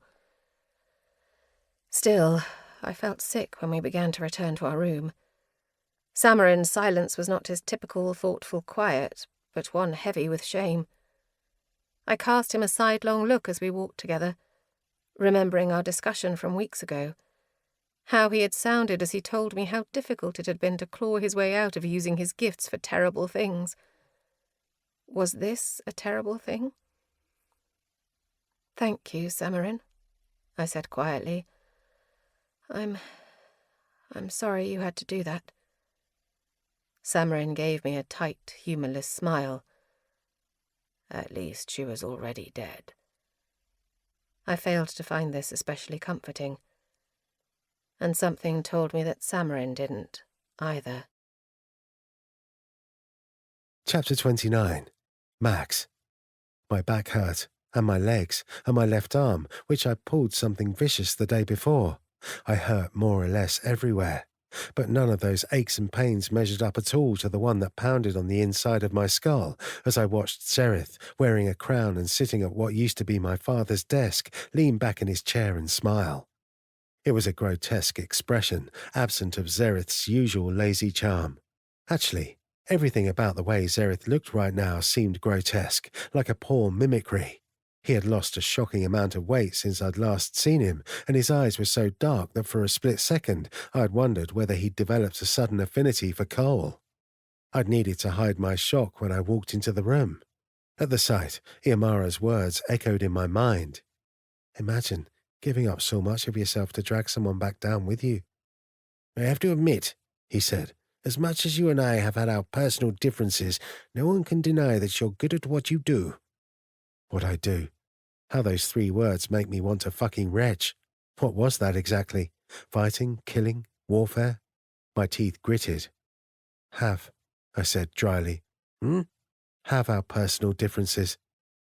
I noticed that you used the incorrect past tense. Nothing past about it. The words slipped out before I could stop them. There was only so much self-control I could master. My poor social graces and all. Zereth's expression froze, a shock of anger passing over his face. Then it relaxed, and he let out a low chuckle. "Ah, you got me." He stood and turned to the map behind his desk, arms crossed over his chest. "So then, it appears that despite your excellent military prowess, we have a significant problem. More wood." He stretched out the word. More wood. "It's an inconvenience," I said. Zereth chuckled. "An inconvenience, he says." He peered back to me. "How much effort you've put into doing this gently, General Farleone, into doing this kindly, you and Tisana and your sweet, bloodless war." Bloodless. Bloodless. Tell that to all the people I had killed over these last weeks. Tell that to the families of the soldiers I'd buried. Tell that to Moth, who I still hadn't seen sleep since he killed for the first time. Fucking bloodless, sure. My words came out between tight teeth. The more people I kill just leaves fewer to witness your divine rule, my illustrious king. Fury cracked across Zereth's face like lightning, surging wildly before he tethered it again. "You can be coy, but do you ever stop to think that you'll just end up killing more of them this way? Death to Ara by 1,000 little cuts rather than just slicing off the infection in one go. Do you think this will get better after another year or 2 or 4 of drawn-out warfare, General Farleone?" A cruel spark glinted in his eye. "You understood that in silence, didn't you? You know, it's a shame you never got to see the argument Nura made for you in those trials. She was brilliant. Showed all of Ara exactly how merciful it was to take such decisive measures. One show of strength, one sacrifice, and 1,000,000 lives were saved." My hands were folded in my lap. Clenched so tight, my knuckles were white. Salazar never should have happened, and I'll never let something like that happen again. I want the capital back, Maxentarius. I want it back soon. We don't have the forces to do that. Avines still has strong alliances guarding the city. Zereth gave me a cold stare. "Do not talk to me like I'm stupid. We have enough power to do this. Even Reshe can't. It can't. It has." He leaned across the table, and all at once, the remnants of his smooth demeanor disappeared. Left beneath was only demented rage. "And if the stories I heard about you are true, then we certainly have enough power to take it back. Don't tell me that we aren't strong enough. I could tear that city to the fucking ground if I wanted to, couldn't I?" "I can't give you a victory based on rumors you heard from a few Threllians," I said calmly. "And no matter what you want to believe, we can't hinge it on Reshe alone either. We need to take Morwood out first." For a moment, Zereth looked so unhinged that I thought he might actually strike me. Then he straightened, and the anger left him as suddenly as it had surged. "Morwood," he muttered, "then Istra, then Emveline, on and on and on." He turned back to the map. Absent-mindedly, he brushed the coronet at his brow, as if checking to see whether it was still there. My gaze fell to the desk. It was covered with papers, letters, books, maps, invoices, plans. Off in one corner, I saw a pile of books that made me do a double take. I recognized them. Journals left by each king to their successor and meant for the eyes of subsequent rulers alone. The top one was open, half read. Zereth would have had to take these with him when he fled the palace. Zereth, of all people, prized the wisdom of former kings enough to take it with him and study it. I looked back to him, and there, briefly, I caught a glimpse of something that looked downright odd on the face of this man that I'd always known to be haughty and selfish. Something tired and worried and worn down. "Why are you doing this?" The question slipped out before I could stop it. Zereth's gaze snapped to me, already angry, as if expecting to see snide sarcasm on my face. But there wasn't any. I really wanted to know. Zereth had already been arguably the most powerful man in Ara. Why take the extra step, knowing that it could so easily end in his downfall? His lip curled. "I thought you'd already decided you knew the answer to that question. Because I'm, what are the words you would use? A power-hungry bastard drunk on his own ego?" That did sound like the sort of thing I would say. "I'm not about to argue with that," I said. But? I gestured to the map, to all the little red pins over it. "All this, Zereth, for what?" Zareth let out a scoff. For what? He echoed, as if this were a ridiculous thing to say. He turned to me. You were born into one of the most powerful families in Ara, Lord Farleone. Second-born son, yes, but that didn't change the fact that the minute you were yanked from between your mother's legs, half the world was shoved into your slimy little hands. Ara was made for people like you, but while your mother was giving birth in a bed of velvet surrounded by midwives, mine was heaving away in an alleyway behind a brothel, alone. And Ara might have looked beautiful from above, but from beneath, the underside was fucking filthy. So of course you, Max, would look at this all and think, why bother? His eyes narrowed. Why don't you ask Tisana that question? I think she might understand. What's the point of going this far? What's the point of doing it unless I go this far? Then he looked to the map and went silent. He was so tense that I could see the line of his shoulders trembling. Sometimes I wonder if it matters, he muttered. Sometimes I wonder if it all just runs too fucking deep. I opened my mouth, but he said abruptly, You're dismissed. Go. I hesitated, then rose and went to the door. Frankly, I didn't have it in me to argue. Not when there was someone I so desperately needed to see. Chapter 30. Aoife. Waiting for my father's reply was agonizing. I would not be able to receive his response until we arrived at our next scheduled stop, Yithera. It was a trading post independent of the houses that was nestled deep in the forest.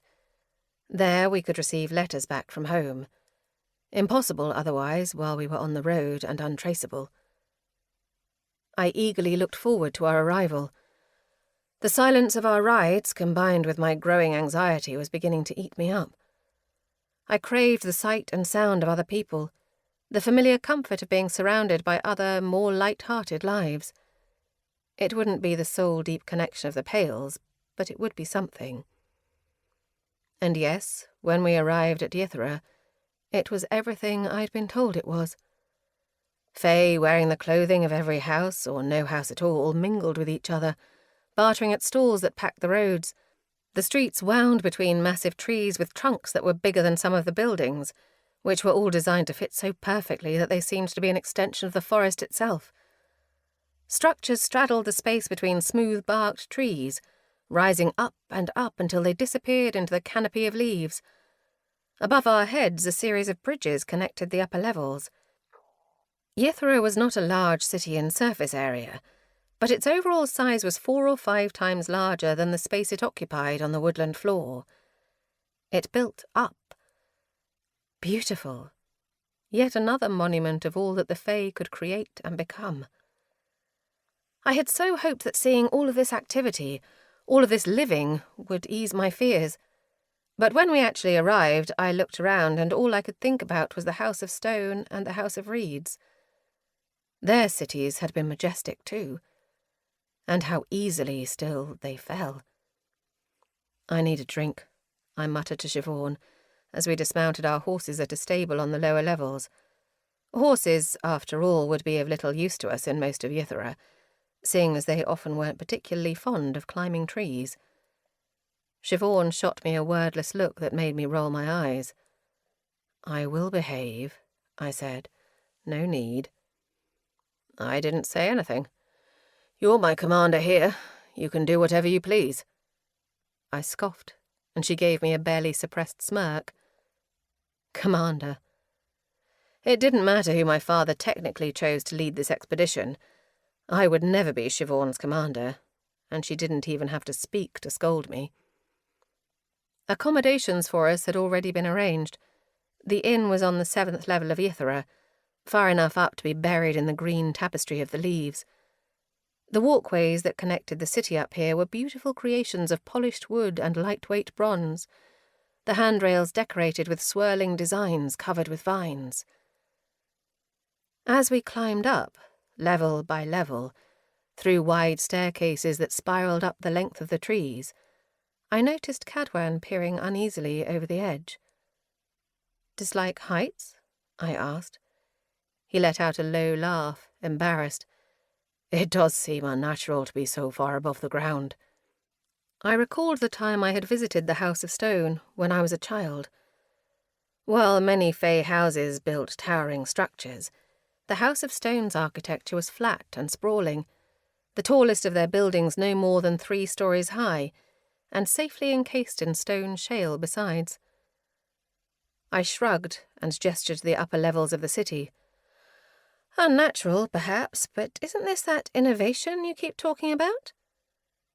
Cadwan gave me a stare so flat and unamused that I couldn't help but laugh. The inn was clean and spacious, but nothing particularly fancy. It was chosen merely out of convenience, certainly not out of desire for luxury. That was perfectly fine with me. All I wanted was a drink and a proper bath. But that would have to wait.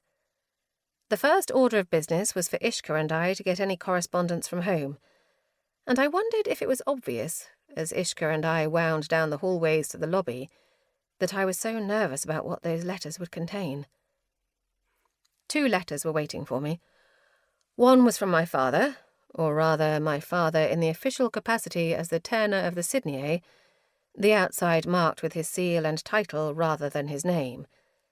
The other, to my delight, was from Orshade. Ishka and I sat around a wooden table beneath a shadowy set of timber rafters.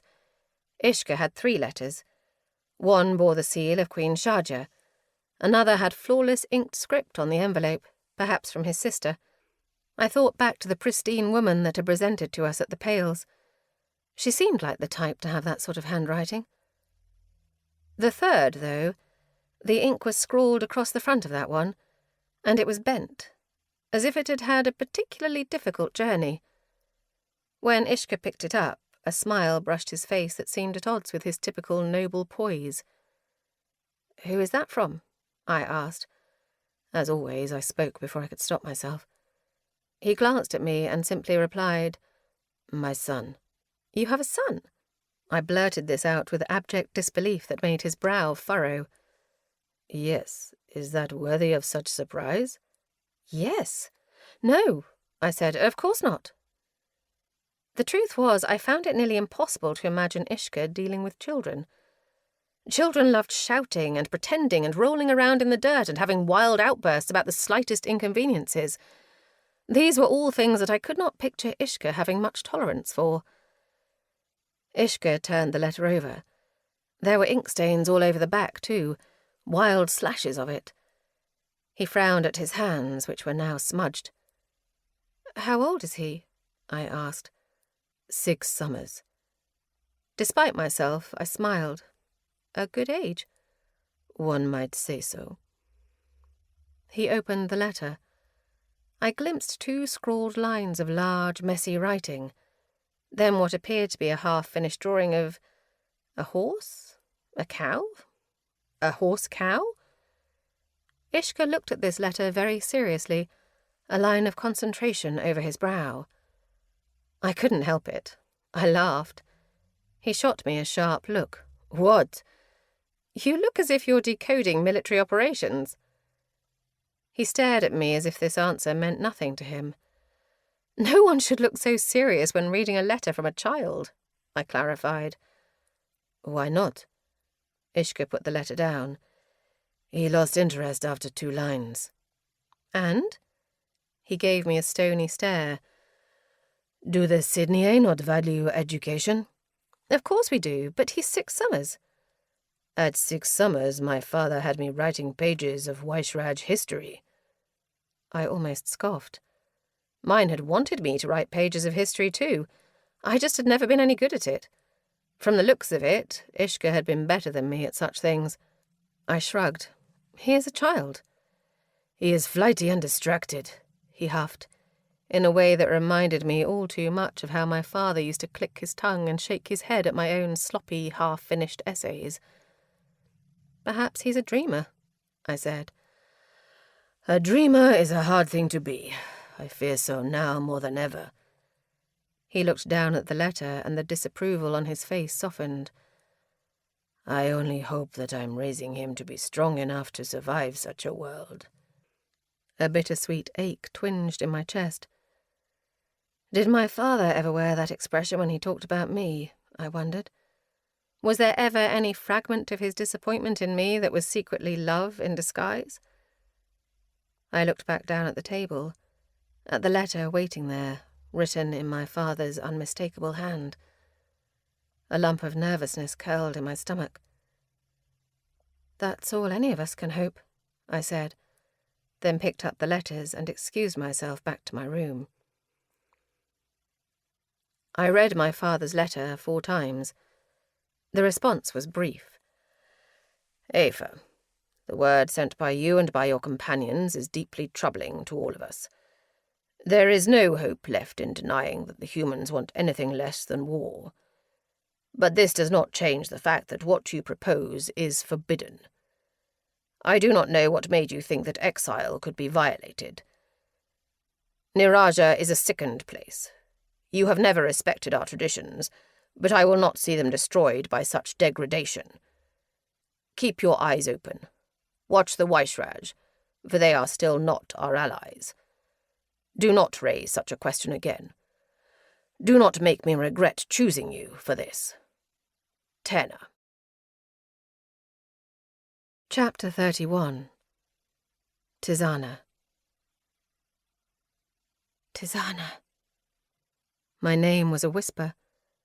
I squinted into the setting sun over an endless expanse of rolling gold. Threll, now. But once Nizarene. Once my home. No wonder it seemed to call to me so. Tizana.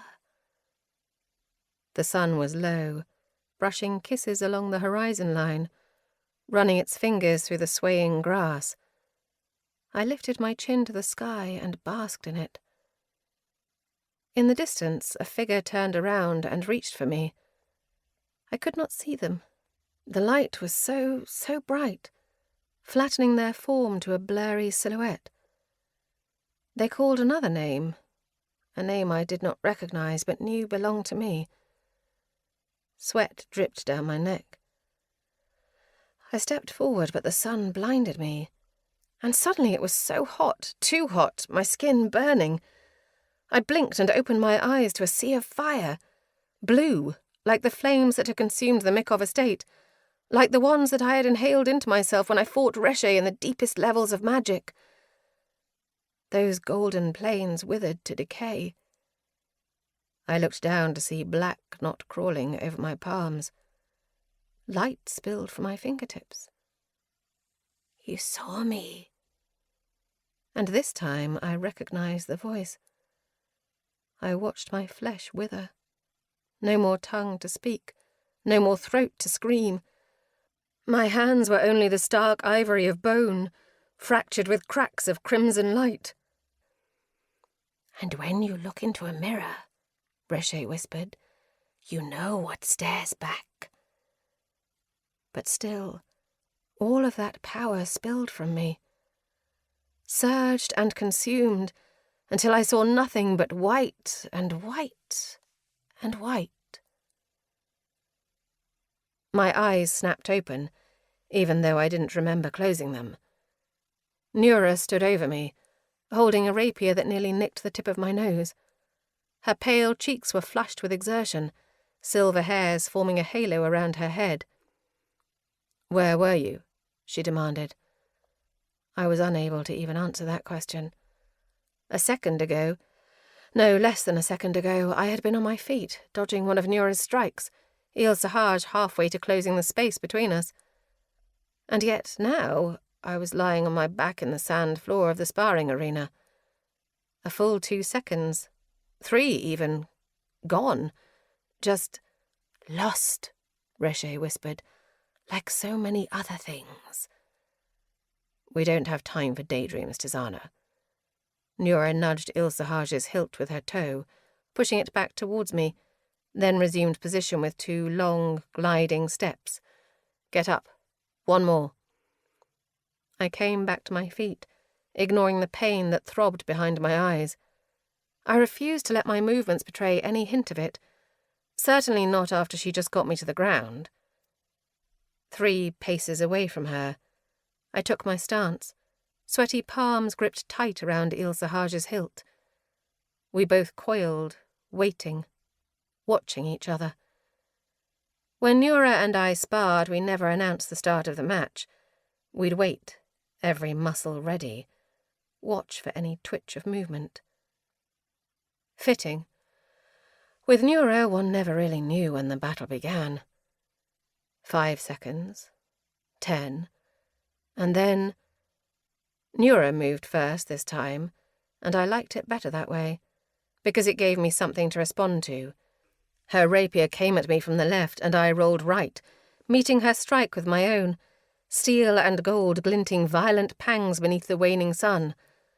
Lunge, and pull back, fast, fast, fast, before she could answer, before she could adjust. She lifted her arm, danced backwards. I snaked out with Il Sahaj's blade, caught the edge of her shoulder, opening a trail of crimson over her white jacket. She winced, but didn't take her eyes off of me. A little smile tugged at one corner of her mouth. She lunged. I swept to the side, capitalizing on that one off-balance second. Strike, strike, strike. Our weapons met where she didn't expect them to, her rapier so light and flexible that Il Sahaj nearly barreled right through it. She turned with her body to grab my wrist, but I knew she would, knew she wouldn't stop. I went for her other hand, twisted until I felt it, felt the click of machinery beneath her sleeve, and shoved her own hand to her throat, so that the blade she'd hidden there was poised against her alabaster skin. Maybe if I'd looked at her, I might have seen some variation of pride, but instead my eyes couldn't tear away from the steel against her throat. Behind my skull, Reshe hissed, a sensation that twisted arousal and hate. It drank up the imagined image of red spilling over her skin. I froze, distracted, trying to yank Reshe to the back of my thoughts. But that moment of hesitation was all it took. Nura seized it. Pain shocked up my other wrist as she twisted, then my knees as she kicked my feet out, and then I was on the ground again, my breath coming in gasps. Nura smirked down at me. "Good," she said, "but not good enough." "One might argue," a voice said from across the arena, "that the match had already been won when there was a blade against your throat, Nura." My heart stopped. I barely noticed when Nura cocked an eyebrow at me and said, "Really? Doesn't look like it was won to me." I scrambled to my feet, spinning around to see Max standing at the door, leaning against the frame with his arms crossed. Max. Max! I couldn't move. I wanted to run to him and yank him into an embrace, but all I could do was stare. I didn't realize until my cheeks started to ache that my face had split into a grin. He wore a black military jacket that looked a bit worse for wear, the silver accents revealing the stains that the black fabric hid. He'd loosened several buttons so that the double-breasted coat hung down on one side, making him look especially dishevelled. Not that the mess of his hair and the shadows beneath his eyes didn't do that already. "Took you long enough to get back," Nura said. Twip, as her blade retracted back up her sleeve. Max shrugged. His eyes didn't move from mine, a smile twitching at the left side of his mouth. "Hello, you." "Hello, you." I could barely get the words out, breathless from more than exertion. Nura rolled her eyes. Far in the back of my mind, I felt Reshe stir. I reached into that web, found it where it perched. It was weak, as it so often was these days, still exhausted from our fight days ago. Carefully, I coaxed it back into the shadows, draped a blanket of darkness over it, the same way I shielded my thoughts from other wielders. I wanted privacy. I crossed the room to join Max at the door. I slid my hand into his. For a moment, the solidness of his touch overwhelmed me. I couldn't tear my eyes away. "Let's go," I murmured. "We're not done," Nura said. I didn't bother looking back. "We are, actually." Max gave me a little sidelong smile. I returned it and shrugged. What would she do? They needed me, and there was nothing that could pull me from this. Chapter 32. Tisana. We didn't even make it to my room. The minute we found ourselves in an empty hallway, we were on each other, my back against the wall, Max's mouth against mine, kisses desperate and searching. He tasted like soot and smelled like smoke and lilacs, that familiar scent that hit me like the heady seduction of wine. Oh, gods, I missed you, I missed you, I missed you. My mouth was too busy doing much more important things to form those words, but they pulsed through me with every heartbeat. It was almost embarrassing to feel so incomplete without another person. I'd spent my whole life learning how to gracefully swallow loss, and yet these weeks away from him had withered me. We didn't stop until we made it to my room, sacrificing seconds for a kiss here, a touch there. When we finally found ourselves at my door, I shoved the key into the lock and threw it open, the two of us staggering inside in an ungraceful tangle of limbs. The door closed. It was silent, save for the wonderful sound of us.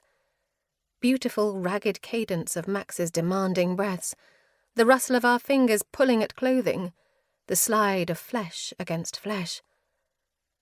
"I missed you," I choked out between kisses. "Me too." Two words that vibrated against the skin of my neck, lifting a groan to my throat. "You have no idea." Gods! I pushed against him until he met the wall. My mouth found his again, hands reaching for the already half-undone buttons of his jacket.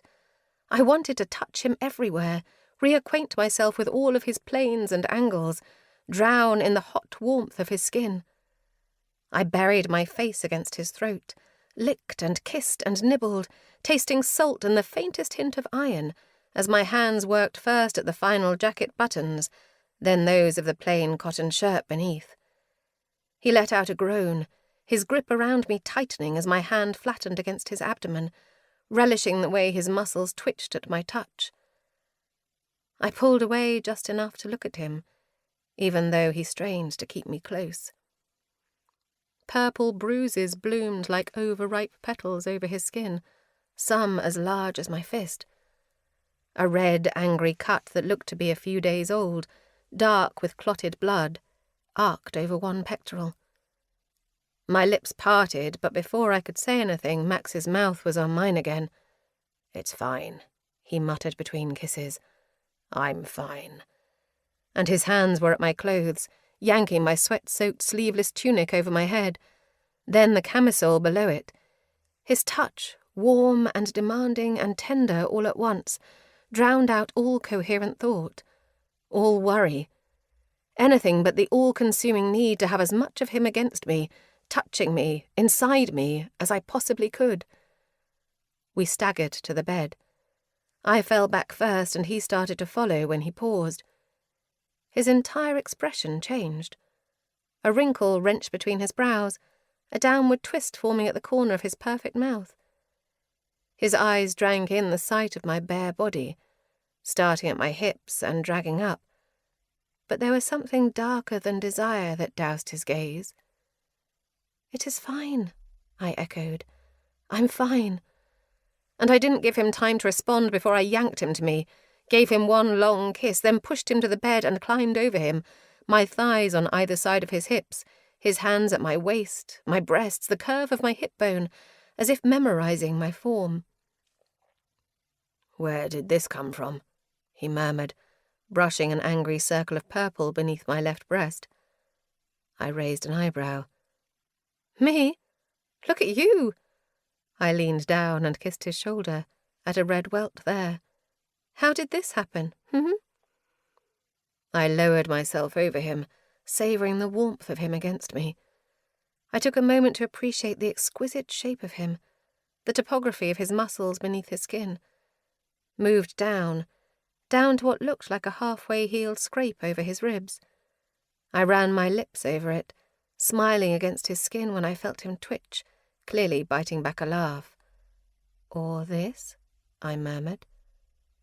Lower, down to a mark on his hip, partly obscured beneath the waistband of his trousers. Slowly I unbuttoned them, peeling them off to reveal the full injury. among other things. Or this, I whispered, pressing my lips to the bruise. I told you, it's fuck. The word was so ragged it was barely more than a mangled moan, spat between his teeth as I ran my mouth up his length.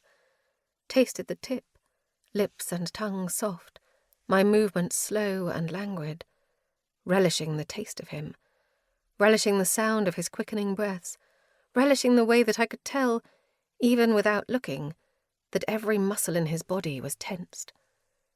Then he was pulling me back up to him, pressing his mouth against mine in a long, desperate kiss as he rolled over me and pushed me to the bed. "Why do I always get the interrogation?" he muttered. "From the minute you showed up at my doorstep, it's always me. What about you?" He broke away and ran an analytical eye over my body. "Where'd this come from?" He pressed a kiss to the 2-week-old slice over my shoulder, a gift from Nura's rapier in sparring practice. "Or this?" His lips moved lower, to a large purple welt across my ribs. "Looks like you've been busy." My abs were tight, core burning with desire, breathing quick. But I said as casually as I could manage, I had things to do. "Things, He reached the burn at the outside of my left hip, still tender enough to make me suck in air through my teeth when his mouth brushed it, pleasure mingling with pain. "I like to lead an exciting life," I choked out. "Right." I felt a silent chuckle against a bruise on my leg. "Part of your charm." "You cannot deny it."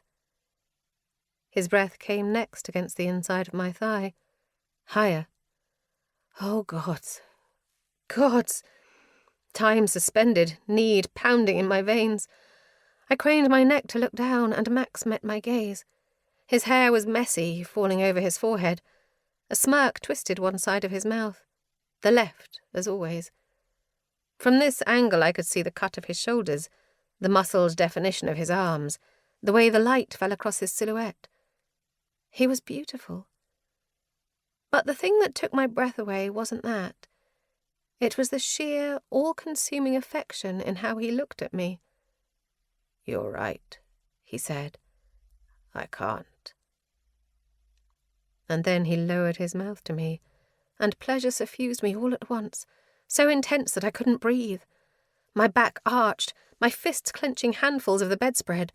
A helpless moan escaped me, one that I didn't even realize I had made until Max's lips stopped just long enough to let out a groan. "Tizana, make that sound again." His voice was low and raspy, practically begging.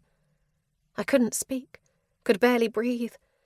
And yet when his tongue resumed its long, tortuous path, I found a way to comply. Were those words that spilled from my lips? Tharini? Aaron? Both? Prayers? Curses? I didn't know. Didn't care. "Good girl," he chuckled against my skin. But I couldn't pay attention to his words. Couldn't pay attention to anything but the movements of his tongue making love to me. Too much and not enough at the same time. Too gentle and too rough. 2 fingers slid into me and my hips bucked. And that was the end. I unravelled, a wave of pleasure cresting and crashing, and I was still shaking when Max gave me one final kiss at the apex of my thighs and crawled over me. I was nothing but nerves, nothing but instinct as my limbs encircled him again, as my mouth found his. It wasn't enough. I needed more, needed him closer, needed his breaths timed with mine. He pushed into me easily, my hips rising to meet him. Gods, I had forgotten how good it felt, how right to be together like this, to be so full of him. He kissed me deeply, the taste of both of us mingling on our tongues, just as his fingers clutched mine, as our limbs tangled, as every part of us intertwined. Our movements found a rhythm that was as natural as it was hungry, his strokes firm and demanding, my body meeting him at each one. Already I could feel another wave cresting, pressure growing where he touched the deepest parts of me, his thrusts growing harder, his breath more ragged against my mouth. "Again," he said, commanded, begged, "Let me feel you again, Tisana." And as if to give me no choice but to comply, he pushed deep, sinking his teeth into my throat. My climax hit me so hard that for a few incredible seconds I separated entirely from the world, connected only to him. I returned just soon enough to open my eyes to see him follow me, his head thrown back, his muscles taut. I grabbed him and pulled him to me in a rough kiss as his climax shuddered through me, riding out the aftershocks of my own. The kiss softened, slowed, as our crescendos faded. Softened, yes, but did not break.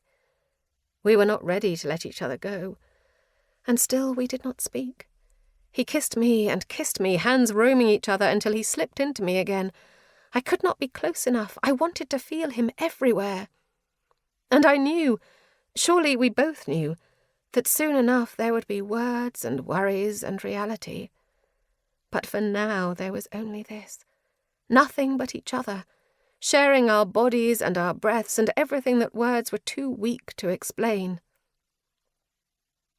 I felt boneless and dazed by the time we exhausted ourselves.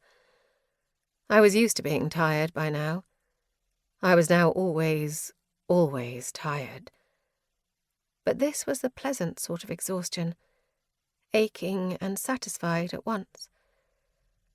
Once Max and I untangled ourselves from each other, we staggered to the washroom, filled the bathtub with water that Max ensured was delightfully scalding, and lowered ourselves in with groans of weary satisfaction. And now, there we both sat, Max leaning against the back rim of the tub and me in turn against his chest, his arms encircling me and his chin against the top of my head. "This feels nice," I said. Not the warm water. Him. Being beside him, feeling him all over me. All these weeks, and I hadn't even allowed myself to dream of this. Didn't allow myself to dismiss the uncertainty that he would make it back alive. And now that he was here, I never wanted to let him go. "Let's stay here for a very long time," I said, making a show of stretching. "I will not move, and so neither can you." Yuck. I couldn't see Max's face, but I could hear the wrinkle over his nose. "You recognize that we're essentially marinating in our own filth right now?" I eyed the water, tinged grey. Fine, he wasn't wrong. "Our filth?" I said. "Your filth?" A bold assertion, considering that you just came from the training ring. "And you just came from... where exactly?" I craned my neck around to eye him. "You have much to tell me." "Were my letters not detailed enough for you?" "Your letters were good, but I like your voice better." "Likewise." And yet I felt the way his arms tightened slightly around me, and the unspoken hesitation of all it implied. When he let out a long breath, I knew he was clearing space for all the words he needed to say. I knew it because I was doing the same thing. He kissed the top of my head. "You first," he said. The words poured out of me. I had spent these weeks in a state of constant performance. I had Cyril and Samarin, but there were so many things that I couldn't tell Cyril and so many things that I didn't want to show Samarin. With Max, words came easily, and even the ones that didn't, he heard anyway. I told him of the battles and how I won. I told him of Eslin and what Samarin and I had done to buy time for the slaves that my own actions had endangered. I told him of every feat and every fear. I told him everything. And for his part, he did the same. I listened as he told me of the battle in Antedale and those that followed. I had heard all the stories here, of course, when they were spoken of in terms of victory and strategy and numbers. But rendered in Max's voice, the wins and losses weren't matters of statistics. They were human. I loved that about him. I loved it, and gods, I had missed it. We talked for hours. so long that we didn't even notice that the water had gone tepid by the time we trailed off into silence. When we finally decided it was time to end our bath, I stayed behind for a few minutes to wring out my wet hair. Then I went to the washroom door and leaned against the frame, watching him. He was standing at the window, hands tucked into the pockets of the pants he'd thrown back on, profile outlined in the waning light. The view overlooked the Farleone estate and the mountains beyond it. Max's face was tilted to the east, towards the house. "It is beautiful," I said. Corvius. Corvius is beautiful." A shadow passed over his expression. "It is," he said. I crossed the room and stood beside him, taking in the view. "I know it's hard for you to be here," I murmured, "but I've liked seeing the place that raised you. While you were gone, it was like I could find pieces of you here." "I don't know if I like the parts of me that were left in this house." I leaned my head against his shoulder.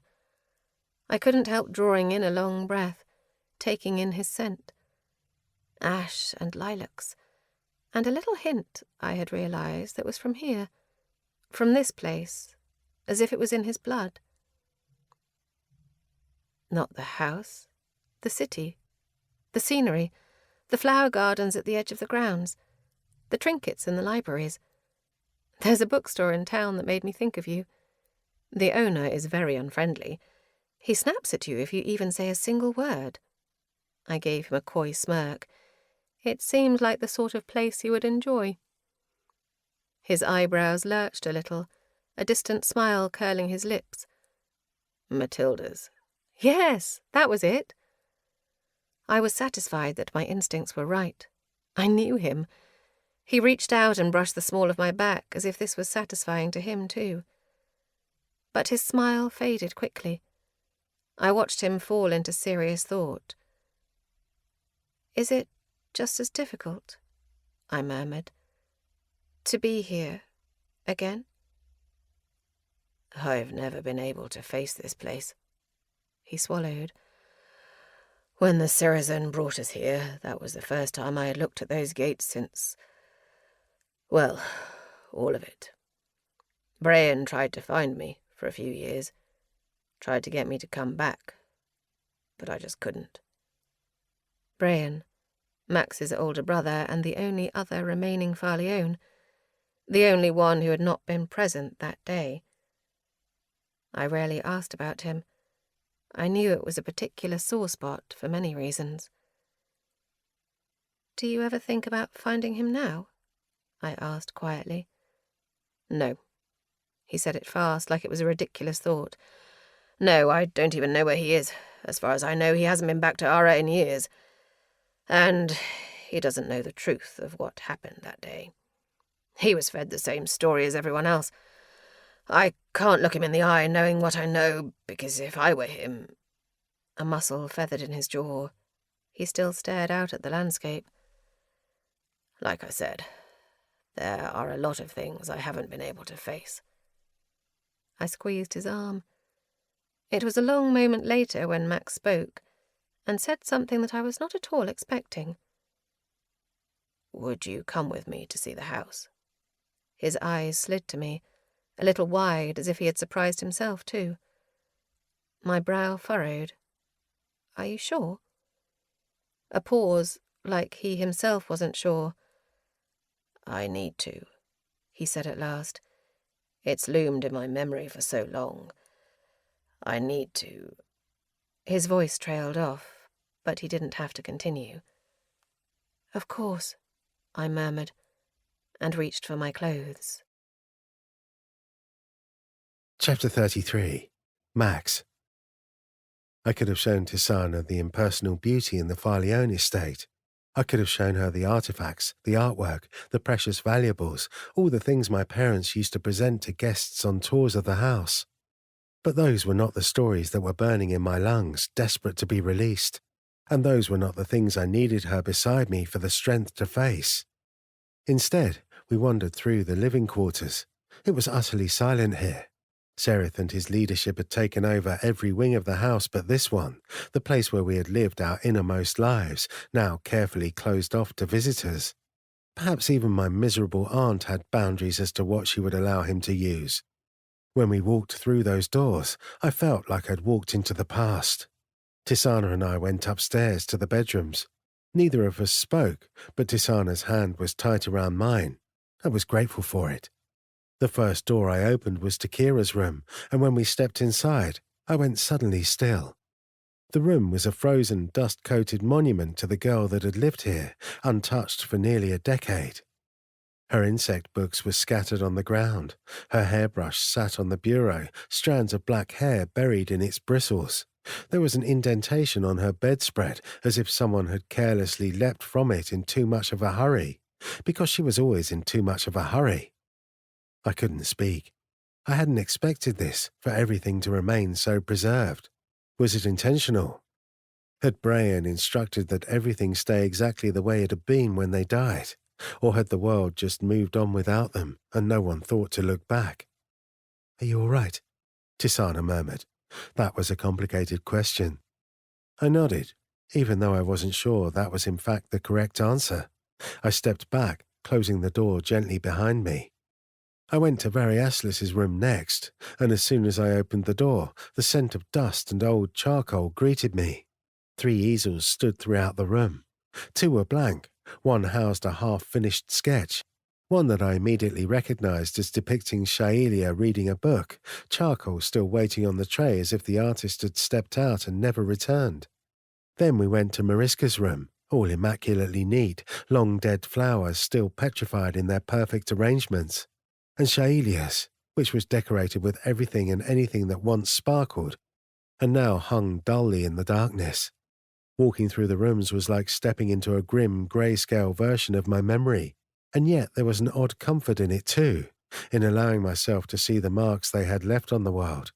Tisana asked little innocuous questions. When did he start drawing? Or, why did she like these books so much? And while at first my answers were stilted, soon I slipped more easily into the past. For so long, my grief had overshadowed their lives, an insurmountable wall between the present and any happiness that had once lived in the past.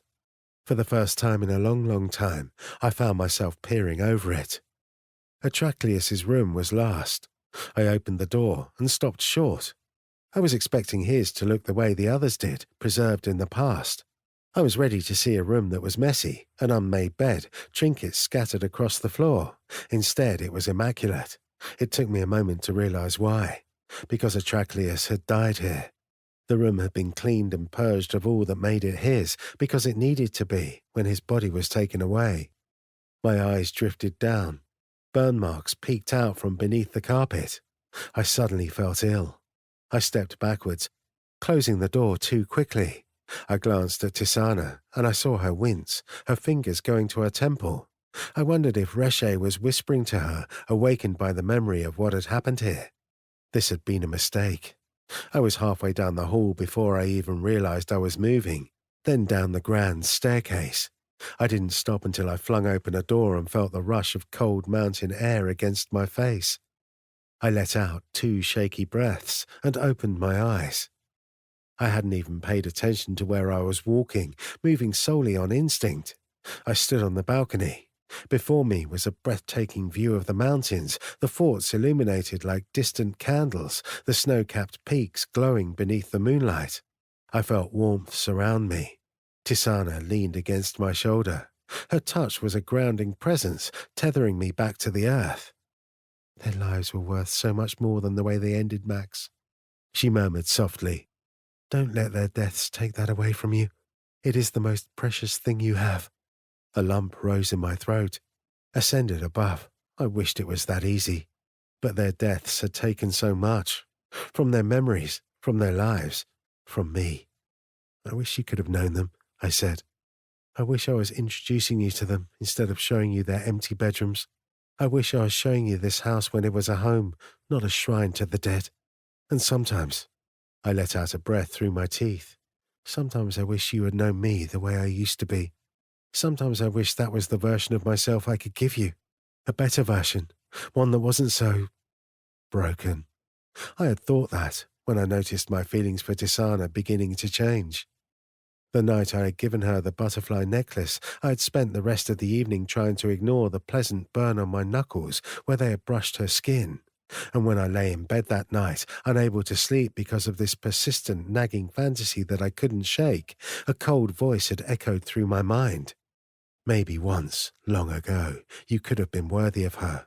Maybe before you were a collection of scars. Tisana's arm wound around mine. I do not think I would have liked you then, she said, so plainly that despite myself, a smile tugged at my mouth. I had far less crippling disillusionment then. Perhaps I like your crippling disillusionment. The remnants of my smile faded. It was more than that. I had a home, a family, I had this. I gestured to the house. All of this ridiculous excess. I could have given all of that to you. I wish I could give all that to you. I looked to Tisana. Ascended, she was stunning, the white in her hair glowing in the silver light, her eyes 1,000,000 miles deep. For a moment, I could picture that idealized fantasy, the way she would have looked with them, laughing with Atraclius, chatting with my mother, collecting bugs with Kira. I could picture the way she would have painted the horrible parties here in rainbow colors. Tisana gave me a sad smile. You could have tried, she said, but that world would not have wanted me, Max, and perhaps I would not have wanted it either. There it was, the truth. I closed my eyes, and one by one, the images faded. Because Tisana was a former slave, a foreigner with no name and no prospects, I so wanted to believe that my family wouldn't have seen her that way. Maybe, as individual people, they wouldn't have, but the roots of the life we lived ran deeper than that, choking out what didn't belong. And maybe Tisana was too damned good for all of it anyway. I had loved my family, I had loved my childhood, but now I turned around and looked at this beautiful house and thought of how it was built from the riches of career warfare. For the Farleones, it was simply what we did, a game to gain honor and money and respect from other people like us. But Tisana knew what it was to be one of the pieces on the board. People like us reduced people like her to faceless numbers, like she was just one of 1,000, an asset to be leveraged or sacrificed instead of a person. Grief and anger warred with each other deep in my chest. The conflict I'd suppressed these long weeks, the thing that festered every time I looked at Moth, bubbled up to the surface. I don't know how to reconcile it, I said. The bad with the good, the things that I loved with the things that I hate. And there is so fucking much that I hate now about what we were. So many things that I didn't see back then, but despite it, I had to stop abruptly because I couldn't say the words without breaking. I still miss them so much. There was a long silence. When Tisana spoke, her voice was a low murmur. I have known so many people, she said, who are willing to do awful things and look away from the consequences. I have learned to live in their world and play by their rules because I thought it was the only way. But you are not willing to compromise. You are not willing to sacrifice. You demand better. When I met you, I had never known anyone like that before. Her hands slid into mine. You told me once that the world would be simpler if people were all one thing. But we will never live in a world that easy. Your family is a part of you. Of course you will love them. Of course you will miss them. And of course you will want to make a better world than they did. You will build upon what they gave you. You will draw from their strengths and confront their mistakes. You will make something better because that is what you do. You dream, Max, and I love that in you. Her words dug deep, brushing everything that I buried. The old wounds of my family's deaths and the fresh ones from these last awful weeks. Brushing everything that smothered me when I would lie alone at night, wondering if any of it would ever be worth anything. And yet she made it so easy to believe her, as if her conviction was strong enough to breathe life into everything I dismissed as impossible. My vision blurred. In one abrupt movement, I pulled her into an embrace, clutching her with my face buried in her hair. I couldn't speak, even though I wished I could. I wished I could weave words beautiful enough to capture this. The way that she made the past and the future seem somehow reconcilable. She didn't pull away, and I was grateful, because I wasn't ready to let go. Perhaps I never would be. I had always lived my life with one foot in the past, while Tisana relentlessly charged to the future. It was only here, when we were together, that we collided. It was only here that we stood still, beautifully, mercifully still. We stayed there like that, holding each other for a long, long time. That night, I slept as if I hadn't in months. When I was travelling, night was a time of fitful rest and vivid dreams interspersed with worries. But now it was easy to fall into a rest so deep it was a vat of darkness. Wonderful, dreamless, and what felt like 100 years later, when I rolled over to see Tisana's lightly snoring face beside me, the awestruck relief just hit me all over again. Her eyes fluttered open. I watched them blink away sleepy confusion, and then brighten with happiness, and then close again in contentment. Tisana and I never had the opportunity to wake up together slow. And we did wake up slowly. We woke up with good mornings murmured into each other's skin, and sloppy embraces, and little kisses that started playful and quickly drew deeper. We woke up with our bodies intertwined, Tisana crawling over me, and the two of us moving together, hands roaming over each other lazily. I tried to memorize the way she looked, with the morning light falling over her naked body. I decided I liked her this way. Eventually, though, the world caught up to us. By the time we finally dragged ourselves out of bed, my mind was moving on to the next order of business, one that I was sorely dreading. I turned to Tisana as she finished brushing out her hair. "I made some visits," I said, "when I was travelling." She looked at me through the mirror. "Visits?" "I tried to get some information about your curse, whatever Zereth did or didn't do." That got her attention. She turned. "And?" I let out a long breath through my teeth. I couldn't believe I was about to say this. "I think we need to visit Ilizath." Chapter 34. Aoife. That night, I drank. It was not hard to find alcohol in Yithera. Any town so built for travellers, after all, would have it flowing freely. It took very little wandering to find a little pub to stumble into. It wasn't the shadowy, familiar embrace of my home, but the wine ran just as strong, the darkness just as sweet, the smile of strangers just as welcoming. 2 glasses, and the knot in my stomach was suddenly loosened, my attention transfixed on a handsome enough man in the chair beside me, our conversations growing softer and closer. This was good. This was familiar. Soon I would be entangled in limbs and skin and moans, and a heartbeat that would carry me through the loneliness of the night. The stranger was whispering softly to me, words that neither of us cared about, our noses nearly touching, when a figure in the corner caught my eye. A familiar figure, slumped back in the shadows, his own glass of wine in his hand. There was something about his stance that was unusual and concerning. "What?" the stranger murmured, his fingers tracing mine, noticing my distraction. He was so close. It would be so easy to disappear into mindless pleasure. So comfortable, compared to the complications of everything else that surrounded us. And yet, for reasons even I didn't fully understand, I pulled away. "I have to go," I said. When I crossed the room and slid onto the bench beside Cadwan, he barely looked at me. He swirled the remaining wine around in his glass. "You have a bad habit," he said, "of finding me when I would rather not be found."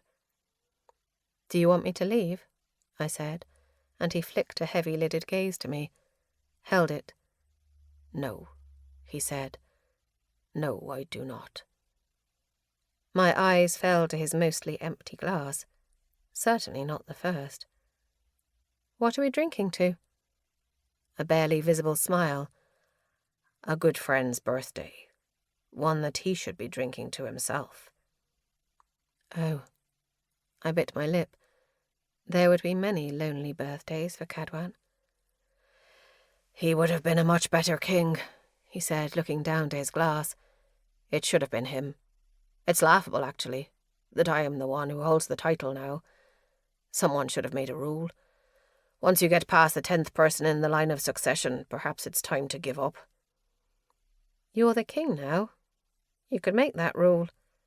Cadwan blinked. I suppose I could. See? I leaned forward. Innovation, King Cadwan. Mathera, I was drunk. Too drunk for this.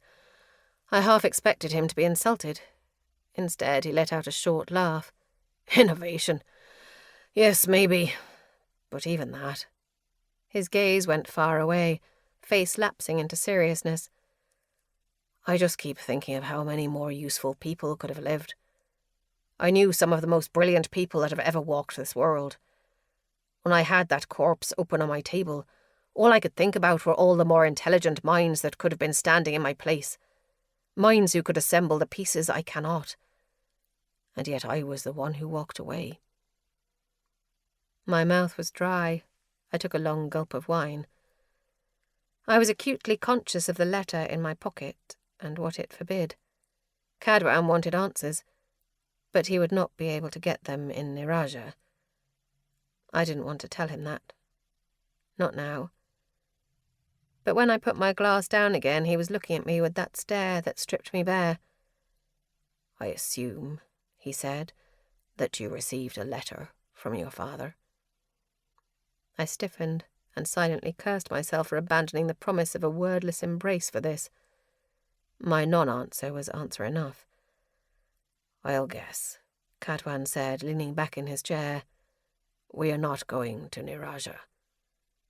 The words were thick and difficult. We are not. I, for one, am utterly shocked, he said, and took a long drink of wine. I may disagree, but it is not up to me to question his decisions. Cadwan's lip twitched. It's a coward's decision, he muttered into his glass. Anger flared. I had to choke back my sharpest words. You're drunk, I said. I am, but I'm also right. He sat up and leaned towards me. The movement was sloppy and imprecise, and he bowed closer than perhaps he would have otherwise, his forehead nearly touching mine. Even in the darkness of the pub, his eyes were the colour of light refracting through leaves, as if his anger shone through them. Tell me something, Tyrness, he said. Why do you have such loyalty to him? I am not the Tyrness. Yes, you are. I scoffed. No, I'm unsuitable. To whom? Your father holds unmatched power in the Pales. Do you think he could not have gotten them to accept you, if he had wanted to? His voice softened. Where I had just seen anger, now I saw compassion. Do you think other houses do not whisper about him, Ava? That power was never even intended to be his. It is your mother's. And it is yours. I shook my head. But even as I did, a fragmented memory whispered through the back of my mind. A memory of that night, my father's hands on my throat, the flash of white, my mother's voice. My mother is not well, and I are not as easy to control as your sister. I stopped breathing. I recoiled, a snarl on my lips. Don't you dare say a word of my sister! Regret unfolded across his face immediately. And don't you dare speak about my family as if you know them better than I do. He leaned forward, just slightly. Aoife. He said my name like it was an apology and an explanation and a plea all at once. No one ever said my name like that.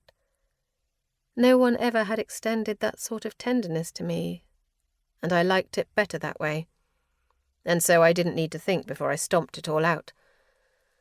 I'm sorry that he did not give you the answer you wanted. I'm sorry that you hate him because he's trying to make you something you don't want to be, because he never would let happen to our house what happened to yours. I didn't expect Cadwan's expression to change as it did. He flinched, as if I had struck him, and then his eyes were bright and sharp, and his lips parted, and a certain satisfaction rose up in me, ready for the ugliness of a fight, something familiar and painful, something that I undoubtedly deserved. But then a deafening crash rang out. On the opposite side of the room, where a massive window overlooked the leaves and sky, smashed glass now covered the floor. Patrons leapt up from their seats, swearing drunkenly. Confused murmurs rippled through the pub as we stood. My eyes were not looking at the window. Instead, they were drawn to what lay on the floor. An arrow, wrapped in cloth. One end was alight with a strange flame, and it was only once I stepped closer that I saw blue powder scattered across the ground where it had landed. "What is—" I started. I didn't get to finish my question. Cadwan grabbed my arm and yanked me back, just as the world went white. Everything shattered. A bone-rattling sound shook me. My back slammed against the wall. I was on the other side of the room. I couldn't see. It was dark, and blue smoke hung in the air. Floorboards were crooked and splintered beneath me. I was looking up at a night sky through a broken ceiling. There was a weight on top of me. Cadwan, I realized, bracing himself over my body.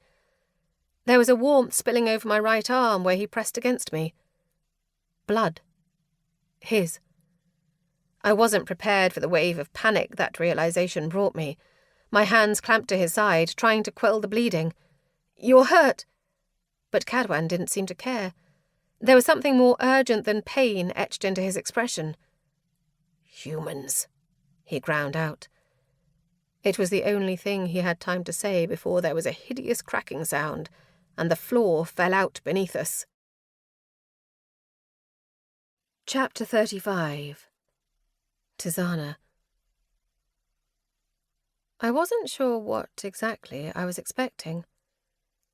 Perhaps some fortress of iron bars and twisted steel, or a dark tower shrouded in storm clouds. But when Max drew his stratogram and we landed on a slab of ivory surrounded by a churning sea, my words died in my throat. The building was made out of polished white stone, so tall that its peak faded into the ocean fog above us. The sides were slightly slanted, and the waves roared against them, like fists to an unyielding door. There were no windows, no openings at all, save for a single, tall, narrow, black door.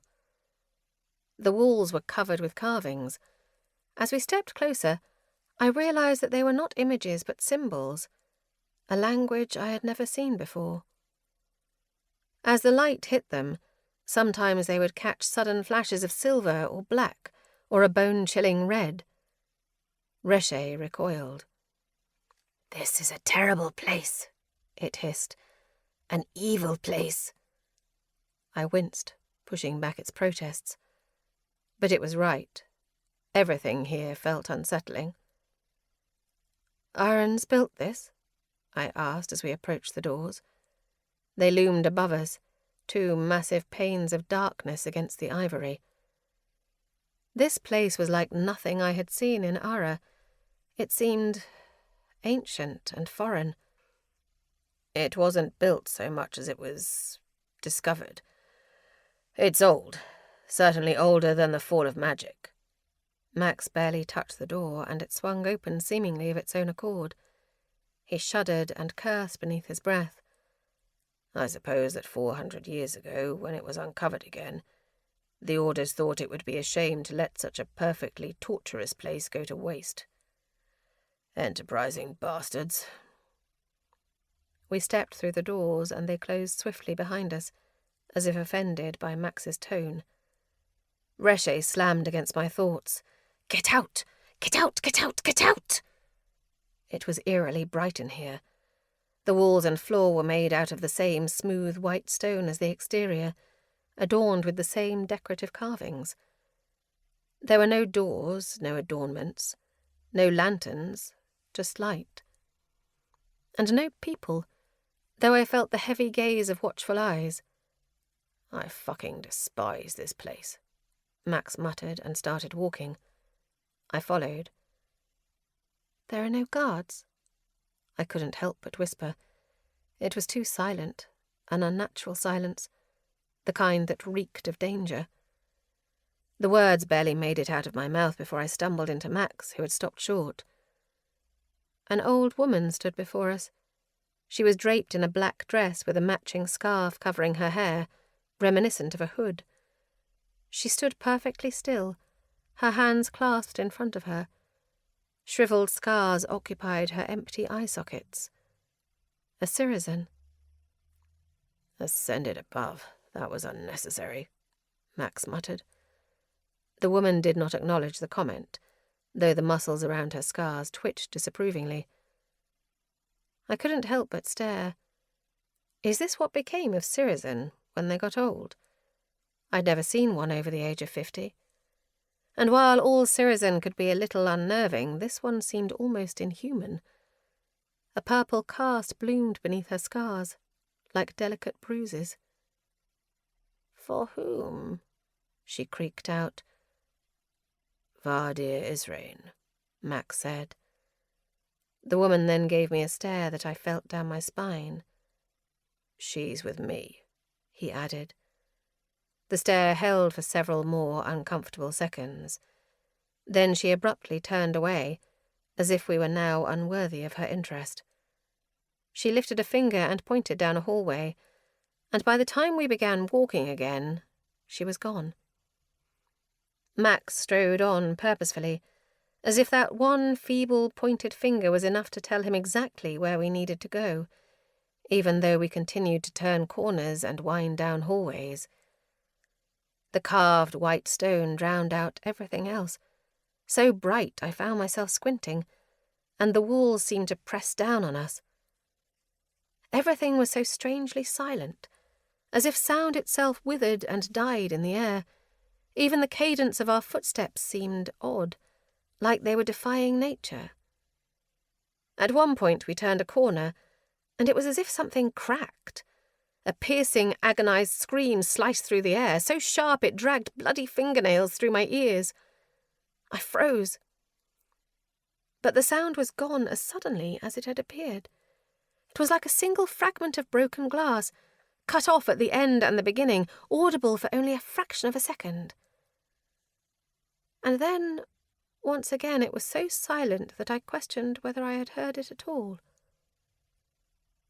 Max and I had both stopped walking. We looked at each other. It took me a moment to realize what I had heard, realize why this place was so oddly silent. "It's a spell," I said. "The silence?" He inclined his chin, grim. "Yes, it is." The thought made a shiver run through me. Right now the air might have been thick with screams, with agony, like what we had just heard through a single crack in magic. Here, just unheard, smothered beneath oppressive silence. I didn't like this place. We continued down several more halls, until Max stopped and turned to the wall.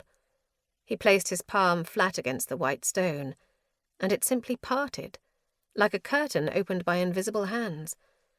Where there had once been solid stone, now there was a door. Before I could move, Max caught my arm. "We tolerate nothing from him," he said. "Nothing. All right?" I gave him a nod, and Max opened the door. The thing before me didn't even look like a man. Actually, there were a lot of things that were suddenly incomprehensible. The carvings on the walls seemed to be moving, though when my eyes landed in any one place, they were still. The room, a small box of that carved white stone, felt as if it both brightened and darkened all at once. There was no furniture in here, not even a bed or chamber pot. It reeked of human waste and decay, though I saw neither. The figure was curled up on the floor, his knees to his chin. He wore stained, plain clothing, a shirt that had once been white and torn brown trousers. His back was to me, giving me a view of just bony shoulders and a head of thin, scraggly white hair. "Vardir," Max said, and when the man turned, I had to stifle a gasp. He was grinning like a madman. He had to have been mad, because his face, The pale albino face of a Valtane was destroyed, covered in bleeding gouges. At the same moment Reshe roared to life, its hatred overwhelming me. Vardir scrambled around to face us. Up close, I realized he was actually quite young, perhaps only in his 40s. "Max," he breathed. "Max and Arias Farleone. 2 old friends. 2 in just so little time. What a treat! What a treat!" He scrambled forward, fingers reaching out, crooked like broken tree branches. Max yanked me back. A flash of memory hit me. That same smile as he leaned over me, little knives in his hands, in a room of white. I had to catch Reshe as it lunged for control, lunged for Vardir's throat. My body seized, but one little sliver of Reshe slipped through, a ragged whisper. "I am not your friend." Not my voice, not my accent. Vardir looked delighted. "Ah, yes, there it is. No matter how different the carrier may be, I always know." "Enough," I said to Reshe, pushing it back. "We need him." "He should die for what he did to me." "Being here is worse than death." "We're not here for a reunion," Max said. "We have some questions for you." "Questions?" Vardir grinned wider, all those wounds over his face rippling. "I used to love questions." "I want you to tell me if it is possible for a curse to bind one life to another." Vardir paused, licked his lips. "Why? Did someone do that to you?" "Now that you mention it, I did feel something strange, something off-colour." He stopped abruptly, his gaze snapping to me. "Or is it you?" "You answer our questions," Max said. "We don't have to answer yours." But the prisoner's bloodshot eyes crinkled with delight, fixed on me. "It is you!" I slowly knelt down to the ground until I was on Vardir's level. "You are Reshe's creator?" A snarl. "He is not." He laughed. "Creator! Not creator, no. I simply helped harness it here, in Ara. Who could have created such a thing? Perhaps the gods themselves made it to punish us. They do love to do that." His eyes found the ceiling, and his face slowly devolved into terror, as if he was seeing something there that Max and I could not. Max and I exchanged a look. "Vardir," Max said, and he jolted as if jerking awake. He grinned slowly. "An old friend," he exclaimed. "3 in so short a time. How lucky am I? How very lucky." My heart sank. This man was insane. "You were telling me about Reshe," I said. "Ah, of course. I could not have done it without Max Antarius, such a willing host. Reshe wanted no one but him." Vardir looked to Max, and his face went serious, a wrinkle forming at his brow. "It gave you a gift," he said quietly. "I can feel its magic still in you." "They took so much, but I can still feel—" "A life-binding spell, Vardir," Max pressed. "Is it possible? Could it be broken?" "I thought you were smarter than that, Captain. Anything is possible, and nothing is ever truly broken." Max let out a hiss of frustration, but I pulled my sleeve back, exposing my forearm and the dark veins visible beneath the albino white patches of my skin. "Do you know what this is?" Vardir's face went serious, then horrified, then delighted. You did it!" He lunged forward, grabbing my arm and wrenching it forward, pulling it so close that his nose nearly brushed my skin. Max was halfway to him when I raised my other hand, giving him a silent assurance. "Wait, I'm fine." "Did what, Vardir?" "You wielded Reshe's magic directly. You alone." He shook his head. "If I had my tools, if I had my study." "What does that mean?" I asked, And Vardir arched his eyebrows at me. "You don't even know! It means a channel has opened, a channel connecting you to the deepest levels of magic, deeper than Valtane or Solari magic or even Fey magic." He snapped his gaze to Max and grinned. "So this is why you ask about such blood magic. You have it too. Yes, I see that now. I don't know how I missed it. Don't know how. My mind has been so fuzzy lately." I could feel his emotions rippling through his touch, and they were unlike any I had ever felt before. A million disjointed fragments warring with each other, as if he was constantly experiencing all emotions at once, and never knowing which one was real. Slowly, I pieced together what Vardir was implying. "You are saying," I said quietly, "that our magic is blood magic." "Human bodies aren't built to withstand such power. This magic feeds on life. It will take and consume whatever life you can give it, and more. The more life you give it, the more powerful it will be." "And the higher the cost," I murmured. Reshe curled through my thoughts, landing on a memory. The memory of my fingers on skin, my magic reducing living flesh to black rot. Consuming life. Nausea roiled in my stomach. All those people I had killed in Threll. Slavers, yes, I couldn't bring myself to be sorry for their deaths. But there was something sickening in that. In the fact that my magic consumed life itself and thrived on death. Max looked as if he did too. One look at his face and I could imagine what he was thinking. All those lives in Salazar, all that death, just making him stronger. Destruction begetting more destruction. Vardir's gaze flicked from me to Max. "Now tell me, have you tried combining your magics?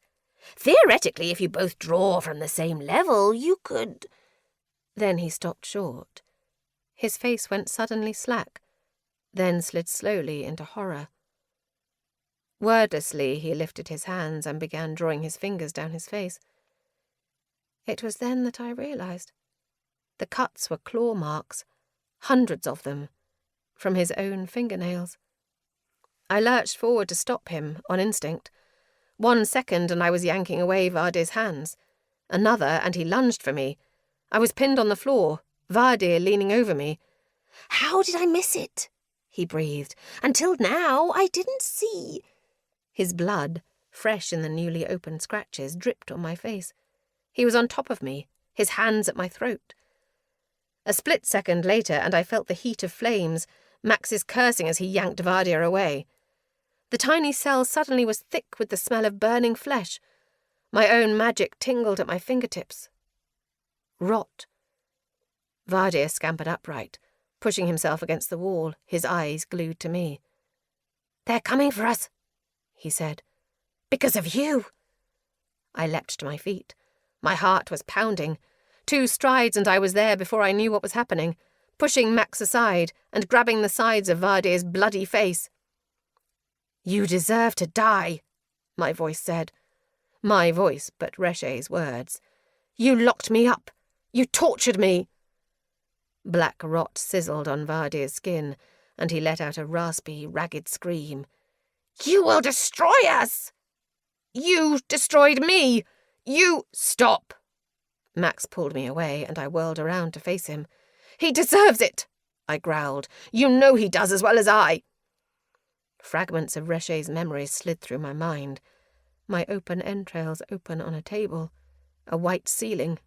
Incredible pain. "He does," Max said. "So let him rot here, tearing his own face off." My body was tensed, uncertain. "You told me the worst thing about being what you are is that you are neither living nor dead," I told it. "Let him live that way too. It is the greatest punishment. Torture. Utter torture." Reshe said nothing. But slowly I felt it concede, and I carefully slipped back into control. I saw Max's face shift, and I knew he recognized the change immediately. But we had no time to waste. Vardy let out a shriek, still lying on the ground, scratching at a face now so ruined and bloody that it looked like nothing but a smear of flesh. He was weeping. "I can't believe I didn't see! They're coming! They're coming! I can't believe I didn't!" The walls themselves seemed to move all at once, lurching in on us. When had it gotten so dark? I shot Max a look of alarm.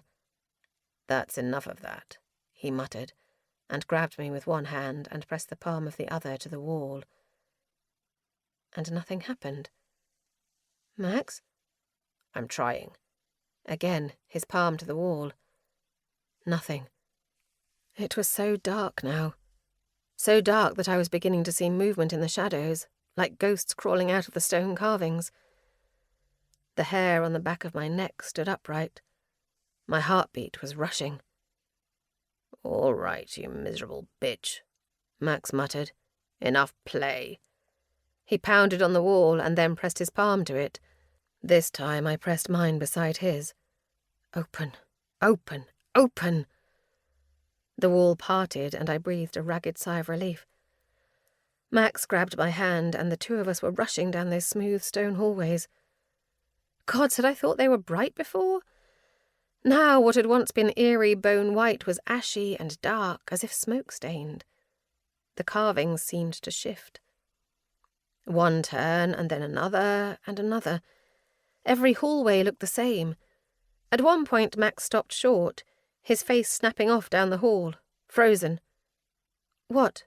I asked. "What are you looking at?" No answer. "Max?" He turned away, pale. "Let's just get out of here." I could have sworn I heard a voiceless whisper. "Stay." "Go," Reche whispered. "Faster!" We rushed around another corner, and I stumbled to a sudden stop. There was a figure standing before us. A woman with wild black hair and eyes that looked like home. "Tizana," she called to me, her hand outstretched. "Tizana, my love, my sweet daughter, my strong daughter. I missed you so much." I could not make myself move. This is not right, a small part of me whispered, far in the back of my mind. And yet everything else within me pulled to her. I could even smell her. Salt and jasmine. The scent of childhood safety. "It's not real, Tizana." Max's hand clasped mine, holding me back. "Whatever you're seeing, it's not real." "I have missed you so much," she breathed, tears streaking her cheeks. "I called for you so many times, but you never came." I blinked and her face was bloody, her outstretched hands decaying. "I died alone in the dark and you never—" "It's not real, Tizana." Max grabbed my arm and pulled me away, and after a stumble, I was running again. "Go back," a voice seemed to whisper. "Don't abandon her again." It echoed with her pleas fading behind me. "Please, Tizana, please help me. Come back." "That's what this place does," Max muttered. "It feeds on you.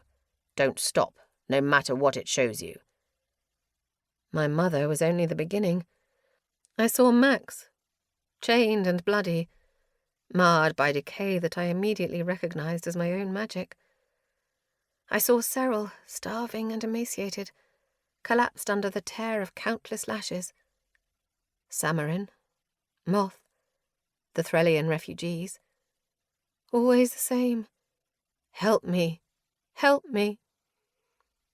Max, too, lurched to a stop several times, growing paler and quieter each time. I could only imagine what he saw. Once I needed to hold him back from turning around, dragging him around the corner until he regained his senses enough to push forward. By the time we got to the entrance, it was so dark that I struggled to see. The door was bigger than I remembered it, tall and narrow and black. The symbols on it glinted through the shadows, despite there being no light to reflect. Max put his hand on the door. It did not move.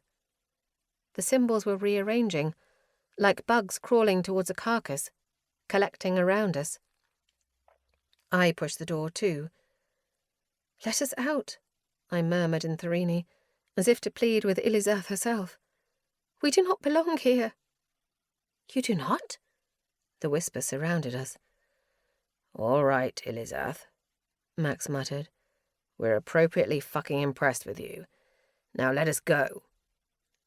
The symbols in the wall all skittered towards Max, framing his silhouette. Shadows reached from the corners of the room, caressing him. It sounded nothing like a voice, and yet I could understand its words perfectly. "Why should I let you go now that you have returned to me? Perhaps you escaped me once, but you belong here." "No!" I thrust my palm against the door and threw all of my magic, all of Reshe's magic, behind it. A surge of light hit my fingertips. More and more shadows reached for Max like ravenous hands. "This is your home," Elizath crooned to him. "And what difference does a few weeks make?" The door held for one more moment. But another burst of power and it flew open. Max and I stumbled through. My eyes recoiled against the brightness of the outside world. Max yanked parchment from his pocket and drew a stratogram. He had to do it twice. His hand was shaking too badly to make the circle the first time. We landed behind the Farleon estate. It was a beautiful day. People were all around us, walking or chatting. So peaceful it was surreal. My gaze flicked to Max, and the two of us stared at each other in silence. His jaw was tight and his face pale. My hand clutched his so tightly that it trembled. So tightly that I thought I would never let it go. We had seen many horrible things within those walls, but only Elizath's whispers to Max followed me out. "You belong here. What difference does a few weeks make?" Chapter 36. Max. I could feel Tisana's stare picking me apart, though I couldn't bring myself to look at her. My heart was still racing, palms still sweating, unwelcome images behind my eyes every time I blinked. Neither of us spoke until we were back in her room. What was that?" she murmured. "It was fucking with us. You belong here." I blinked, trying to force the words away, but that only invited an onslaught of nightmares in the darkness. "That's what that place does," I said. "It takes your worst fears and tortures you with them. People say it's alive. Alive? It's not. I don't believe it for a second. It's just a fancy magical mirror reflecting your nightmares." I cleared my throat. "That's all it was doing in there, fucking with us."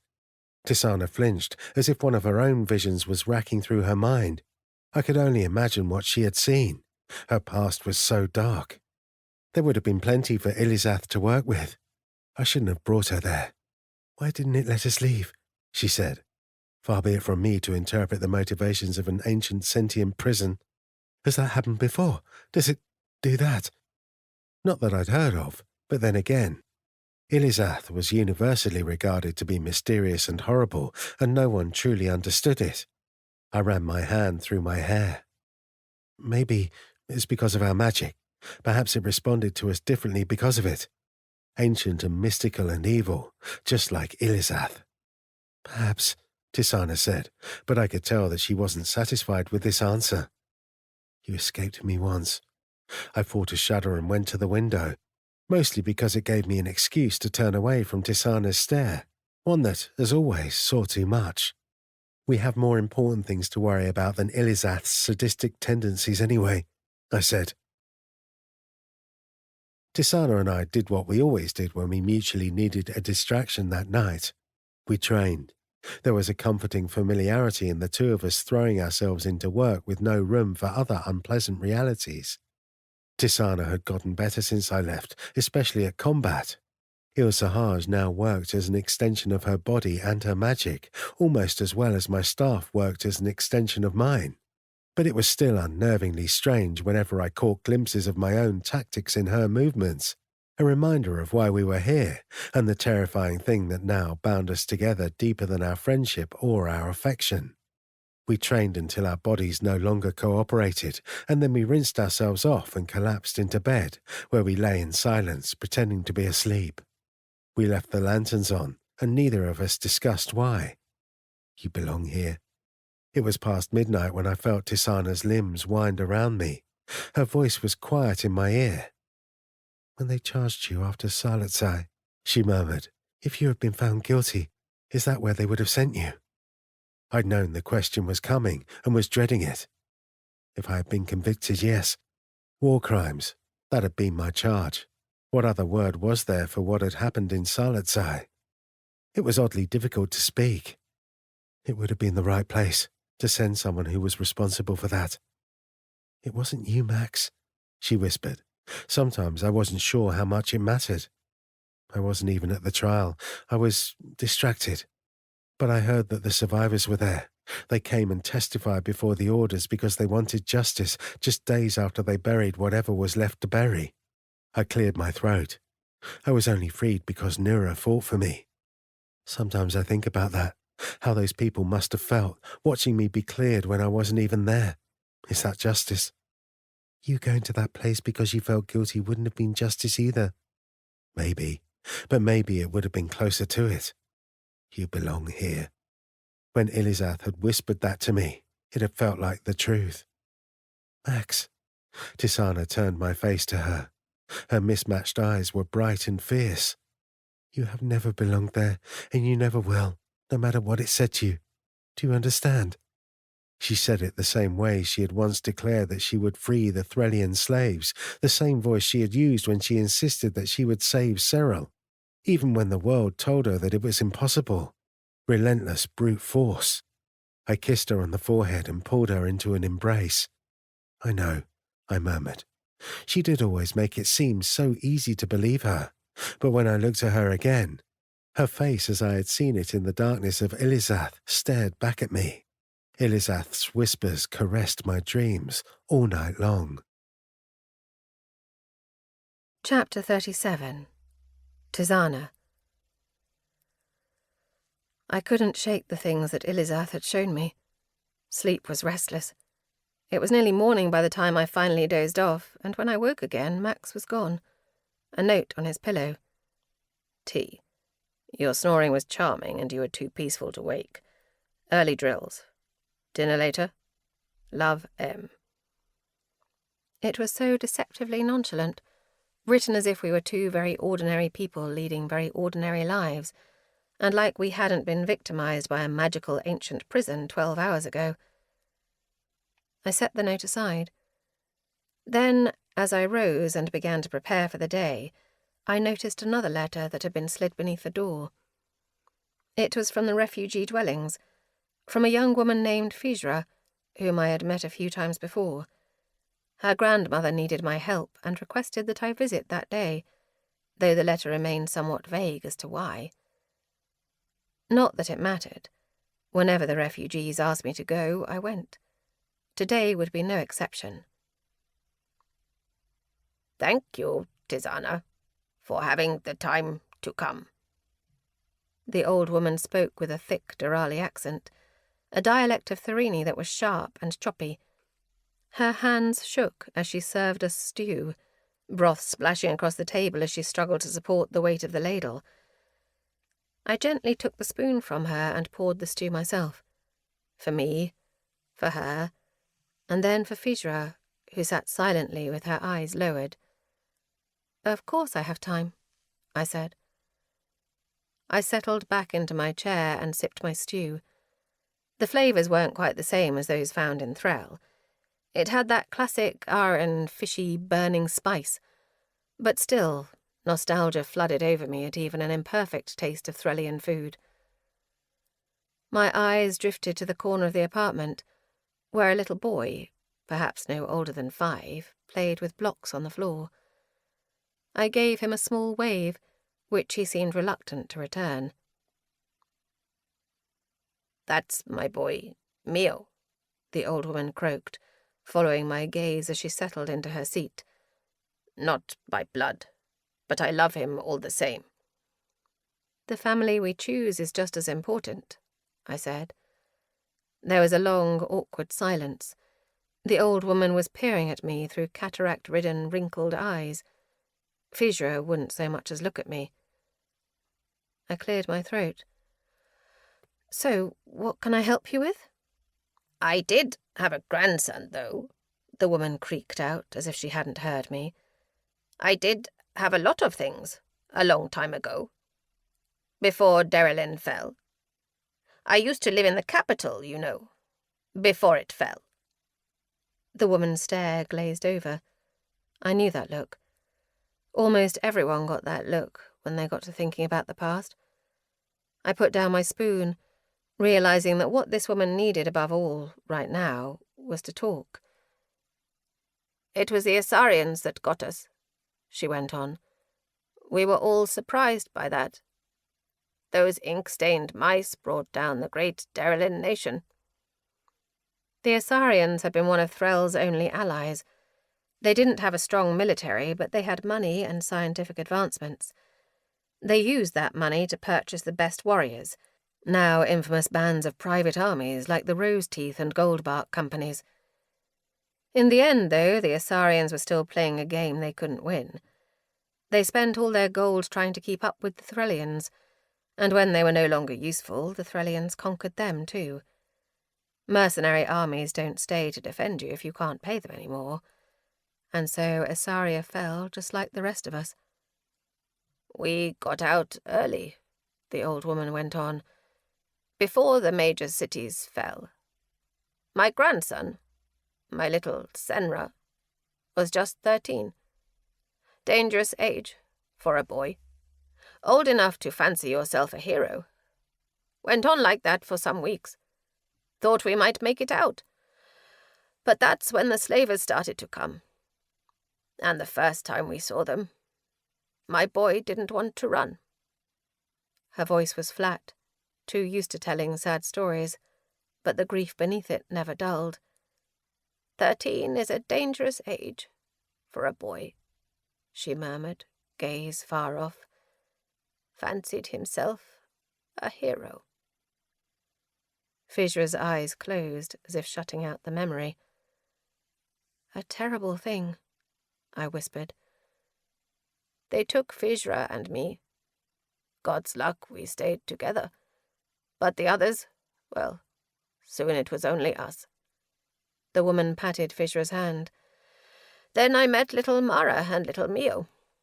Mara was such a gentle little thing, like a broken bird, and Mio looked just like my boy. He did.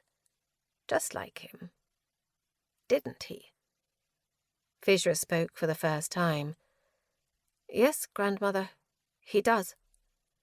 She glanced at me for only a second before looking away again. The old woman nodded slowly, then peered down at my bowl, half empty. "Eat, girl. You're so small, so thin. Eat." I obeyed. The air seemed thick in here now, almost dizzying. "They were all alone," the woman said. "I could not leave them that way. They became my family too. But some time later, we were sold. I got to keep Mio. Mikovs wanted him, but they had no need for a little girl, so Mara was sent away. All alone again." The world seemed to be falling away, except for her voice. The old woman leaned across the table, looking at me with an intensity disproportionate to her frailty. "But I'll never leave her that way, Tizana." I nodded. Of course. I had said the same thing about all of them, all those people who still remained there, trapped. I'll never leave them that way.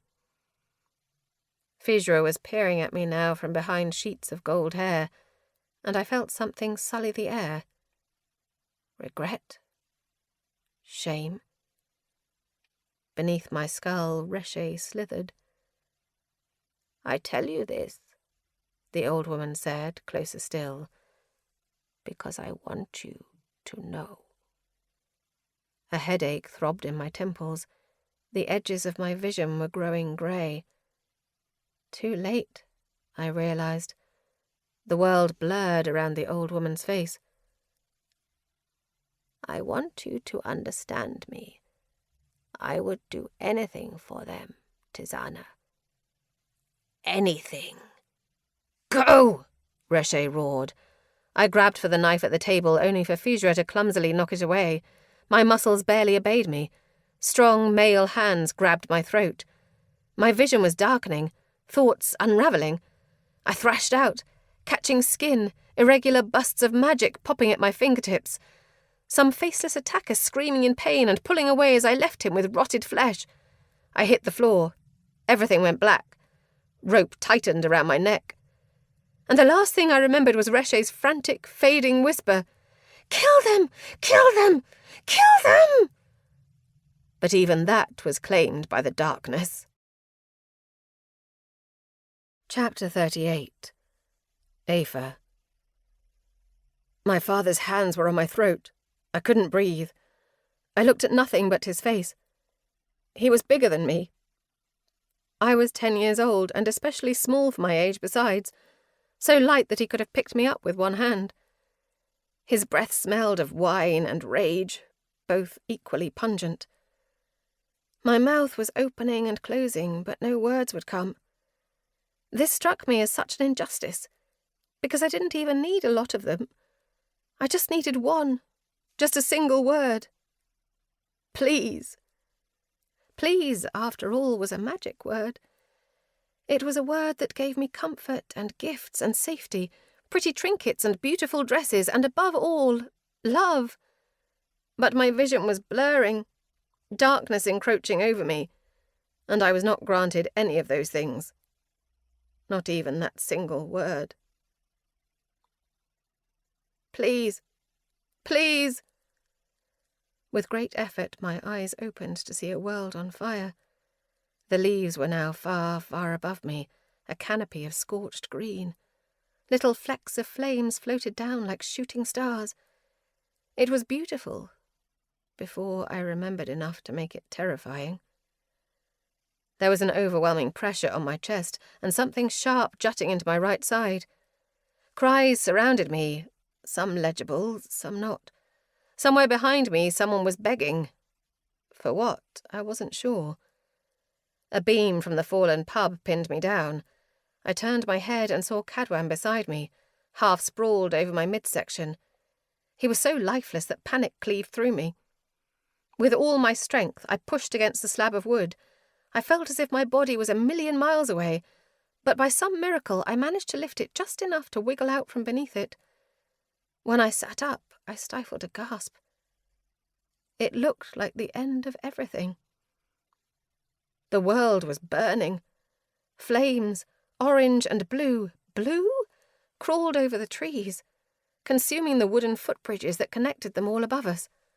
Buildings and debris and bodies rained down, shattering on the ground as they fell from tens or hundreds of feet in the air. It was so smoky, so chaotic that it took me a moment to realize what I was looking at above me.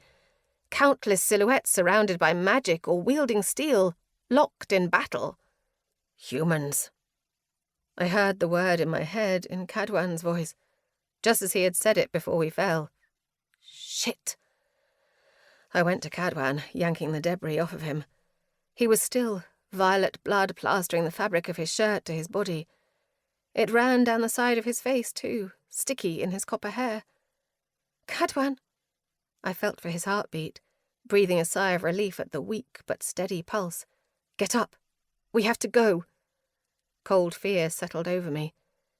He would wake up, I told myself. He would open his eyes. He had to.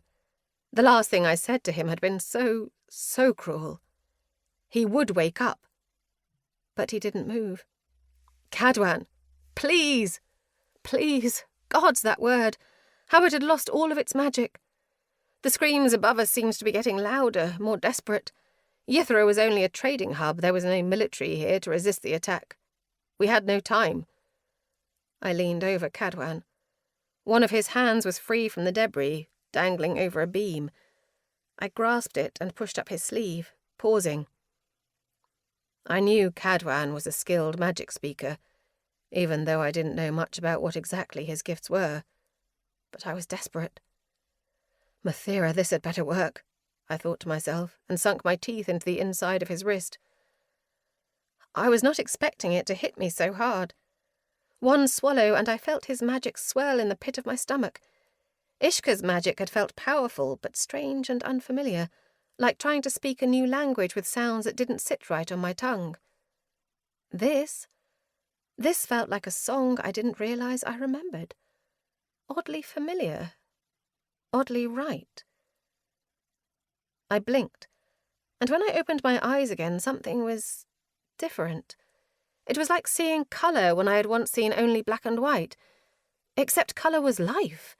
The pulsing beat of life in the soil, in the leaves above us, in the wood that made up the splintered floorboards, and in Cadwan, weak and waning, like a delicate butterfly fluttering in the centre of his chest. I leaned over him, calling to that thread of light. Something intrinsic in me now understood how to speak to it. "Rise," I whispered. "Come back." All at once he surrounded me like a gust of wind. The power of it was intoxicating, sweeter and headier than any wine. Every part of me was calling for him, reaching deeper than the warmth of his skin, deeper, rawer than the physical desire of lust. I felt so utterly exposed. Cadwan's eyes opened. I couldn't look away. We just stared at each other, that connection burning between us like light refracting through stained glass. Neither of us blinked. Neither of us breathed. Our noses were nearly touching. My heartbeat pounded in my chest, perfectly in time with his. "Aoife," he murmured. It felt so good to hear his voice. I couldn't speak. His hand lifted to my arm, skin against skin, a touch that only further awakened this torrent between us. And then he said, "I can't get up." "What?" I looked down and realized that I was draped over Cadwan's body. "Oh." I pulled myself off of him. Together we staggered to our feet. Our power still roared. I could see the veins of life running through everything around me. It was intoxicating. Is this how Cadwan felt all the time? I knew he was powerful, but this... I glanced at him. He stared down at his wrist, at the bleeding mark, brow furrowed. Then at me. Back again. "What did you do? Why does this feel so... different?" There was a crash in the distance, yanking him away from his half-finished thought. His gaze snapped to the sound, a collapsing building, and his expression went rigid, as if for the first time truly taking in the horror around us. He didn't need to speak. I could read it in his face. "Not again." "No," I said. "It won't be. I swear it." "The inn," Cadwan said. I whirled in the direction of the inn, which had once been nestled high up in the trees, and my stomach plummeted as I saw nothing there but flames and splintering wood. Siobhan, Ishka, Ashreya, if they were... No, I didn't have time to let myself think about that. We just needed to get there. "Let's go," I said. "Now." Cadwan and I wove through the city, dodging falling debris. It was not easy to get back to the inn. The roads were blocked. Cadwan's magic pulled me in 100 different directions at once. Humans surrounded us, and though I could not see their faces through the flames, I could feel their vile presence, like snakes coiling in the brush. My blades were out, and I fought through them, one after another after another. How fragile they were, how quickly they fell. I barely felt the wounds they left me as parting gifts. I wasn't sure how long it had been when I stumbled, disoriented, and Cadwan grabbed my arm to steady me. "Focus," he said. "You're running in circles." It was easier said than done. The air was strange and thick. The fire moved unnaturally, as if it were alive. Human magic was capable of so much, so harsh and violent. I had never seen it with my own eyes before, and it made a pit coil in my stomach. Fey magic was powerful, but I had never seen it inflict this kind of frenzied violence. "There," I panted, at last, thrusting my blade to our left. I could make out the shape of the inn caught in the trees halfway to the ground, burning but mostly intact. Surely, I told myself, our companions had survived that. We pushed towards it, beginning to scale a pile of debris that blocked it from us, when a fresh set of screams cut through the air. Cadwan whirled around. I felt his attention shift, like someone had yanked on the magic we shared. In the distance, silhouettes clashed. Humans circled a group of Fae who were trying to escape. One look at the Fae told me they were merely travellers, not fighters. They would not last. Cadwan turned to me, jaw set. His hand tightened around his sword. He did not have to say anything. "Let me lead," I said. "You're still hurt." He just shook his head, as if this was a silly statement. We launched ourselves into the fight side by side. We rose up behind the humans like shadows in the mist. Our midnight training had paid off. Cadwan was swift and lethal, and we fought well together, intuitively covering each other's blind spots and weaknesses. His magic still pulsed in my veins. Our connection ran deep, as if we spoke a wordless language that only the two of us understood. Bodies fell around our feet like autumn leaves. I relished every single one. I caught Cadwan's eye, and the look on his face sent a shiver of satisfaction running up my spine. We were winning. I spun, ready to deal a killing blow to another human soldier. And then, suddenly, I was blown through the windows of a fallen building, shattered glass raining around me. My back slammed against a wall. I couldn't breathe, couldn't move, as if my control over my body had simply been severed. My thoughts felt as if they were moving through sludge. Pain tore through my abdomen. I looked down. For a moment my mind couldn't reconcile what I was seeing. A wooden handle. Violet blood. A spear. A spear in me. A spear through me, pinning me to the wall. There was a sudden crack. The earth beneath me shattered. It was nearly impossible to see in the darkness, but what I could make out through my blurring vision were several stones hurling at me through the air, and beyond them, a silhouette with their arms lifted. No, no! If I was to die, I would die dragging them down with me. But then a voice rang out in a language I didn't understand. The rocks froze. The silhouette stopped, turning, replying. Two voices spoke back and forth. A figure emerged from the smoke. It was a human man. His hair was white, though he did not look old, and his eyes so starkly silver that even from this distance they glinted through the shadows. He was tall and thin, with a smattering of silver facial hair, wearing laced-up battle clothing. He stopped and spoke to the stone-wielding man, and then turned to me. My hands managed to grab the spear that impaled me, so tight they trembled. Yet the slick of my own blood undermined my grip. I snarled as the man approached me, his eyes glinting with obvious interest. As he drew close enough for the bloody light of flames to catch his face, it revealed a garish scar that extended from the right corner of his mouth all the way to his ear.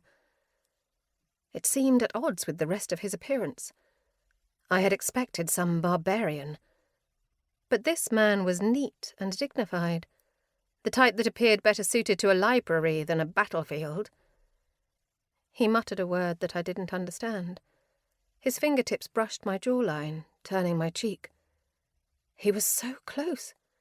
I could rip his face from his skull. But my muscles would not so much as twitch.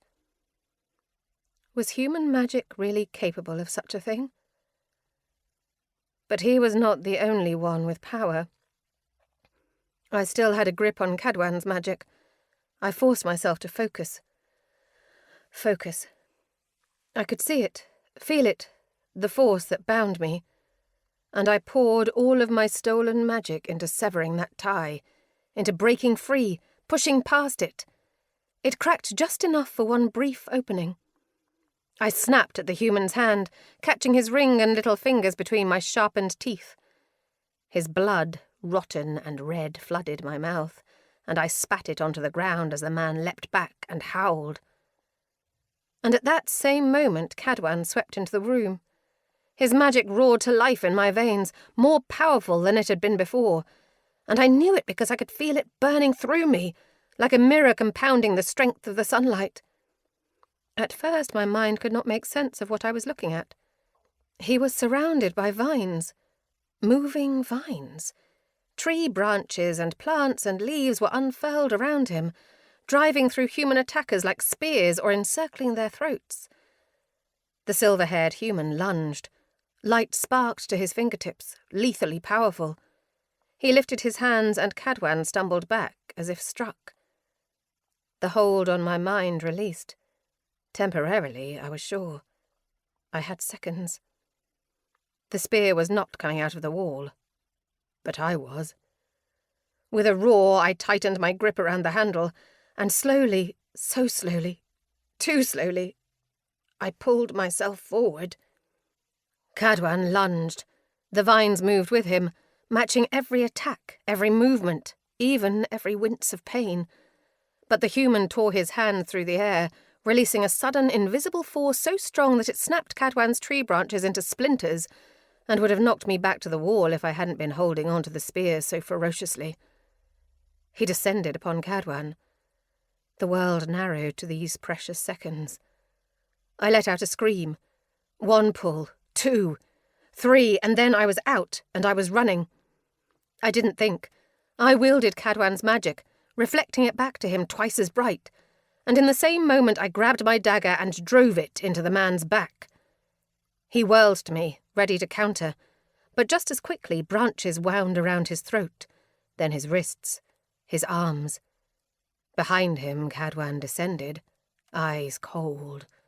The forest was an unstoppable wave, branches and vines and leaves shattering windows and crawling through the wreckage. I looked down and saw moss growing over my feet.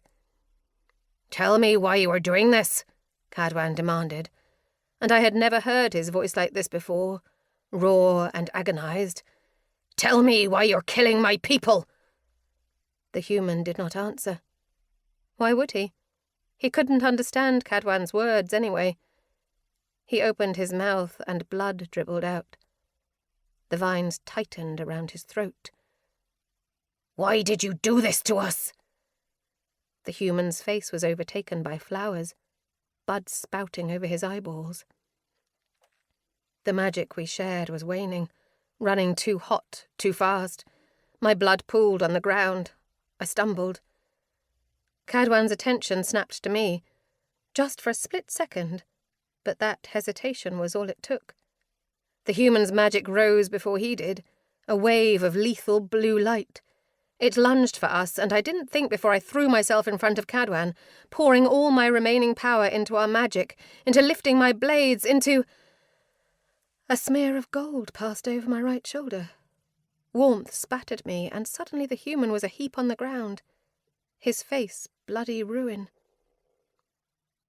A golden owl, Ishka, swooped down. A puff of smoke. Then Ishka straightened in fey form. He cast only the slightest glance of confusion at the scene. Men impaled by winding branches and smothered by leaves, before his gaze settled back on us. "We were looking everywhere for you. Ashrea and Siobhan have shepherded survivors to the east end of the city. We need to go." "And leave this?" I said. My voice sounded strange, like it belonged to someone else. "This place is overrun," he said. "We cannot win." "No!" I snarled. "Don't tell me that there's no chance!" I wanted to roar and scream and weep. I wanted to kill every last one of them until they forced me down. But no, there was nothing to be won here.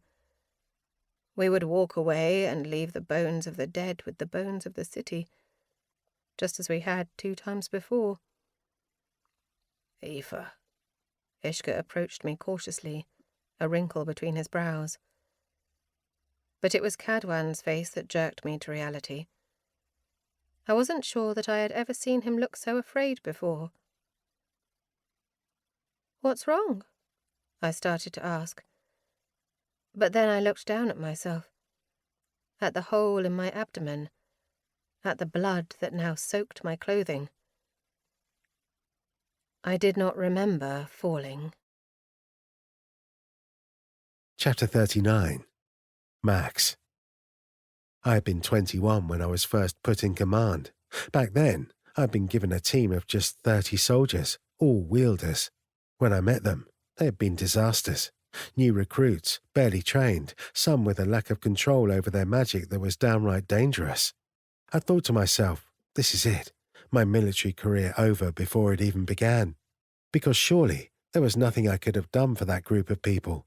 Utterly fucking hopeless. Well, it turned out I had been wrong. A month, then 3, then 6 of consistent training, and together we forged iron into steel. I had loved every minute. There was the egotistical rush, yes, of triumphing over a near impossible goal. But stronger than that was the satisfaction of studying my soldiers just as carefully as they studied me, helping them turn understanding into competence, into mastery. But I'd been so naive. I lost sight of what I was training them for. How many of those people were still alive today? I understood now the ugliness in it, in crafting such tools of ascended damned artistry only to send them off to be destroyed. This was the only thing I could think about as I ran through drills with my team that day. They had been good when I got them, and now they were phenomenal. Yet there was no pride in this thought, not with the past feeling so close and Elizath's whispers still echoing in my ears. I saw its visions all day, no matter how I tried to shake them away. During a break, sweat-soaked, I sank onto a stool, rubbing my eyes. Ascended, Max. Get it together. Is something wrong, Max? Moth's voice pulled me from my distraction. I looked up to see him staring at me, then too quickly snapped my head away. Fuck, I breathed. What? Moth asked, alarmed. I closed my eyes. It took several long seconds for the image of Moth as I had seen him in Elizath to fade. When I turned back to him, he looked perfectly normal. Skin intact, unburnt, perfectly unharmed. Get it together. Nothing, I said. Nothing. Go take a break. I stood and went to the door, leaning against it and trying to force myself into composure. My head was pounding so hard that I didn't hear footsteps approaching until they were beside me. Welcome back, Nura said. Been watching the drills. I have to give you credit where it's due. They've gotten good. It's uncomfortable when you shower me with flattery, Nura. Makes me feel like I'm going to look down and see a knife sticking out of my ribs. Besides, they were all ready. I turned to her and stumbled over my words. I had seen her in Elizath too, crawling towards me, her body scalded and broken as she had looked in Salatzai. I looked away. They were already good. I cleared my throat, but I could feel Nura giving me a perplexed look. Ascended, Max. What was that? What? I've known you for 20 years. Don't insult me. I dragged my gaze back to her. Elizath's vision was gone, but then again, I didn't need any magical prisons putting nightmares in my head to conjure that particular image. It wasn't imaginary after all. It was a memory. Nothing, I said. I'm tired. She didn't believe me, and we both knew it. But so much of my relationship with Nura had been built on deliberately avoiding unspoken truths.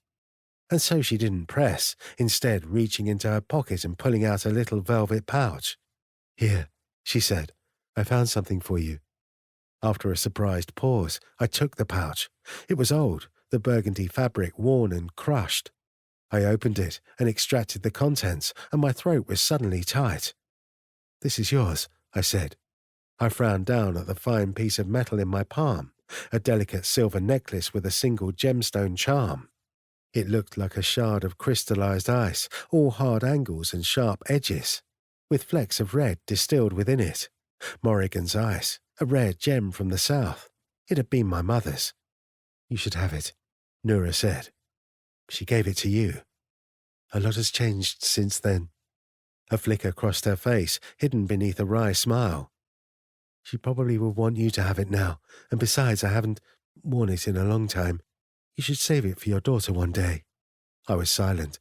I could still remember so vividly the day that my mother had given Noura this. We were teenagers, home for a few weeks on leave. It was the first time we returned to find that Noura's grandmother no longer remembered her name. Noura hadn't said a word about it, no matter how much I pried, but I knew it devastated her to lose the only family she had left.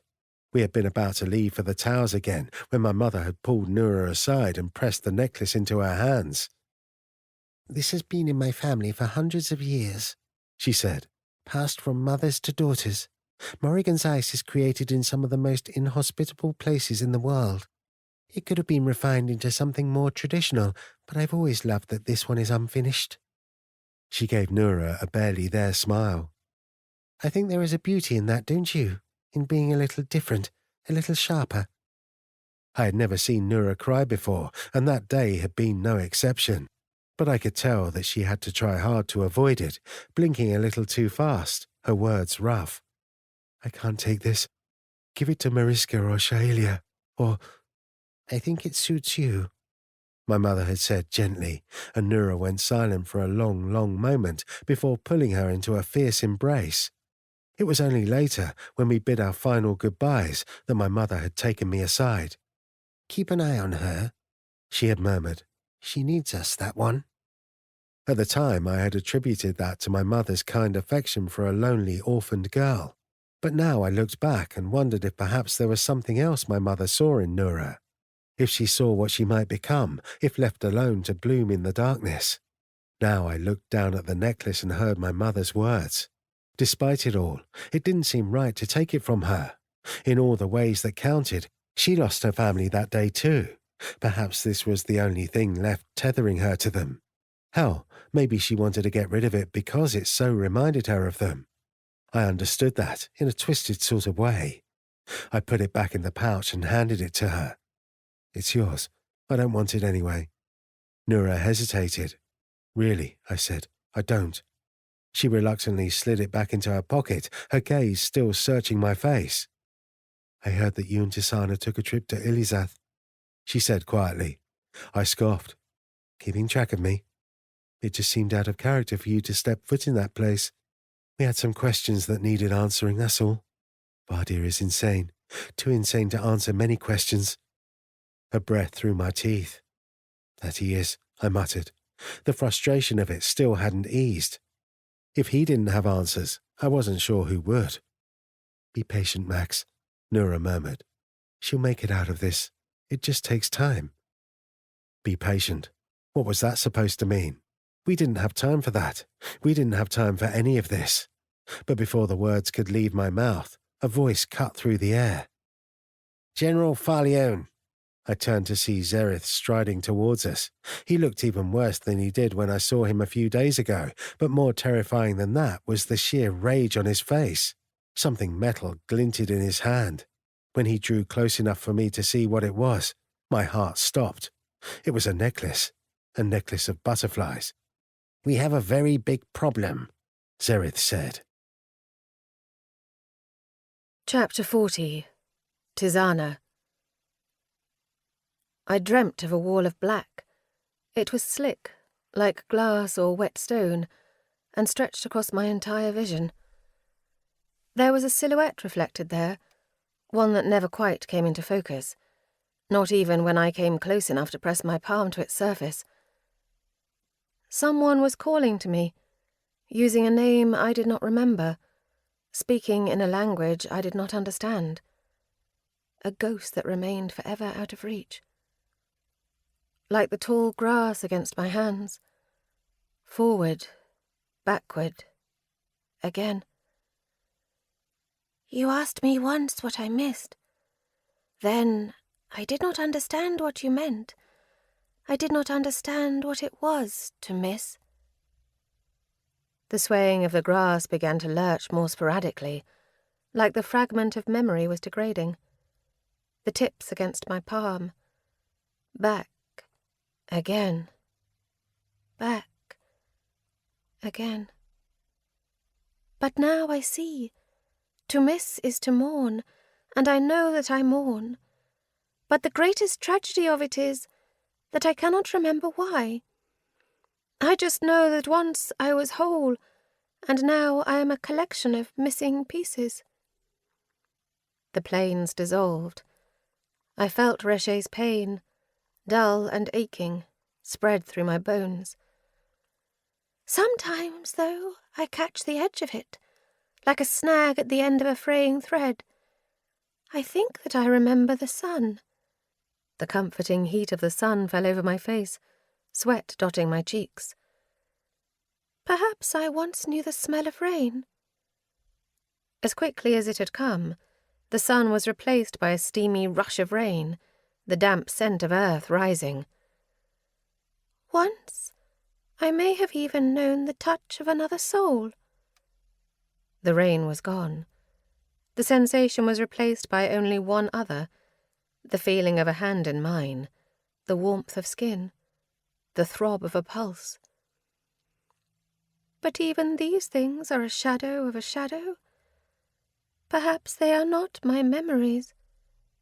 Perhaps they belong to another. The warm touch was gone. Suddenly there was pain, a flash of white, a fragment of golden hair, a glance of mossy green. And someone watching, someone calling, someone searching. And I had felt Reche recoil from terrible memories, but above all this tenderness, is the thing that scared it most. Why? I asked. I didn't understand. Why do you fear the thing you want most? My fear is not the fear of danger. Then what? Perhaps I am too far from what I once was. Its voice was quiet, childlike. Perhaps I do not wish to be found. I felt a breath, a name I could not understand, a hand reaching. I felt it closer than ever, so close it raised the hairs on the back of my neck. I turned and then I woke. Something warm and wet was dripping down the side of my face. Blood? Everything hurt. I could see nothing. I heard voices, but the words ran together. It took concentrated effort to orient myself. My thoughts were sludge. I tried to touch my wound, only to find that my shoulders ached because my arms were wrenched out to either side, my wrists bound. Blindfolded. I was blindfolded. I felt Reche lingering, half-dazed, in the back of my mind. My memories came back to me in pieces. The old woman and her granddaughter. My visit. The soup, the hands on my throat, and I would do anything for them. Anything. They had poisoned me. They had given me up. The realization slid into me like a knife, and betrayal spilled through me. Reche clung to it. After everything that you have done for them? After everything that you have given for them? They betrayed us. No. I had to choke back my own hurt, my own anger. No, that isn't what's important now. But Reche unravelled everything I tried so hard to conceal. You cannot lie to me, it whispered. There were people here. How many? I reached out a tendril of my mind into the air around me, feeling for a thought, a presence. But my magic had gone eerily silent, like a wall separated it from the world around me, dampening it to a numb ringing inside my skull. Had I been dosed with chrysalis? This felt different than that, like my magic had been chained rather than smothered. Even Reche seemed so far away, as if something had shoved it deep beneath the surface and trapped it there. I tried to lift my head. My muscles were not cooperative.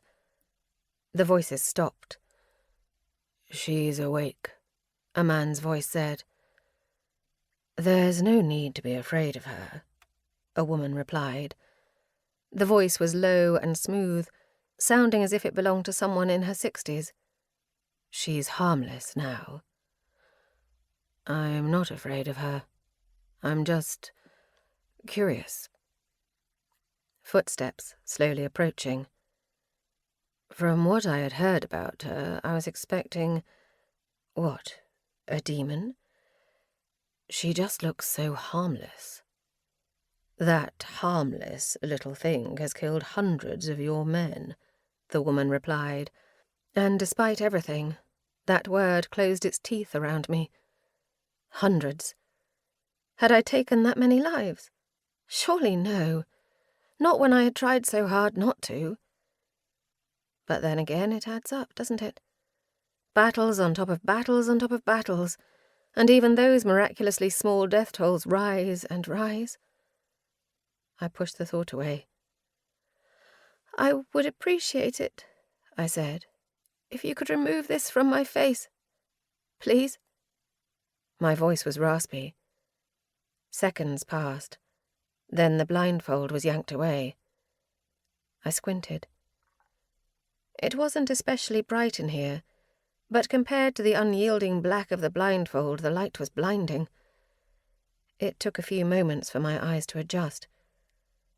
I might have expected to see myself in a dungeon, chained up in some rat-infested basement. But this place was clean, with walls made out of polished stone, lit by delicate gold lanterns. A blue sky peered through several long, gold-adorned windows near the ceiling. The floor was made out of ceramic tile, beautifully crafted, though several long cracks ran through some of them. At first I wasn't sure what this place was. Maybe it wasn't a prison at all. But then my eyes settled on the door, directly across the room from me. It was iron, heavily bolted. It was a prison, then. A fine prison, but a prison nonetheless. And then my eyes travelled back to the two people who stood before me. First, a man who appeared to be in his 50s, tall with a neat grey beard and finely crafted clothes. And then a woman who was a bit older than him, grey and gold hair spilling over her shoulders, regarding me with a curious, critical stare. She wore a dress of deep emerald, but my eyes immediately landed on the sigil at her breast. A sun, the symbol of the Order of Daybreak. "Do you know who I am?" the man asked. I eyed him, piecing together my thoughts. "You are Atric Avenus." It was a guess, but I guessed right. He inclined his chin. "You have been making things very difficult for me," he said. He was very soft-spoken, almost gentle, and he still looked at me as though I was more of a curiosity than an enemy. Strange to see him now as a person, after thinking of him for so long as a monolithic force, inseparable from his armies. "Likewise," I said, and smiled. Beneath the smile, I cursed my lack of magic. I had not had to do this sort of performance in quite some time. It would be easier if I could feel his thoughts, his preferences, test what sort of mask I should wear. My gaze flicked to the woman who was watching me carefully.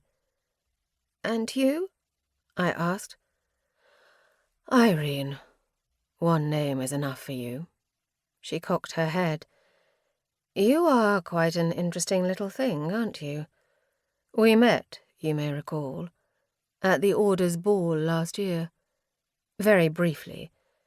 The Orders were quite entranced by you. It seems that little has changed. I remember then thinking that you just seemed so desperate." A small smile. "Desperation does drive people to do dangerous things. What did Aldous promise you? And what did you trade away?" "Too much," a voice in the back of my mind whispered. "Far too much." "I have no stake in Zareth's crown," I said. "It does not matter to me who sits on Ara's throne." There was a reason I was still alive. What was it? "There is something you need," I said. "I can help you get it." How quickly she offers herself up to turncoat. But I think that's an empty promise, isn't it? I know Zereth and Nura, and I know they would have eliminated the possibility of your disloyalty. If I were to move your bindings, would I find your blood-packed scar?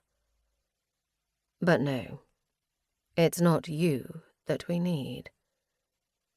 Uncertainty rose to dread. Reshe slithered through my thoughts. It was slow, sluggish. Gods, what was that? I pressed my back against the stone wall. Stone.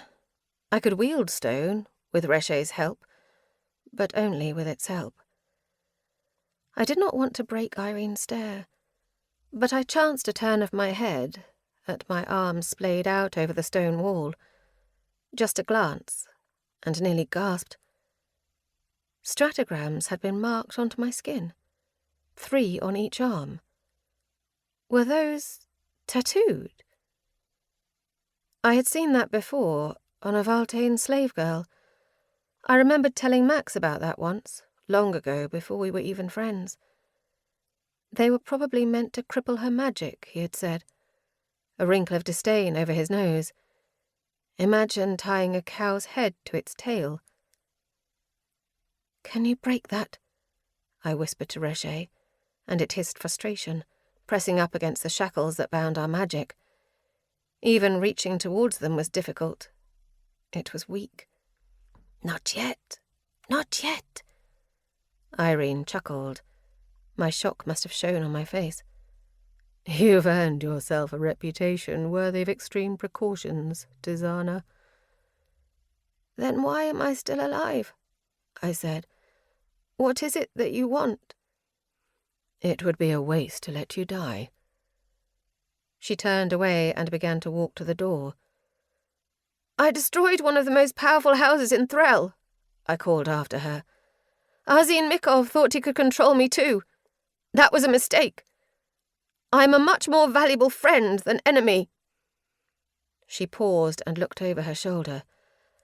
"Like I said, it's not you that we need." She stepped through the door, but Avinas remained, staring at me with an expression I couldn't quite read. "My niece was 14 years old," he said. "You're serving a man who murdered a child." I said nothing. He was right, of course. He was right, and I knew it. But I had also spent these last months covered in the blood spilled by his soldiers, protecting cities from his armies, cradling corpses left by his weapons. "I'm glad it will be over soon," he muttered as if to himself, and turned away. The door slammed, and I was left there, alone. Chapter 41. Max. The man was already bleeding. The guards that had dragged him back had been rough doing it, so his gangly arms were torn and his shirt wet with blood. He did not wear a uniform, but there was not a doubt in my mind that he was affiliated with one of our enemy houses. It was just a matter of which one.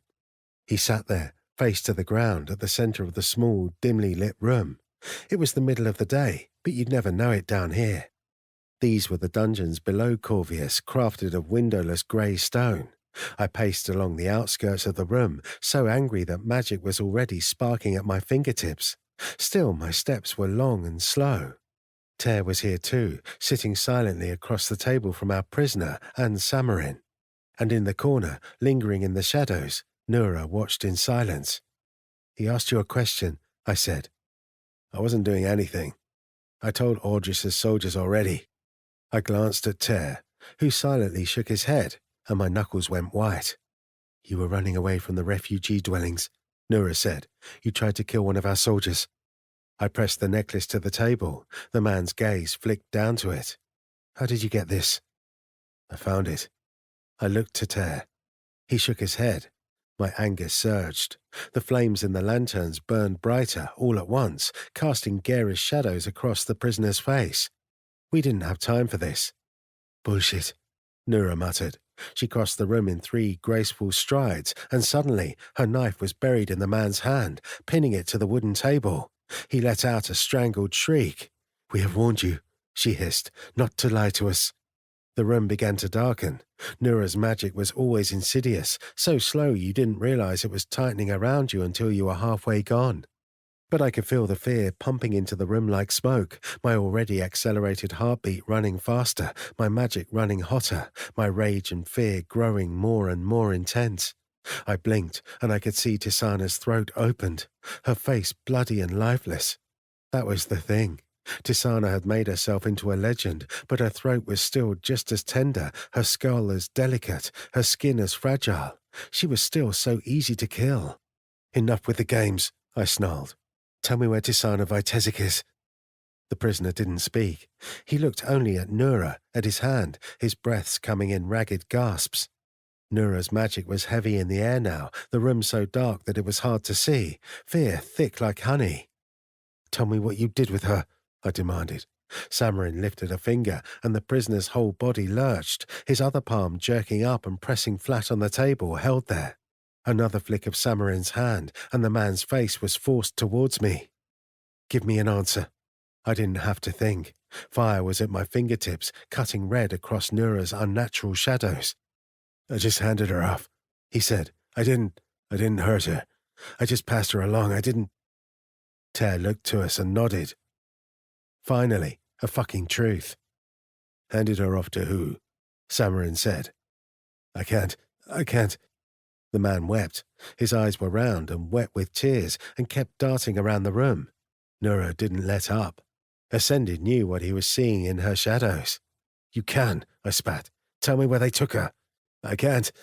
I didn't think. Couldn't think about anything but all the time Tisana didn't have. My second eyelids opened. All at once, the room was blindingly bright. Magic roared through me, my body unraveling into flames, heat searing the air. Samarin dropped his hold as his hand went up to shield his face from the light or the heat, or both. Nura staggered back, her eyes wide, so shocked she lost her grip on her magic. Not that it mattered. The prisoner no longer needed manufactured fear. "Ascended, Max," she gasped. It was the first time she had seen me this way. "Tell me where she is," I demanded, and I could barely hear my own voice over the rush in my ears. And I must have looked terrifying, because words now fell from the prisoner's lips like loosened bowels. The palace. Avenus took her. He wanted her in the palace. She's there, but she's already dead. He's going to kill her. She's already..." My eyelids snapped closed, thrusting me back into a body of flesh and blood. "She's already dead." The prisoner was weeping. "She's already gone. And I was already out the door. I was halfway down the hallway, reaching into my pockets for stratogram ink. Distantly, I heard the dungeon door slam shut and footsteps behind me. "Max, what did you just..." Nura's voice was fractured, and then she let out a breath through her teeth and composed herself. Maybe in another scenario, it might have been satisfying to see Nura shaken. Not now, not when I had far more urgent things to worry about. I withdrew a crumpled piece of parchment from my pocket and unfolded it with shaking hands. "She's already dead. She's already gone." Samarin's footsteps joined us, and Ter's, following silently. "I'll gather the troops," Nura said. "No time," I ground out. "If we take only the wielders, we can use stratograms. We'll move fast." My pen was out, ink dripping, but I paused. I struggled to force my thoughts into coherence. Samarin voiced what I was too panicked to put into words. "That cuts down our forces by what? Half? Less? We were already too outmatched to take the capital. That's exactly what Aveness wants us to do." He was right, and somewhere beneath it all, I realized it was odd that Nura, of all people, was overlooking that. "We need Tisana back," she said. "If we recover her, we'll have Reshe. And we have..." Her gaze flicked to me, and her voice trailed off. As if at the same time we both realized the echo in her words. "We have you," she had said to me in Saladsai. "We have you." And look at how that had ended. "No," I said. "I'm not about to throw my soldiers at Aveness's feet." "Then what exactly do you expect?" "I'll go alone. I can get her back." It's not enough to get her back, Max. We need to end this, and it doesn't matter how good either of you are. You can't do that alone. Can't, she said, but I wondered if she meant won't. I didn't have time to sit here and wonder about it. The prisoner's words were still ringing in my ears, and Nura's visions still burning my eyes, and Tisana didn't have time for any of this. Do not bring them, I said. I can move faster alone, and I'll be back soon. Nura was shaking her head, but my gaze flicked towards Samarin, who was giving me a resigned, grim stare that, unfortunately, I had seen many times before. Good luck, he said, and I knew what he really meant was, try not to be too much of an idiot. Then his expression hardened, and he added, bring her back. I will, I said. Maybe Nura tried to say something more. I wouldn't know. I was gone. Chapter 42. Tisana. I was awoken by hands grabbing me and dragging me upright. I didn't remember falling asleep. My mind was so addled that by the time consciousness returned to me, I had already been hoisted onto a table, chains replaced with bindings around my upper arms. Had this table been here before? I didn't know. Perhaps I had been moved into an entirely different room and hadn't known. Had it been so bright in here? So white? Was it Reche's fear that flooded me, or my own? Irene leaned over. Everything was so bright that she was backlit, flattened to silhouetted shadow. She was already reaching for my wrist by the time I saw the dagger in her hand. A dagger, a wrist, a room of white. Reche and I both realized at the same moment what she was planning to do. The threads of my thoughts lit up with panic, mine and Reche's mingling. She was going to try to take Reche. Reche roared, and I felt it dig into my thoughts like claws. A flood of magic surged, but it had nowhere to go. It crashed and broke like a wave against stone, far from the surface. "Stop!" I choked out. "It will kill you!" Irene gave me an impassive glance. She slid the dagger over her palm. The crimson was searing. "Wouldn't that be convenient?" she said. And then she opened the flesh of my palm and pressed our hands together. The pain split me in two. I wasn't sure if I was hearing my own scream or Reche's reverberating in my head, consuming all else. I could feel Irene's magic trying to pry into mine, trying to reach into my head, tear away Reche. My magic and Reche's surged towards her, trying to overtake her. But those stratagrams choked me, like an iron collar. I saw a wall of black, and a reflection within it that I couldn't make out. Something was reaching for me. Reaching. Pain tore me apart. Irene was pushing further and further into my mind, tearing apart my thoughts in a vicious attempt to dig deeper until she found Reche, until she could rip it away. It was killing me. This would kill me. I felt Irene's magic. Gods, what was this? This was no magic I had ever experienced before. My mind was a web, an intricate series of threads, and Irene's magic shredded through it like talons to paper. It encroached on Reche, wrapped around it as it screamed. "Stop, Reche!" Reche let out a ghastly shriek. Fragmented images careened through me. I saw a flash of golden hair, a room of white and white and white. I saw purple blood spilling over marble floors. I saw the ground opening, the skies on fire. And I felt terror. Reche's terror, drowning me. Think, Tisana, think. What do you do when you're losing control? What did I do when Reche took over at the Mikov estate? I let myself fall. Fall. Through the agony, I forced myself to calm, forced my mind to turn inward. I stopped fighting. I released my hold on Reche's panic. And I fell. I stood in rolling plains. Rippling grasslands spread out around me, disappearing to the horizon on every side. Their golden glow turned cold under the moonlight. I had been here before, the day I had lost control at the Mikov estate. I looked up. Up, at what looked like a sky, except instead of stars above me, I saw threads glowing in the darkness. My own mind and Reche's and Irene's all battling, slow motion in streaks across the night. And my brow furrowed. There was something else up there, too. Another glow, another soul, far more distant than Irene's and Reche's, but treading incandescent rivulets across the sky nevertheless, like the claw marks of something trying to drag itself closer. If I reached for it, a shiver ran through me, a shiver of hatred, of despair, of grief, and a strange familiarity. I started to push towards it, but then something more important caught my attention.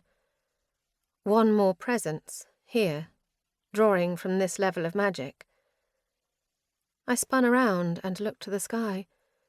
A searing streak of violet light reached across it. I recognized that raw magic, that presence, immediately. I had seen it too the last time I had been down here.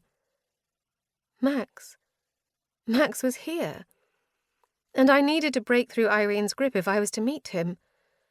Suddenly invigorated, I drew back until I could see all of the threads connecting us lit up like streaks of firefly light. Me, Reche, Max, all drawing from the same deep level of magic. And Irene's, hacking through my mind until she reached it too. I thought back to what Vardir had told us in Ilizeth, that this magic, deep magic, demanded life, thrived on it, consumed it. I didn't just burn my own energy, I could take it from others.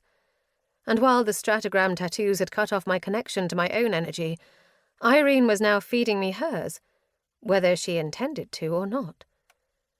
I grabbed onto Reche's panicking presence even as it fought me. "Trust me," I hissed. I stopped retreating from Irene's magic. Instead, I reached out for it. Her mind. Her presence. Her life. "We can use this," I told Reche. It understood a moment after I did. "Help me." I tightened my grip around Irene's magic. And then I wielded it.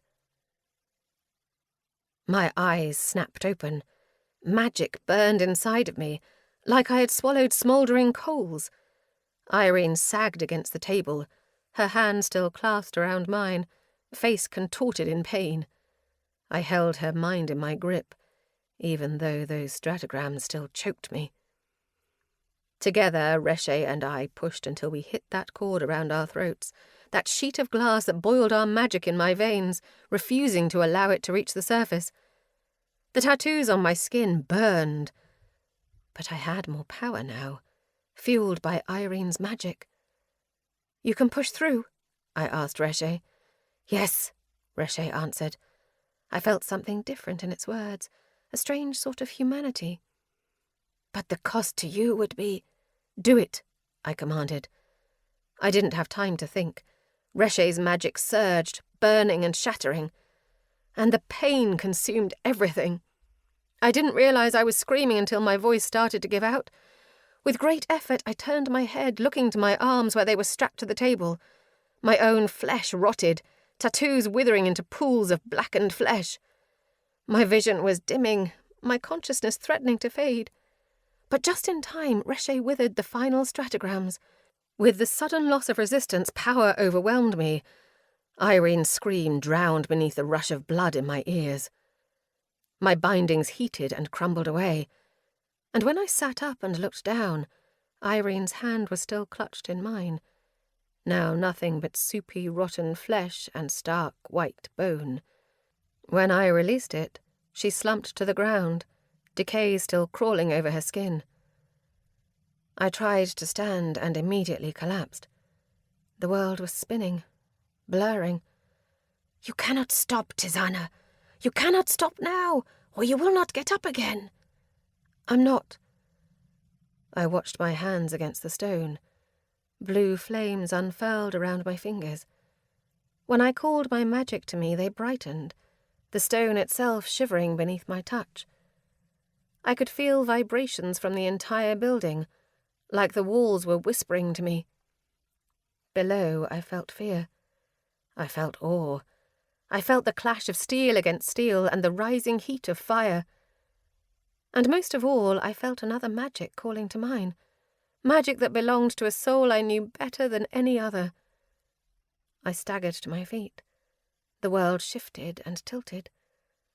I didn't let myself waver as I threw open the door. Chapter 43. Max. He's going to kill her. She's already dead. I seared those words into my mind. They made me quick. They made me focused. They made me fearless. They ensured that I didn't hesitate when I landed outside the walls of the capital and immediately opened my second eyelids, letting terrible magic tear through me, letting myself become something that was no longer human.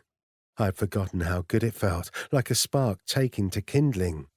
One blink, and my body peeled into flame itself, no longer bound by the restrictions of physicality, a serpent of fire moving through the air like a gust of wind. I came in through the back of the palace. There were times in life for subtlety, but this was not one of them. The guards looked at me as if I were a demon. Many were so afraid of me that they staggered back and went for help. The ones that did try to fight fell quickly. It was easy to push through them, barreling through the doors of the palace. I roared down narrow hallways, filling them with flames. "Where are you, Tisana? Where are you?" "She's already dead," the prisoner's voice echoed. No, she couldn't be. I didn't allow myself to entertain the possibility, because if she was, I would. I shut away the thought. The palace was enormous, larger than most city blocks. Finding her in here would be nearly impossible if I had no idea where I needed to go. But I'd spent plenty of time attending to the cells here during the Raveni War. The ones on the third floor were often reserved for wielders, since they were more heavily fortified and warded against magic. I didn't like leaving something this important up to chance. But if I were Avinas, I would put Tisana in one of those cells, which meant I needed to fight my way up to the third floor of the palace and halfway across its length. At first, I moved quickly. It was easy to push back shocked, terrified guards who had no idea what they were looking at. But by the time I made it to the second floor, Avines's soldiers were prepared for me. Our clashes were vicious and messy. Normally I fought with deliberate precision, but here in this unfamiliar body, with the world smearing around me and chaotic magic burning in me, I fought in deadly thrashes, relying not on grace, but on sheer power. I didn't have the precision I needed to pull off my usual careful approach. This was bloody. Soon the halls were filled with the scent of burning flesh. I had been struck multiple times, deep gouges running down my sides. To compensate, I fed more and more of my magic, flames burning brighter, hotter, less controlled. A numb buzz began to ache behind my eyes, a strange resistance building in my magic. I had never occupied this form for so long before. I didn't know my limits, not yet. But limits right now were irrelevant. I had no time to waste. Tisana had no time to waste. I surged through another wave of soldiers. In the beginning, I had avoided dealing killing blows, but as my magic grew tired and my movements slower, the transitions between man and magic rougher. I no longer had such luxuries. I couldn't control my own strengths.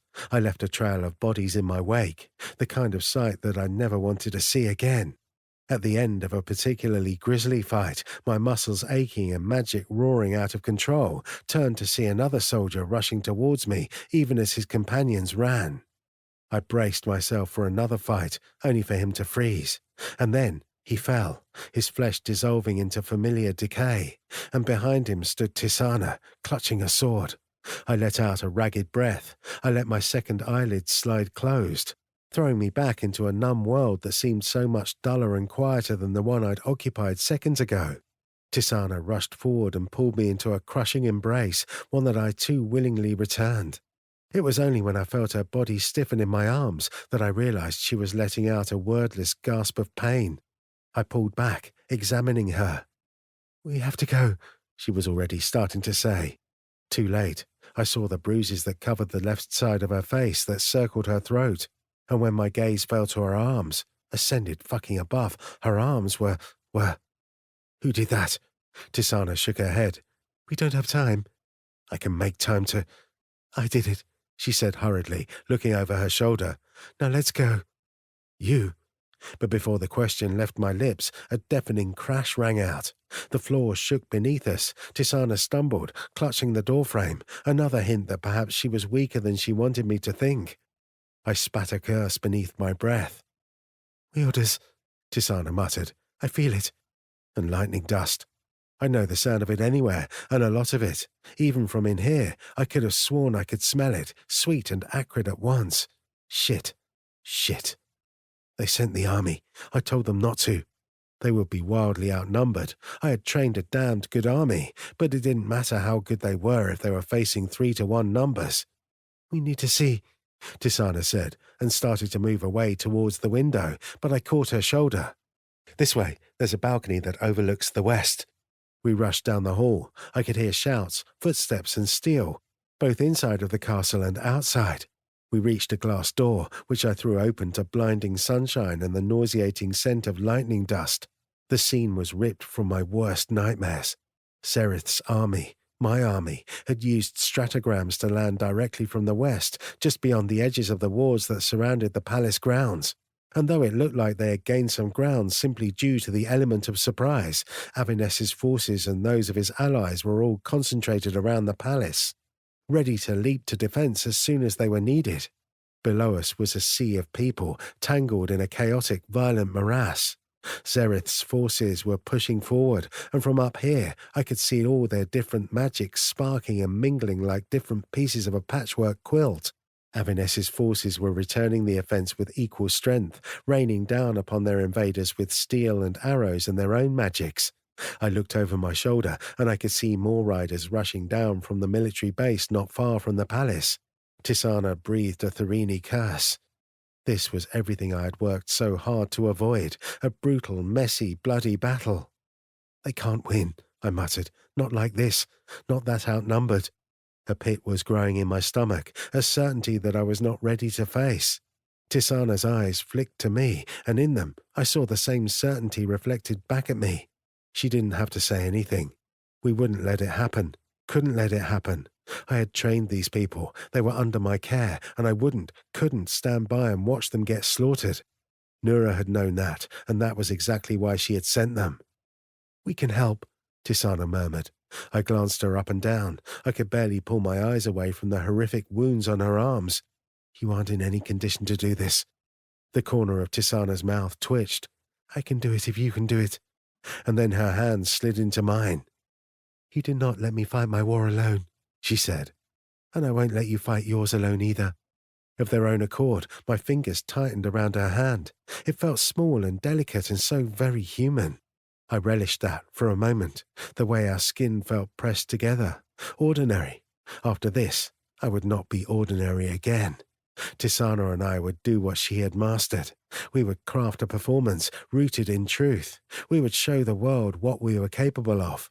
I would show all of them, for the first time, exactly what I was. And then we would fight, and we would win. I closed my eyes. "Are you ready?" Tisana said, and I almost laughed, because no, of course I wasn't. But out loud I said, "Yes," because I had to be. I opened my eyes, and then my second eyelids, and the world went up in flames. Chapter 44. Aoife. When I opened my eyes, we were already miles away from Yithra. I had been unconscious for nearly 2 days, Cadwan told me, a poorly hidden note of concern in his voice. My wound still was in awful pain, but it had been dressed and treated both magically and medically. Maybe, under other circumstances, it would have been a slightly poetic sight. I could see evidence of Sydney A and Weishraj and stone-held magics all mixed together in the treatment. But instead, all I could think about was the slaughter that we had left behind in Yithra. When Siobhan had told me that the city had been lost, I staggered to my feet even as they tried to push me back. "We have to go back there," I had demanded. "We cannot leave them all to die."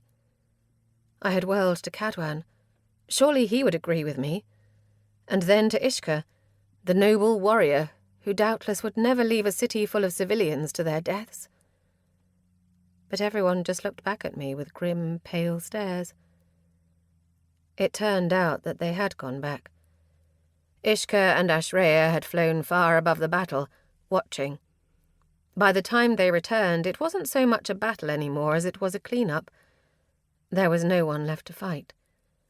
We had taken most of the survivors with us, and the humans were left to sort through their own wreckage.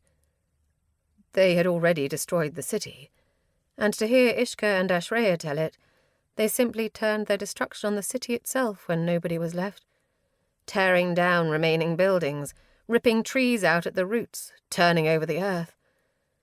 All of it was horrifying. But this made me so angry I could barely breathe.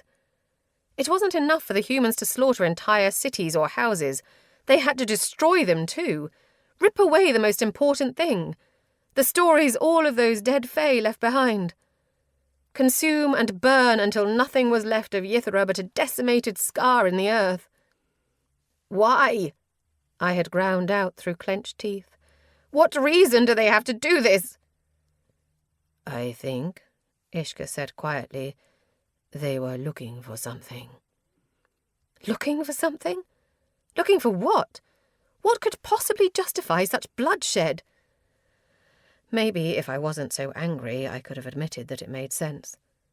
There was a reason, after all, why the humans' attacks were so erratic. They didn't seem to be targeting any particular group of Fae or any particular house.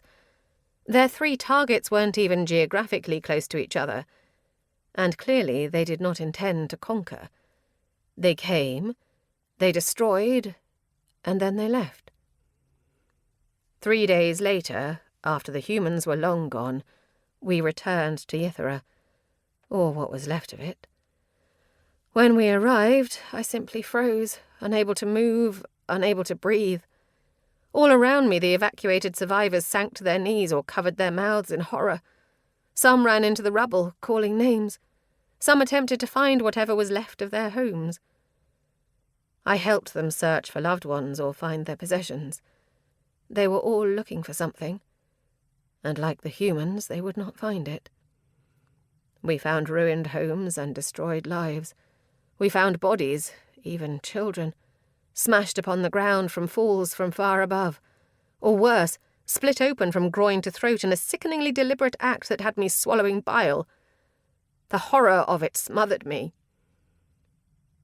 I did all of this calmly, methodically, but by the time the sun set, I wandered off beyond the outskirts of the city, tucking myself behind a pile of rubble in the brush.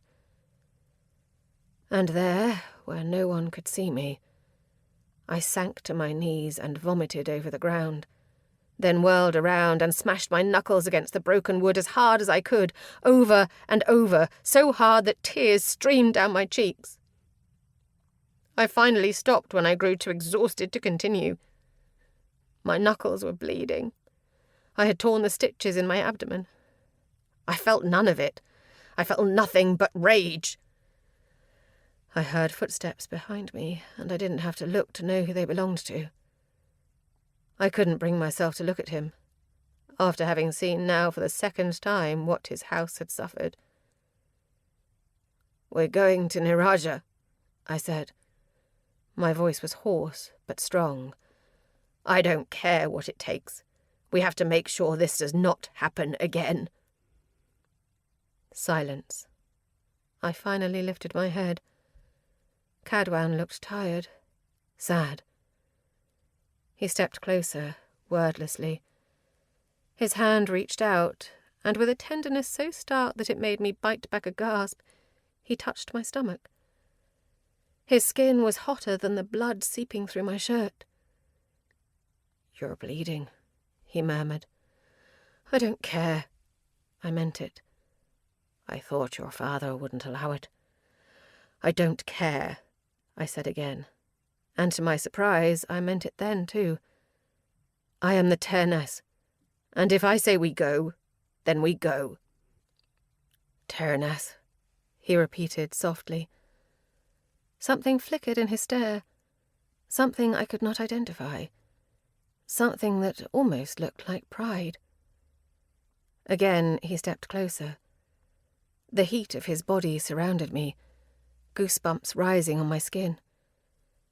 When his head angled against mine, our faces were only inches apart. I could see every shade of green in those eyes, searching and curious. Mathera, the way he looked at me, like I was a question to be answered or a riddle to be solved. I'd never wanted to be known, to be seen. The possibility was too high that the answer would not be satisfactory. But there was a strange comfort in that now. I was so tired. I have been thinking about it since, he said quietly. I still don't know what you did to me that night. My magic has never felt like that before. I swallowed, finding it difficult to speak. Everything here smelled like ash, except for him, his scent of rosewood, a scent I didn't realize until this moment that I now knew enveloped me. Even that was enough to set me off balance and yet put me at ease. What had happened that night had been that effect, compounded infinitely. I didn't understand it either. I had wondered after if Cadwan had simply been that much more powerful than I knew. But I shook my head, barely a movement, not looking away from those eyes. A movement that gave him my answer. I don't understand either. You saved my life, he murmured. I couldn't let you die when the last thing I had said to you had been so awful. I owe you an apology, I rasped out instead, for what I said to you in the pub. None of it was truly what I thought. It was just that the things you said were too close to the truth. His gaze shifted in a way that said he understood. I know how hard it is to break away from chains that have been forged for a century. It was such a simple, kind answer. He should have hated me for speaking to him that way. And yet, it hit deeper than I had expected. I thought of him and how awkward he always was in the presence of nobility, how he always managed to say the wrong thing at the wrong time, the way he so flatly disregarded the expectations of others. Before, these things had confused me. Now, all at once, I understood. He was honest. He was genuine. I think you will be a great king, I said softly. The corner of his mouth lifted in the hint of a smile. I think you will be a great Terness, he murmured. And for the first time it occurred to me that just as I saw the beauty in what others would call flaws, perhaps he saw the same in me. The thought was frightening. His eyes fell to my lips, and I wondered what it might be like to feel his against them, to watch those walls come tumbling down with every exposed expanse of skin, to know what he looked like when he truly unravelled. But then he would see me too. There would be too much I couldn't hide. I had never wanted something and recoiled from it in such equal, overwhelming measure. And so I was disappointed and relieved when instead he slipped his hand into mine and our fingers intertwined instead of our limbs. We did not speak. He leaned back against the rubble beside me, and the two of us remained, taking a strange solace in the warmth of each other's skin. Chapter 45. Tisana. The battle began in fire and ended in ashes. I, by now, had earned my infamy, but Max was new, and the world was not prepared for him. Even the greatest of my illusions were nothing compared to the way Max looked at the height of his power. He was every bit as beautiful, as breathtaking as I remembered him looking in the Mikov estate, a being that was constructed of light and fire itself.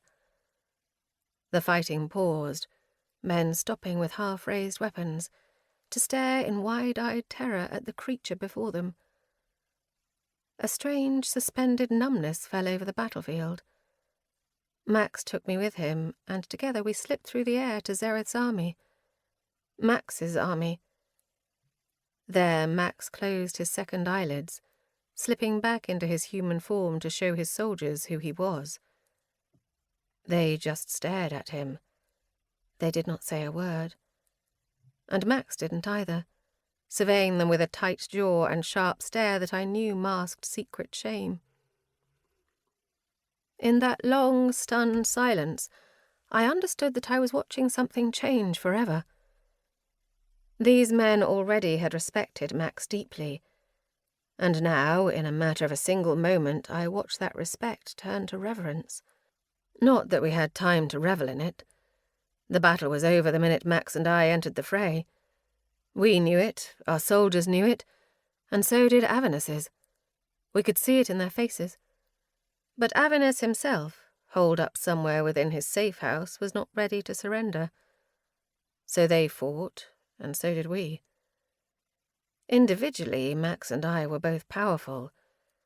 Alone, I had learned how to craft performances to inspire awe and fear. But together we were spectacular. We were dancing, each of our performances feeding that of the other, him wielding light and fire, and I surrounding myself with shadow and bleeding butterflies. I was using a sword I'd pulled off of one of the soldiers, and it was a poor substitute for Il Sahaj, but my magic was roaring so close to the surface I barely needed to rely on a little piece of steel anyway. Reche's fingers wrapped tight around me, guiding my power, and I ceded to it, maintaining only the barest thread of control. I had no choice. Otherwise, I would topple. My body was injured, exhausted. I had to dig deeper, past my injuries, deeper than the dregs of my magic. Time blurred. I was not sure how long we had been fighting by the time the bells rang out. I had to yank on Reche to stop it from continuing on, forcing my consciousness back to myself, turning to the palace. There, from the grand glass windows, white sheets swayed in the breeze. And between them, on the balcony, stood Attric Avernus, raising a hand that clutched a streak of white. The world went silent, all eyes turning to him. His lips parted, and he looked as if he might say something. His eyes fell to me, and what I saw in them made a knot form in my stomach. "Stop!" I choked out, lurching forward. But in one smooth movement, Attric Avernus threw himself over the balcony's edge. Max's second eyelid slid closed. I let my magic fall away. We looked at each other. He looked exhausted and hurt and was swaying on his feet. Reche clutched at the exhausted shards of my magic. Even it seemed utterly depleted. "We are not done. We cannot be done." I looked to the battlefield, to the bodies across the ground, to the buildings damaged and the injured soldiers around us. A numb sadness settled over me. I swayed on my feet. Distantly, I heard Max's voice murmur, "It's over," as if to himself. How does a war end? One might think it would end with some valiant triumph, a great tableau of noble victory. Instead, it ended with a dull thump, a pile of bloody limbs on the ground, and the overwhelming smell of ash. The world went quiet. But I could still feel it burning, burning, burning inside of me. My magic, my rage, and Reche's fury. One war had ended, but there was still something I needed to do. I started to move, but Max caught my arm. "Where are you going?" "I am not done." My voice barely sounded like my own. And though I could see the raw exhaustion written over Max's face, when he turned to me, his gaze shifted. Whatever he saw in me was enough to make him listen. I had already half drawn my stratogram on my palm, but Max said without hesitation, "I'm coming with you." And without hesitation, I let him. I barely remembered completing my stratogram. A split second, and I was looking not out at the remnants of a battlefield, but at a series of brick run-down buildings. The refugees' attention rolled over me like a wave. They stopped mid-movement, their eyes wide. I must have looked horrific, covered in blood, magic flaring around me like fire. My gaze fell to the very same door I had entered just the day before, where a familiar old woman and her granddaughter lingered, eyes wide in terror. I drank that terror down, reveling in it. When I looked at them, anger flooded me. Hurt flooded me, so intense that it made Reshe shiver, and I felt its every minute movement. I'd needed to give it so much, to keep myself going. Now it sat just beneath the surface of my skin. They betrayed you, even after you tore out your heart to lay it at their feet. They had. I had given them everything. I would have died for them. I still would. I understand what it is like, I said. My voice tore from my throat, thorny and raw. I understand what it is to wish for the impossible. For so long, we have needed only to survive. It was hopeless to wish for anything more. More and more refugees were coming out of their apartment buildings, collecting along the sidewalks. Everyone was utterly silent. I stepped forward. My blood dripped onto the cobblestones. Blue fire clung to the blade of my sword, to my fingertips, to the tips of my hair. I made a promise to you, I said. I promised you that I would strike down the Threllian lords. I promised you that I would stop at nothing. Nothing! And you traded so much away to fulfill that promise, Reshe whispered. Reshe wanted revenge, craved it. Hurt, after all, was made of glass, fragile and vulnerable. There was a certain satisfaction in smashing it upon the rocks and turning it into knives. But with all my remaining strength, I held Reshe back. These people are not our enemy. No. Our enemies were the ones who made us this way, who ripped us apart, who still from 1,000 miles away angled their blades at our throats. I was so angry I could barely speak, barely think. I poured all of that rage into my magic, let Reshe consume it. It burned at my skin in licks of white flames and red butterflies rising to the sky.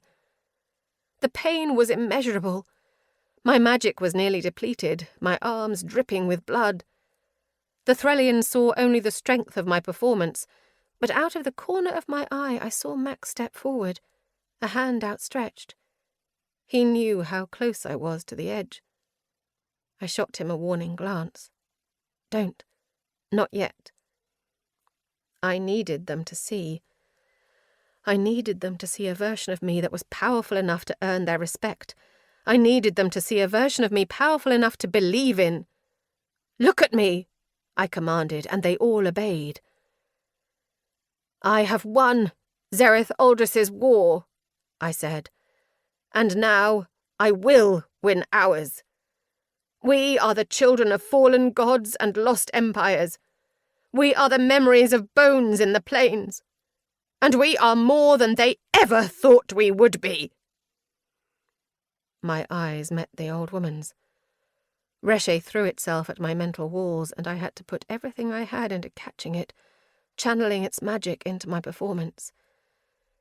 I stumbled, righting myself immediately. So quickly no one would notice. No one except for Max, who I could feel watching me, ready. But I was not done. Not yet. Remember that, when you doubt me, I snarled. I made you a promise. I intend to keep it. I couldn't hold on any more. I dropped my sword and turned to Max. One look and he knew what I needed. I kept my back straight and steps measured as I walked away. Max withdrew paper and drew his stratogram, bringing us back to the front steps of the towers. I looked up at them and they seemed to bend over me. I made sure no one was there, no one watching, when I let him catch me.